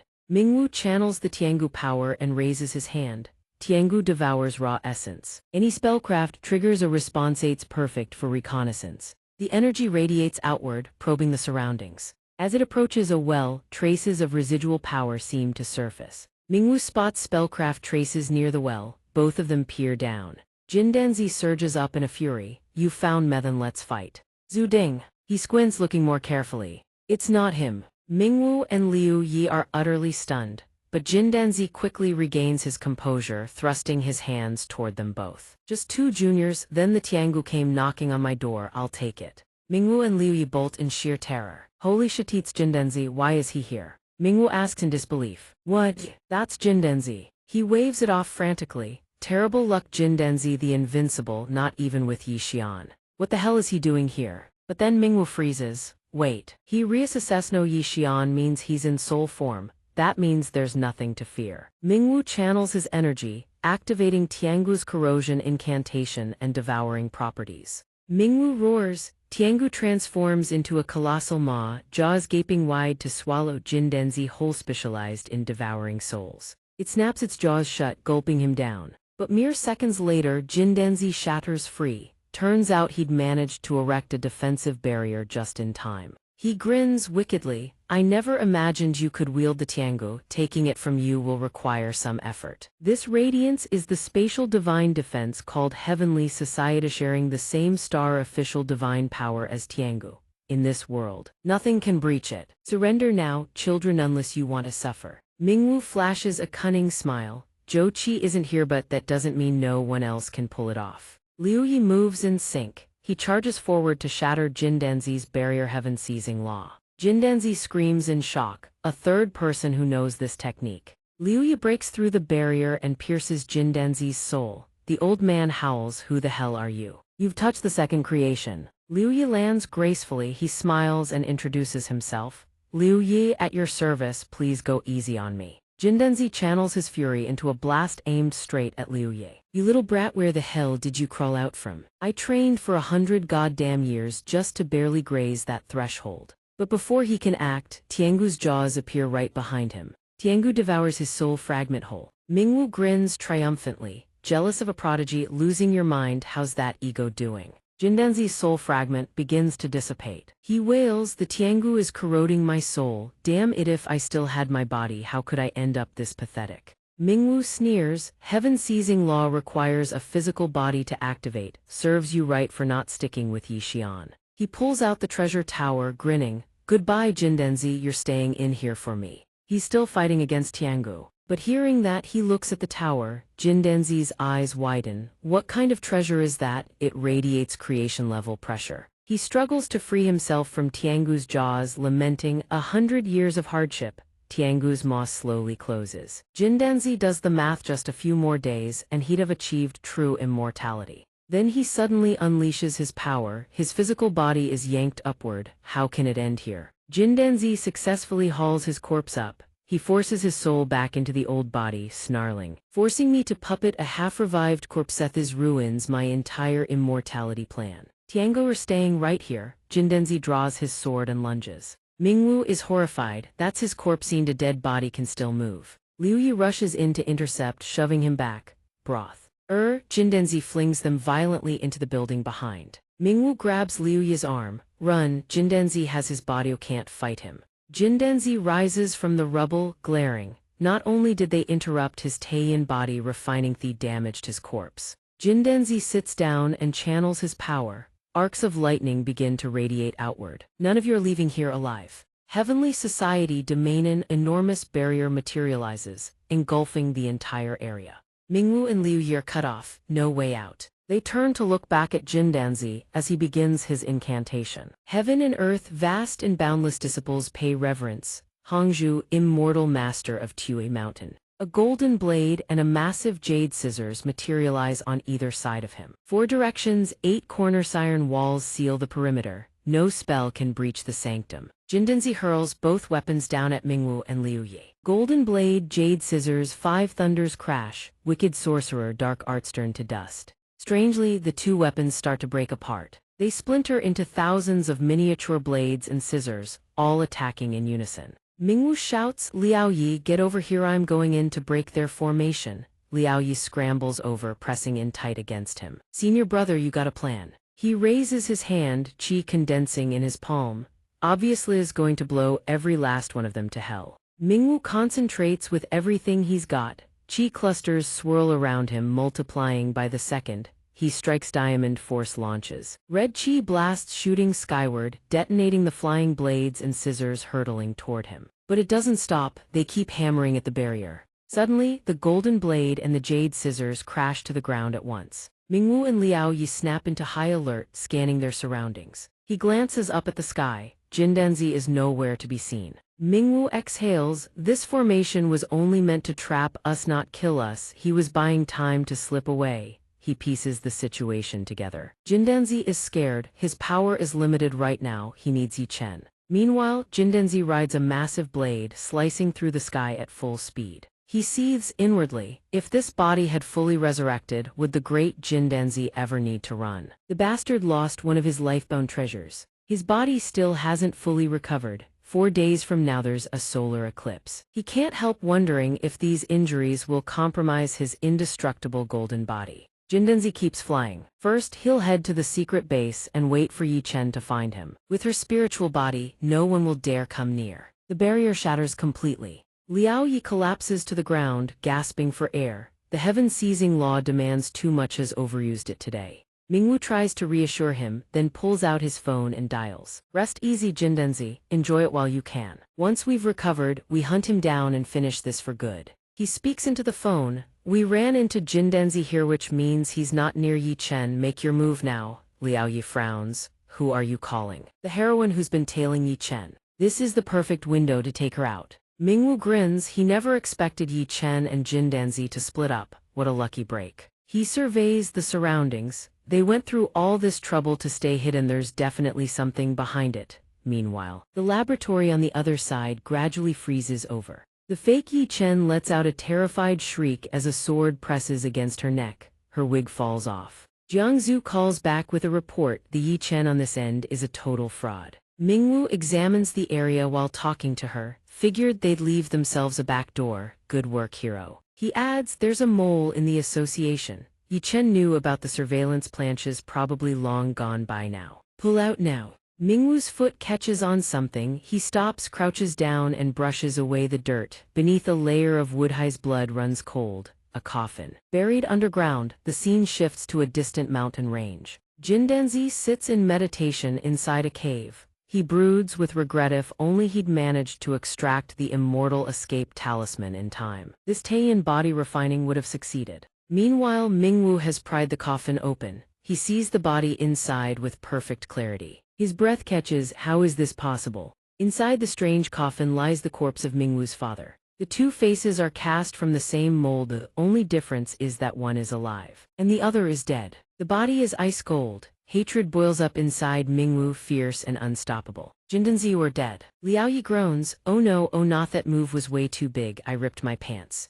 Mingwu dials Jiangzu, hey hero, could you bring Liaoyi a spare pair of pants? He literally tore his apart. Senior brother, please don't let this get out. She's currently restraining Yi Chen, found an unripped pair, sending it over now. Jiangzu gives the order. The captive can only sob and beg, strip, please just let me go. Heroine Ma Keo buries a javelin in someone's chest. Wan Hitangan, Zhou Hui dead. The entire elder generation of all three major factions wiped off the map. She trembles, pulling at the Shang family's spear, a trace of defiance still lingering in her dying eyes. Little Qi, you've been conspiring with Yintu all along. Zhou Qi sits with her back to Aunt Zhou, replying coolly, didn't you do the same with Jindenzi? We're no different. Ma Keo finishes up and walks over to her. At first you told me to keep her alive until the very end. I thought you wanted to do it yourself. Zhou Qi smiles, how could I? My hands are for saving people, not killing them. Ma Keo presses further.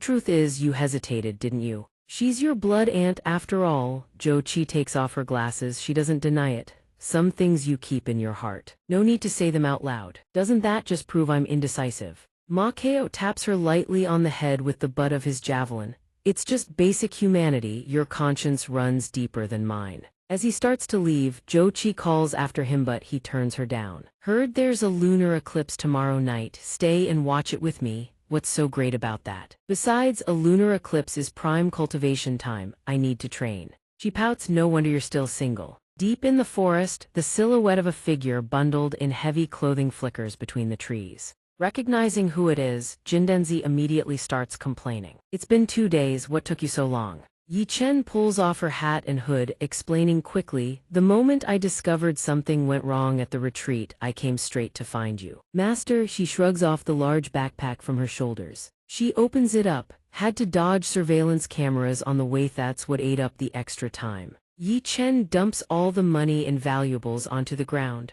Tomorrow at 7 p.m. is the lunar eclipse, Master. You need to set up a new formation right away. Jindenzi quickly gathers everything, assessing the damage. My physical body has taken damage and I've lost the immortal escape talisman. The success rate for this Taiyan body refining won't be ideal. He begins arranging a Bagua formation. Even if I can't forge a sanctified physical body at its peak, reviving the flesh body shouldn't be difficult.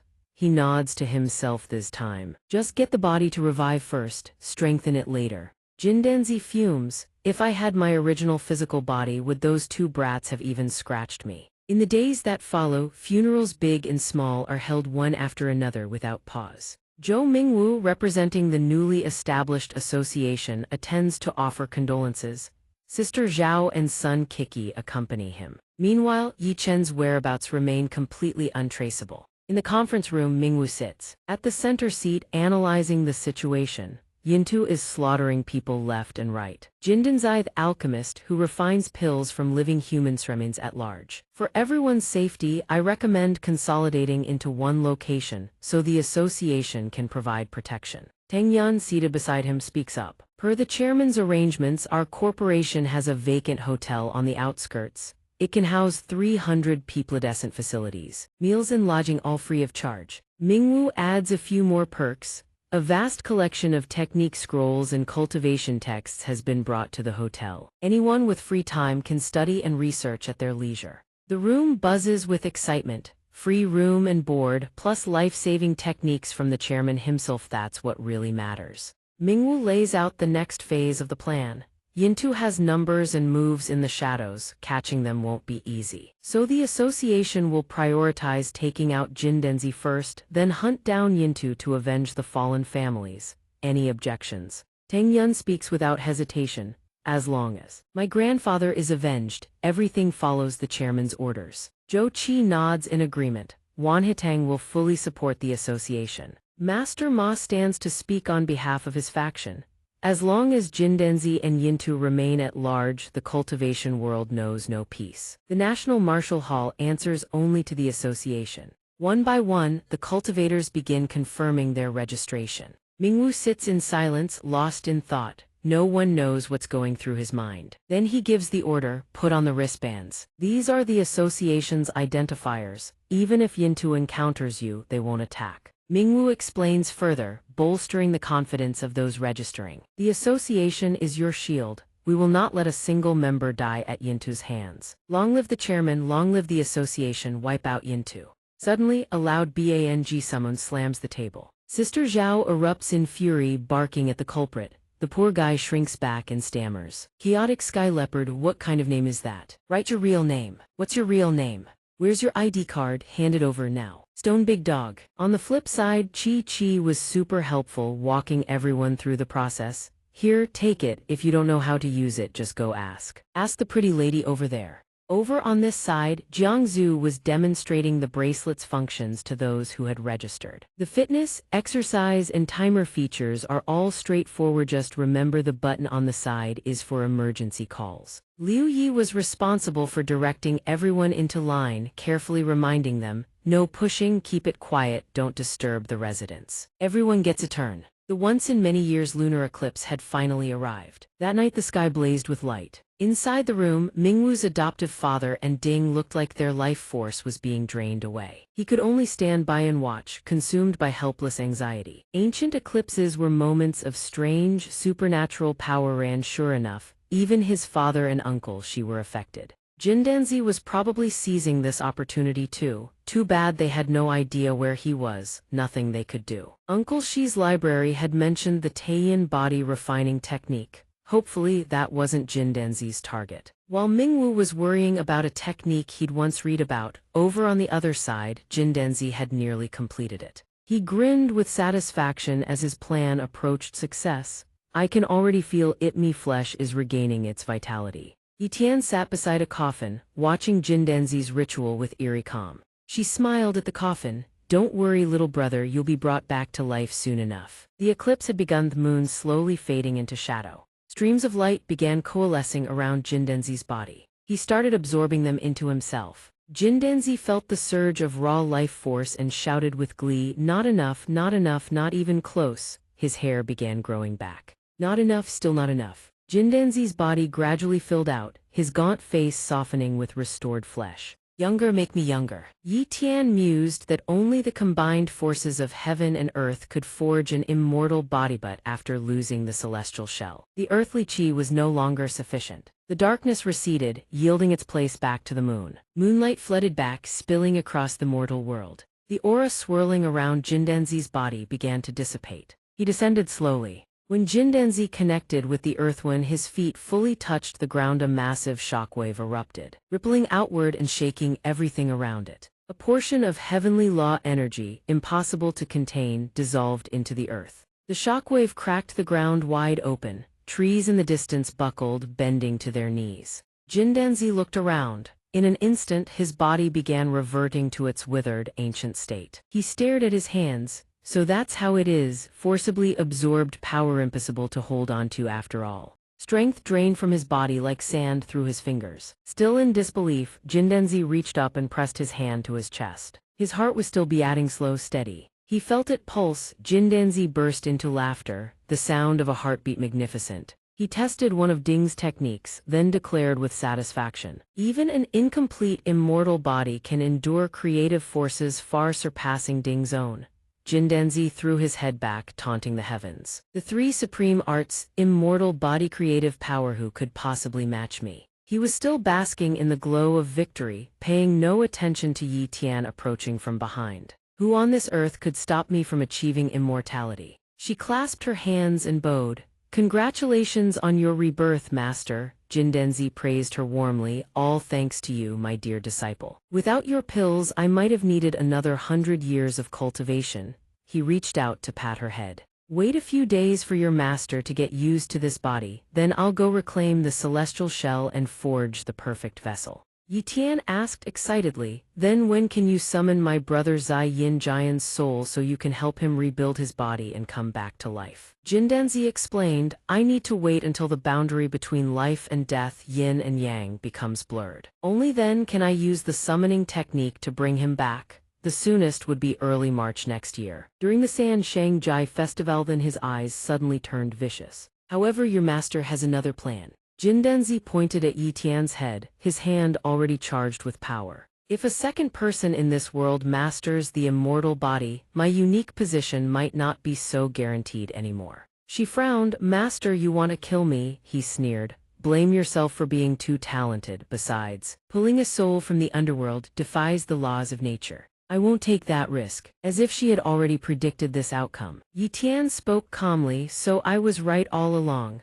The real reason you never taught me cultivation was to make it easier to silence me. Jindenzi didn't bother hiding his malice anymore. So you suspected me all along? Impressive, disciple. But what good does suspicion do you? What can you possibly do about it? She removed her jacket, speaking with eerie composure. Master, you can't kill me. Something about those words made Jindenzi uneasy. Yi Tian pulled up her shirt, revealing a surgical scar. Over the past few years, Master, I've been grinding my own rib bone into powder and mixing it into the pills you took. It's already dissolved into your body. Her body did in fact bear surgical marks near her ribs. Yi Tian's voice turned sharp and threatening. Your immortal body is half mine. If I die, you'll suffer catastrophic damage. Jindenzi couldn't believe what he was hearing and seeing. Such a ruthless, calculating scheme. Yi Tian kindly elaborated. The Mindfire pill was a crystallized simulation of Tiangu energy born from greed and rage. But in today's pills, I also mixed in authentic Tiangu essence.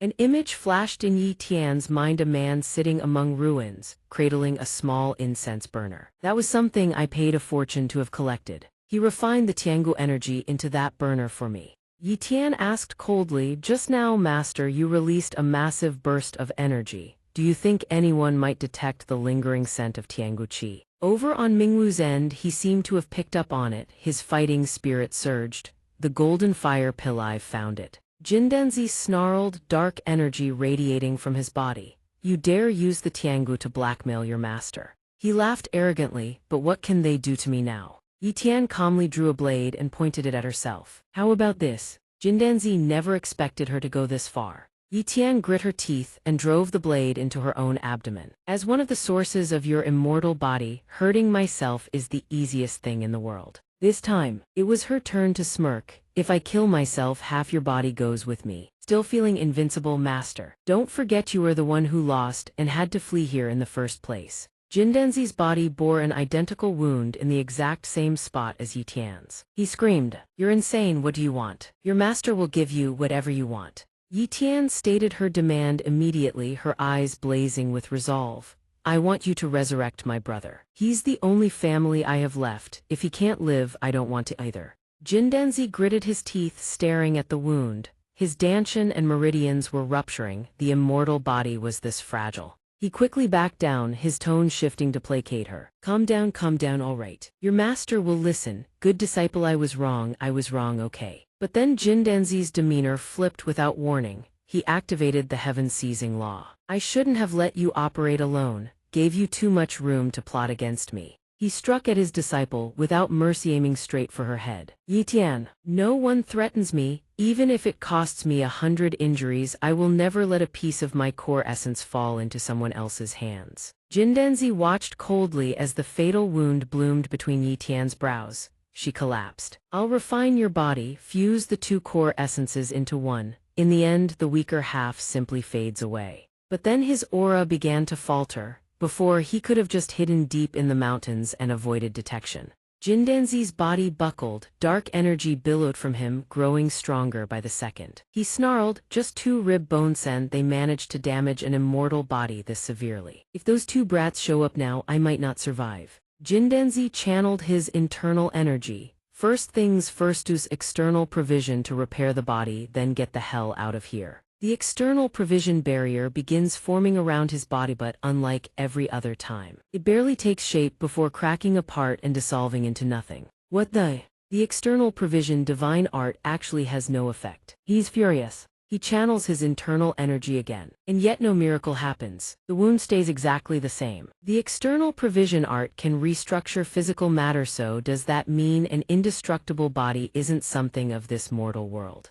Is that why it's being nullified? Jindenzi fights to staunch the bleeding. Damn it, get me moving now. But it doesn't last. His body crumples to the ground. The soul hasn't fully merged with the flesh. And the body itself is critically damaged from the impairment to its origin source. Jindenzi forces out the last dregs of his power, can only refine his prized disciple's body right here, right now. Dark energy surges from his body and latches onto Yixian's corpse. Once the origin sources fuse, he can repair the body. The refinement process has begun. Jindenzi prays under his breath, that little Tiangu brat better not show up too fast. Scene change. Mingwu's private jet streaks through the sky toward Jindenzi's location. Mingwu stares at the real-time position feed, simultaneously listening to Sister Zhao's intel. According to coordinates from the Intelligence Bureau, target has been located. He zooms in and gets a clearer picture. Jindenzi and his disciple both lie sprawled on the ground, their bodies shrouded in a layer of dark sorcery.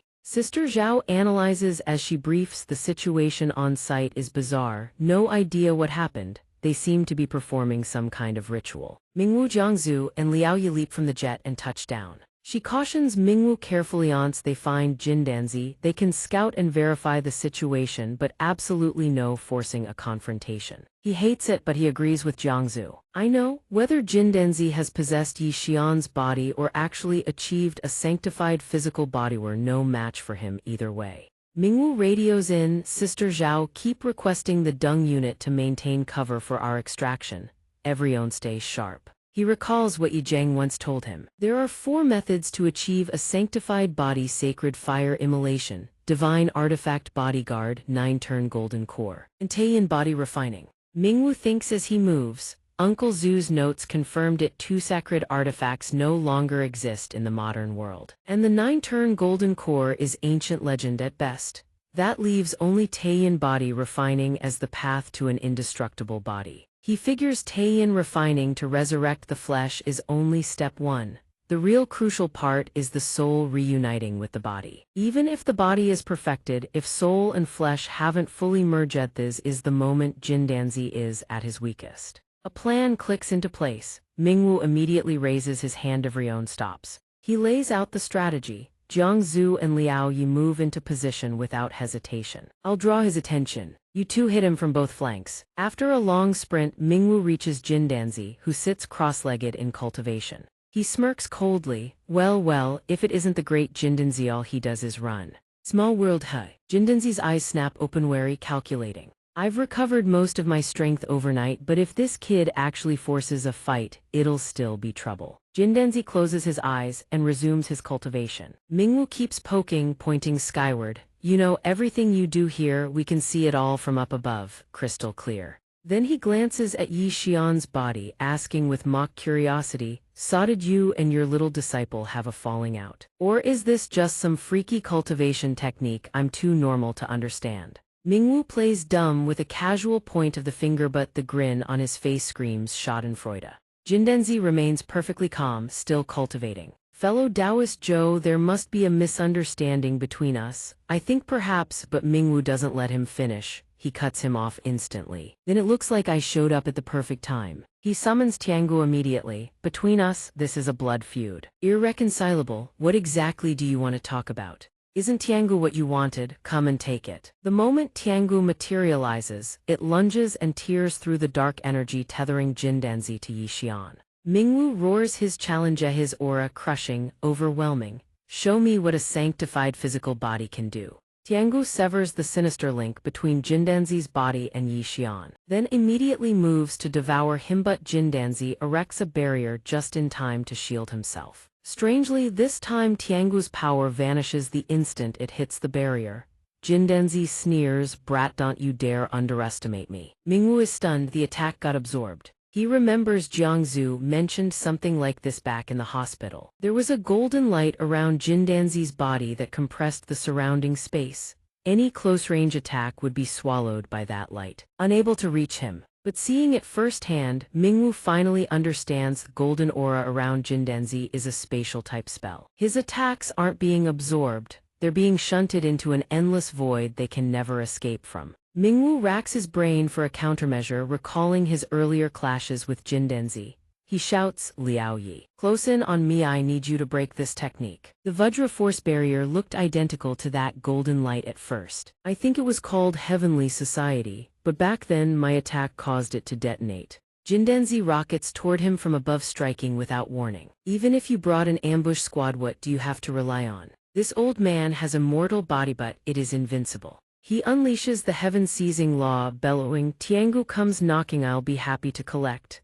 The instant his hand closes in on Mingwu, Tiangu's power surges to life. A blazing crimson barrier erupts around Mingwu, slamming into Jindenzi's attack and hurling him backward. Jindenzi faces this technique for the first time and a flicker of unease crosses his eyes. The Heavenly Society defense, it's gone ineffective. What kind of spell is this? How can it penetrate the endless void? He digs his feet into the ground to keep from being blown too far. Jindenzi spots the issue. No, it didn't penetrate Heavenly Society's defense, it detonated the instant I made contact.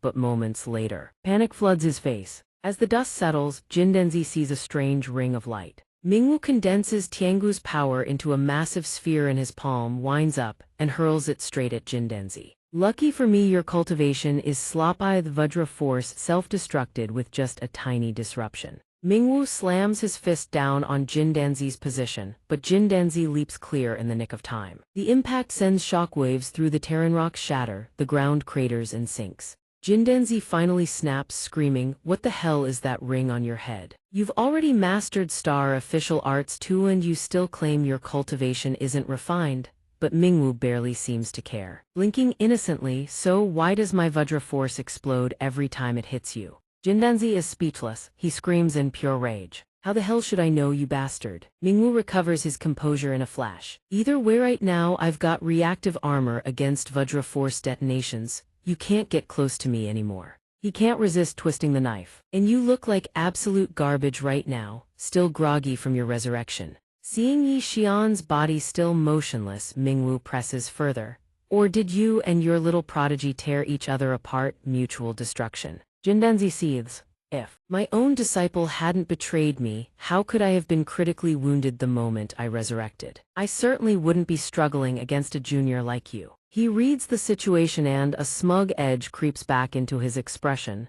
"But you can't kill me either. Even if that person who knows the heaven-seizing law is hiding nearby. Using ambushes to breach my Heavenly Society art, it still can't wound this immortal body of mine." Jindenzi stands against the light. His entire form is swallowed by shadow as if the darkness itself is a manifestation of his power. He delivers his threat. "A mortal body cannot harm an immortal one. If you want to kill me, go find someone with a celestial body." Mingwu's eyes narrow. "This immortal body of yours, I'd say it's barely a half-finished product, wouldn't you?" He weighs the facts on the ground against what Xiangu once told him. Liao Yi can break the golden barrier, but actually wounding an immortal body might be beyond him. Can Jiangzu damage an immortal body? She said heavenly secrets can't be revealed. Her identity tied to heavenly secrets. Maybe she can, maybe she can't. Mingwu locks in his plan. If he can destroy Jindenzi's body, he can rip the soul out and seal it inside the Seven Soul Tower.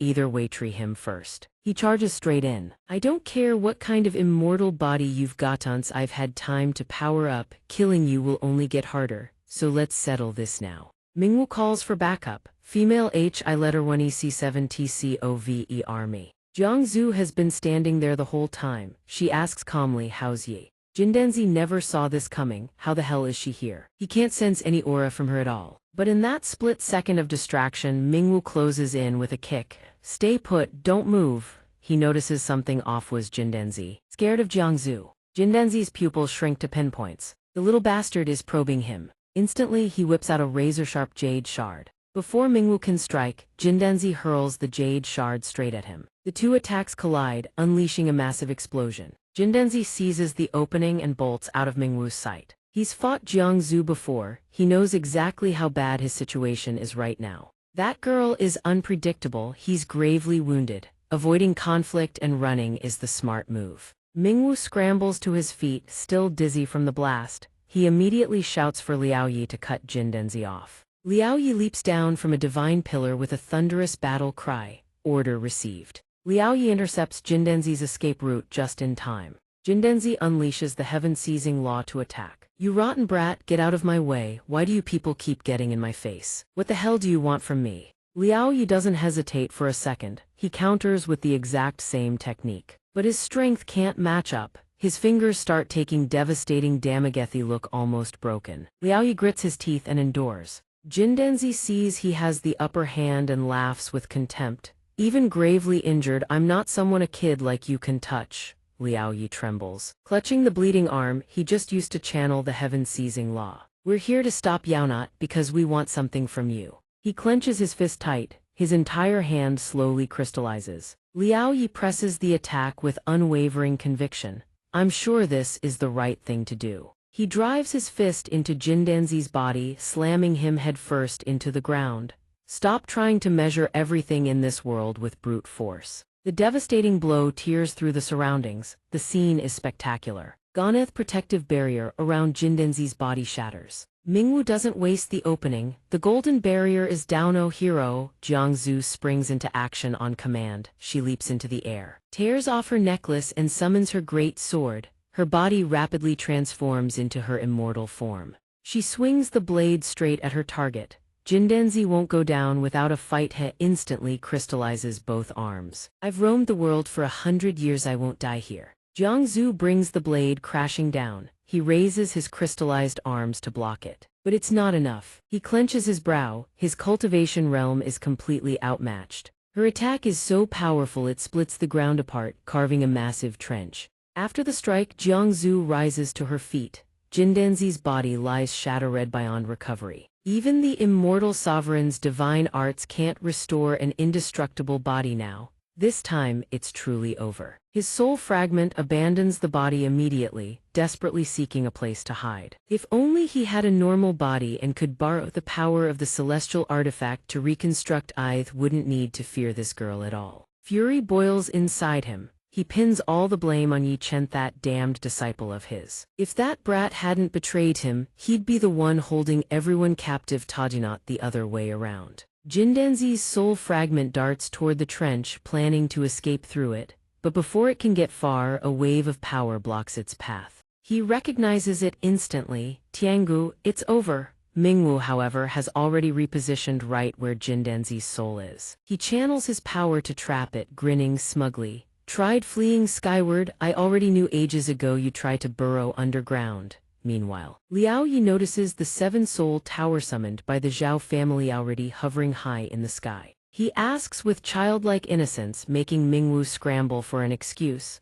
Senior brother, you prepared a move up in the sky too. You really figured all this out that far in advance. That's called covering all your bases, just in case. All set. He raises his hand and commands the tower. Jindenzi, get your ass in here. The 7-soul tower begins radiating power. The gate at its center swings open and immediately begins pulling everything inside. Jindenzi can't resist. As he's dragged into the tower, he curses in rage. I've been dying to scream about this since last time. Where the hell did you get a treasure like this? He refuses to accept it, spitting out his hatred.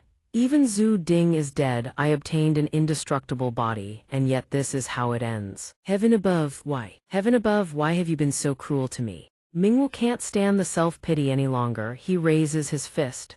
Your schemes failed because you poisoned and deceived people, you bastard. Your trashed immortal body, that's on you and your treacherous disciple. He channels Tiangu to accelerate Jindenzi's pull into the tower. Win or lose, your character was always the real problem. Jindenzi gets sealed inside the tower. The gate slams shut. All that's left are his bitter wails. Master, save me. Xiangu sits on the other side, calmly sipping her tea. You're beyond saving. I've already found a replacement. What kind of magic is this that can change things that fast? Her clothes turned red and caught fire. What premium material is that made of? It's just a transformation effect. Stop trying to find science in a fantasy world. On some street somewhere, a pair of red-shoed feet stride down the road. Another pair of bare feet tiptoe close behind. Xiangu glances over her shoulder at the child following her. Why are you following me? The child is Jindanzia's a little boy. He tilts his head up, wide-eyed and curious. Are you a fairy? An immortal? I can see a halo of light around Yao just like the immortals in the legends.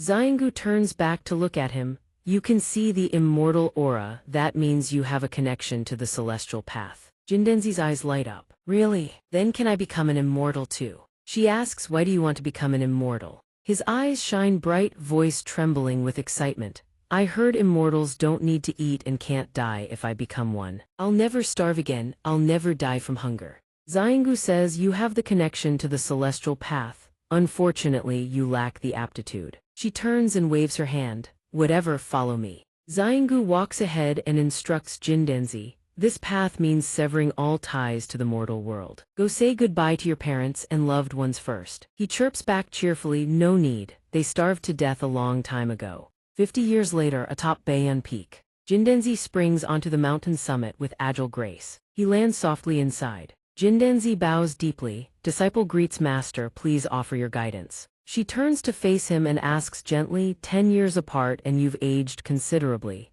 How is your cultivation now? Jindenzi answers respectfully, your disciple is shamefully still stuck at early innate realm, 10 years and not a single shred of progress. Xiangu closes her eyes, insufficient aptitude, it seems this is your limit. Hearing this, he exclaims in shock, Master, are you giving up on me? She raises her arm, surrounded by swirling vital energy. Everyone has their own limit. Even I am no exception. A body refined through Taiyan body refining still can't hold up against 1,000 years of time. Jindenzi is stunned. Master, are you leaving? Xiangu smacks him upside the head. You're the one who's dying, I've got at least 200 years left. She touches her arm, still wrapped in vital energy. Xiangu gives Jindenzi a look. Minor bodily decay, easy to regenerate. The soul, though, that's a different story. I summoned you here to pass on my legacy, but your cultivation is too weak to withstand this heavenly Tao. He points in astonishment. The heavenly Tao? I always knew you were hiding something, Master. Are you finally going to reveal it? She explains calmly. 3 years ago, the star domain trembled, the southern ghost star vanished. The ghost constellation holds 7 star officials, just enough to help you shatter your limits and touch creation itself. Under the current heavenly Tao, a soul that leaves its body for 7 days dissolves into smoke and mist, residual spirits, minor heavenly canals. External provision, heavenly society, heavenly mark. Refining a Taiyan body takes 7 decades, and throughout that time the soul must not perish. Jindenzi seems taken aback by. From Yugui. Xiangu continues, under the ghost mansion. There's a star official called Yugui who can command soul send, can even separate a person's spirit from their body without killing them. Kunlun Mountain has the myriad divine temple. Find 6 more people and go there to pay respects, while the ghost mansion is unoccupied. You can seize the star official's power. She hands him a card. Thighs is the celestial guide, carry this with you. And the King Dea will naturally lead your spirits into the myriad divine temple. Jindenzi takes the celestial guide and examines it intently. Xiangu warns seriously, remember own group of 7 people, it has to be exactly 7, not 1 more, not 1 less. When you obtain the Yugui power and return, your master will pass down the great Tao legacy to protect you. He stares at the celestial guide and murmurs, a jade slip, the myriad divine temple, Yugui's soul-body separation, Taiyan body refining. And a master who's lived 1,000 years of immortality, she turns around furiously and snaps, you're not doing any of this for immortality, you are doing it to save all living beings under heaven. Jindenzi clasps his hands and bows in a panic. Yes, yes, yes. Your disciple will remember Master's teachings. He hesitates, then asks, but Master, Kunlun stretches 5,000 miles. Where exactly is the myriad divine temple? Xiangu answers calmly, I have no idea. He stares, utterly bewildered. Then how the hell am I supposed to find it? She kicks Jindenzi out and shouts, you've got immortal destiny, you'll figure it out. Don't let down those who persevere, go search. 13 years later, on Kunlun Mountain, skeletal remains of animals litter the ground. In another realm full of stars, a bird gently touches the surface of the water, sending small ripples across the lake. The sky blazes with countless stars. A lone ancient tree stands in the center of the still lake. Around the tree are tombstones, each etched with constellation patterns. Jindenzi's group arrives and surveys their surroundings. he wonders. A starry sky, an ancient tree, a forest of stone tablets. Where the hell are we? The group leader shouts in fury. What the hell is this? Don't freaking tell me the myriad divine temple is a goddamn graveyard. The tombstones bear different constellation patterns. Jindanzi examines a tombstone and thinks the Western White Tiger constellation. All these tombstones are laid out according to constellation formations. These tombstones represent the constellation we're looking for, the Southern Vermilion Bird's Ghost Mansion. This is the Ghost Mansion tombstone, but how do we actually get the power? He spots a toppled tombstone nearby. Something catches his eye. A stone tablet collapsed. Could it be? Do we have to destroy the tombstones? Jindanzi throws a punch straight into a tombstone. New constellation patterns begin appearing across its surface. He thinks excitedly these patterns belong to the Ghost Mansion star officials. I can't believe the tombstones are this easy to break. Jindanzi's eyes suddenly widen. He turns to see the group leader kicking a tombstone. His foot gets stuck. He screams, "What the FCK? What is this garbage? Get me out of here," Jindanzi thinks. No, only the Ghost Mansion tombstones break easily. He recalls Xiangu's words. 3 years ago, the star domain shifted and the Southern Ghost Mansion vanished. Jindanzi speculates, could this be connected to the Ghost Mansion's disappearance? He slams his fist into the tombstone and shouts, "I need the Ghost Mansion star official's power now. Yugui, come forth." The tombstone cracks and crumbles. A sphere of light emerges from within. The starry sky above begins to fracture as well. At Kunlun, a river of stars appears between the towering snowy peaks. Mingwu is absolutely livid. He grits his teeth and snarls, "Thief, give back my master's power." Mingwu bares his teeth and charges straight at Jindanzi. Jindanzi panics, not understanding what's happening. Mingwu throws a punch. Jindanzi blocks with both hands and shouts, "Wait. What power are you even talking about? We didn't feel a damn thing." Jindanzi's eyes suddenly widen in realization. He thinks of the constellation. This golden light, could it be the Heavenly Society? A faint golden glow envelops Jindanzi's body. He stares at his own hands and says, "Heavenly Society generates infinite space across the body's surface, achieving absolute defense against any attack." Jindanzi roars at the sky, "I don't want the Heavenly Society, I want Yugui." Yugui, a man nearby, suddenly gets struck. People scatter in panic. Monsters run for it. Strange energy manifests on the man's body. He stares at himself in shock and gasps, "I'm not dead. How is this possible?" Jindanzi stands on the mountaintop and screams, "Yugui, who has Yugui?" Mingwu bursts out from the dust cloud behind him, yelling, "Damn it." From high above, a terrifying force descends. The entire mountain trembles. Over 20 years later, in Europe, Jindanzino, visibly aged, attacks a blonde-haired man. The blonde man's eyes go wide, his whole body shaking. Jindanzi speaks, "External provision, you took it, didn't you? Give it back." External provision can restructure matter. Without Yugui, it's the only way to extend this decaying body's lifespan.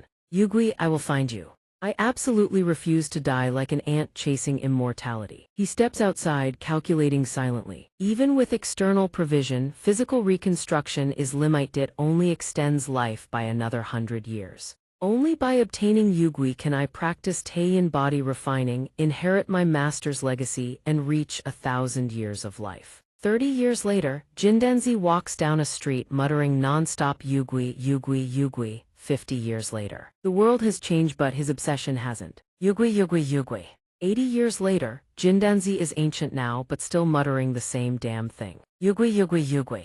He hurls a black cauldron high into the air and screams, "Yugui, I've finally found you." The disciple trapped inside the cauldron looks terrified. "Taoist master, you already carry 2 types of divine power. You can't withstand a third."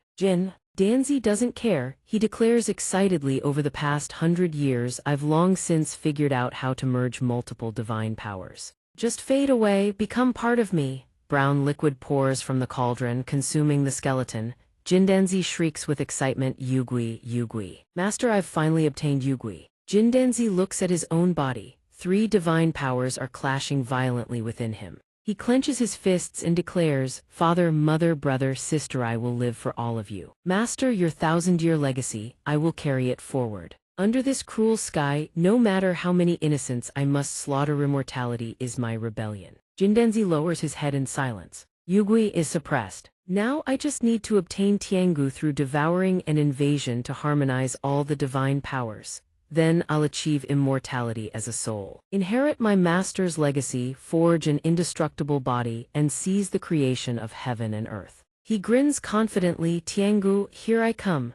Ding, Jiu, his adoptive father Mingwu and Minka all flash through Jindenzi's mind. Memory fragments shatter like glass. He lies on the ground thinking I still can't fully wield Yugui. Though I can separate from my physical body without a host, I'll vanish in 7 days. A small circle appears on Jindenzi's chest. His soul slips into an earring. His face lights up with joy. A soul vessel, heaven hasn't abandoned me. The bald man points at the earring and explains, ever heard of Jindenzi? The incident 8 years ago. This earring belonged to a sorcerer who joined the hunt for Jindenzi back then. It's definitely a magical artifact. Yi-chan stands before the stall and asks curiously, Boss, you said this is a magical artifact, what does it actually do? The shopkeeper scratches his head awkwardly, hiding nothing from her. This item's passed through several hands before it reached mine. Nobody ever figured out how to use it, but the refinement marks are unmistakable. It's definitely a spiritual artifact. She steps forward and says, just an ordinary piece, nothing special. Forget it, show me what the other practitioners have. Jindenzi's voice echoes inside Yi-chan's head. Little girl, this old man can tell you're just an ordinary mortal. You're hunting for practitioner gear. Don't tell me you want to become one. Buy this item and this old man will take you as his disciple and teach you the mystical arts.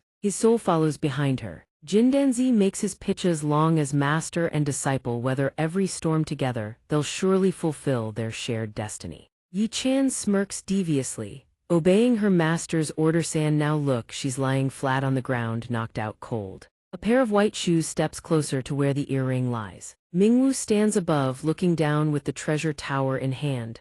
This is why you never side with bad people. No matter how close you are, the moment there's a conflict of interest, he won't give a damn who you are in his life. Mingwu turns to Jiangzu with concern. Xian, how bad are your injuries? Do you need to rest at the hospital for a few days? She wipes the blood from her mouth and asks, you locked Jindenzi inside the tower, can he really not get out? Liu Yi scratches his head, equally curious. Yeah, wasn't that way too easy? This is Jindenzi we're talking about. He spins the tower in his hand and explains with a grin. Over a decade ago. It was because he still had the Tiangu and his soul was indestructible, so my dad and Uncle Zai could only destroy his physical body. Last time, Uncle Zai fought Yinta first and got injured. Then got poisoned in a sneak attack on top of that. Nobody expected Jindenzi had learned the heaven-seizing law, that's why they failed. This time, all 3 of us came prepared with our own moves. Know yourself, know your enemy, and naturally everything goes smooth. As for Jindenzi and all this, I have a way to make sure that even if he shows up, it won't matter. Mingwu jokes, like launching this thing into outer space, toss it on Mars, the moon, or just chuck it straight into the sun. Jiangzu sighs, exasperated. Are you messing with me right now? Then a voice suddenly rings out. Jindenzi's cultivation base comes from the star official divine realm. As long as we refine his soul and strip away the divine technique, he's nothing to worry about. Yi-chan smiles confidently, standing there watching the 3 of them. I have the refinement method. I also have a technique to resurrect Zhu Ding and even restore all 3 of you. How about we make a deal? He holds the treasure tower without a shred of fear. Check it out, buy one get one free. 998. Only 998. Take home a legendary artifact and get a bonus elder soul absolutely free. Jiangzu and Liu Yi speak in unison. Does this old man even know how to refine medicine? He definitely won't scam his own disciple, right? He replies casually. Don't worry about whether the old man scams his disciple, just know the price tag ain't cheap. She says, exasperated, you should just keep him for yourself, at least you'll have someone to chat with. Mingwu and Liu Yi stare at the Yi-chan lying unconscious on the ground, heads full of question marks. Then turn to look at another Yi-chan standing beside them, completely unscathed. He breaks into a cold sweat and turns to ask Liu Yi. It's not just me seeing things right. Liu Yi, pale as a ghost, answers. I'm seeing 2 Yi-chans too. She pushes her glasses up and explains, that body over there is an accelerated growth clone. I've been hiding in a cave the whole time, controlling it remotely. The 2 of them stomp on the clone on the ground, screaming. It's definitely some kind of illusion. Illusion begone. Watching the 2 of them enthusiastically wailing away, Yi-chan is furious enough to steam. I told you it's a clone. It's not an illusion, stop hitting it already. Mingwu points at her and fires back, "Who do you think you're fooling? Trying to sell biology science to a room full of cultivators. Who the hell would buy that?" Jiang Zhu is absolutely furious now, her eyes burning with murderous intent as she glares at Yi Chan. She charges forward, teeth clenched in rage. "You're the one who caused all this harm. I don't care which body it is, I'll destroy every last one." Yi Chan waves her hands frantically, smiling to appease. Wait, I was forced back then. I can save Zhu. I came here to make a deal." Jiang Zhu raises her sword, ready to strike. "Who the hell would believe you?" She squeezes her eyes shut in fear. "I'm telling the truth." Suddenly, someone blocks the sword with a single finger. Yi Chan's eyes fly open in shock. Liu Yi stands between the two of them, blocking. "Hold on, let her explain first." She's still trembling with fear, her voice shaking. As long as Zhu Ding's body is refined through Taiyan body refining, she can achieve a sanctified physical body and wake up. Zhou Beiguo has inherited the star official position, but if we destroy the divine steel, we can bring his soul back. Then have Zhou Beiguo also undergo Taiyan body refining, body restored, soul returned, and he'll be fully resurrected. Yi Chan regains her confidence, eyes wide as she thumps her chest. "I'm an expert at Taiyan body refining. You all saw what Jindenzi could do. I can make Zhu Ding wake up." Jindenzi already said the divine steel is at the Kunlun Wangxiang shrine. "Let's go find it and resurrect Zhou Beiguo." Mingwu suddenly speaks up. "Resurrect my father, you are serious?" Jiang Zhu raises her voice in warning. "Jindenzi's Taiyan body refining kidnapped how many living people as furnace fuel? We can't do something like that." She rebuts without a shred of guilt. "There are so many damn practitioners out there, absolutely no need to show them any mercy." He lowers his head, expression unreadable, and speaks. Jiang Zhu suddenly notices something that surprises her. Mingwu's expression darkens. "Last time you leveled a few buildings. When it comes to killing, you've got no right to lecture anyone. Out of everyone here, except for our boy Liu Yi, not a single person has the moral high ground to preach at anyone." She blushes guilty and looks away. "Last time I really was angry. I lost my cool and nearly caused a catastrophe." Liu Yi stands in the middle, trying to mediate. "Both of you calm down." He grins with excitement. "Resurrecting my dad and Uncle Zai, that's a seriously tempting offer. If I hadn't recovered my memories, if I didn't remember what kind of people my sister, my dad, and Uncle Zai were, maybe I would have agreed." She stammers, dumbfounded. "What did you just say?" Mingwu turns to the two of them. "Because of the Tiangu, an entire village was slaughtered. My sister was killed, Yintu was destroyed. My father died, and now even Uncle Zai is in a coma. After I recovered my memories, the hatred hit me like a flood. All I wanted was revenge. Every practitioner in the world is evil, I thought, and now I have the power to wipe them all out." Hearing him say that, Jiang Zhu finally pieces everything together. "Sure enough, back at the hospital you'd already been thinking about this." Liu Yi was still clueless. "Senior brother," Mingwu continues, "but behind me there's a sword. And in front of me, a line that keeps my reason winning over rage and temptation."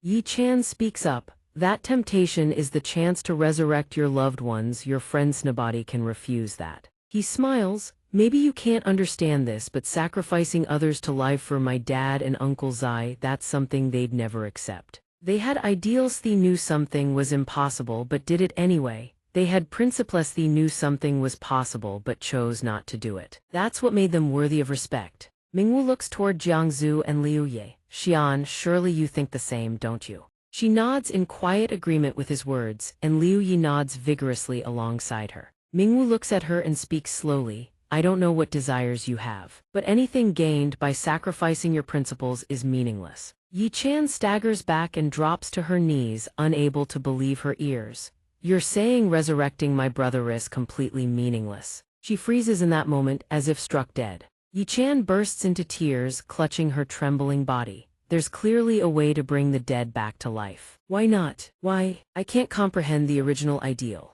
When you die, there's nothing left. My brother won't blame me, he'd want me alive. See, different paths can't coexist," he says so casually. "We were never meant to work together." Jindenzi suddenly bursts out laughing inside the treasure tower. "When you die, there's nothing left. Master and disciple truly are two of a kind." He mutters to himself, "Now I remember why I took a master. I understand why I could only touch creation but never seize it." Jin. Danzi's eyes snap wide open. He shouts in excitement, ghostly limbs, surplus ghosts, Taiyan body refining. Immortality. I've inherited the master's mantle of succession. My pursuit of immortality, it was always for the master's legacy, wasn't it? The Tao of immortality is my true calling, everything else is irrelevant. I won't cultivate for your sake. Xiangu sips her tea with a knowing smile. If you don't hit rock bottom, how can you ever achieve true enlightenment? Mingwu channels vital energy into the tower, cursing through gritted teeth. Damn, it wasn't his comprehension too weak to break free. It's barely been any time. Liaoyi stares at the tower and theorizes. He was already half a step away from touching the second stage of creation. That's why he broke through so suddenly. Jindanzi's voice thunders from inside the tower. Tiangao, through your lifebound treasure, I've already sensed your hesitation and confusion. Suppressing your own desirous, that's the real betrayal of your Tao. He urges desperately. Nu Xian, kill Yi Shen. We absolutely cannot let Jindanzi possess a body again. Jiangzu rockets toward Yi Shen, blade raised for the kill. From inside the tower, he screams, I'm passing the Heavenly Society divine art to yours. My apology, I swear I'll revive your brother. A beam of power erupts from the treasure tower, streaking toward her. It forms a protective shield around Yi Shen and blocks Jiangzu's path. Jin, Danzi orders, grab the soul artifact now. She's still in shock, not understanding what just happened. The earring still lies on the ground. Yi Shen scrambles toward the earring, her face panicked. I'll trust you one more time, master. Mingwu screams. Liaoyi break through her golden light. He sprints toward Yi Shen, shouting for Nu Xian. She swoops in from behind to back him up. He thinks anxiously, shit, we are losing control. The treasure tower tears free from Mingwu's hands and rockets skyward on its own, leaving him stunned. Jiangzu delivers a vicious slash at Yi Shen. She's caught off guard, still reeling. Yi Shen's eyes go wide and she collapses. Mingwu shouts in triumph, we won. But then Jindanzi's soul erupts from the treasure tower. Mingwu gasps. What? Jiangzu turns to Mingwu. His real target was always the body. He appears abruptly, voice mocking, good disciplier master will give you a proper burial. It's not that the Heavenly Lord's divine art can't heal an indestructible body, it's that my cultivation wasn't strong enough. But now, I've reached the second stage of creation too. Yi Shen's eyes fill with sorrow. Master, you lied to me again. She whispers her last words and closes her eyes forever. He grits his teeth in fury, saying nothing. Mingwu charges forward, calling back to his teammates Nu Xian, Liao Yi, you've all burned through too much. Fall back, I'll cover you. Jiangzu sprints after him, shouting, his soul and body haven't fully merged yet, hit hard enough and there's still a chance. Liao Yi catches up, grinning, we came together, we leave Toj the right. He turns to look at his friends. Mingwu breaks into a grin. All right, we crush Jindanzi and then we throw the biggest party ever. Jindanzi flexes with Vajra force, sneering contemptuously. Mortals can't damage this body. Tiangu's corrosive power against a soul at the second stage of creation, it's nothing but an itch. She stares at him and says coldly, if that's how it is, then he cuts in sharply, stop, your body can't take it. Mingwu dashes ahead, calling back, Nu Xian, stay back and cover us with your ice sealing techniques. Liaoyi jogs alongside, nodding, yeah, leave it all to us. She stands there stunned, watching the two of them go. Jiangzu grips her sword tight, thinking without that power, I'm no different from an ordinary practitioner. She suddenly recalls Ding patting her shoulder, offering a comforting smile. What's wrong with being ordinary? Just be an ordinary girl. Little Zhu. Jiangzu looks around, whispering, Zio Zio. Outside the film set, are you following me? I need the shot fast, how much do you want? So cold, I've lost. Mingwu charges in, fist raised high. He strikes. The punch tears through space itself, slamming into his opponent's gut. A swirling vortex of blazing red energy erupts around them. Jindanzi skids backward, but his body remains completely unscathed. He laughs arrogantly, an indestructible body can't be harmed by mortals, even if I don't fight back you can't scratch me. Suddenly an attack from above. Liao Yi swoops in for support, unleashing the heaven-sealing law. Jindanzi takes the hit. His body crashes into the earth, ground splits open, dust and debris exploding everywhere. He lies motionless, seemingly dead, but then Jindanzi lets out a mocking laugh, not a scratch. Why not bring that girl over? One life for another, that'll do. Mingwu seethes, damn it, is his soul fusing so fast? He didn't even bother to dodge. Liao Yi proposes if we can't touch the body, then attack the soul that hasn't fully merged yet. He nods, good thinking. But then Liao Yi follows up with a question that leaves him completely speechless. So senior brother, how exactly do we attack a soul? You came up with the plan, why are you asking me? Mingwu throws up his hands. Other than Tiangu's corrosive power, I don't know any soul attack techniques. Jiangzu steps forward. Then let me do it. Her eyes blaze with hatred. I have to avenge Xiao. He grabs her arm and pulls her back. You'd avenge him by getting yourself killed. What's the point? Liao Yi chimes in, right. Jindanzi's soul needs a long time to fully merge with the body. We still have time to figure this out. Jiangzu's eyes sharpen. Didn't you two just say you hadn't found a way? Mingwu steadies himself, thinking it through. Jindanzi's cultivation level already far surpasses his own, and Tiangu's corrosive effect is limited against him. He recalls digging through Ding's endless archives. Elder Zhu's books seemed to contain soul-based techniques, but he'd only skimmed the table of contents, never read the details. Mingwu ponders deeply, running through scenarios. His body is enveloped by Tiangu's power. Streams of dark energy come alive, coalescing into a massive, savage beast with blazing eyes. The 5 elements unity technique can break through spells. If it works with Tiangao, then against the Heavenly Lord's ghostly Taiyan body refining, could it actually be effective? Mingwu suddenly thinks of Zhou Qi. Maybe use the golden core that Pig Rider mentioned, feed it to Jindanzi and force him to ascend. But whether the golden core even exists is uncertain. Plus, Xiangu already threatened him, don't you dare. Jindanzi suddenly stirs, offering a kind reminder, his voice dripping with sarcasm. I can complete the fusion before dawn, you'd better hurry. Mingwu shouts in frustration, damn it, being invincible isn't something to gloat about. Do you have to be this obnoxious about it? Jindanzi crosses his legs and laughs with delight, taunting an indestructible body. Immortalitith's old master is that impressive. What are you going to do about it? Suddenly Yi Shen rasps weakly, destroy my clone. Blood trickles from her mouth. But she doesn't care, she keeps going, revealing his weakness. Jindanzi's eyes flash with rage, he springs to his feet. He rockets toward Yi Shen's clone, but before he reaches her, Tiangu snatches her away. Mingwu commands Tiangu to bring her back. He catches Yi Shen gentlish, has no strength left, completely at his mercy. He murmurs softly, at least, you showed regret before the end. Thank you.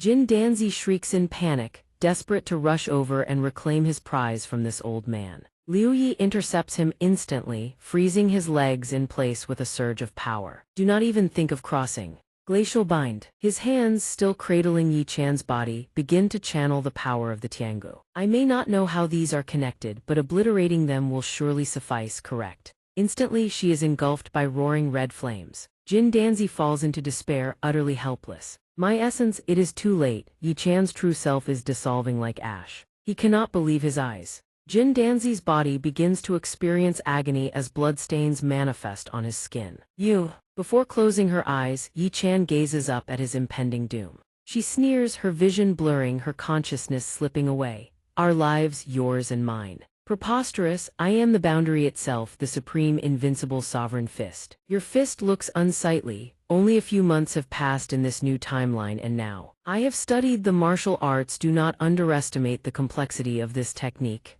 Damn it, the technique is irrelevant. The point is, why is my appearance always so wretched? By the way, have you still not recovered your memories? Did you not know how to fight before? You know I was a mage, I am not that type. Jindanzi seems to have lost his sanity, unleashing his full power. If heaven and earth created this flesh and blood, then I shall destroy it and return it to the void. He raises his hands, forming a colossal orb of energy. Even if I lose this shell, I will annihilate a scourge like you. Golden light erupts, carving a blinding streak through the air. Zhu Mingwu responds with cool composure. He uses the Tiangu to form a defensive barrier, but it is swiftly shattered by Jindanzi's power. The strike lunges forward like a furnace, incinerating the surrounding space. Zhu Mingwu struggles to resist, but strangely, the Tiangu is being ripped from his own body. Zhu Mingwu begins to shift into a corrupted form. Stay calm. What is this shockwave? Is the Tiangu being forced out? He remembers the past, the year his sister's Tiangu was stolen in this exact manner. Zhu Mingwu screams defiantly, without the Tiangu I am nothing, return to me. He chants an incantation to anchor his fading strength. 5 elements into one, heaven and earth in harmony, return to me. As the smoke clears, the remnants of the attack reveal the terrifying scale of the destruction.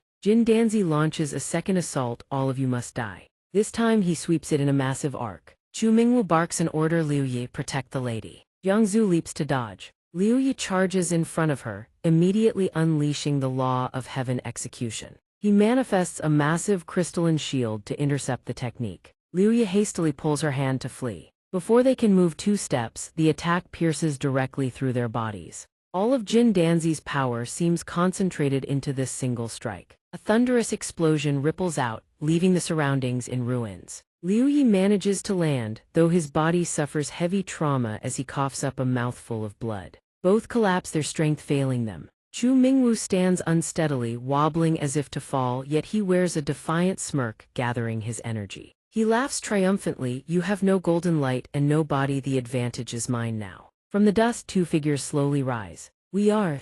Liu Yi and Jiang Zhu, seemingly on the brink of unconsciousness, stand resiliently and remain ready to fight.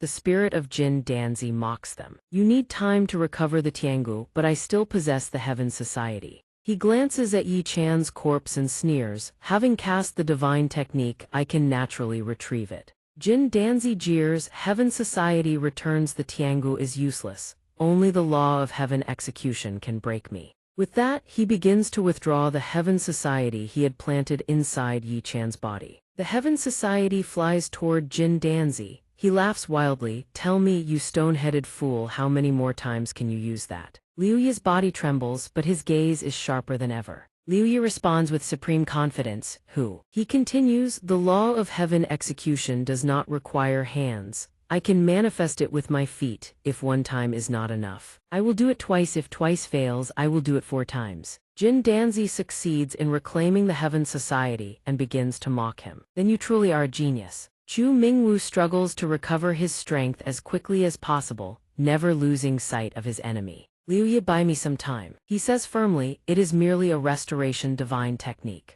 I mastered this over a decade ago. Liu Yi nods, but Jiang Zhu immediately charges forward. She transforms into her immortal form, leaving him no time to react or intervene. I still have 1 final move. Chu Mingwu yells in panic. You cannot survive using it twice in such quick succession. But Jiang Zhu ignores him, stubbornly saying, as long as I can avenge the boss, none of this matters. At that moment the unexpected happens. Jin Danzi watches in panic as the Heaven Society struggles to break free from the surrounding demonic aura. What is happening? The Heaven Society, is it breaking its shackles? A massive world-shaking anomaly. Immortals and all living beings, lend me your original energy. A bomb of original energy, it was my childhood dream. I also want to fulfill that dream. I think an original energy slash would look even better. Jin Danzi attempts to suppress the Heaven Society. Damn it, why is it becoming so volatile? Jiang Zhu rushes forward, hacking at him with a slash. But Jin Danzi is a spirit, he cannot be harmed by physical force, and her strikes merely slice through the air. Chu Mingwu tries to stop Jiang Zhu, she cannot damage a spirit. It is useless, stop now. Instead, she grows more reckless, bringing her blade down repeatedly. Jin Danzi sneers, even if you hack me to pieces, my soul can always reform. Little immortal, you cannot kill me. Jiang Zhu shouts, let Liu Yi help you control the Tiangu. Chu Mingwu finally understands her intention. Struggling to control the Tiangu, he bellows, Liu Yi, give me your qi. Chu Mingwu says with grim determination, aim straight for my acupoint, I must forge a cage for this old Jin Danzi. Liu Yi uses his own energy to comply with Chu Mingwu's instructions. Is this enough? Chu Mingwu warns, if you compress it any further, it will become like the law of heaven execution. Liu Yi frantically tries to discourage him. Brother, your cultivation base is not enough. You will not withstand the power of creation. Stand firm, believe in me, I can endure even more. Seeing this, Liu Yi has no choice but to comply. Chu Mingwu steals his resolve. If my father could craft a cage to trap a celestial dog, then I can certainly do the same. Uncle Zhu bestowed the invincible Erlang divine technique upon me. He wraps the Tiangu's power around the law of heaven execution technique. He thinks to himself, if the power of creation is too volatile to bear directly, then I will not use it head-on, by using a vortex to coil it. The pressure should be significantly reduced. Nearby, Jiang Zhu continues her relentless strikes. This seems to exceed her physical limits, yet she refuses to falter. The fractured soul fragments of Jin Danzi howl, madmen, you are all raving mad. Blade after blade descends before the soul fragments can coalesce, they are shredded into even smaller pieces. He curses in fury, "Damn it, there is no time to recondense the soul essence." Jiangzu collapses, trembling, her body is entirely spent. "The rest is up to you," she whispers. She slowly slips out of her immortal state, returning to her human form. Chu Mingwu, having successfully mastered the Tiangu, calls out, "You have worked hard, Lady Knight." With the Tiangu regeneration complete, he immediately unleashes the full might of his heaven observation art, surrounding himself with a ring of radiant power. Liuya struggles to speak. "You. Whatever else you need, I can provide." Chu Mingwu gazes ahead, gauging the trajectory of his attack. He nods, "It is enough." Hearing this, Liuya finally feels at ease and his consciousness fades into blackness. Chu Mingwu raises his hands to the heavens and begins to chant.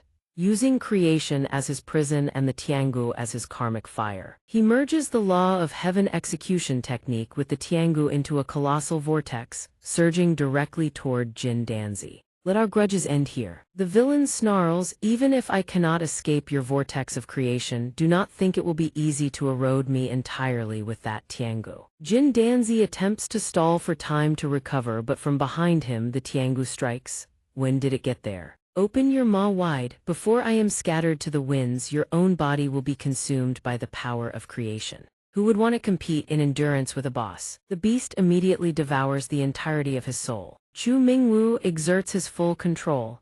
It was difficult to obtain this soul of creation and these various divine techniques if it dissipates now. It would truly be a waste. Only now does Jin Danzi realize the trap, but he is already bound within the control of the combined Tiangu and law of heaven execution. "Does a brat like you intend to eat me?" Chu Mingwu focuses that power against his own chest, driving it into his dantian to refine it. He shudders as he forces the golden core into his dantian. "This ambition, this greed," the villain groans in resentment. "We truly underestimated you." Chu Mingwu completes his task and collapses onto the ground. He asks cheerily, "I am finished. Are you two still alive?" Liu Yi struggles to sit up, complaining with a mournful voice that his body feels empty, but Chu Mingwu barely seems to care. "My sincere apologies, Brother Liu. How is the Lady Knight?" Jiangzu does not answer. Her body remains motionless. Chu Mingwu calls out in panic, "Lady Knight, Lady Knight." The scene shifts to the small courtyard where Sun Tit, drenched in sweat, asks with forced calm, "Lady Xiangu, why have you come here?" The woman continues inside, speaking indifferently, "Is the little girl here all alone?" "Do not fear, I have come to awaken my disciple." I resolve to draw the boundary, wrapping the power of creation in a vortex, then flushing it away like a toilet. "Hey brat, can you compare it to anything else? If you are the toilet, does that not make this old man waste? Vulgarity that pains the eyes." Xiangu steps to the side of Zhu Ding's sickbed. She murmurs, "Jin Danzi lacked the innate talent and you lack the desire. That is why I have hesitated until now." Xiangu begins to channel her power. Her primordial spirit emerges, appearing like a flame enveloping her hands. Jin Danzi has become the stepping stone for Chu Mingwu. "You shall be the one to open the final gate." Xiangu directs the flame toward Zhu Ding's body. "My primordial spirit can bring your body near to the saintly form.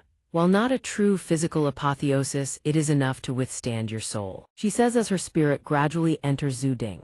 Xiangu watches the spirit aiding the body and whispers softly, "After you awaken, seek me out. I have a task for you." Sun Tit is watching from the shadows, but Xiangu suddenly steps out, leaving the girl with no time to hide. Sun Tit stands at attention. "Please walk safely." Xiangu stares at the bird perched on the girl's head. "It has been a difficult millennium," the bird comforts her. Xiangu leaves with a smile. "So you are still here as well, how miserable." Meanwhile, Liu Yi rushes to lift Jiangzu, shouting to wake her. "The helicopter is arriving soon. Hold on, President Jiang." Chu Mingwu senses something is wrong. "President Jiang, what is happening?" He turns to see Liu Yi using his last dregs of strength to shield Jiangzu from an incoming attack. Chu Mingwu instantly uses the Tiangu to intercept the strike. He steps forward, shielding Liu Yi and Jiangzu. Chu Mingwu bellows, "Who goes there?" The one accompanying Yi Shuirong looks on, both shocked and excited. "You still have energy left. Just how much are you hiding, brat?" Yi Shuirong loses her temper and punches the man, sending him flying backward. "Too much talking, shut your mouth." "Second brother." Yi Shuirong steps forward and says seriously, "That was my clansman acting on his own accord. Please, accept my apologies, we bear no malice. I am Yi Shuorong, I am Jiangzu's aunt. I have come to take her home. Zhu Mingwu asked suspiciously. You are surnamed Yi, she is surnamed Jiang. How can you possibly be her aunt? Do you take me for a fool who cannot distinguish family ranks? Yi Shuorong produces a household registration book as proof. She is surnamed Yi, Jiangzu is merely her given name. This is her family's registry. He and Liu Yi stare blankly, they cannot argue with that she even has the paperwork, how professional. Yi Shuorong pulls back her sleeve, creating a wound on her arm. Jiangzu used too much of the constellation power. At this moment, only our clan can save her. She waves her wounded arm, causing blood to splatter in the air. This is the proof of our miraculous bloodline. The blood droplets instantly transform into golden light, appearing like fireflies from a distance. As they hit the ground, withered plants begin to bloom and flourish. Yi Shuorong explains, the heavenly ghost constellations are drawn to our blood. This is the heavenly society that Jin Danzi abandoned. She gestures toward the location where Chu Mingwu trapped Jin Danzi. Beyond the ghost constellation you carry within you, you can also feel the call of the bloodline. He remains vigilant. Bloodlines can indeed attract and control divine techniques. Don't tell me you are also descended from the ghost constellations. Yi Shuorong uses her power to heal Jiangzu, not denying it. Our ancestors descended to Earth for humanity, but they are gone now. We are merely the descendants of the ghost constellations. Liu Yi observes that Jiangzu seems to be improving. If you want Jiangzu to wake up, only the return of the 4 divine techniques will suffice. Do you understand what I mean? Chu Mingwu questions, Tiangu outer strategy ghost retention. What do you expect me to hand over? The second brother who was beaten earlier returns, immediately acting arrogant. The 7-star constellation of the ghost constellations belongs to us by right. It is only natural you return it. Yi Shuorong loses her patience and beats him again. You brainless idiot, shut your mouth. Aunt, please don't hit me. Yi Shuorong laughs and hands him over to Chu Mingwu. Our only goal is to take Jiangzu back for treatment. Once you successfully refine Jin Danzi and obtain his divine abilities, come find us in Liangguang. This blockhead can serve as your hostage. And I was wrong. Chu Mingwu says, if it is the 4 divine techniques, that is fine, I possess them myself. But Yi Shuorong immediately unleashes her control power. You cannot, boy. Caught off guard, Liu Yi and Chu Mingwu find their bodies instantly frozen. Shuorong carries Jiangzu and rushes off, urging at the same time, you need to hurry. This concerns the survival of this entire world. I brought Jiangzu's household registration booklet among your things. Who's trying to register a marriage with this girl? Who are you trying to fool? Her household registration is clearly blank. The bride price has gotta be this much, not a single cent less. Damn it, looks like I'll have to sacrifice this kidney of mine. Liao Yi is frozen solid, struggling to break free. The ice on his hands starts cracking, the layer on his body melts away, and Liao Yi immediately searches for Mingwu. Senior brother, when did you get out? Sitting calmly on the second brother's back, stop yelling, I'm fine, but are you okay? Liao Yi is worried, but inside, he's brimming with admiration. Didn't you completely run out of strength? His senior brother was covered head to toe in injuries, yet managed to escape before him and even took a hostage. Mingwu gazes up at the sky. In everything, you gotta stay cautious if you want to steer the ship through 10,000 years. But right now, he's truly running on empty. Why hasn't Sister Zhao shown up yet? Right on cue, the helicopter arrives, ready to pick them both up. Cut to the office's resident sunshine.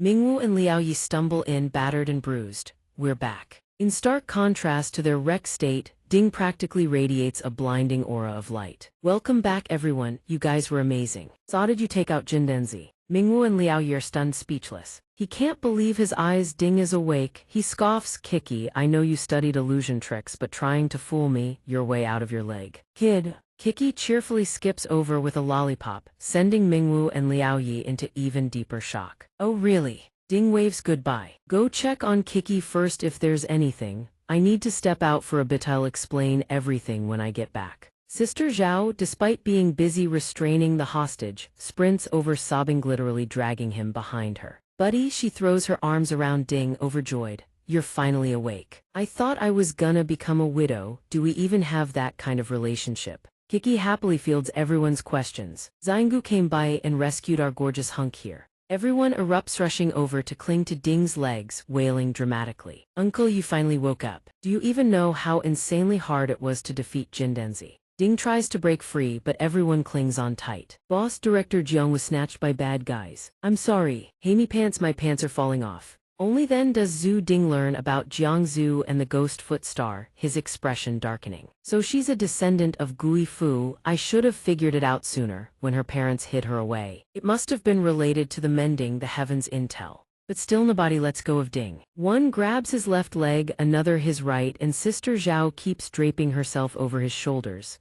Ding sighs, could you all please let go? Gently, I'm overheating here. No way, not happening. Ding launches himself onto the rooftop in an instant, escaping everyone's clutches. I really do have urgent business, we'll talk when I'm back. Kiki kindly reminds him. Xiangu demands that the mega handsome guy come see her ASAP. Mingwu frowns. Coincidentally, he has questions too. Xiangui was my father's body in Jindenzi's hands after he ascended. When you arrive, Xiangu agrees to meet. Come in all of you. She sips her tea, perfectly calm. Layman Lin, you wish to ask about your father's ascension. That was something I entrusted to Jindenzi.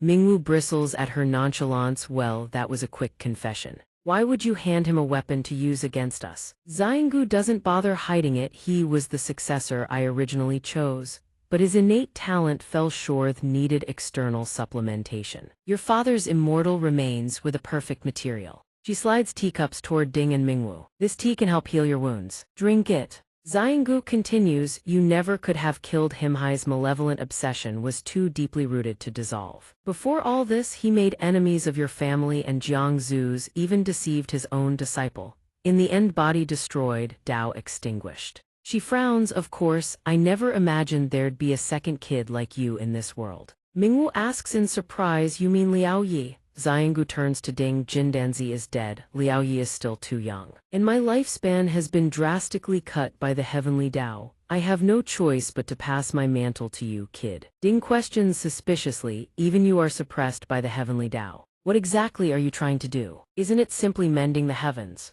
Xiangu begins her explanation. The 3,000 worlds are lawless, devour or be devoured. Killing is second nature, the strong rule supreme. On top of that, this world's spiritual essence is scarce, making cultivation incredibly difficult. If other worlds invade, we'd be nothing but sitting ducks. To protect this world, an ancient supreme being left behind a grand formation of rules and a set of heavenly laws. This place is the homeland of 10,000 godsend, the graveyard of the star hosts. Blue flames suddenly ignite, beginning to devour half her face. But Xiangu's voice remains steel. My duty is to guard this graveyard, mend the heavenly Tao, and preserve this world. The blue flames spread further, but she doesn't flinch, continuing to deliver her message. Due to scarce spiritual essence, the difficulty of cultivation and suppression by the heavenly Tao's rules, Thai's world is the only one among the 3,000 worlds where mathematics and physics can suppress the mystic arts. Xiangu's skin is gradually consumed by the blue flames, exposing bone beneath. She forces herself to speak. When beings from other worlds arrive here, the spiritual energy inside them is completely drained. They become no different from ordinary humans in this world.